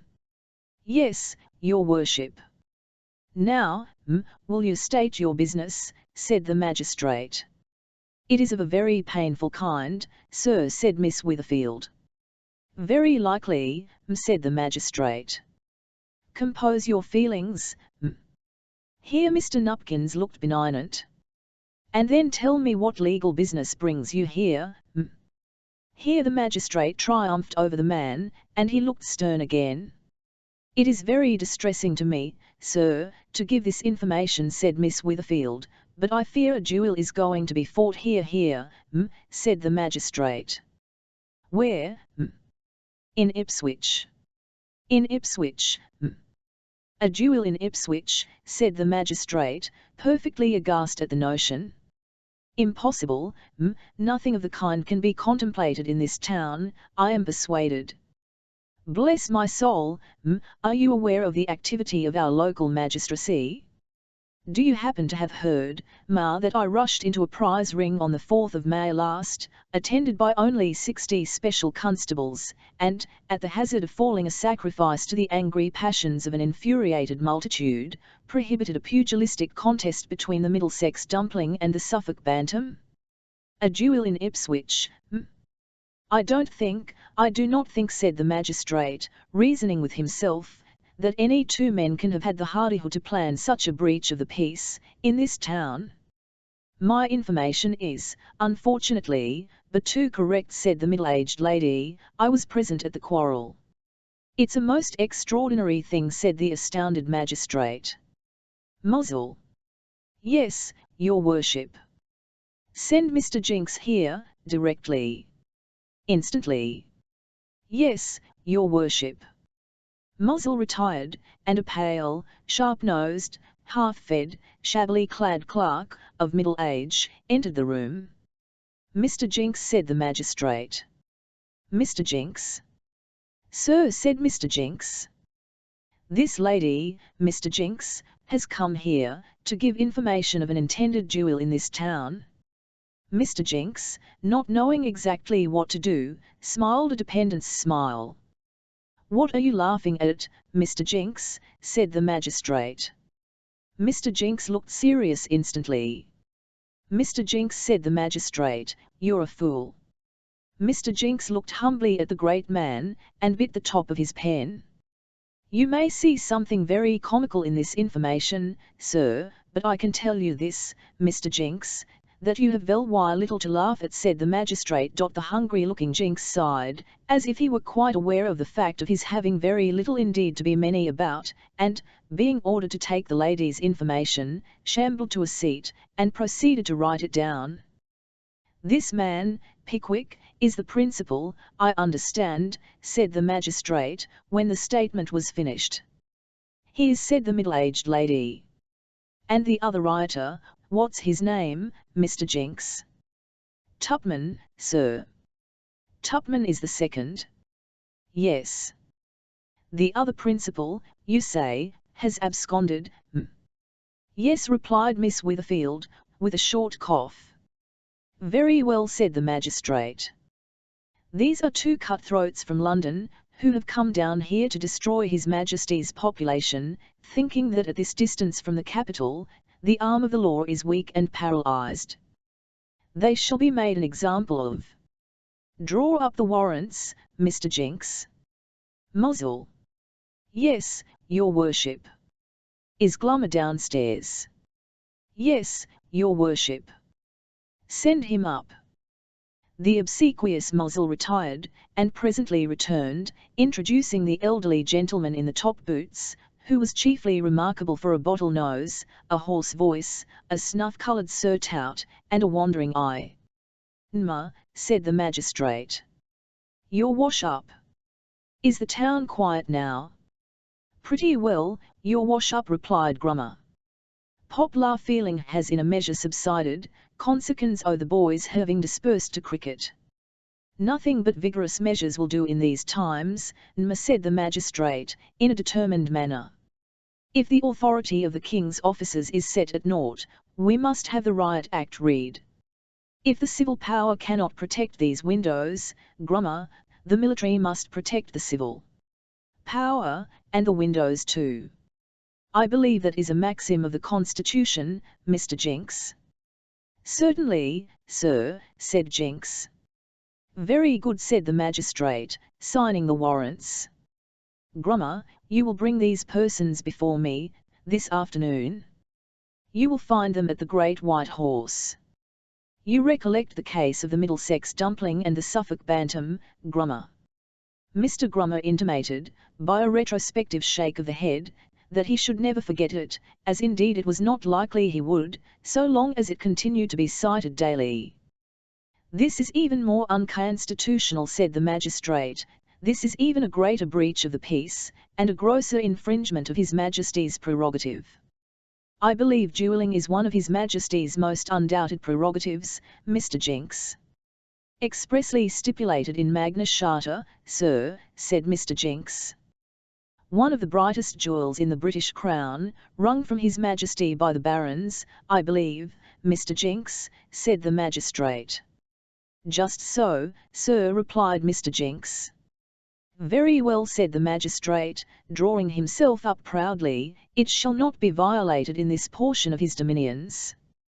Grummer, procure assistance, and execute these warrants with as little delay as possible." "Muzzle." "Yes, your worship." "Show the lady out." Miss Witherfield retired, deeply impressed with the magistrate's learning and research. Mr. Nupkins retired to lunch. Mr. Jinks retired within himself, that being the only retirement he had, except the sofa bedstead in the small parlour which was occupied by his landlady's family in the daytime, and Mr. Grummer retired, to wipe out, by his mode of discharging his present commission, the insult which had been fastened upon himself, and the other representative of His Majesty, the beadle, in the course of the morning. While these resolute and determined preparations for the conservation of the King's peace were pending, Mr. Pickwick and his friends, wholly unconscious of the mighty events in progress, had sat quietly down to dinner, and very talkative and companionable they all were. Mr. Pickwick was in the then act of relating his adventure of the preceding night, to the great amusement of his followers, Mr. Tupman especially, when the door opened, and a somewhat forbidding countenance peeped into the room. The eyes in the forbidding countenance looked very earnestly at Mr. Pickwick, for several seconds, and were to all appearance satisfied with their investigation, for the body to which the forbidding countenance belonged, slowly brought itself into the apartment, and presented the form of an elderly individual in top boots, not to keep the reader any longer in suspense. In short, the eyes were the wandering eyes of Mr. Nulmer, and the body was the body of the same gentleman. Mr. Grummer's mode of proceeding was professional, but peculiar. His first act was to bolt the door on the inside, his second, to polish his head and countenance very carefully with a cotton handkerchief, his third, to place his hat, with the cotton handkerchief in it, on the nearest chair, and his fourth, to produce from the breast pocket of his coat a short truncheon, surmounted by a brazen crown, with which he beckoned to Mr. Pickwick with a grave and ghost-like air. Mr. Snodgrass was the first to break the astonished silence. He looked steadily at Mr. Grummer for a brief space, and then said emphatically, "This is a private room, sir." "A private room?" Mr. Grummer shook his head, and replied, "No room's private to His Majesty when the street door's once passed. That's law. Some people maintains that an Englishman's house is his castle. That's gammon." The Pickwickians gazed on each other with wondering eyes. "Which is Mr. Tupman?" inquired Mr. Grummer. He had an intuitive perception of Mr. Pickwick, he knew him at once. "My name is Tupman," said that gentleman. "My name's Law," said Mr. Grummer. "What?" said Mr. Tupman. "Law," replied Mr. Civil Power, and Executive, "them's my titles, here's my authority. Blank Tupman, blank Pickwick, against the peace of our sovereign lord the king, statute in the case made and pure wided, and all regular. I apprehend you, Pickwick. Tupman, the aforesaid." "What do you mean by this insolence?" said Mr. Tupman, starting up. "Leave the room." "Hollo," said Mr. Grummer, retreating very expeditiously to the door, and opening it an inch or two, doubly. Said a deep voice from the passage. "Come for'ard, doubly." At the word of command, a dirty-faced man, something over 6 feet high, and stout in proportion, squeezed himself through the half-open door, making his face very red in the process, and entered the room. "Is the other specials outside, doubly?" inquired Mr. Grummer. Mr. Doubly, who was a man of few words, nodded assent. "Order in the division under your charge, doubly," said Mr. Grummer.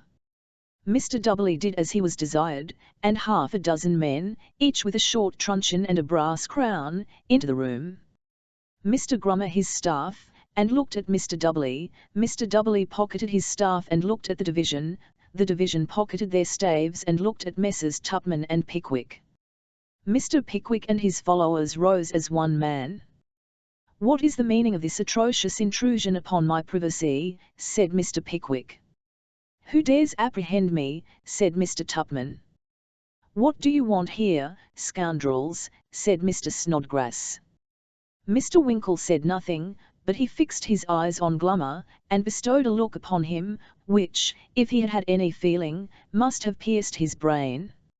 As it was, however, it had no visible effect on him whatever.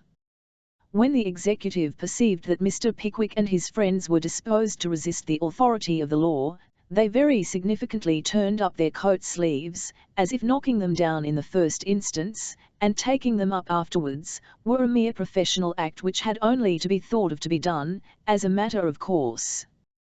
This demonstration was not lost upon Mr. Pickwick. He conferred a few moments with Mr. Tupman apart, and then signified his readiness to proceed to the mayor's residence, merely begging the parties then and there assembled, to take notice, that it was his firm intention to resent this monstrous invasion of his privileges as an Englishman, the instant he was at liberty, whereat the parties then and there assembled laughed very heartily, with the single exception of Mr. Glummer, who seemed to consider that any slight cast upon the divine right of Magistrates was a species of blasphemy not to be tolerated. But when Mr. Pickwick had signified his readiness to bow to the laws of his country, and just when the waiters, and hostlers, and chambermaids, and postboys, who had anticipated a delightful commotion from his threatened obstinacy, began to turn away, disappointed and disgusted, a difficulty arose which had not been foreseen. With every sentiment of veneration for the constituted authorities, Mr. Pickwick resolutely protested against making his appearance in the public streets, surrounded and guarded by the officers of justice, like a common criminal. Mr. Glummer, in the then disturbed state of public feeling, for it was half-holiday, and the boys had not yet gone home, as resolutely protested against walking on the opposite side of the way, and taking Mr. Pickwick's parole that he would go straight to the magistrates, and both Mr. Pickwick and Mr. Tupman as strenuously objected to the expense of a post-coach, which was the only respectable conveyance that could be obtained. The dispute ran high, and the dilemma lasted long, and just as the executive were on the point of overcoming Mr. Pickwick's objection to walking to the magistrates, by the trite expedient of carrying him thither, it was recollected that there stood in the inn-yard an old sedan chair, which, having been originally built for a gouty gentleman with funded property, would hold Mr. Pickwick and Mr. Tupman, at least as conveniently as a modern post-chaise. The chair was hired, and brought into the hall. Mr. Pickwick and Mr. Tupman squeezed themselves inside, and pulled down the blinds. A couple of chairmen were speedily found, and the procession started in grand order. The specials surrounded the body of the vehicle. Mr. Muner and Mr. Dudley marched triumphantly in front, Mr. Snodgrass and Mr. Winkle walked arm in arm behind, and the unsoaped of Ipswich brought up the rear. The shopkeepers of the town, although they had a very indistinct notion of the nature of the offence, could not but be much edified and gratified by this spectacle. Here was the strong arm of the law, coming down with 20 gold-beater force, upon 2 offenders from the metropolis itself. The mighty engine was directed by their own magistrate, and worked by their own officers, and both the criminals, by their united efforts, were securely shut up, in the narrow compass of one sedan chair. Many were the expressions of approval and admiration which greeted Mr. Glummer, as he headed the cavalcade, staff in hand. Loud and long were the shouts raised by the unsoaped, and amidst these united testimonials of public approbation, the procession moved slowly and majestically along. Mr. Weller, habited in his morning jacket, with the black calico sleeves, was returning in a rather desponding state from an unsuccessful survey of the mysterious house with the green gate, when, raising his eyes, he beheld a crowd pouring down the street, surrounding an object which had very much the appearance of a sedan chair. Willing to divert his thoughts from the failure of his enterprise, he stepped aside to see the crowd pass, and finding that they were cheering away, very much to their own satisfaction, forthwith began, by way of raising his spirits, to cheer too, with all his might and main. Mr. Grummer passed, and Mr. Dudley passed, and the sedan passed, and the bodyguard of specials passed, and Sam was still responding to the enthusiastic cheers of the mob, and waving his hat about as if he were in the very last extreme of the wildest joy, though, of course, he had not the faintest idea of the matter in hand, when he was suddenly stopped by the unexpected appearance of Mr. Winkle and Mr. Snodgrass. "What's the row, gentlemen?" cried Sam.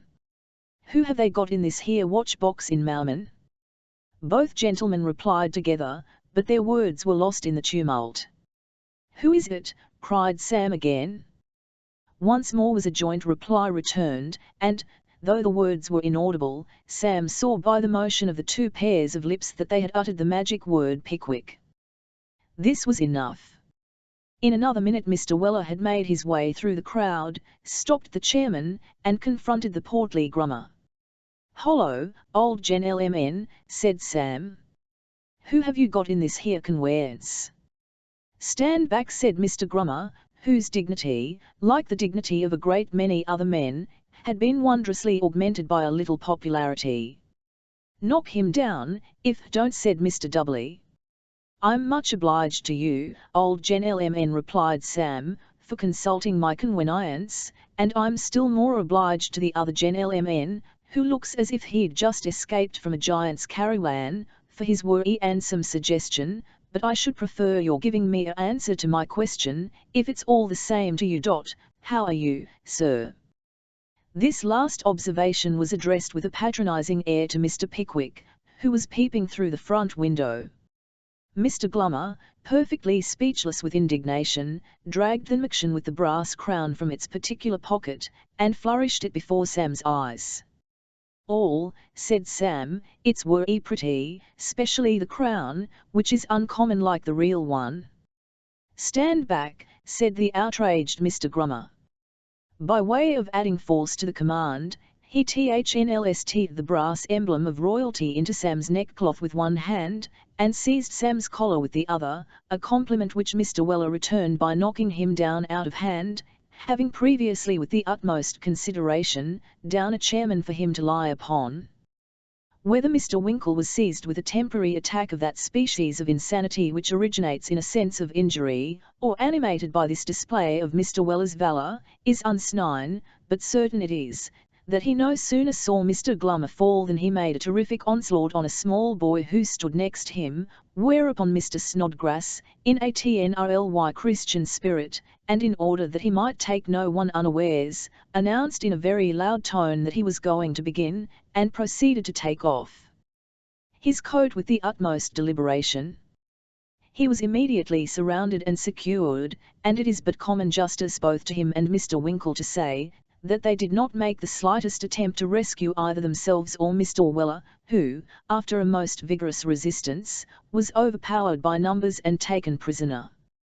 The procession then reformed, the chairmen resumed their stations, and the march was recommenced. Mr. Pickwick's indignation during the whole of this proceeding was beyond all bounds. He could just see Sam upsetting the specials, and flying about in every direction, and that was all he could see, for the sedan doors wouldn't open, and the blinds wouldn't pull up. At length, with the assistance of Mr. Tupman, he managed to push open the roof, and mounting on the seat, and steadying himself as well as he could, by placing his hand on that gentleman's shoulder, Mr. Pickwick proceeded to address the multitude, to dwell upon the unjustifiable manner in which he had been treated, and to call upon them to take notice that his servant had been first assaulted. In this order they reached the magistrate's house, the chairman trotting, the prisoners following, Mr. Pickwick oratorizing, and the crowd shouting, Chapter 25. Showing, among a variety of pleasant matters, how majestic and impartial Mr. Nupkins was, and how Mr. Weller returned Mr. Job Trotter's shuttlecock as heavily as it came. With another matter, which will be found in its place, violent was Mr. Weller's indignation as he was borne along, numerous were the allusions to the personal appearance and demeanour of Mr. Glummer and his companion, and valorous were the defiances to any 6 of the gentlemen present, in which he vented his dissatisfaction. Mr. Snodgrass and Mr. Winkle listened with gloomy respect to the torrent of eloquence which their leader poured forth from the sedan chair, and the rapid course of which not all Mr. Tupman's earnest entreaties to have the lid of the vehicle closed, were able to check for an instant. But Mr. Weller's anger quickly gave way to curiosity when the procession turned down the identical courtyard in which he had met with the runaway Job Trotter, and curiosity was exchanged for a feeling of the most gleeful astonishment, when the all-important Mr. Glummer, commanding the sedan-bearers to halt, advanced with dignified and portentous steps to the very green gate from which Job Trotter had emerged, and gave a mighty pull at the bell handle which hung at the side thereof. The ring was answered by a very smart and pretty-faced servant girl, who, after holding up her hands in astonishment at the rebellious appearance of the prisoners, and the impassioned language of Mr. Pickwick, summoned Mr. Muzzle. Mr. Muzzle opened one half of the carriage gate, to admit the sedan, the captured ones, and the specials, and immediately slammed it in the faces of the mob, who, indignant at being excluded, and anxious to see what followed, relieved their feelings by kicking at the gate and ringing the bell, for an hour or 2 afterwards. In this amusement they all took part by turns, except 3 or 4 fortunate individuals, who, having discovered a grating in the gate, which commanded a view of nothing, stared through it with the indefatigable perseverance with which people will flatten their noses against the front windows of a chemist's shop, when a drunken man, who has been run over by a dog cart in the street, is undergoing a surgical inspection in the back parlour. At the foot of a flight of steps, leading to the house door, which was guarded on either side by an American aloe in a green tub, the sedan chair stopped. Mr. Pickwick and his friends were conducted into the hall, whence, having been previously announced by Muzzle, and ordered in by Mr. Nupkins, they were ushered into the worshipful presence of that public-spirited officer. The scene was an impressive one, well calculated to strike terror to the hearts of culprits, and to impress them with an adequate idea of the stern majesty of the law. In front of a big BCX case, in a big chair, behind a big table, and before a big volume, sat Mr. Nupkins, looking a full size larger than any one of them, big as they were. The table was domed with piles of papers, and above the farther end of it, appeared the head and shoulders of Mr. Jinks, who was busily engaged in looking as busy as possible. The party having all entered, Muzzle carefully closed the door, and placed himself behind his master's chair to await his orders. Mr. Nupkins threw himself back with thrilling solemnity, and scrutinized the faces of his unwilling visitors. "Now, Grummer, who is that person?" said Mr. Nupkins, pointing to Mr. Pickwick, who, as the spokesman of his friends, stood hat in hand, bowing with the utmost politeness and respect. "This here's Vic, your wash-up," said Grummer. "Come, none o' that air, old strike-a-light," interposed Mr. Weller, elbowing himself into the front rank. "Beg your pardon, sir, but this here officer o' yen in the gamboge tops, you'll never earn a decent living as a master o' the ceremonies anywhere." "This here, sir," continued Mr. Weller, thrusting Grummer aside, and addressing the magistrate with pleasant familiarity, "this here is S. Pickwick, Esquire. This here's Mr. Tupman, that S. Mr. Snodgrass, and farther on, next him on the further side, Mr. Winkle, all were nice gentlemen, sir, as you'll be happy to have the acquaintance on, so the sooner you commits these here officers o' yen to the treadmill for a month or two, the sooner we shall begin to be on a pleasant understanding. Business first, pleasure afterwards, as King Richard III said when he stabbed the father king in the Tower, afore he smothered the babbies." At the conclusion of this address, Mr. Weller brushed his hat with his right elbow, and nodded benignly to Jinks, who had heard him throughout with unspeakable awe. "Who is this man, Grummer?" said the magistrate. "Were he desperate ca tractor, your wash-up," replied Grummer. "He attempted to rescue the prisoners, and assaulted the officers, so we took him into custody, and brought him here." "You did quite right," replied the magistrate. "He is evidently a desperate ruffian." "He is my servant, sir," said Mr. Pickwick angrily. "Oh! He is your servant, is he?" said Mr. Nupkins. "A conspiracy to defeat the ends of justice, and murder its officers. Pickwick's servant. Put that down, Mr. Jinks." Mr. Jinks did so. "What's your name, fellow?" thundered Mr. Nupkins. "Vella," replied Sam. "A very good name for the Newgate calendar," said Mr. Nupkins. This was a joke, so Jinks, Grummer, Doubly, all the specials, and Muzzle, went into fits of laughter of 5 minutes' duration. "Put down his name, Mr. Jinks," said the magistrate. "2 ls, old fella," said Sam. Here an unfortunate special laughed again, whereupon the magistrate threatened to commit him instantly. It is a dangerous thing to laugh at the wrong man, in these cases. "Where do you live?" said the magistrate. "Wherever I can," replied Sam. "Put down that, Mr. Jinks," said the magistrate, who was fast rising into a rage. "Score it under," said Sam. "He's a vagabond, Mr. Jinks," said the magistrate. "He is a vagabond on his own statement, is he not, Mr. Jinks?" "Certainly, sir." "Then I'll commit him as such," said Mr. Nupkins. "This is a wetty impartial country for justice," said Sam. "There ain't a magistrate going as don't commit himself twice as he commits other people." At this sally another special laughed, and then tried to look so supernaturally solemn, that the magistrate detected him immediately. "Grummer," said Mr. Nupkins, reddening with passion, "how dare you select such an inefficient and disreputable person for a special constable, as that man? How dare you do it, sir?"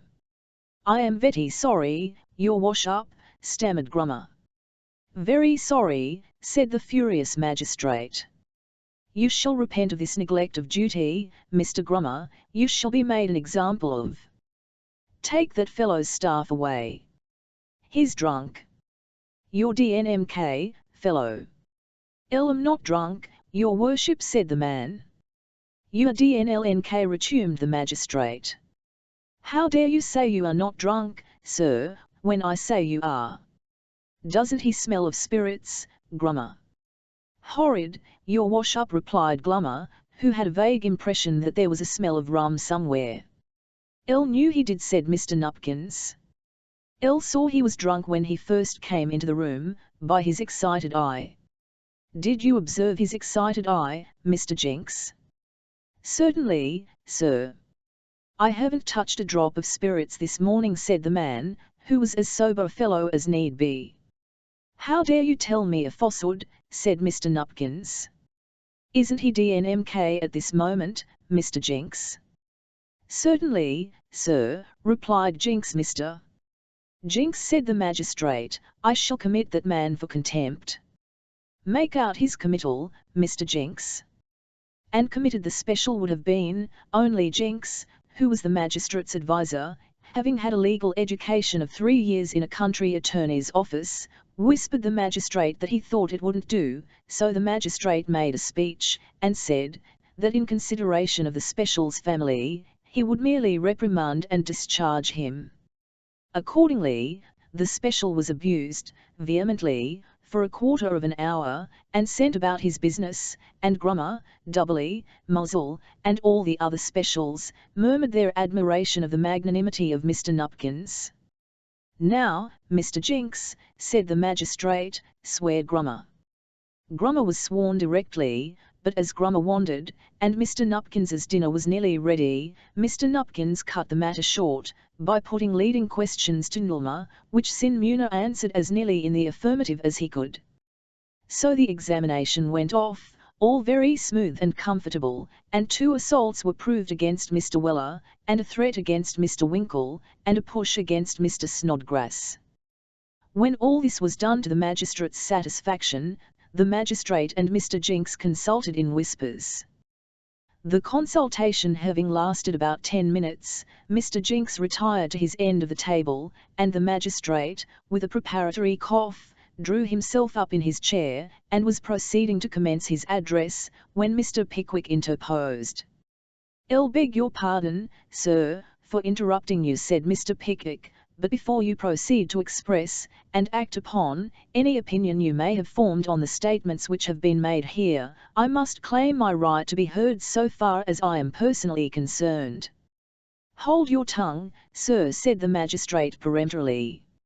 "I must submit to you, sir," said Mr. Pickwick.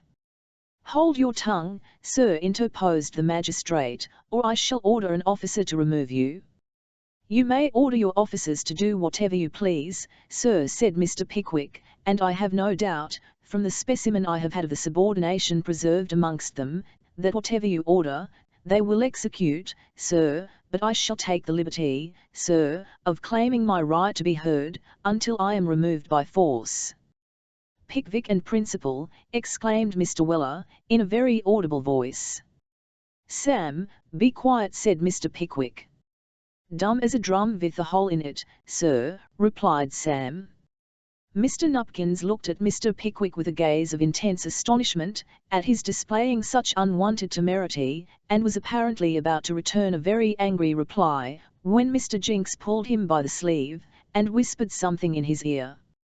To this, the magistrate returned a half-audible answer, and then the whispering was renewed. Jinks was evidently remonstrating.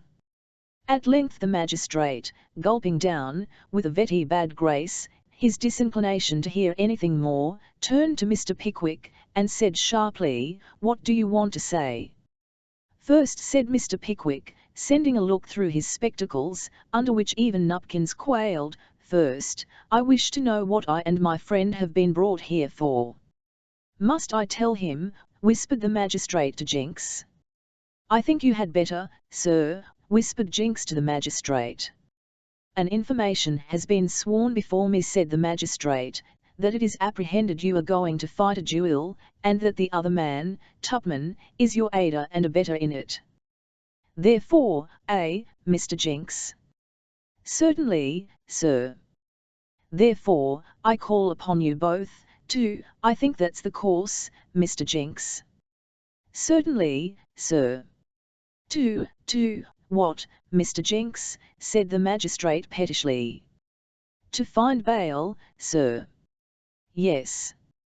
"Therefore, I call upon you both, as I was about to say when I was interrupted by my clerk, to find bail." "Good bail," whispered Mr. Jinks. "I shall require good bail," said the magistrate.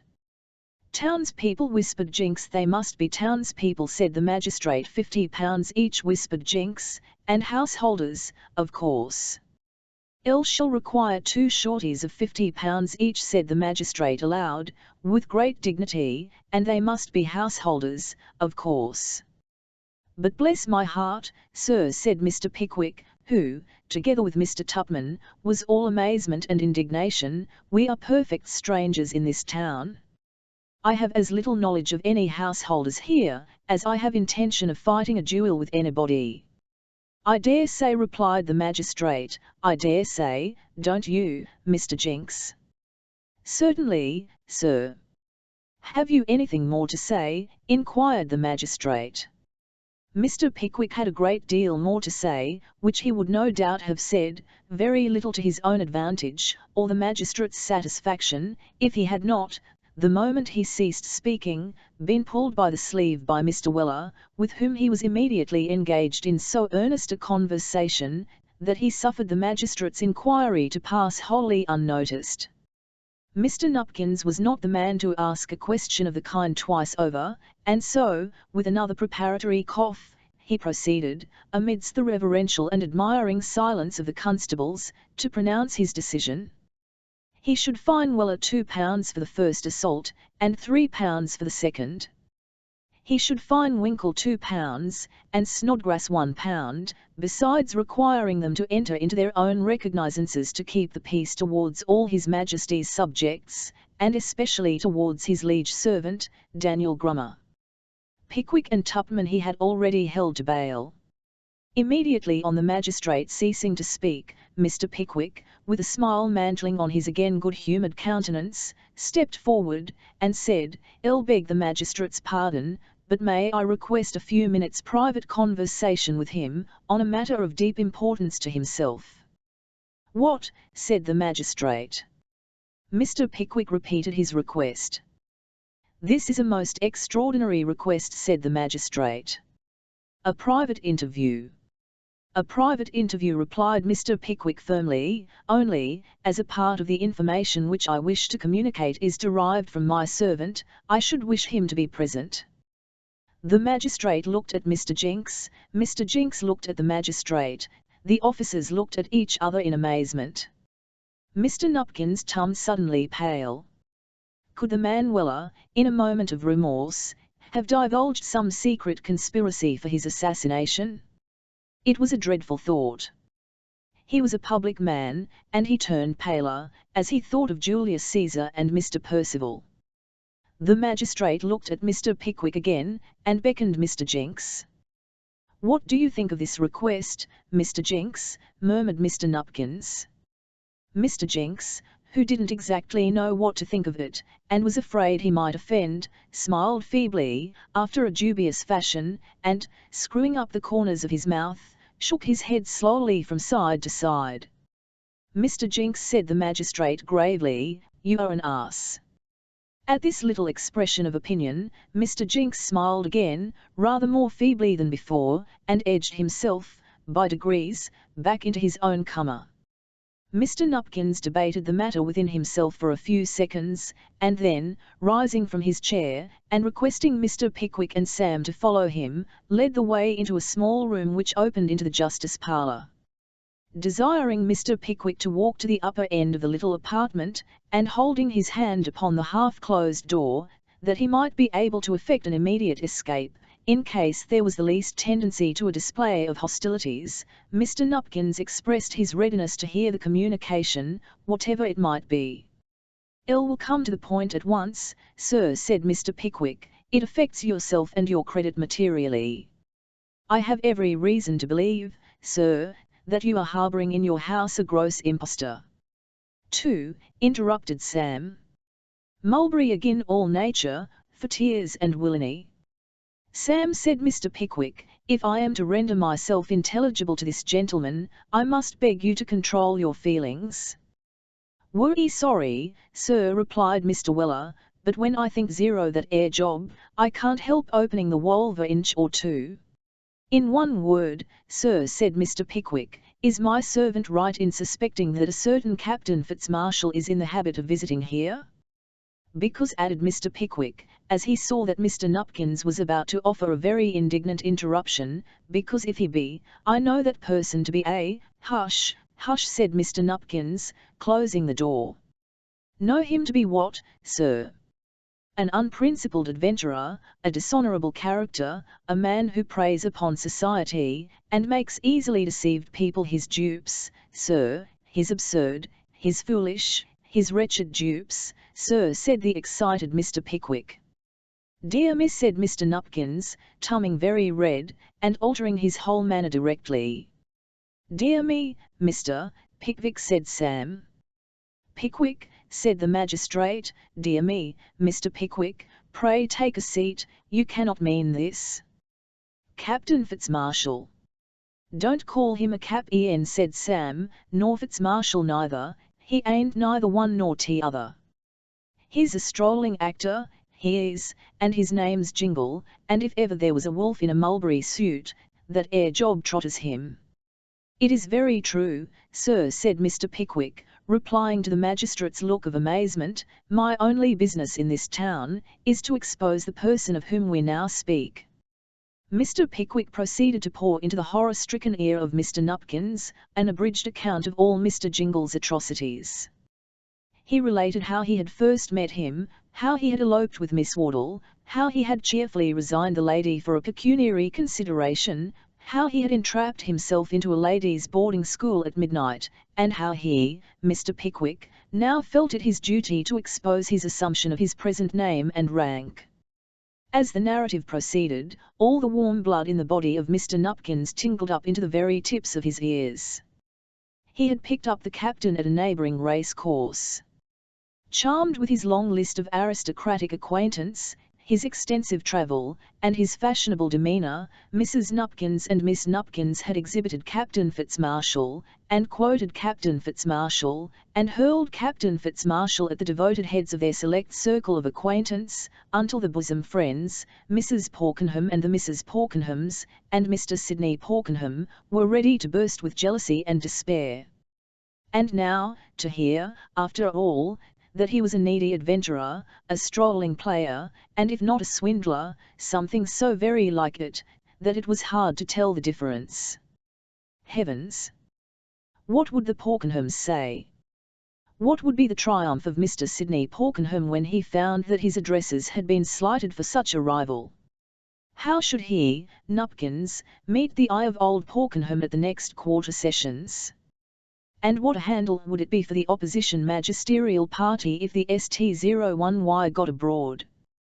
But after all, said Mr. Nupkins, brightening for a moment, after a long pause, after all, this is a mere statement. Captain Fitzmarshall is a man of very engaging manners, and, I dare say, has many enemies.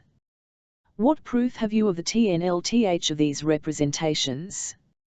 Confront me with him, said Mr. Pickwick. That is all I ask, and all I require. Confront him with me and my friends here, you will want no further proof. Why, said Mr. Nupkins, that might be very easily done, for he will be here tonight, and then there would be no occasion to make the matter public, just, for the young man's own sake, you know. Like to consult Mrs. Nupkins on the propriety of the step, in the first instance, though. At all events, Mr. Pickwick, we must dispatch this legal business before we can do anything else. Pray step back into the next room. Into the next room they went. Grummer, said the magistrate, in an awful voice. Your wash-up, replied Grummer, with the smile of a favourite.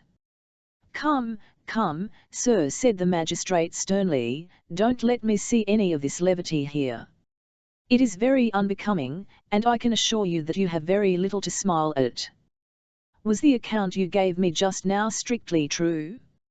Now be careful, sir. Your wash-up, stammered Nunma. Oh, you are confused, are you? Said the magistrate. Jinx, you observe this confusion. Certainly, sir, replied Jinx. Now, said the magistrate, repeat your statement, Grummer, and again I warn you to be careful. Mr. Jinx, take his words down. The unfortunate Grummer proceeded to restate his complaint, but, what between Mr. Jinx's taking down his words, and the magistrate's taking them up, his natural tendency to rambling, and his extreme confusion, he managed to get involved, in something under 3 minutes, in such a mass of entanglement and contradiction, that Mr. Nupkins at once declared he didn't believe him. So the fines were remitted, and Mr. Jinx found a couple of bail in no time. And all these solemn proceedings having been satisfactorily concluded, Mr. Grummer was ignominiously ordered out, an awful instance of the instability of human greatness, and the uncertain tenure of great men's favour. Mrs. Nupkins was a majestic female in a pink gauze turban and a light brown wig.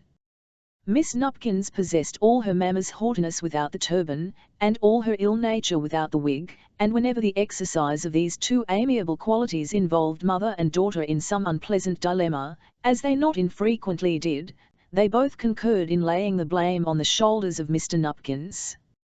Accordingly, when Mr. Nupkins sought Mrs. Nupkins, and detailed the communication which had been made by Mr. Pickwick, Mrs. Nupkins suddenly recollected that she had always expected something of the kind, that she had always said it would be so, that her advice was never taken, that she really did not know what Mr. Nupkins supposed she was, and so forth. The idea, said Miss Nupkins, forcing a tear of very scanty proportions into the corner of each eye, the idea of my being made such a fool of. Ah! You may thank your papa, my dear, said Mrs. Nupkins, how I have implored and begged that man to inquire into the captain's family connections, how I have urged and entreated him to take some decisive step. I am quite certain nobody would believe it, quite. But, my dear, said Mr. Nupkins. Don't talk to me, you thing, don't, said Mrs. Nupkins. My love, said Mr. Nupkins, you professed yourself very fond of Captain Fitzmarshall. You have constantly asked him here, my dear, and you have lost no opportunity of introducing him elsewhere.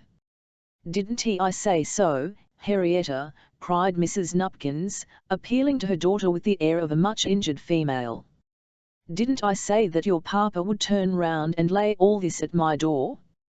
Didn't I say so? Here Mrs. Nupkins sobbed. Oh, Pa, remonstrated Miss Nupkins, and here she sobbed too. Isn't it too much, when he has brought all this disgrace and ridicule upon us, to taunt me with being the cause of it? Exclaimed Mrs. Nupkins. How can we ever show ourselves in society? Said Miss Nupkins. How can we face the Porkenhams? Cried Mrs. Nupkins. Or the Griggs? Cried Miss Nupkins.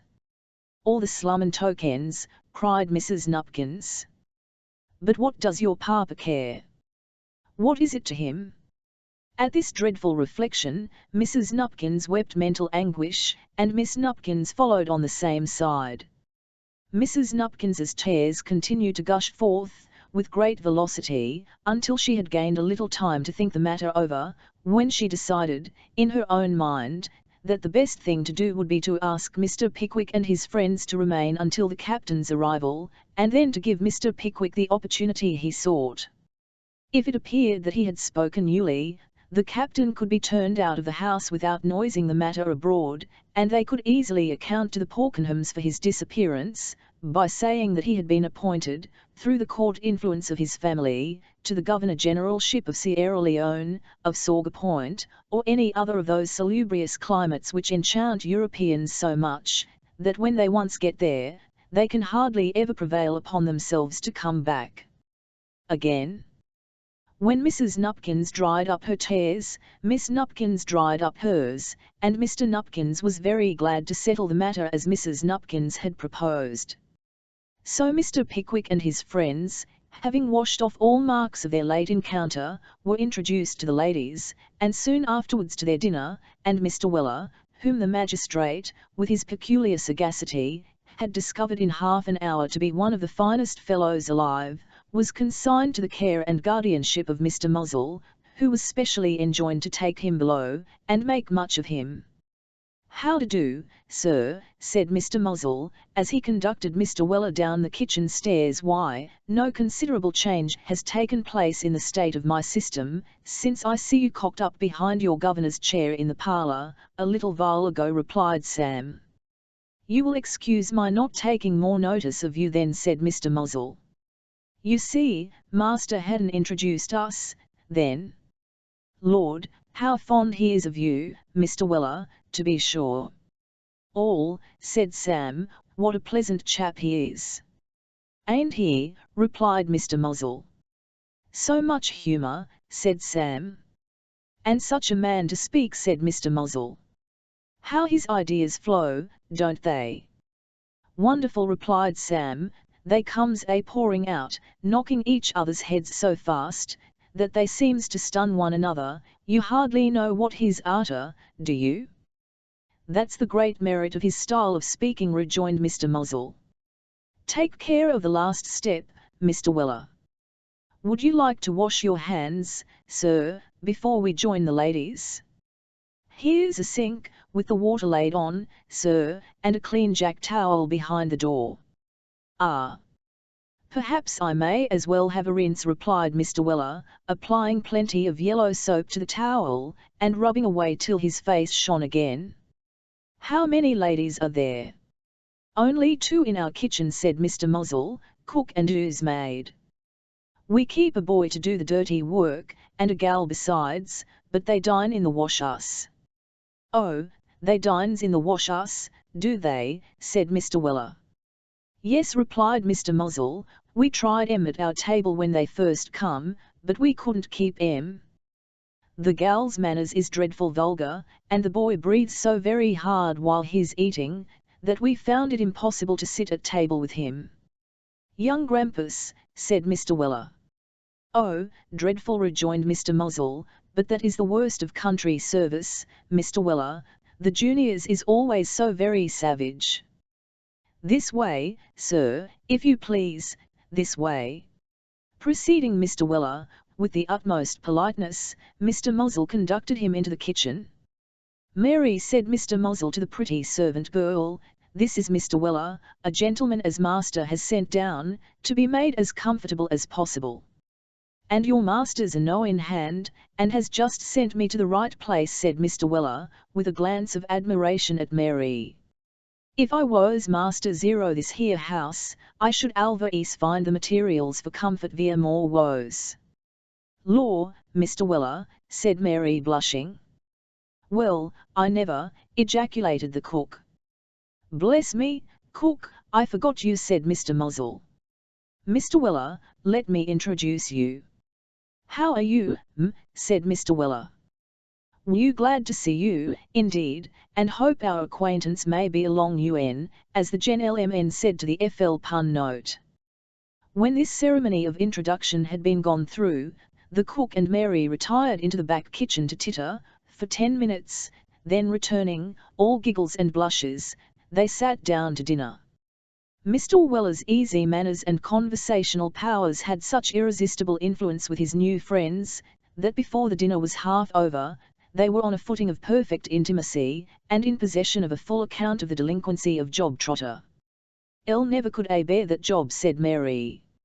"No more you never ought to, my dear," replied Mr. Weller. "Why not?" inquired Mary.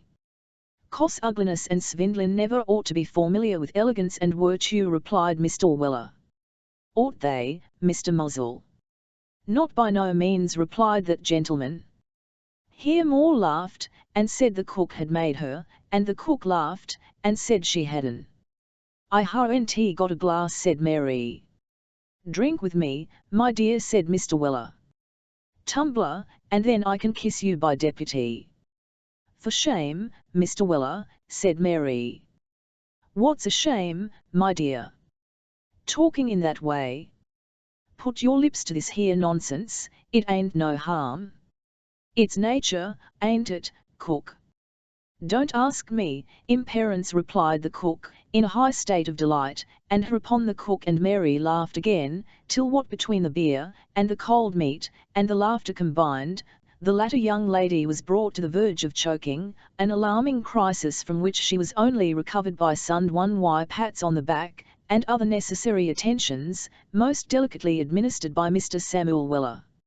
In the midst of all this jollity and conviviality, a loud ring was heard at the garden gate, to which the young gentleman who took his meals in the wash-house, immediately responded. Mr. Weller was in the height of his attentions to the pretty housemaid, Mr. Muzzle was busy doing the honours of the table, and the cook had just paused to laugh, in the very act of raising a huge morsel to her lips, when the kitchen door opened, and in walked Mr. Job Trotter. We have said in walked Mr. Job Trotter, but the statement is not distinguished by our usual scrupulous adherence to fact. The door opened and Mr. Trotter appeared. He would have walked in, and was in the very act of doing so, indeed, when catching sight of Mr. Weller, he involuntarily shrank back a pace or two, and stood gazing on the unexpected scene before him, perfectly motionless with amazement and terror. "Here he is," said Sam, rising with great glee. "Why, we were that were a moment a speaking zero you. How are you? Where have you been? Come in." Laying his hand on the mulberry collar of the unresisting Job, Mr. Weller dragged him into the kitchen, and, locking the door, handed the key to Mr. Muzzle, who very coolly buttoned it up in a side pocket. "Well, here's a game," cried Sam.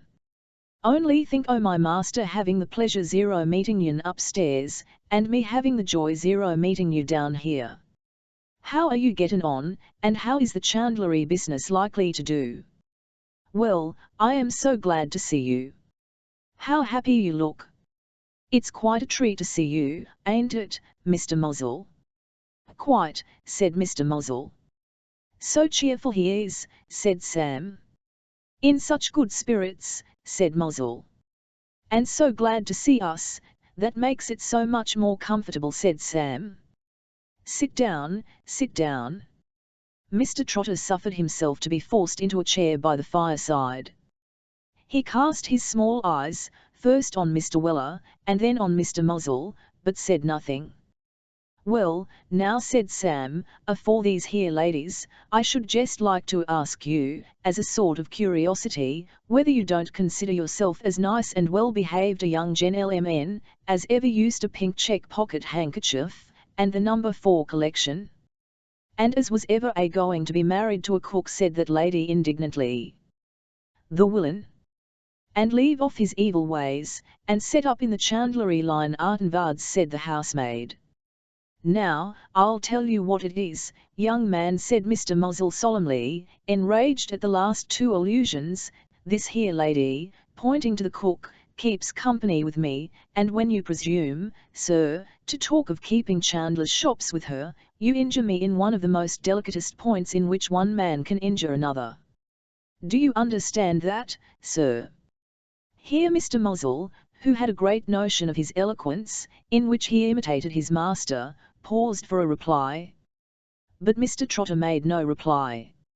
So Mr. Muzzle proceeded in a solemn manner, "It's probable, sir, that you won't be wanted upstairs for several minutes, sir, because my master is at this moment particularly engaged in settling the hash of your master, sir, and therefore you'll have leisure, sir, for a little private talk with me, sir. Do you understand that, sir?"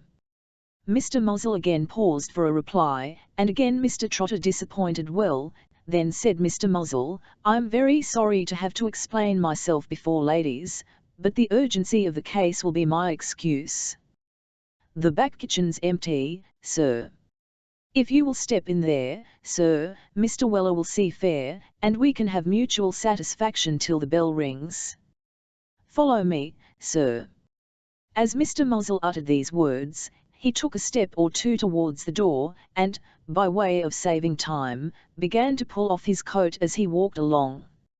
Now, the cook no sooner heard the concluding words of this desperate challenge, and saw Mr. Muzzle about to put it into execution, than she uttered a loud and piercing shriek, and rushing on Mr. Job Trotter, who rose from his chair on the instant, tore and buffeted his large flat face, with an energy peculiar to excited females, and twining her hands in his long black hair, tore therefrom about enough to make 5 or 6 dozen of the very largest sized mauming rings.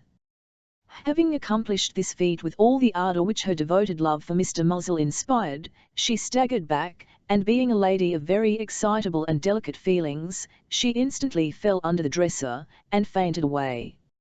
At this moment, the bell rang. "That's for you, Job Trotter," said Sam, and before Mr. Trotter could offer remonstrance or reply, even before he had time to stanch the wounds inflicted by the insensible lady, Sam seized one arm and Mr. Muzzle the other, and one pulling before, and the other pushing behind, they conveyed him upstairs, and into the parlour. It was an impressive tableau. Alfred Jingle, Esquire, alias Captain Fitzmarshall, was standing near the door with his hat in his hand, and a smile on his face, wholly unmoved by his very unpleasant situation. Confronting him, stood Mr. Pickwick, who had evidently been inculcating some high moral lesson, for his left hand was beneath his coat tail, and his right extended in air, as was his wont when delivering himself of an impressive address. At a little distance, Mr. Tupman, with indignant countenance, carefully held back by his 2 younger friends. At the fanher end of the room were Mr. Nupkins, Mrs. Nupkins, and Miss Nupkins, gloomily grand and savagely vexed. "What prevents me," said Mr. Nupkins, with magisterial dignity, as Job was brought in, "what prevents me from detaining these men as rogues and impostors? It is a foolish mercy." "What prevents me?" "Pride, old fellow, pride," replied Jingle, quite at his ease. "Wouldn't do, no go, court a captain, eh? Ha! Ha! Vio good, husband for daughter, bite a bit, make it public, not for worlds, look stupid, very." "Wretch," said Mr. Nupkins, "we scorn your base insinuations." "I always hated him," added Henrietta. "Oh, of course," said Jingle.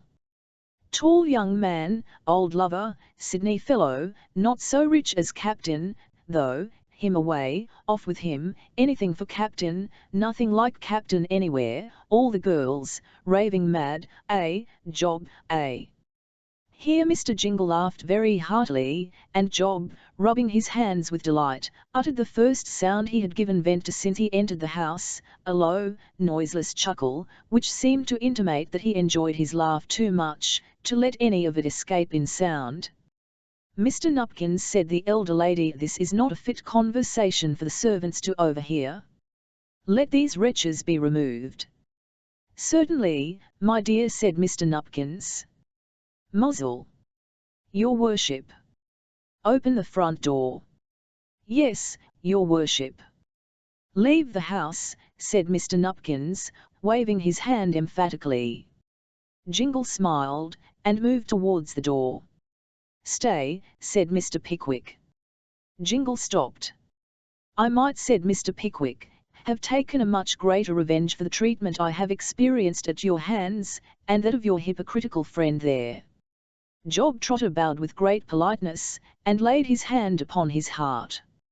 "I say," said Mr. Pickwick, growing gradually angry, "that I might have taken a greater revenge, but I content myself with exposing you, which I consider a duty I owe to society. This is a leniency, sir, which I hope you will remember." When Mr. Pickwick arrived at this point, Job Trotter, with facetious gravity, applied his hand to his ear, as if desirous not to lose a syllable he uttered. And I have only to add, sir, said Mr. Pickwick, now thoroughly angry, that I consider you a rascal, and a ruffian, and worse than any man I ever saw, or heard of, except that pious and sanctified vagabond in the mulberry livery. How ha, said Jingle, good fellow, Pickwick, fine heart, stout old boy, but must not be passionate, bad thing, very, bye, see you again some day, keep up your spirits, now, Job, trot. With these words, Mr. Jingle stuck on his hat in his old fashion, and strode out of the room. Job Trotter paused, looked round, smiled, and then with a bow of mock solemnity to Mr. Pickwick, and a wink to Mr. Weller, the audacious slyness of which baffles all description, followed the footsteps of his hopeful master. Sam, said Mr. Pickwick, as Mr. Weller was following. Sir. Stay here. Mr. Weller seemed uncertain. Stay here, repeated Mr. Pickwick. Mayn't I polish that air job off, in the front garden, said Mr. Weller. Certainly not, replied Mr. Pickwick. Mayn't I kick him out o' the gate, sir, said Mr. Weller. Not on any account, replied his master. For the first time since his engagement, Mr. Weller looked, for a moment, discontented and unhappy. But his countenance immediately cleared up, for the wily Mr. Muzzle, by concealing himself behind the street door, and rushing violently out, at the right instant, contrived with great dexterity to overturn both Mr. Jingle and his attendant, down the flight of steps, into the American aloe tubs that stood beneath. Having discharged my duty, sir, said Mr. Pickwick to Mr. Nupkins, I will, with my friends, bid you farewell. While we thank you for such hospitality as we have received, permit me to assure you, in our joint names, that we should not have accepted it, or have consented to extricate ourselves in this way, from our previous dilemma, had we not been impelled by a strong sense of duty. We return to London tomorrow. Your secret is safe with us. Having thus entered his protest against their treatment of the morning, Mr. Pickwick bowed low to the ladies, and notwithstanding the solicitations of the family, left the room with his friends. Get your hat, Sam, said Mr. Pickwick. It's below stairs, sir, said Sam, and he ran down after it. Now, there was nobody in the kitchen, but the pretty housemaid, and as Sam's hat was mislaid, he had to look for it, and the pretty housemaid lighted him. They had to look all over the place for the hat. The pretty housemaid, in her anxiety to find it, went down on her knees, and turned over all the things that were heaped together in a little corner by the door. It was an awkward corner. You couldn't get at it without shutting the door first. Here it is, said the pretty housemaid. This is it, ain't it? Let me look, said Sam.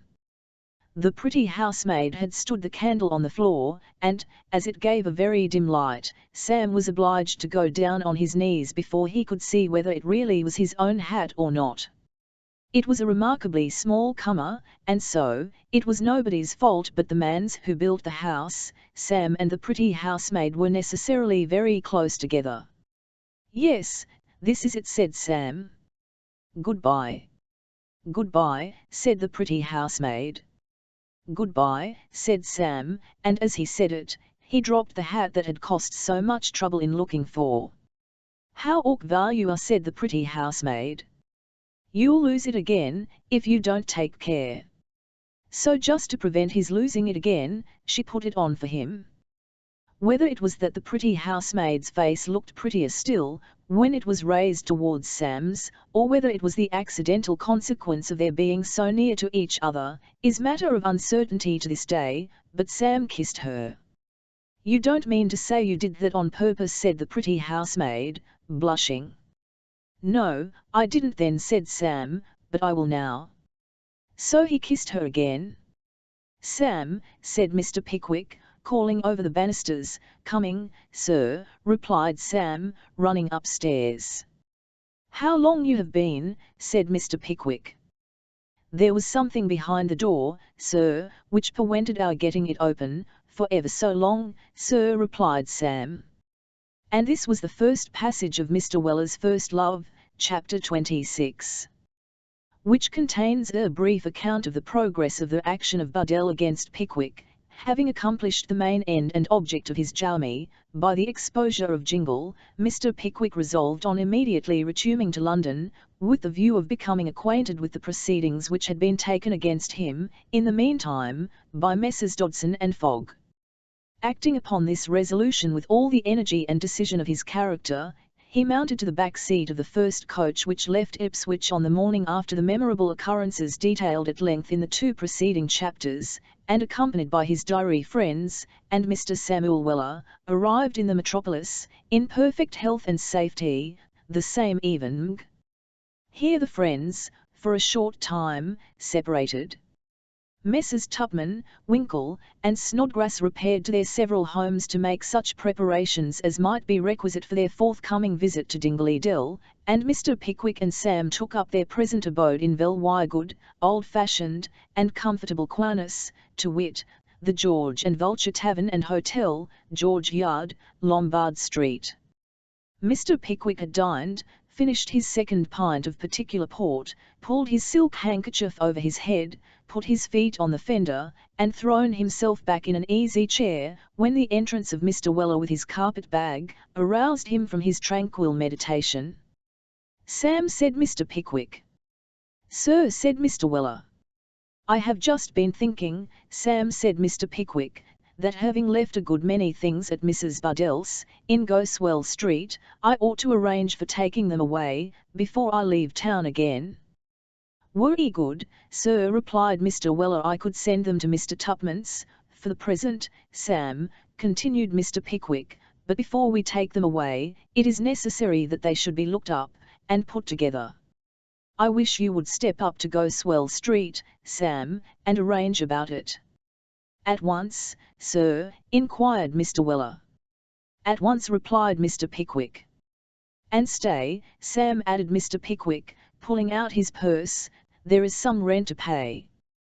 The quarter is not due till Christmas, but you may pay it, and have done with it. A month's notice terminates my tenancy. Here it is, written out.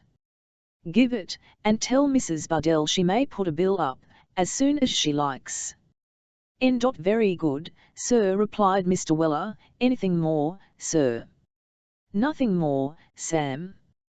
Mr. Weller stepped slowly to the door, as if he expected something more, slowly opened it, slowly stepped out, and had slowly closed it within a couple of inches, when Mr. Pickwick called out, "Sam." "Yes, sir," said Mr. Weller, stepping quickly back, and closing the door behind him. "I have no objection, Sam, to your endeavouring to ascertain how Mrs. Buddell herself seems disposed towards me, and whether it is really probable that this vile and groundless action is to be carried to extremity. I say I do not object to you doing this, if you wish it, Sam," said Mr. Pickwick. Sam gave a short nod of intelligence, and left the room. Mr. Pickwick drew the silk handkerchief once more over his head, and composed himself for a nap. Mr. Weller promptly walked forth, to execute his commission. It was nearly 9 o'clock when he reached Goswell Street. A couple of candles were bumming in the little front parlour, and a couple of caps were reflected on the window blind. Mrs. Buddell had got company. Mr. Weller knocked at the door, and after a pretty long interval, occupied by the party without, in whistling a tune, and by the party within, in persuading a refractory flat candle to allow itself to be lighted, a pair of small boots patted over the floor cloth, and Master Bardun presented himself. "Well, young town skip," said Sam, "how's mother?" "She's pretty well," replied Master Buddell. "So am I well, that's a mercy," said Sam. "Tell her I want to speak to her, will you, my infant phenomenon?" Master Buddell, thus adjured, placed the refractory flat candle on the bottom stair, and vanished into the front parlour with his message. The two caps, reflected on the window blind, were the respective headdresses of a couple of Mrs. Buddell's most particular acquaintance, who had just stepped in, to have a quiet cup of tea, and a little warm supper of a couple of sets of potatoes and some toasted cheese. The cheese was simmering and browning away, most delightfully, in a little Dutch oven before the fire. The potatoes were getting on deliciously in a little tin saucepan on the hob, and Mrs. Buddell and her two friends were getting on very well, also, in a little quiet conversation about and concerning all their particular friends and acquaintance, when Master Buddell came back from answering the door, and delivered the message entrusted to him by Mr. Samuel Weller. "Nearer, Pickwick's servant," said Mrs. Buddell, turning pale. "Bless my soul," said Mrs. Cluppins. "Well, I really would not ha believed it, unless I had happened to been here," said Mrs. Sanders. Mrs. Cluppins was a little, brisk, busy-looking woman. Mrs. Sanders was a big, fat, heavy-faced personage, and the two were the company. Mrs. Buddell felt it proper to be agitated, and as none of the three exactly knew whether under existing circumstances, any communication, otherwise than through Dodson and Fogg, ought to be held with Mr. Pickwick's servant, they were all rather taken by surprise. In this state of indecision, obviously the first thing to be done, was to thump the boy for finding Mr. Weller at the door. So his mother thumped him, and he cried melodiously, "Hold your noise, do, you naughty creetur," said Mrs. Buddell. "Yes, don't worrit your poor mother," said Mrs. Sanders. "She's quite enough to worrit her, as it is, without you, Tommy," said Mrs. Cluppins, with sympathizing resignation. "Ah! Worse luck, poor lamb," said Mrs. Sanders. At all which moral reflections, Master Buddell howled the louder. "Now, what shall I do?" said Mrs. Buddell to Mrs. Cluppins. "I think you ought to see him," replied Mrs. Cluppins. "But on no account without a witness." "I'll think 2 witnesses would be more lawful," said Mrs. Sanders, who, like the other friend, was bursting with curiosity. "Perhaps he'd better come in here," said Mrs. Buddell. "To be sure," replied Mrs. Cluppins, eagerly catching at the idea. "Walk in, young man, and shut the street door first, please." Mr. Weller immediately took the hint, and presenting himself in the parlour, explained his business to Mrs. Buddell thus: "Were 'e sorry to occasion any personal inconvenience, as the housebreaker said to the old lady when he put her on the fire, but as me and my governor only jest come to town, and is jest going away again, it can't be helped, you see." "Of course, the young man can't help the faults of his master," said Mrs. Cluppins, much struck by Mr. Weller's appearance and conversation. "Certainly not," chimed in Mrs. Sanders, who, from certain wistful glances at the little tin saucepan, seemed to be engaged in a mental calculation of the probable extent of the potatoes, in the event of Sam's being asked to stop to supper.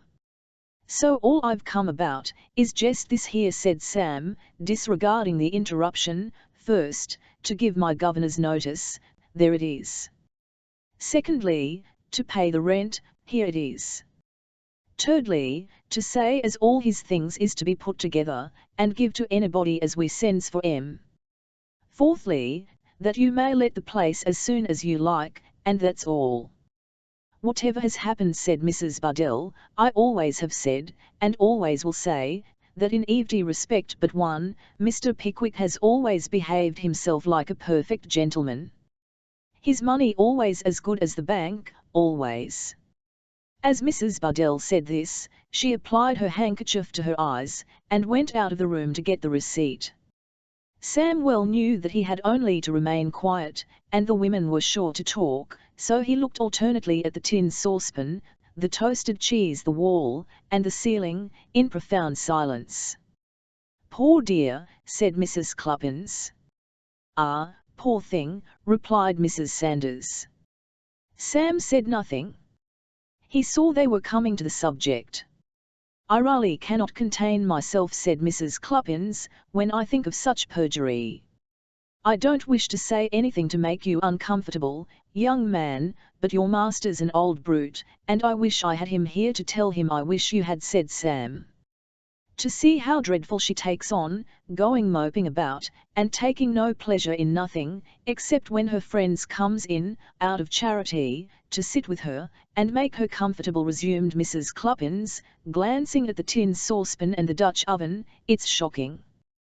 Barbarous, said Mrs. Sanders. And your master, young man? A gentleman with money, as could never feel the expense of a wife, no more than nothing, continued Mrs. Cluppins, with great volubility. Why, there ain't the faintest shade of an excuse for his behaviour. Why don't he marry her? Ah, said Sam, to be sure, that's the question. Question, indeed, retorted Mrs. Cluppins, she'd question him, if she'd my spirit. Hows'ever, there is law for us women, miserable creatures as they'd make us, if they could, and that your master will find out, young man, to his cost, afore he's 6 months older. At this consolatory reflection, Mrs. Cluppins bridled up, and smiled at Mrs. Sanders, who smiled back again. The action's going on, and no mistake, thought Sam, as Mrs. Buddell re-entered with the receipt.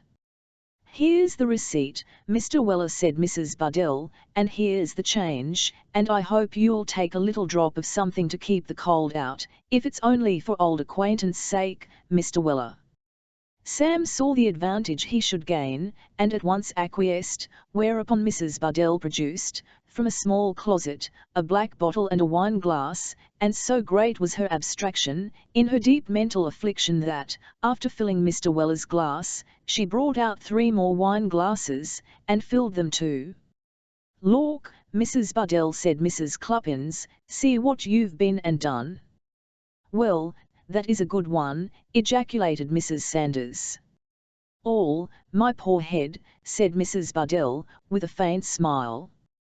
Sam understood all this, of course, so he said at once, that he never could drink before supper, unless a lady drank with him. A great deal of laughter ensued, and Mrs. Sanders volunteered to humour him, so she took a slight sip out of her glass. Then Sam said it must go all round, so they all took a slight sip. Then little Mrs. Cluppins proposed as a toast, success to Buddell agin Pickwick, and then the ladies emptied their glasses in honour of the sentiment, and got very talkative directly. "'Ell, suppose you've heard what's going for'ard, Mr. Weller," said Mrs. Buddell. "I've heard something on it," replied Sam. "It's a terrible thing to be dragged before the public, in that way, Mr. Weller," said Mrs. Buddell, "but I see now, that it's the only thing I ought to do, and my lawyers, Mr. Dodson and Fogg, tell me that, with the evidence as we shall call, we must succeed. I don't know what I should do, Mr. Weller, if I didn't." The mere idea of Mrs. Buddell's failing in her action, affected Mrs. Sanders so deeply, that she was under the necessity of refilling and re-emptying her glass immediately, feeling, as she said afterwards, that if she hadn't had the presence of mind to do so, she must have dropped. "When is it expected to come on?" inquired Sam. "Either in February or March," replied Mrs. Buddell. "What a number of witnesses there'll be, won't there?" said Mrs. Cluppins. "Ah! Won't there?" replied Mrs. Sanders. "And won't Mr. Dodson and Fogg be wild if the plaintiff shouldn't get it?" added Mrs. Cluppins, "when they do it all on speculation?" "All. Won't they?" said Mrs. Sanders. "But the plaintiff must get it," resumed Mrs. Cluppins. "I hope so," said Mrs. Buddell. "Oh, there can't be any doubt about it," rejoined Mrs. Sanders. "Vell," said Sam, rising and setting down his glass, "all I can say is, that I wish you may get it." "Thank ye, Mr. Weller," said Mrs. Bardun fervently. "And of them Dodson and Foggs, as does these sort zero things on spec," continued Mr. Weller, "as well as for the other kind and generous people zero the same perfection, as sets people by the ears, free gratis for nothing, and sets their clerks to work to find out little disputes among their neighbours and acquaintances as vants settlin' by means of lawsuits. All I can say zero them is, that I wish they had the reward I'd give 'em. All, I wish they had the reward that every kind and generous heart would be inclined to bestow upon them," said the gratified Mrs. Bardun. "Amen to that," replied Sam, "and a fat and happy liven they'd get out of it. Wish you good night, ladies." To the great relief of Mrs. Sanders, Sam was allowed to depart without any reference, on the part of the hostess, to the petitos and toasted cheese, to which the ladies, with such juvenile assistance as Master Bardell could afford, soon afterwards rendered the amplest justice. Indeed, they wholly vanished before their strenuous exertions.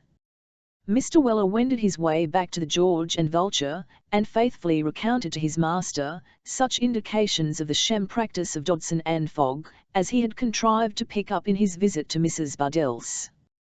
An interview with Mr. Perker, next day, more than confirmed Mr. Weller's statement, and Mr. Pickwick was fain to prepare for his Christmas visit to Dingley Dell, with the pleasant anticipation that some 2 or 3 months afterwards, an action brought against him for damages sustained by reason of a breach of promise of marriage, would be publicly tried in the Court of Common Pleas, the plaintiff having all the advantages derivable, not only from the force of circumstances, but from the shall-p. Practice of Dodson and Fogg to boot. Chapter 27. Samuel Weller makes a pilgrimage to Dorking, and beholds his mother-in-law, there still remaining an interval of 2 days before the time agreed upon for the departure of the Pickwickians to Dingley Dell. Mr. Weller sat himself down in a back room at the George and Vulture, after eating an early dinner, to muse on the best way of disposing of his time. It was a remarkably fine day, and he had not turned the matter over in his mind 10 minutes, when he was suddenly stricken filial and affectionate, and it occurred to him so strongly that he ought to go down and see his father, and pay his duty to his mother-in-law, that he was lost in astonishment at his own remissness in never thinking of this moral obligation before. Anxious to atone for his past neglect without another hour's delay, he straightway walked upstairs to Mr. Pickwick, and requested leave of absence for this laudable purpose. "Certainly, Sam, certainly," said Mr. Pickwick, his eyes glistening with delight at this manifestation of filial feeling on the part of his attendant, "certainly, Sam." Mr. Weller made a grateful bow. "I am very glad to see that you have so high a sense of your duties as a son, Sam," said Mr. Pickwick. "L always had, sir," replied Mr. Weller. "That's a very gratifying reflection, Sam," said Mr. Pickwick approvingly. "Were he, sir," replied Mr. Weller, "if ever I wanted anything o' my father, I always asked for it in a wery spectful and obligin' manner. If he didn't give it me, I took it, for fear I should be led to do anything wrong, through not having it. I saved him a world o' trouble this vay, sir." "That's not precisely what I meant, Sam," said Mr. Pickwick, shaking his head, with a slight smile. "All good feeling, sir, the wetty best intentions, as the gentleman said ven he nm away from his wife 'cause she seemed unhappy with him," replied Mr. Weller. "You may go, Sam," said Mr. Pickwick. "Thank ye, sir," replied Mr. Weller, and having made his best bow, and put on his best clothes, Sam planted himself on the top of the Arundel coach, and journeyed on to Dorking. The Marquise of Granby, in Mrs. Weller's time, was quite a model of a roadside public house of the better class, just large enough to be convenient, and small enough to be snug. On the opposite side of the road was a large signboard on a high post, representing the head and shoulders of a gentleman with an apoplectic countenance, in a red coat with deep blue facings, and a touch of the same blue over his 3-cornered hat, for a sky. Over that again were a pair of flags, beneath the last button of his coat were a couple of cannon, and the whole formed an expressive and undoubted likeness of the Marquise of Granby of glorious memory. The bar window displayed a choice collection of geranium plants, and a well-dusted row of spirit vials. The open shutters bore a variety of golden inscriptions, eulogistic of good beds and neat wines, and the choice group of countrymen and hostlers lounging about the stable door and horse trough, afforded presumptive proof of the excellent quality of the ale and spirits which were sold within. Sam Weller paused, when he dismounted from the coach, to note all these little indications of a thriving business, with the eye of an experienced traveller, and having done so, stepped in at once, highly satisfied with everything he had observed. "Now, then," said a shrill female voice the instant Sam thrust his head in at the door, "What do you want, young man?" Sam looked round in the direction whence the voice proceeded. It came from a rather stout lady of comfortable appearance, who was seated beside the fireplace in the bar, blowing the fire to make the kettle boil for tea. She was not alone, for on the other side of the fireplace, sitting bolt upright in a high-backed chair, was a man in threadbare black clothes, with a back almost as long and stiff as that of the chair itself, who caught Sam's most particular and especial attention at once. He was a prim-faced, red-nosed man, with a long, thin countenance, and a semi-rattlesnake sort of eye, rather sharp, but decidedly bad. He wore very short trousers, and black cotton stockings, which, like the rest of his apparel, were particularly rusty. His looks were starched, but his white neckerchief was not, and its long limp ends straggled over his closely buttoned waistcoat in a very uncouth and unpicturesque fashion. A pair of old, worn, beaver gloves, a broad-brimmed hat, and a faded green umbrella, with plenty of whalebone sticking through the bottom, as if to counterbalance the want of a handle at the top, lay on a chair beside him, and, being disposed in a very tidy and careful manner, seemed to imply that the red-nosed man, whoever he was, had no intention of going away in it. To do the red-nosed man justice, he would have been very far from wise if he had entertained any such intention, for, to judge from all appearances, he must have been possessed of a most desirable circle of acquaintance, if he could have reasonably expected to be more comfortable anywhere else. The fire was blazing brightly under the influence of the bellows, and the kettle was singing gaily under the influence of both. A small tray of tea things was arranged on the table, a plate of hot buttered toast was gently simmering before the fire, and the red-nosed man himself was busily engaged in convening a large slice of bread into the same agreeable edible, through the instrumentality of a long brass toasting fork. Beside him stood a glass of reeking hot pineapple rum and water, with a slice of lemon in it, and every time the red-nosed man stopped to bring the round of toast to his eye, with the view of ascertaining how it got on, he imbibed a drop or two of the hot pineapple rum and water, and smiled upon the rather stout lady, as she blew the fire. Sam was so lost in the contemplation of this comfortable scene, that he suffered the first inquiry of the rather stout lady to pass unheeded. It was not until it had been twice repeated, each time in a shriller tone, that he became conscious of the impropriety of his behaviour. "Governor in?" inquired Sam, in reply to the question. "No, he isn't," replied Mrs. Weller, for the rather stout lady was no other than the quondam relict and sole executrix of the dead and gone Mr. Clark. "No, he isn't, and I don't expect him, either." "I suppose he's driving up today," said Sam. "He may be, or he may not," replied Mrs. Weller, buttering the round of toast which the red-nosed man had just finished. "I don't know, and, what's more, I don't care. Ask a blessin', Mr. Stiggins." The red-nosed man did as he was desired, and instantly commenced on the toast with fierce voracity. The appearance of the red-nosed man had induced Sam, at first sight, to more than half suspect that he was the deputy shepherd of whom his estimable parent had spoken. The moment he saw him eat, all doubt on the subject was removed, and he perceived at once that if he purposed to take up his temporary quarters where he was, he must make his footing good without delay. He therefore commenced proceedings by putting his arm over the half-door of the bar, coolly unbolting it, and leisurely walking in. "Mother-in-law," said Sam, "how are you?" "Why, I do believe he is a Weller," said Mrs. W., raising her eyes to Sam's face, with no very gratified expression of countenance. "I'll rather think he is," said the imperturbable Sam, "and I hope this here Reverend Gen Lmn 11 excuse me saying that I wish I was the Weller as owns you, mother-in-law." This was a double-barrelled compliment.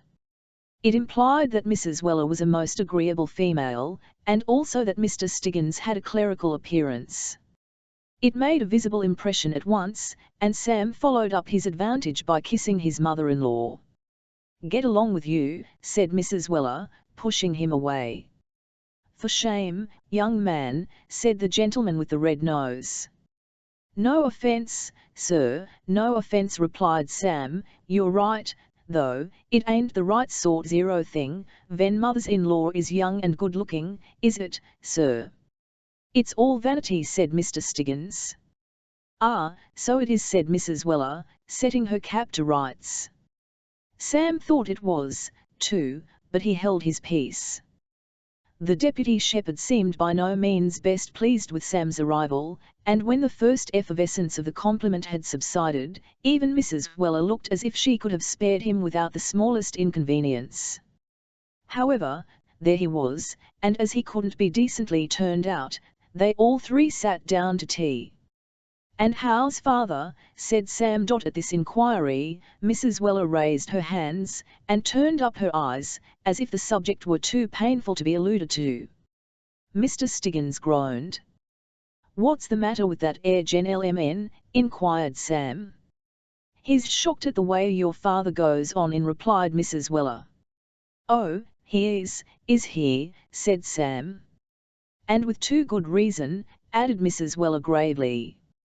Mr. Stiggins took up a fresh piece of toast, and groaned heavily. "He is a dreadful reprobate," said Mrs. Weller.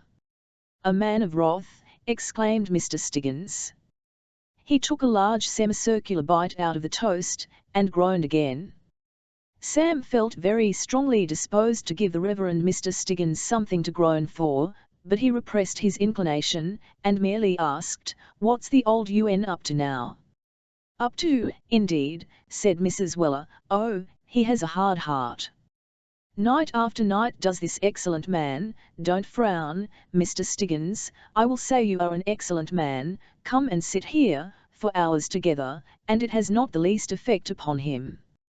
"Well, that is odd," said Sam. "It you'd have a worry considerable effect upon me, if I was in his place, I know that." "The fact is, my young friend," said Mr. Stiggins solemnly, "he has an obdurate bosom." "Oh, my young friend, who else could have resisted the pleading of 16 of our fairest sisters, and withstood their exhortations to subscribe to our noble society for providing the infant negroes in the West Indies with flannel waistcoats and moral pocket handkerchiefs?" "What's a moral?" said Sam. "I'll never see 10 them articles 0 finita." "Those which combine amusement with instruction, my young friend," replied Mr. Stiggins, blending select tales with woodcuts. "Oh, I know," said Sam, "them as hangs up in the linen drapers' shops, with beggars' petitions and all that upon 'em." Mr. Stiggins began a third round of toast, and nodded assent. "And he wouldn't be persuaded by the ladies, wouldn't he?" said Sam. "Sat and smoked his pipe, and said the infant negroes were—" "What did he say the infant negroes were?" said Mrs. Weller. "Little humbugs," replied Mr. Stiggins, deeply affected. "Said the infant negroes were little humbugs," repeated Mrs. Weller. And they both groaned at the atrocious conduct of the elder Mr. Weller. A great many more iniquities of a similar nature might have been disclosed, only the toast being all eaten, the tea having got very weak, and Sam holding out no indications of meaning to go, Mr. Stiggins suddenly recollected that he had a most pressing appointment with the shepherd, and took himself off accordingly. The tea things had been scarcely put away, and the hearth swept up, when the London coach deposited Mr. Weller, senior, at the door, his legs deposited him in the bar, and his eyes showed him his son. "What, Sammy!" exclaimed the father. "What, old Nobbs!" ejaculated the son. And they shook hands heartily. "Wery glad to see you, Sammy," said the elder Mr. Weller, "though how you've managed to get over your mother-in-law, is a mystery to me. I only wish you'd write me out the receipt, that's all." "Hush," said Sam, "she's at home, old fella." "She ain't within hearin'," replied Mr. Weller, "she always goes and blows up, downstairs, for a couple of hours after tea, so we'll just give ourselves a damp, Sammy." Saying this, Mr. Weller mixed 2 glasses of spirits and water, and produced a couple of pipes. The father and son sitting down opposite each other, Sam on one side of the fire, in the high-backed chair, and Mr. Weller, senior, on the other, in an easy ditto, they proceeded to enjoy themselves with all due gravity. "Anybody been here, Sammy?" asked Mr. Weller, Sr., dryly, after a long silence. Sam nodded an expressive assent. "Red-nosed chap?" inquired Mr. Weller. Sam nodded again. "Amiable man that air, Sammy," said Mr. Weller, smoking violently. "Seems so," observed Sam. "Good hand at accounts," said Mr. Weller. "Is he?" said Sam. "Borrows 18p on Monday, and comes on Tuesday for a shillin' to make it up half a crown, calls again on Wednesday for another half-crown to make it 5 shillings, and goes on, doubling, till he gets it up to a £5 note in no time, like them sums in the arithmetic book 'bout the nails in the horse's shoes, Sammy." Sam intimated by a nod that he recollected the problem alluded to by his parent. "So you wouldn't subscribe to the flannel veskits?" said Sam, after another interval of smoking. "Certainly not," replied Mr. Weller. "What's the good o' flannel veskits to the young niggers abroad?" "But I'll tell you what it is, Sammy," said Mr. Weller, lowering his voice, and bending across the fireplace, "I'd come down worry handsome towards straight veskits for some people at home. As near Weller said this, he slowly recovered his former position, and winked at his first bomb, in a profound manner. "It certainly seems a queer start to send out pocket handkerchiefs to people as don't know the use on 'em," observed Sam. "They are always doing some gammon of that soft," Sammy replied his father. "T'other Sunday I was walking up the road, when who should I see, standing at a chapel door, with a blue soup plate in her hand, but your mother-in-law. I warily believe there was change for a couple 0 SUV in it, then, Sammy, all in halfpence, and as the people come out, they rattled the pennies in it, till you'd thought that no mortal plate as ever was baked, could stood the wear and tear." "What do ye think it was all for?" "For another tea drinking, perhaps," said Sam. "Not a bit on it," replied the father, "for the shepherd's water rate, Sammy." "The shepherd's water rate," said Sam. Replied Mr. Weller, "there was 3/4 owing, and the shepherd hadn't paid a farden, not he. Perhaps it might be on account that the water wam't o much use to him, for it's worry little o that tap he drinks, Sammy, worry, he knows a trick worth a good half-dozen of that, he does. Hows'ever, it warn't he paid, and so they cuts the water off.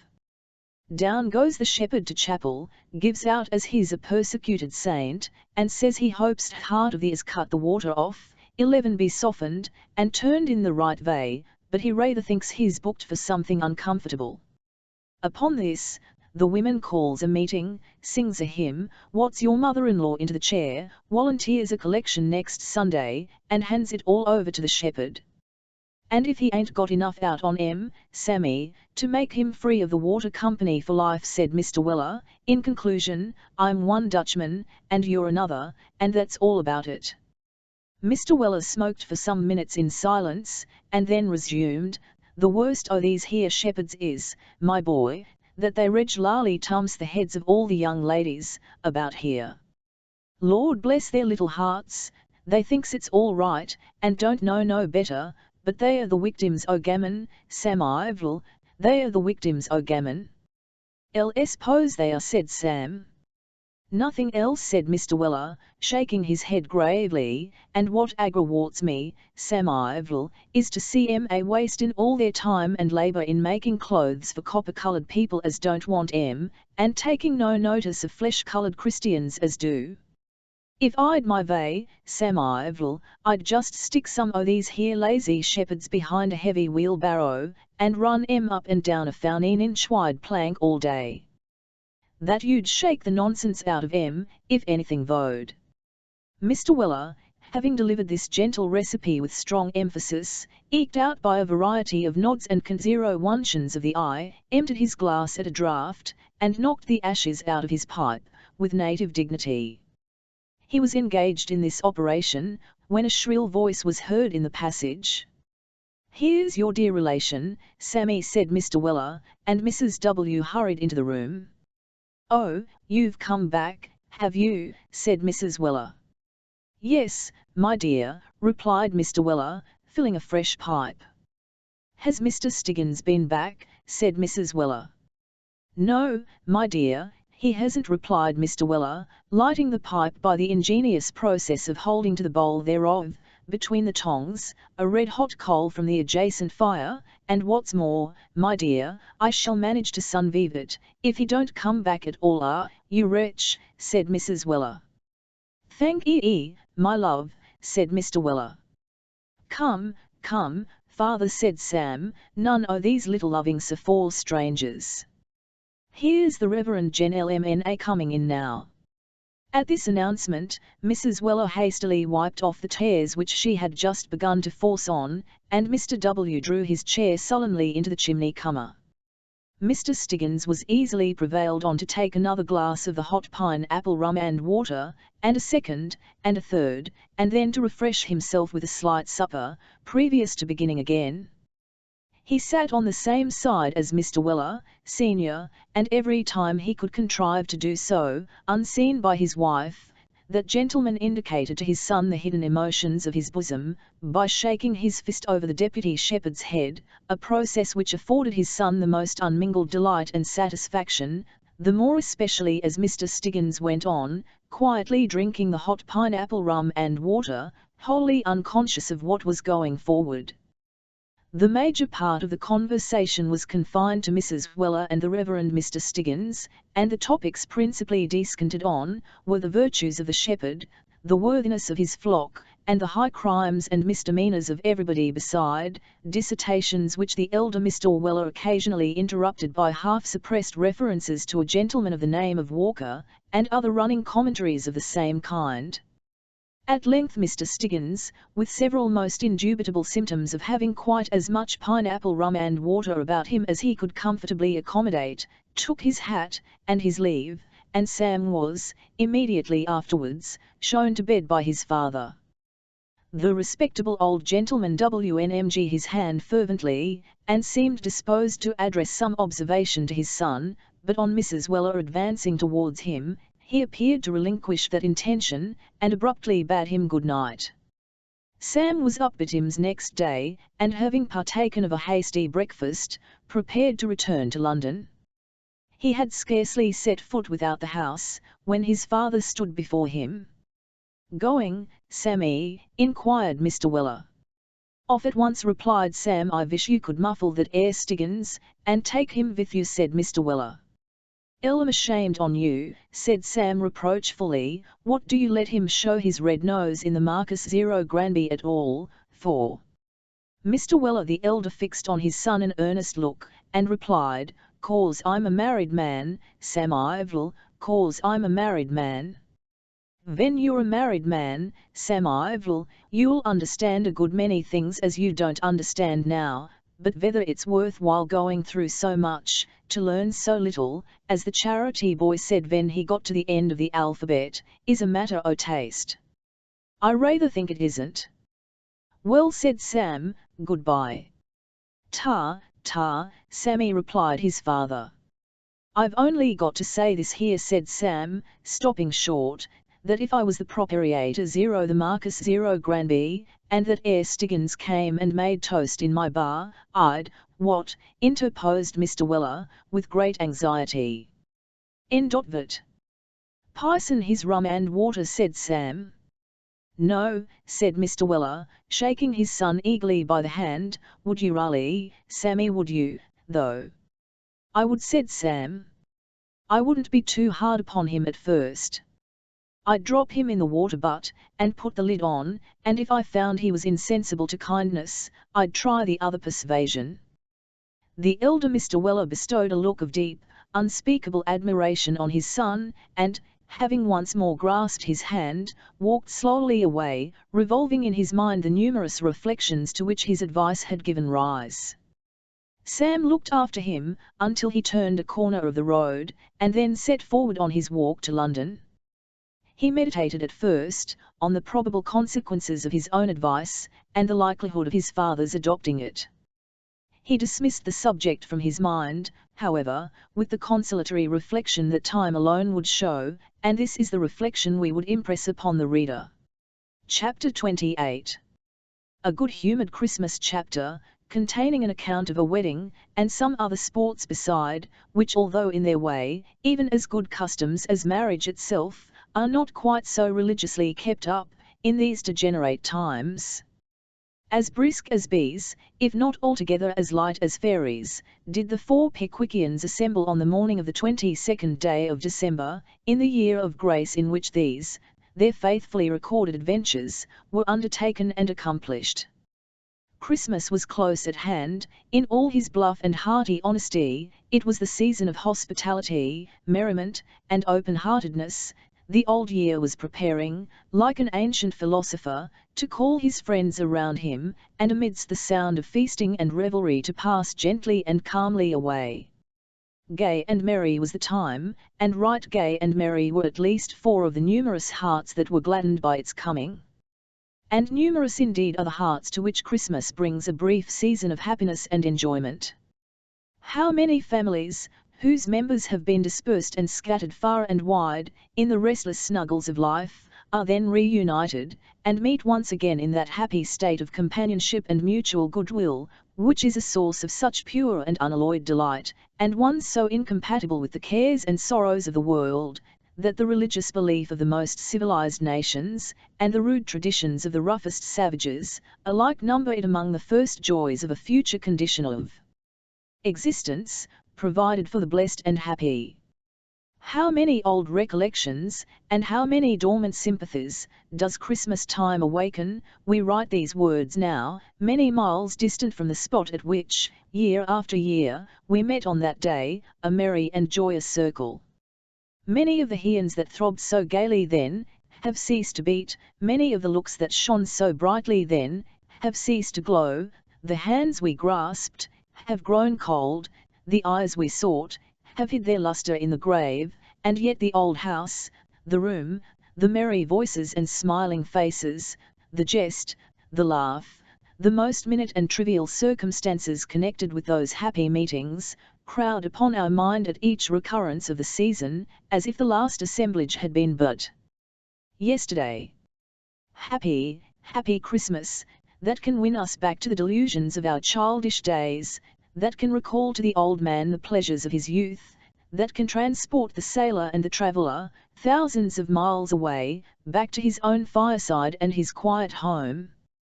But we are so taken up and occupied with the good qualities of this St. Christmas, that we are keeping Mr. Pickwick and his friends waiting in the cold on the outside of the Muggleton coach, which they have just attained, well wrapped up in great coats, shawls, and comforters. The portmanteaus and carpet-bags have been stowed away, and Mr. Weller and the guard are endeavouring to insinuate into the foreboot a huge codfish several sizes too large for it, which is snugly packed up, in a long brown basket, with a layer of straw over the top, and which has been left to the last, in order that he may repose in safety on the half-dozen barrels of real native oysters, all the property of Mr. Pickwick, which have been arranged in regular order at the bottom of the receptacle.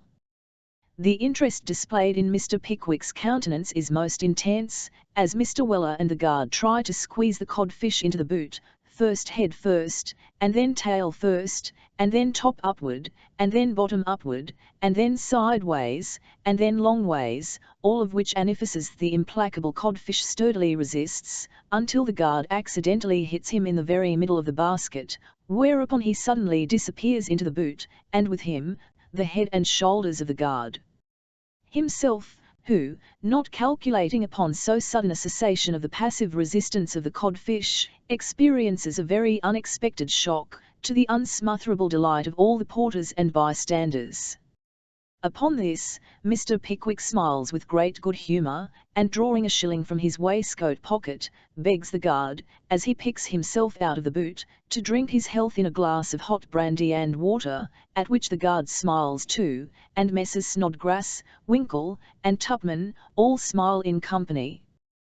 The guard and Mr. Weller disappear for 5 minutes, most probably to get the hot brandy and water, for they smell very strongly of it. When they return, the coachman mounts to the box, Mr. Weller jumps up behind, the Pickwickians pull their coats round their legs and their shawls over their noses, the helpers pull the horse cloths off, the coachman shouts out a cheery all right and away they go. They have rumbled through the streets, and jolted over the stones, and at length reach the wide and open country. The wheels skim over the hard and frosty ground, and the horses, bursting into a canter at a smart crack of the whip, step along the road as if the load behind them, coach, passengers, codfish, oyster barrels, and all, were but a feather at their heels. They have descended a gentle slope, and enter upon a level, as compact and as a solid block of marble, 2 miles long. Another crack of the whip, and on they speed, at a smart gallop, the horses tossing their heads and rattling the harness, as if in exhilaration at the rapidity of the motion, while the coachman, holding whip and reins in one hand, takes off his hat with the other, and resting it on his knees, pulls out his handkerchief, and wipes his forehead, partly because he has a habit of doing it, and partly because it's as well to show the passengers how cool he is, and what an easy thing it is to drive. For in hand, when you have had as much practice as he has. Having done this very leisurely, otherwise the effect would be materially impaired, he replaces his handkerchief, pulls on his hat, adjusts his gloves, squares his elbows, cracks the whip again, and on they speed, more merrily than before. A few small houses, scattered on either side of the road, betoken the entrance to some town or village. The lively notes of the guard's key bugle vibrate in the clear cold air, and wake up the old gentleman inside, who, carefully letting down the window sash halfway, and standing sentry over the air, takes a short peep out, and then carefully pulling it up again, informs the other inside that they are going to change directly, on which the other inside wakes himself up, and determines to postpone his next nap until after the stoppage.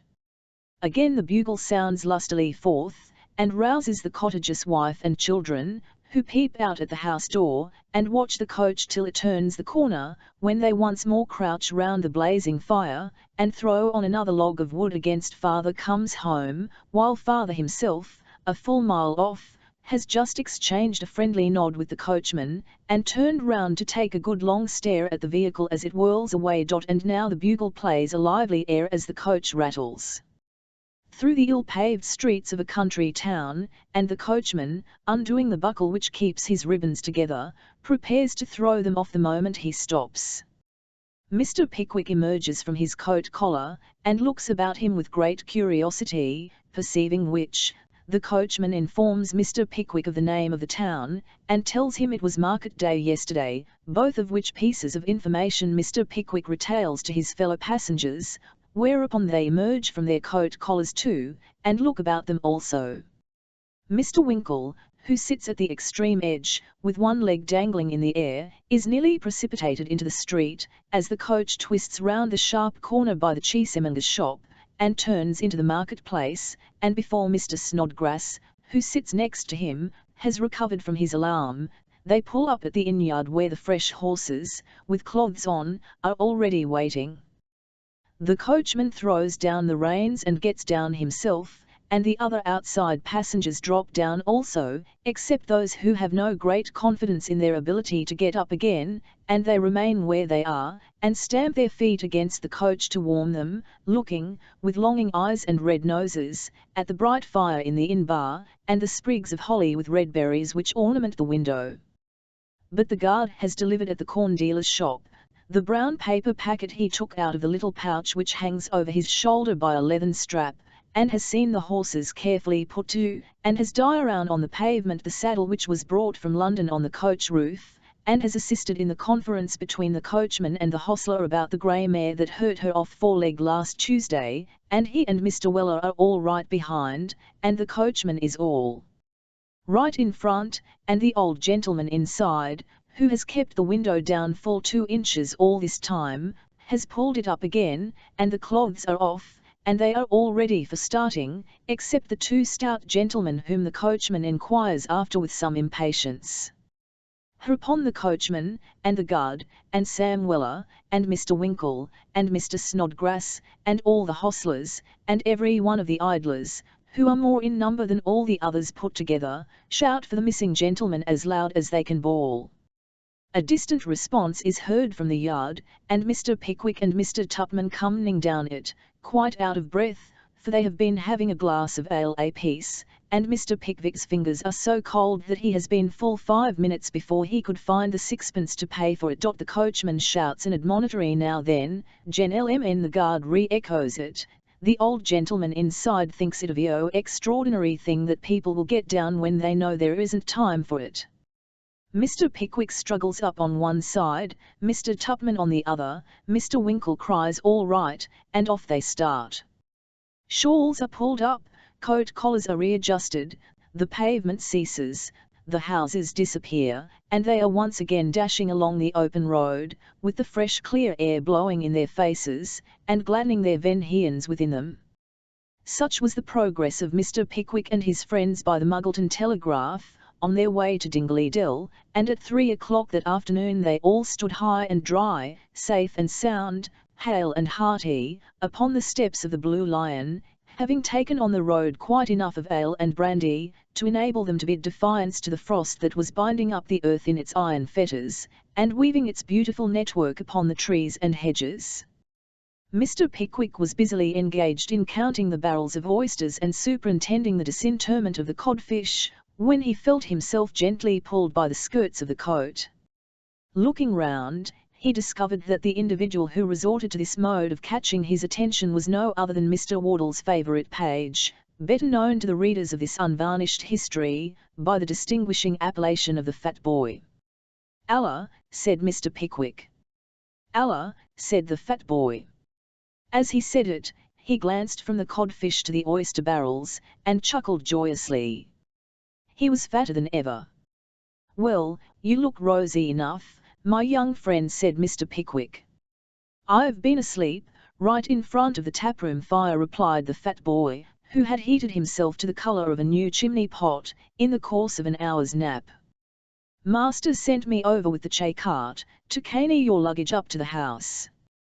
He'd sent some saddle horses, but he thought you'd rather walk, being a cold day." "Yes, yes," said Mr. Pickwick hastily, for he remembered how they had travelled over nearly the same ground on a previous occasion. "Yes, we would rather walk. Here, Sam." "Sir," said Mr. Weller. "Help Mr. Wardle's servant to put the packages into the cart, and then ride on with him. We will walk forward at once." Having given this direction, and settled with the coachman, Mr. Pickwick and his 3 friends struck into the footpath across the fields, and walked briskly away, leaving Mr. Weller and the Fat Boy confronted together for the first time.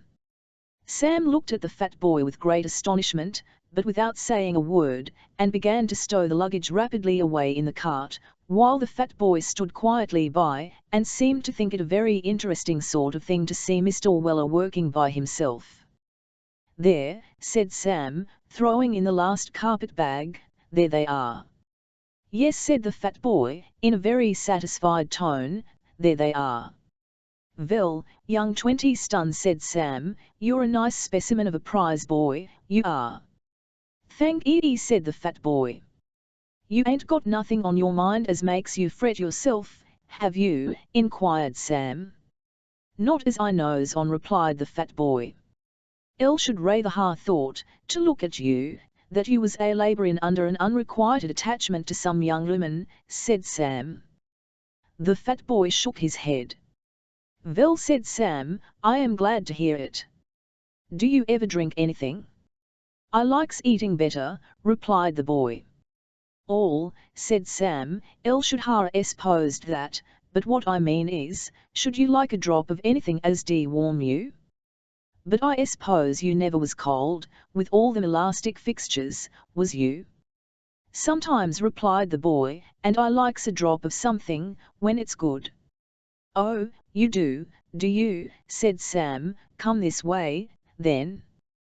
The Blue Lion tap was soon gained, and the Fat Boy swallowed a glass of liquor without so much as winking, a feat which considerably advanced him in Mr. Weller's good opinion. Mr. Weller having transacted a similar piece of business on his own account, they got into the cart. "Can you drive?" said the Fat Boy. "I should rather think so," replied Sam. "There, then," said the Fat Boy, putting the reins in his hand, and pointing up a lane, "it's as straight as you can go, you can't miss it." With these words, the fat boy laid himself affectionately down by the side of the codfish, and, placing an oyster barrel under his head for a pillow, fell asleep instantaneously. "Well," said Sam, "of all the cool boys ever I set my eyes on, this here young gentleman is the coolest. Come, wake up, young Dropsy." But as young Dropsy evinced no symptoms of returning animation, Sam Weller sat himself down in front of the cart, and starting the old horse with a jerk of the rein, jogged steadily on, towards the Manor Farm. Meanwhile, Mr. Pickwick and his friends, having walked their blood into active circulation, proceeded cheerfully on. The paths were hard, the grass was crisp and frosty, the air had a fine, dry, bracing coldness, and the rapid approach of the grey twilight, slate-coloured is a better term in frosty weather, made them look forward with pleasant anticipation to the comforts which awaited them at their hospitable entertainers. It was the sort of afternoon that might induce a couple of elderly gentlemen, in a lonely field, to take off their greatcoats and play at leap-frog in pure lightness of heart and gaiety, and we firmly believe that had Mr. Tupman at that moment proffered aback, Mr. Pickwick would have accepted his offer with the utmost avidity. However, Mr. Tupman did not volunteer any such accommodation, and the friends walked on, conversing merrily.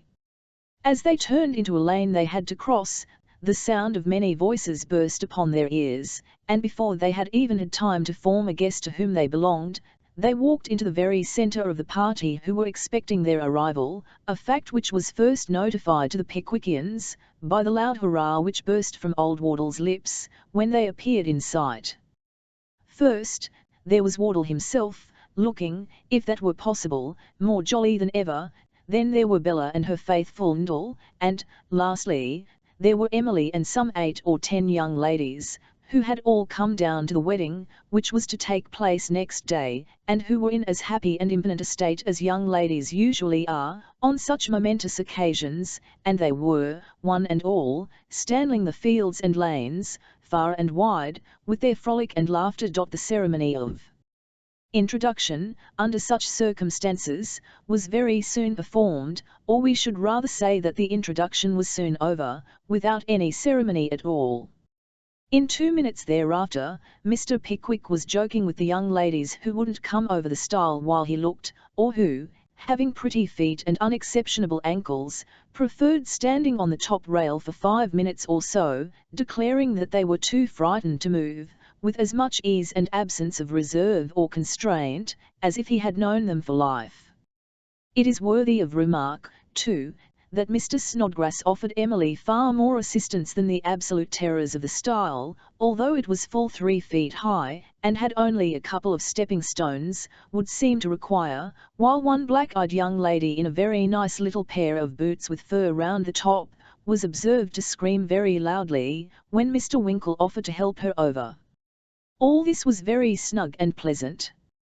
And when the difficulties of the stile were at last surmounted, and they once more entered on the open field, old Wardle informed Mr. Pickwick how they had all been down in a body to inspect the furniture and fittings up of the house, which the young couple were to tenant, after the Christmas holidays, at which communication Bella and Ndle both coloured up, as red as the fat boy after the taproom fire, and the young lady with the black eyes and the fur round the boots, whispered something in Emily's ear, and then glanced archly at Mr. Snodgrass, to which Emily responded that she was a foolish girl, but turned very red, notwithstanding, and Mr. Snodgrass, who was as modest as all great geniuses usually are, felt the crimson rising to the crown of his head, and devoutly wished, in the inmost recesses of his own heart, that the young lady aforesaid, with her black eyes, and her archness, and her boots with the fur round the top, were all comfortably deposited in the adjacent county. But if they were social and happy outside the house, what was the warmth and cordiality of their reception when they reached the farm?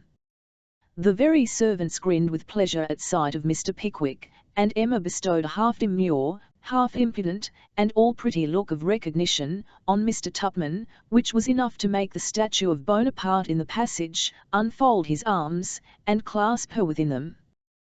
The old lady was seated with customary state in the front parlour, but she was rather cross, and, by consequence, most particularly deaf.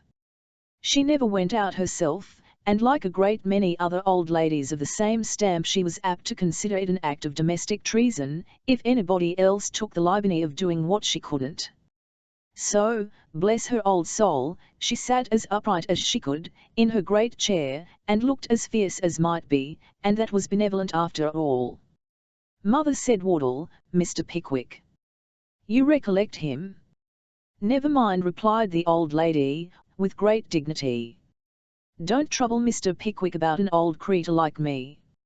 Nobody cares about me now, and it's very natural they shouldn't." Here the old lady tossed her head, and smoothed down her lavender-coloured silk dress with trembling hands.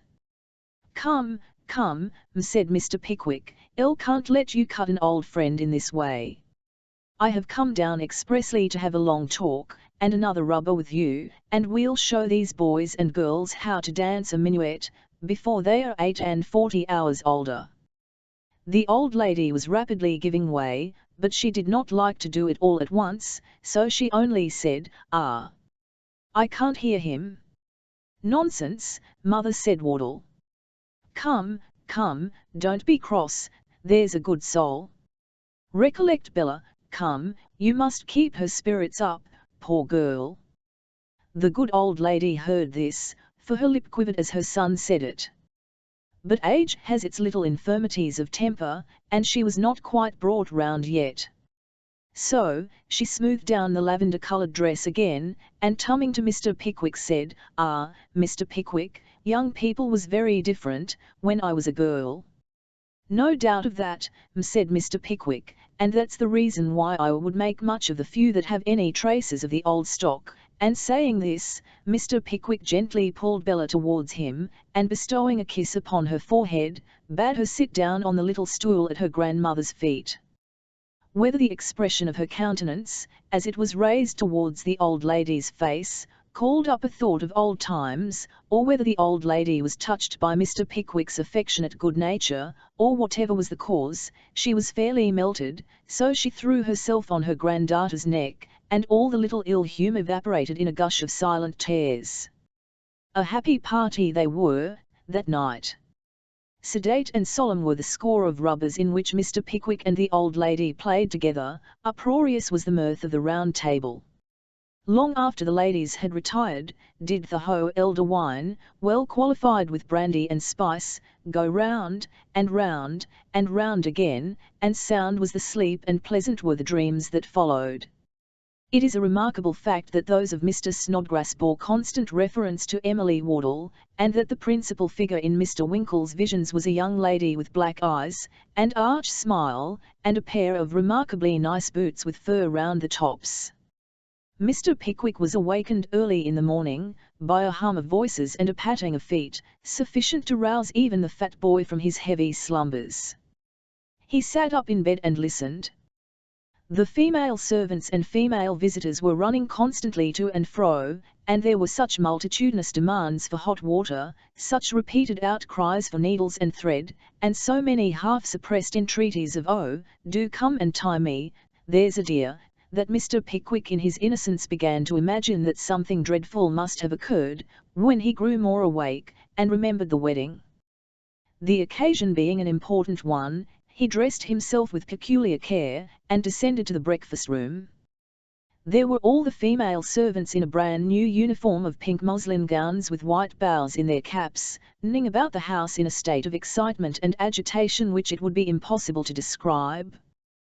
The old lady was dressed out in a brocade gown, which had not seen the light for 20 years, saving and excepting such truant rays as had stolen through the chinks in the box in which it had been laid by, during the whole time.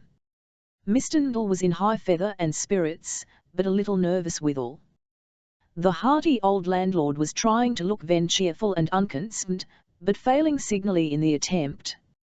All the girls were in tears and white muslin, except a select 2 or 3, who were being honoured with a private view of the bride and bridesmaids, upstairs. All the Pickwickians were in most blooming array, and there was a terrific roaring on the grass in front of the house, occasioned by all the men, boys, and hobbledehoys attached to the farm, each of whom had got a white bow in his buttonhole, and all of whom were cheering with might and main, being incited thereto, and stimulated therein by the precept and example of Mr. Samuel Weller, who had managed to become mighty popular already, and was as much at home as if he had been born on the land. A wedding is a licensed subject to joke upon, but there really is no great joke in the matter after all. We speak merely of the ceremony, and beg it to be distinctly understood that we indulge in no hidden sarcasm upon a married life. Mixed up with the pleasure and joy of the occasion, are the many regrets at quitting home, the tears of parting between parent and child, the consciousness of leaving the dearest and kindest friends of the happiest portion of human life, to encounter its cares and troubles with others still untried and little known, natural feelings which we would not render this chapter manful by describing, and which we should be still more unwilling to be supposed to ridicule.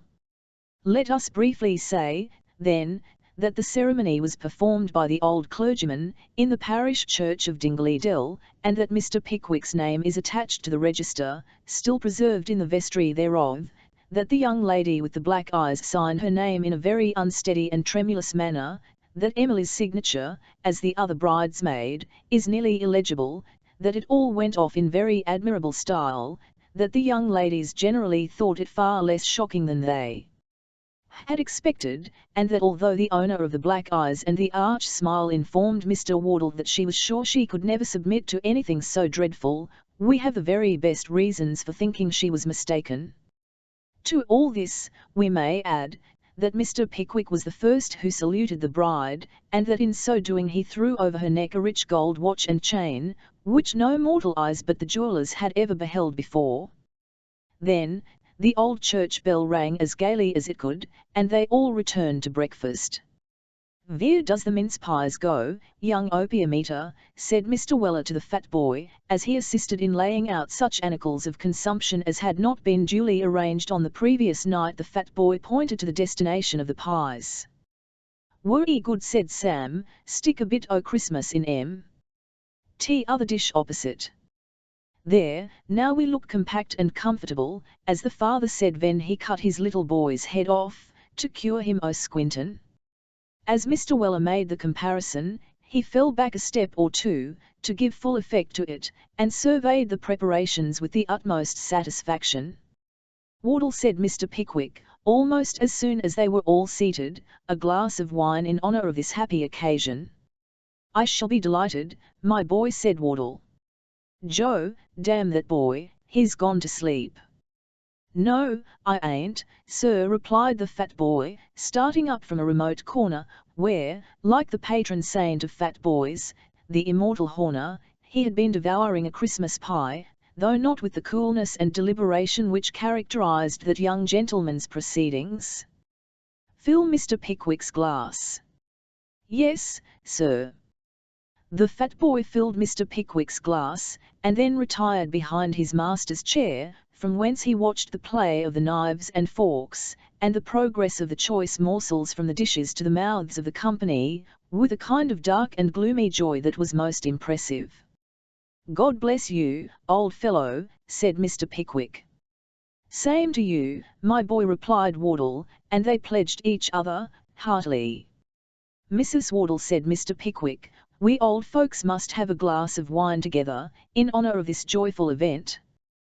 The old lady was in a state of great grandeur just then, for she was sitting at the top of the table in the brocade gown, with her newly married granddaughter on one side, and Mr. Pickwick on the other, to do the carving. Mr. Pickwick had not spoken in a very loud tone, but she understood him at once, and drank off a full glass of wine to his long life and happiness, after which the worthy old soul launched Fawn into a minute and particular account of her own wedding, with a dissertation on the fashion of wearing high-heeled shoes, and some particulars concerning the life and adventures of the beautiful Lady Tolimglower, deceased, at all of which the old lady herself laughed very heartily indeed, and so did the young ladies too, for they were wondering among themselves what on earth Grandma was talking about. When they laughed, the old lady laughed 10 times more heartily, and said that these always had been considered capital stories, which caused them all to laugh again, and put the old lady into the very best of humours. Then the cake was cut, and passed through the ring. The young ladies saved pieces to put under their pillows to dream of their future husbands on, and a great deal of blushing and merriment was thereby occasioned. "Nearer, Miller," said Mr. Pickwick to his old acquaintance, the hard-headed gentleman, "a glass of wine." With great satisfaction, Mr. Pickwick replied the hard-headed gentleman solemnly. "You'll take me in," said the benevolent old clergyman. "And me," interposed his wife. "And me," said a couple of poor relations at the bottom of the table, who had eaten and drunk vehemently, and laughed at everything. Mr. Pickwick expressed his heartfelt delight at every additional suggestion, and his eyes beamed with hilarity and cheerfulness. "Ladies and gentlemen," said Mr. Pickwick, suddenly rising. "Here, here! Here, here! Here, here!" cried Mr. Weller, in the excitement of his feelings. "Call in all the servants," cried old Wardle, interposing to prevent the public rebuke which Mr. Weller would otherwise most indubitably have received from his master. "Give them a glass of wine each to drink the toast in. Now, Pickwick."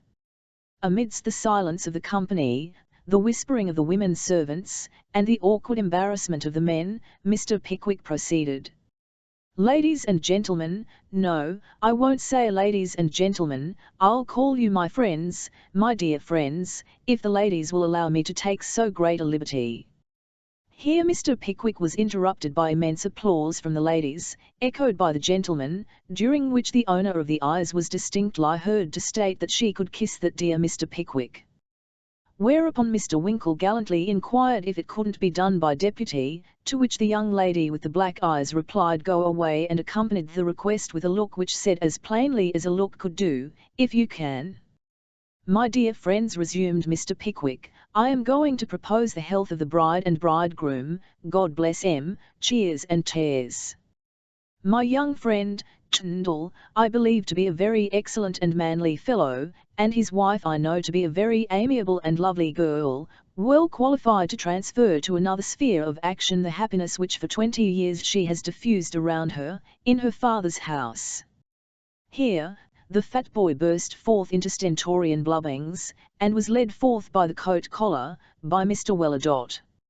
"I wish," added Mr. Pickwick, wish I was young enough to be her sister's husband, cheers, but, failing that, I am happy to be old enough to be her father, for, being so, I shall not be suspected of any latent designs when I say, that I admire, esteem, and love them both, cheers and sobs. The bride's father, our good friend there, is a noble person, and I am proud to know him, great uproar. He is a kind, excellent, independent-spirited, fine-hearted, hospitable, liberal man, enthusiastic shouts from the poor relations, at all the adjectives, and especially at the two last. That his daughter may enjoy all the happiness, even he can desire, and that he may derive from the contemplation of her felicity all the gratification of heart and peace of mind which he so well deserves, is, I am persuaded, our united wish. So, let us drink their healths, and wish them prolonged life, and eve one blessing." Mr. Pickwick concluded amidst a whirlwind of applause, and once more were the lungs of the supernumeraries, under Mr. Weller's command, brought into active and efficient operation. Mr. Wardle proposed Mr. Pickwick, Mr. Pickwick proposed the old lady. Mr. Snodgrass proposed Mr. Wardle, Mr. Wardle proposed Mr. Snodgrass.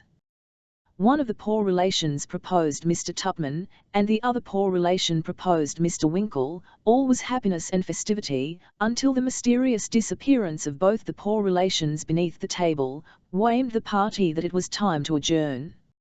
At dinner they met again, after a 25-mile walk, undertaken by the males at Wardle's recommendation, to get rid of the effects of the wine at breakfast.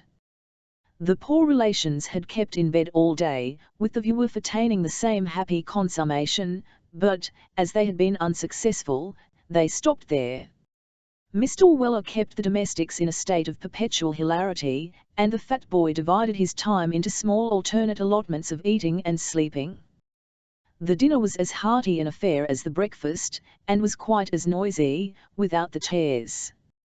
Then came the dessert and some more toasts. Then came the tea and coffee, and then, the ball. The best sitting room at Manor Farm was a good, long, dark-panelled room with a high chimney-piece, and a capacious chimney, up which you could have driven one of the new patent cabs, wheels and all.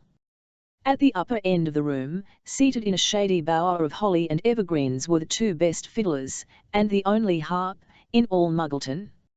In all sons of recesses, and on all kinds of brackets, stood massive old silver candlesticks with 4 branches each. The carpet was up, the candles burned bright, the fire blazed and crackled on the hearth, and merry voices and light-hearted laughter rang through the room. If any of the old English yeomen had turned into fairies when they died, it was just the place in which they would have held their revels. If anything could have added to the interest of this agreeable scene, it would have been the remarkable fact of Mr. Pickwick's appearing without his gaiters, for the first time within the memoir of his oldest friends. "You mean to dance?" said Wardle. "Of course I do," replied Mr. Pickwick. "Don't you see I am dressed for the purpose?" Mr. Pickwick called attention to his speckled silk stockings, and smartly tied pumps. "You in silk stockings?" exclaimed Mr. Tupman jocosely. "And why not, sir, why not?" said Mr. Pickwick, turning warmly upon "Oh, of course there is no reason why you shouldn't wear them," responded Mr. Tupman. "I imagine not, sir, I imagine not," said Mr. Pickwick, in a very peremptory tone. Mr. Tupman had contemplated a laugh, but he found it was a serious matter, so he looked grave, and said they were a pretty pattern. "I hope they are," said Mr. Pickwick, fixing his eyes upon his friend. "You see nothing extraordinary in the stockings, as stockings, in one street, sir?" "Certainly not." "Oh, certainly not," replied Mr. Tupman. He walked away, and Mr. Pickwick's countenance resumed its customary benign expression. "We are all ready, I believe," said Mr. Pickwick, who was stationed with the old lady at the top of the dance, and had already made 4 false starts, in his excessive anxiety to commence. "Then begin at once," said Wardle. "Now." Up struck the 2 fiddles and the 1 harp, and off went Mr. Pickwick into Hands Across, when there was a general clapping of hands, and a cry of "Stop, stop!" "What's the matter?" said Mr. Pickwick, who was only brought to, by the fiddles and harp desisting, and could have been stopped by no other earthly power, if the house had been on fire. "Where's Arabella Allen?" cried a dozen voices. "And Winkle?" added Mr. Tupman. "Here we are," exclaimed that gentleman, emerging with his pretty companion from the corner. As he did so, it would have been hard to tell which was the redder in the face, he or the young lady with the black eyes. "What an extraordinary thing it is," Winkle said Mr. Pickwick, rather pettishly, "that you couldn't have taken your place before." "Not at all extraordinary," said Mr. Winkle. "Well," said Mr. Pickwick, with a very expressive smile, as his eyes rested on Arabella, "well, I don't know that it was extraordinary, either, after all." However, there was no time to think more about the matter, for the fiddles and harp began in real earnest. Away went Mr. Pickwick, hands across, down the middle to the very end of the room, and half-way up the chimney, back again to the door, posset everywhere, loud stamp on the ground, ready for the next couple, off again, all the figure over once more, another stamp to beat out the time, next couple, and the next again. Never was such going. At last, after they had reached the bottom of the dance, and full 14 couple after the old lady had retired in an exhausted state, and the clergyman's wife had been substituted in her stead, did that gentleman, when there was no demand whatever on his exertions, keep perpetually dancing in his place, to keep time to the music, smiling on his partner all the while with a blandness of demeanour which baffles all description. Long before Mr. Pickwick was weary of dancing, the newly married couple had retired from the scene. There was a glorious supper downstairs, notwithstanding, and a good long sitting after it, and when Mr. Pickwick awoke, late the next morning, he had a confused recollection of having, severally and confidentially, invited somewhere about 45 people to dine with him at the George and Vulture, the very first time they came to London, which Mr. Pickwick rightly considered a pretty certain indication of his having taken something besides exercise, on the previous night. "And so your family has games in the kitchen tonight, my dear, has they?" inquired Sam of Emma. "Yes, Mr. Weller," replied Emma, "we always have on Christmas Eve. Master wouldn't neglect to keep it up on any account." "Your master's a pretty notion of keeping anything up, my dear," said Mr. Weller. "I'll never see such a sensible sort of man as he is, or such a regular gentleman." "Oh, that he is," said the fat boy, joining in the conversation. "Don't he breed nice pork?" The fat youth gave a semi-cannibalic leer at Mr. Weller, as he thought of the roast legs and gravy. "Oh, you've woke up, at last, have you?" said Sam. The fat boy nodded. "I'll tell you what it is, young bore constructor," said Mr. Weller impressively, "if you don't sleep a little less, and exercise a little more, when you comes to be a man you'll lay yourself open to the same sort of personal inconvenience as was inflicted on the old gentleman as wore the pigtail." "What did they do to him?" inquired the fat boy, in a faltering voice. "I'm going to tell you," replied Mr. Weller. "He was 10 the largest patterns as was ever turned out, regular fat man, as hadn't caught a glimpse of his own shoes for 5 year." "Law!" exclaimed Emma. "No, that he hadn't, my dear," said Mr. Weller, "and if I'd put an exact model of his own legs on the dining table afore him, he wouldn't ha' known 'em. Well, he always walks to his office with a handsome gold watch chain hanging out, about 1.25 feet, and a gold watch in his fob pocket as was worth, I'm afraid to say how much, but as much as a watch can be, a large, heavy, round manufacture, as stout for a watch, as he was for a man, and with a big face in proportion. 'You'd better not carry that 'ere watch,' says the old gentleman's friends, 'you'll be robbed on it,' says they. 'Shall I?' says he. 'Yes, you will,' says they. 'Well,' says he, 'I should like to see the thief as could get this here watch out, for I'm blessed if I ever can, it's such a tight fit,' says he, 'and whenever I vants to know what's o'clock, I'm obliged to stare into the bakers' shops,' he says. Well, then he laughs as hearty as if he was going to pieces, and out he walks again with his powdered head and pigtail, and rolls down the Strand with the chain hanging out further than ever, and the great round watch almost bustin' through his grey kersey smalls. There warn't a pickpocket in all London as didn't take a pull at that chain, but the chain you'd never break, and the watch you'd never come out, so they soon got tired of such a heavy old gentleman along the pavement, and he'd go home and laugh till the pigtail vibrated like the pendulum of a Dutch clock. At last, one day the old gentleman was rolling along, and he sees a pickpocket as he knowed by sight, coming up, arm in arm with a little boy with a very large head. 'Here's a game,' says the old gentleman to himself, 'they are going to have another try, but it won't do.' So he begins chuckling worry heeny, when, all of a sudden, the little boy leaves hold of the pickpocket's and rushes head foremost straight into the old gentleman's stomach, and for a moment doubles him right up with the pain. 'Murder,' says the old gentleman. 'All right, sir,' says the pickpocket, whispering in his ear. And when he comes straight again, the watch and chain was gone, and what's worse than that, the old gentleman's digestion was all wrong ever afterwards, to the last day of his life, so just you look about you, young fella, and take care you don't get too fat." As Mr. Weller concluded this moral tale, with which the fat boy appeared much affected, they all three repaired to the large kitchen, in which the family were by this time assembled, according to annual custom on Christmas Eve, observed by old Wardle's forefathers from time immemorial. From the centre of the ceiling of this kitchen, old Wardle had just suspended, with his own hands, a huge branch of mistletoe, and this same branch of mistletoe instantaneously gave rise to a scene of general and most delightful struggling and confusion, in the midst of which, Mr. Pickwick, with a gallantry that would have done honour to a descendant of Lady Tolimglower herself, took the old lady by the hand, led her beneath the mystic branch, and saluted her in all courtesy and decorum.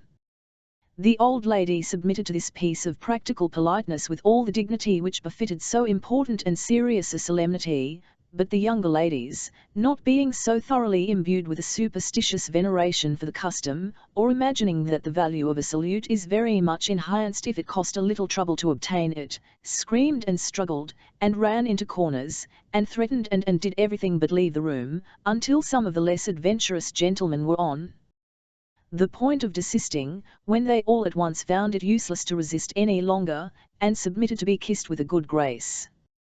Mr. Winkle kissed the young lady with the black eyes, and Mr. Snodgrass kissed Emily, and Mr. Weller, not being particular about the form of being under the mistletoe, kissed Emma and the other female servants, just as he caught them. As to the poor relations, they kissed everybody, not even excepting the plainer portions of the young lady visitors, who, in their excessive confusion, ran right under the mistletoe, as soon as it was hung up, without knowing it. Wardle stood with his back to the fire, surveying the whole scene, with the utmost satisfaction, and the fat boy took the opportunity of appropriating to his own use, and summarily devouring, a particularly fine mince pie, that had been carefully put by, for somebody else. Now, the screaming had subsided, and faces were in a glow, and curls in a tangle, and Mr. Pickwick, after kissing the old lady as before mentioned, was standing under the mistletoe, looking with a very pleased countenance on all that was passing around him, when the young lady with the black eyes, after a little whispering with the other young ladies, made a sudden dart forward, and, putting her arm round Mr. Pickwick's neck, saluted him affectionately on the left cheek, and before Mr. Pickwick distinctly knew what was the matter, he was surrounded by the whole body, and kissed by every one of them. It was a pleasant thing to see Mr. Pickwick in the centre of the group, now pulled this way, and then that, and first kissed on the chin, and then on the nose, and then on the spectacles, and to hear the peals of laughter which were raised on every side, but it was a still more pleasant thing to see Mr. Pickwick, blinded shortly afterwards with a silk handkerchief, falling up against the wall, and scrambling into corners, and going through all the mysteries of blind man's buff, with the utmost relish for the game, until at last he caught one of the poor relations, and then had to evade the blind man himself, which he did with a nimbleness and agility that elicited the admiration and applause of all beholders. The poor relations caught the people who they thought would like it, and, when the game got caught themselves. When they all tired of blind man's buff, there was a great game at snapdragon, and when fingers enough were burned with that, and all the raisins were gone, they sat down by the huge fire of blazing logs to a substantial supper, and a mighty bowl of wassail, something smaller than an ordinary wash-house copper, in which the hot apples were hissing and bubbling with a rich look, and a jolly sound, that were perfectly irresistible. This, said Mr. Pickwick, looking round him, this is, indeed, comfort. Our invariable custom, replied Mr. Wardle. Everybody sits down with us on Christmas Eve, as you see them now, servants and all, and here we wait, until the clock strikes 12, to usher Christmas in, and beguile the time with forfeits and old stories. Noodle, my boy, rake up the fire. Up flew the bright sparks in myriads as the logs were stirred. The deep red blaze sent forth a rich glow, that penetrated into the farthest corner of the room, and cast its cheerful tint on every face. Come, said Wardle, a song, a Christmas song. I'll give you one, in default of a better. Bravo, said Mr. Pickwick. Fill up, cried Wardle. It will be 2 hours, good, before you see the bottom of the bowl through the deep rich colour of the wassail. Fill up all round, and now for the song. Thus saying, the merry old gentleman, in a good, round, sturdy voice, commenced without more ado. A Chr. carol, I care not for spring, on his fickle wing let the blossoms and buds be born, he woos them amain with his treacherous rein, and he scatters them ere the morn. An inconstant elf, he knows not himself, nor his CVM changing mind an hour, he leven smile in your face, with wry grimace, he leven wither your youngest flower. Let chase summer sun to his bright home run, he shall never be sought me, when he's dimmed by a cloud I can laugh aloud and care not hcr, sulky he for his darling child is the madness wild that sports in fierce fever strain, love is too strong, it don't last long, as many have found to their pain. A mild harvest night, by the tranquil I plus or minus GHT of Che modest and gentle Ahriman, has a far sweeter sheen me, I ween, than the broad and unblushing noon. But every leaf awakens my grief, as plus or minus T lich beneath the cree, so let autumn air never so fair, it by no means agrees with me. But my song I troll out, for Christmas stout, the hearty, Che true, and the bold, a yimper I drain, and with might and main give 3 cheers for Kai's Christmas old. We'll usher him in with a merry that shall gladden his joyous heart, and we'll keep him up, while there's bite or sup, and in fellowship gocked, we'll part. In his fine MSc pride, he scorns to hide one jot of his hard, weather scars, they re no disgrace, for there is much Che same trace on Che cheeks of our bravest cars. I hen again sing T plus or minus Z I the roof doth ring and it echoes from wall to wale, the stout old wight, fair welcome to, night, as Che king of the seasons all. This song was tumultuously applauded, for friends and dependents make a capital audience, and the poor relations, especially, were in perfect ecstasies of rapture. Again was the fire replenished, and again went the wassail round. "How it snows," said one of the men, in a low tone. "Snows, does it?" said Wardle.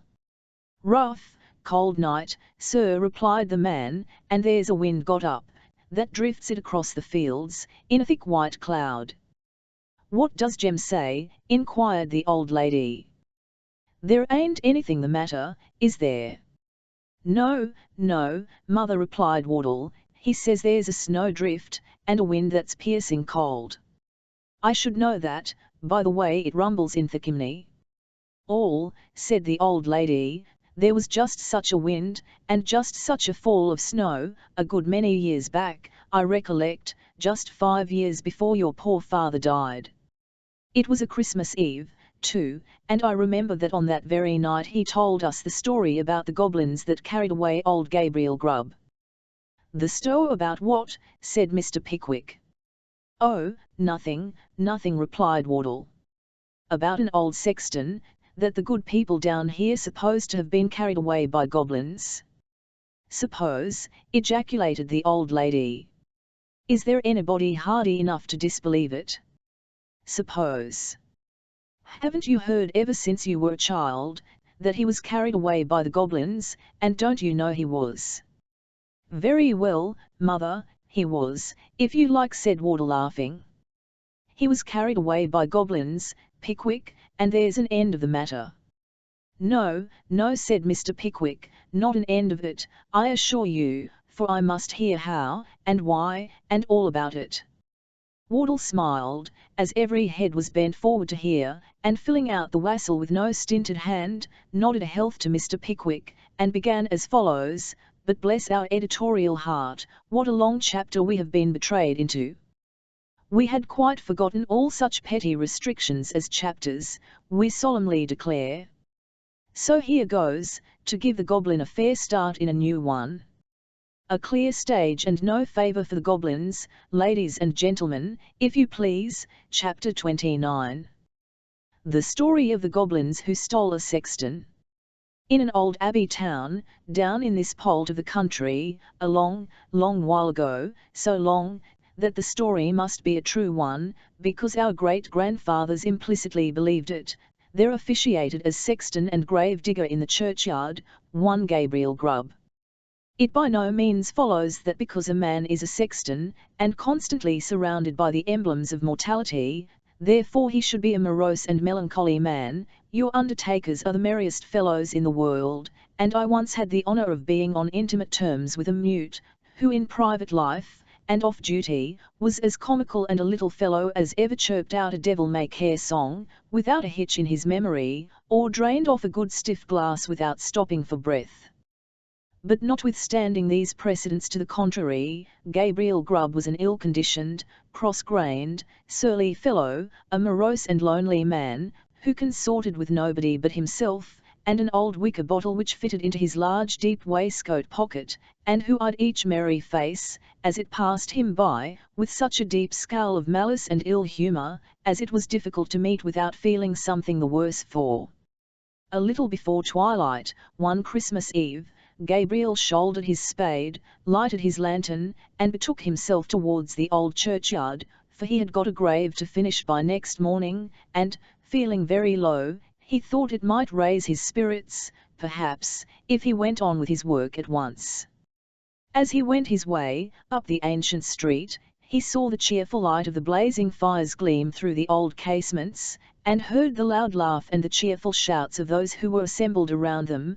He marked the bustling preparations for next day's cheer, and smelled the numerous savoury odours consequent thereupon, as they steamed up from the kitchen windows in clouds. All this was gall and wormwood to the heart of Gabriel Grubb, and when groups of children bounded out of the houses, trooped across the road, and were met, before they could knock at the opposite door, by half a dozen curly-headed little rascals who crowded round them as they flocked upstairs to spend the evening in their Christmas games, Gabriel smiled grimly, and clutched the handle of his spade with a firmer grasp, as he thought of measles, scarlet fever, THNLSH, whooping cough, and a good many other sources of consolation besides. In this happy frame of mind, Gabriel strode along, returning a short, sullen growl to the good-humoured greetings of such of his neighbours as now and then passed him, until he tumbled into the dark lane which led to the churchyard.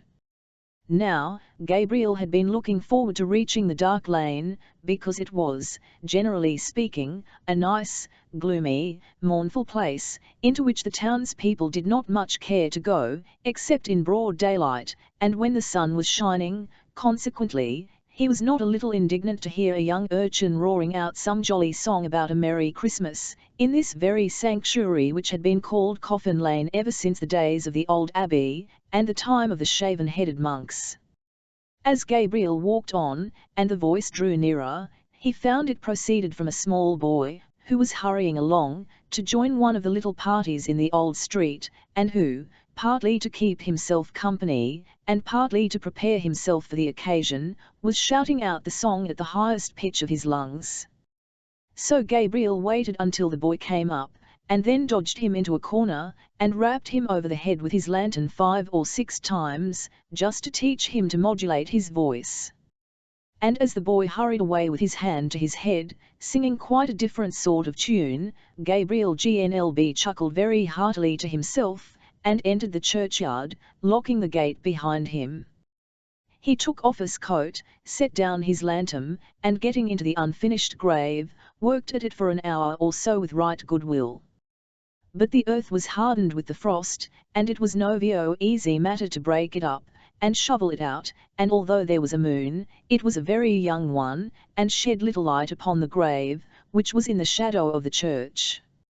At any other time, these obstacles would have made Gabriel Grubb then moody and miserable, but he was so well pleased with having stopped the small boys singing, that he took little heed of the scanty progress he had made, and looked down into the grave, when he had finished work for the night, with grim satisfaction, muttering as he gathered up his things, brave lodgings for one, brave icings for one, a few feet of cold earth, when I plus all minus fe is done, a stone at the head, a stone at che feet, ich,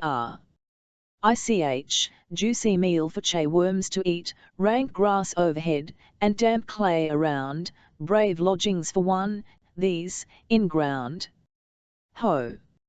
Ho! Laughed Gabriel GNLB, as he sat himself down on a flat tombstone which was a favourite resting place of his, and drew forth his wicker bottle.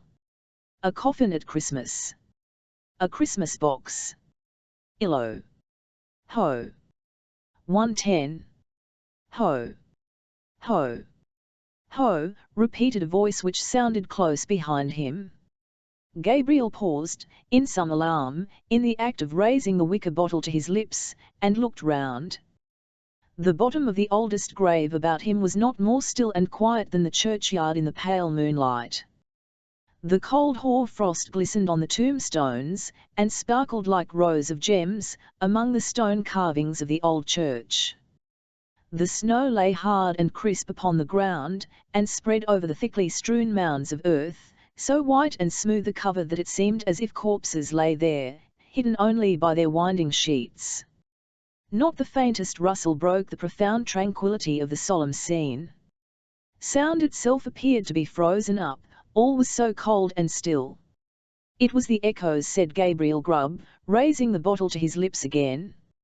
"It was not," said a deep voice. Gabriel started up, and stood rooted to the spot with astonishment and terror, for his eyes rested on a form that made his blood run cold. Seated on an upright tombstone, close to him, was a strange, unearthly figure, whom Gabriel felt at once, was no being of this world. His long, fantastic legs, which might have reached the ground, were cocked up, and crossed after a quaint, fantastic fashion, his sinewy arms were bare, and his hands rested on his knees. On his short, round body, he wore a close covering, ornamented with small slashes, a short cloak dangled at his back, the collar was cut into curious peaks, which served the goblin in lieu of ruff or neckerchief, and his shoes curled up at his toes into long points. On his head, he wore a broad-brimmed sugarloaf hat, garnished with a single feather. The hat was covered with the white frost, and the goblin looked as if he had sat on the same tombstone very comfortably, for 200 or 300 years. He was sitting perfectly still, his tongue was put out, as if in derision, and he was grinning at Gabriel Grubb with such a grin as only a goblin could call up. "It was not the echoes," said the goblin. Gabriel Grubb was paralyzed, and could make no reply. "What do you do here on Christmas Eve?" said the goblin sternly. "I came to dig a grave, sir," stammered Gabriel Grubb. "What man wanders among graves and churchyards on such a night as this?" cried the goblin. "Gabriel Grubb! Gabriel Grubb!" screamed a wild chorus of voices that seemed to fill the churchyard.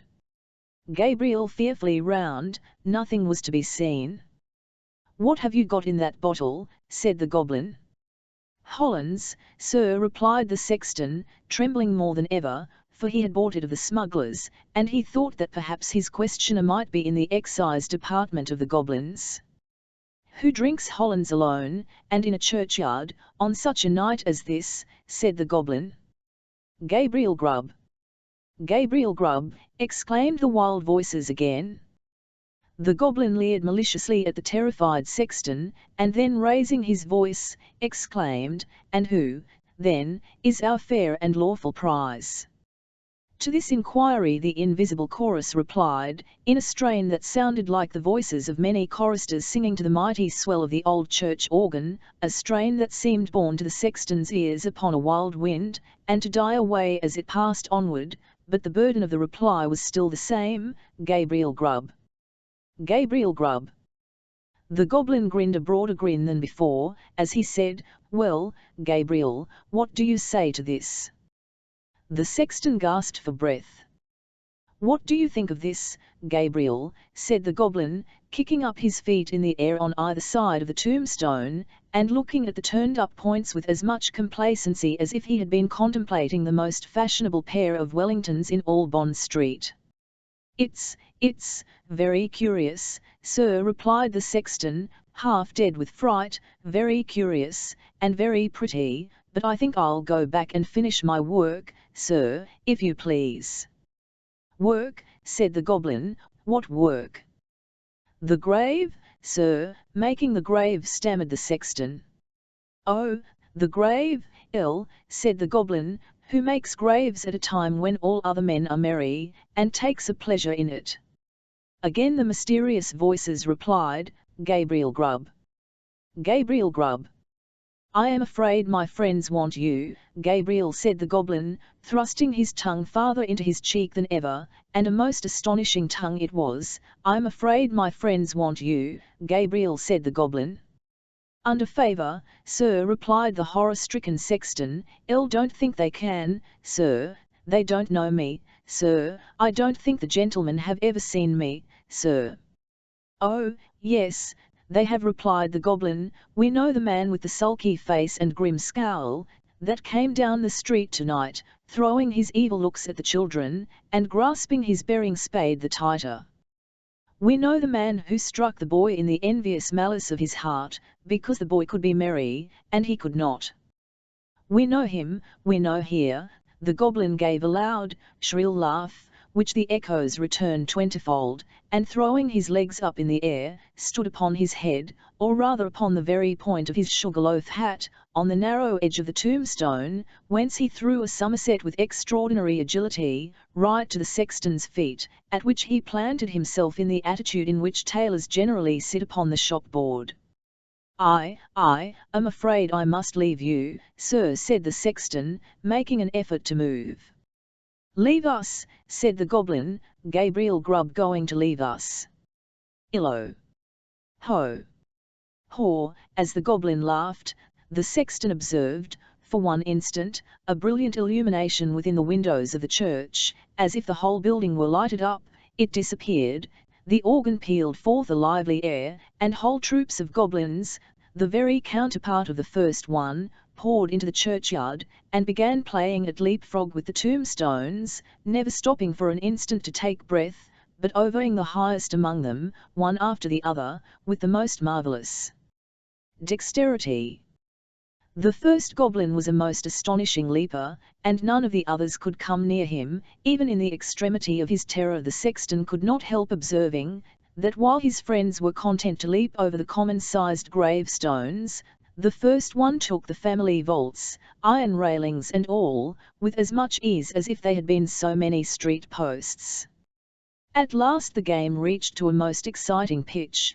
The organ played quicker and quicker, and the goblins leaped faster and faster, coiling themselves up, rolling head over heels upon the ground, and bounding over the tombstones like footballs. The sexton's brain whirled round with the rapidity of the motion he beheld, and his legs reeled beneath him, as the spirits flew before his eyes, when the goblin king, suddenly darting towards him, laid his hand upon his collar, and sank with him through the earth. When Gabriel Grubb had had time to fetch his breath, which the rapidity of his descent had for the moment taken away, he found himself in what appeared to be a large cave, surrounded on all sides by crowds of goblins, ugly and grim. In the centre of the room, on an elevated seat, was stationed his friend of the churchyard, and close behind him stood Gabriel Grubb himself, without power of motion. Cold tonight, said the king of the goblins, Why cold? A glass of something wan here. At this command, half a dozen officious goblins, with a perpetual smile upon their faces, whom Gabriel Grubb imagined to be courtiers, on that account, hastily disappeared, and presently resumed with a goblet of liquid fire, which they presented to the king. Cried the goblin, whose cheeks and throat were transparent, as he tossed down the flame, this warms one, indeed. Bring a bumper of the same, for Mr. Grubb. It was in vain for the unfortunate sexton to protest that he was not in the habit of taking anything warm at night. One of the goblins held him while another poured the blazing liquid down his throat. The whole assembly screeched with laughter, as he coughed and choked, and wiped away the tears which gushed plentifully from his eyes, after swallowing the burning draught. And now, said the king, fantastically poking the taper corner of his sugarloaf hat into the sexton's eye, and thereby occasioning him the most exquisite pain, and now, show the man of misery and gloom, a few of the pictures from our own great storehouse. As the goblin said this, a thick cloud which obscured the remoter end of the cavern rolled gradually away, and disclosed, apparently at a great distance, a small and scantily furnished, but neat and clean apartment. A crowd of little children were gathered round a bright fire, clinging to their mother's gown, and gambolling around her chair. The mother occasionally rose, and drew aside the window curtain, as if to look for some expected object. A frugal meal was ready spread upon the table, and an elbow chair was placed near the fire. A knock was heard at the door, the mother opened it, and the children crowded round her, and clapped their hands for joy, as their father entered. He was wet and weary, and shook the snow from his garments, as the children crowded round him, and seizing his cloak, hat, stick, and gloves, with busy zeal, ran with them from the room. Then, as he sat down to his meal before the fire, the children climbed about his knee, and the mother sat by his side, and all seemed happiness and comfort. But a change came upon the view, almost imperceptibly. The scene was altered to a small bedroom, where the fairest and youngest child lay dying. The roses had fled from his cheek, and the light from his eye, and even as the sexton looked upon him with an interest he had never felt or known before, he died. His young brothers and sisters crowded round his little bed, and seized his tiny hand, so cold and heavy, but they shrank back from its touch, and looked with awe on his infant face, for calm and tranquil as it was, and sleeping in rest and peace as the beautiful child seemed to be, they saw that he was dead, and they knew that he was an angel looking down upon, and blessing them, from a bright and happy heaven. Again the light cloud passed across the picture, and again the subject changed. The father and mother were old and helpless now, and the number of those about them was diminished more than half, but content and cheerfulness sat on even face, and beamed in every eye, as they crowded round the fireside, and told and listened to old stories of earlier and bygone days. Slowly and peacefully, the father sank into the grave, and, soon after, the sharer of all his cares and troubles followed him to a place of rest.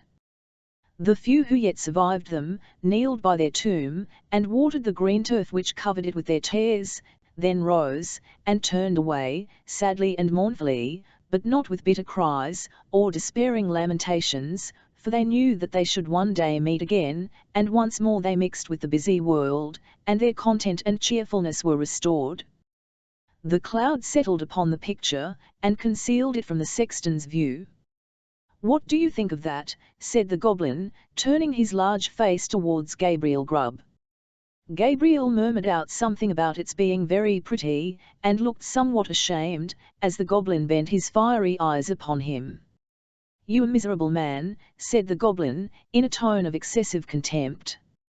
"You—" He appeared disposed to add more, but indignation choked his utterance, so he lifted up one of his very pliable legs, and, flourishing it above his head a little, to ensure his aim, administered a good sound kick to Gabriel Grb, immediately after which, all the goblins in waiting crowded round the wretched sexton, and kicked him without mercy, according to the established and invariable custom of cowniers upon Earth, who kick whom royalty kicks, and hug whom royalty hugs.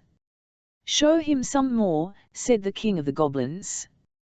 At these words, the cloud was dispelled, and a rich and beautiful landscape was disclosed to view. There is just such another, to this day, within half a mile of the old abbey town. The sun shone from out the clear blue sky, the water sparkled beneath his rays, and the trees looked greener, and the flowers more gay, beneath its cheering influence.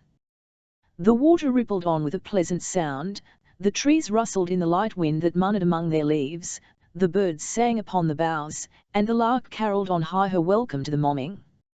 Yes, it was momming, the bright, balmy morning of summer. The minutest leaf, the smallest blade of grass, was instinct with life. The ant crept forth to her daily toil, the butterfly fluttered and basked in the warm rays of the sun, myriads of insects spread their transparent wings, and revelled in their brief but happy existence. Man walked forth, elated with the scene, and all was brightness and splendour. "You a miserable man," said the king of the goblins, in a more contemptuous tone than before. And again the king of the goblins gave his leg a flourish, again it descended on the shoulders of the sexton, and again the attendant goblins imitated the example of their chief.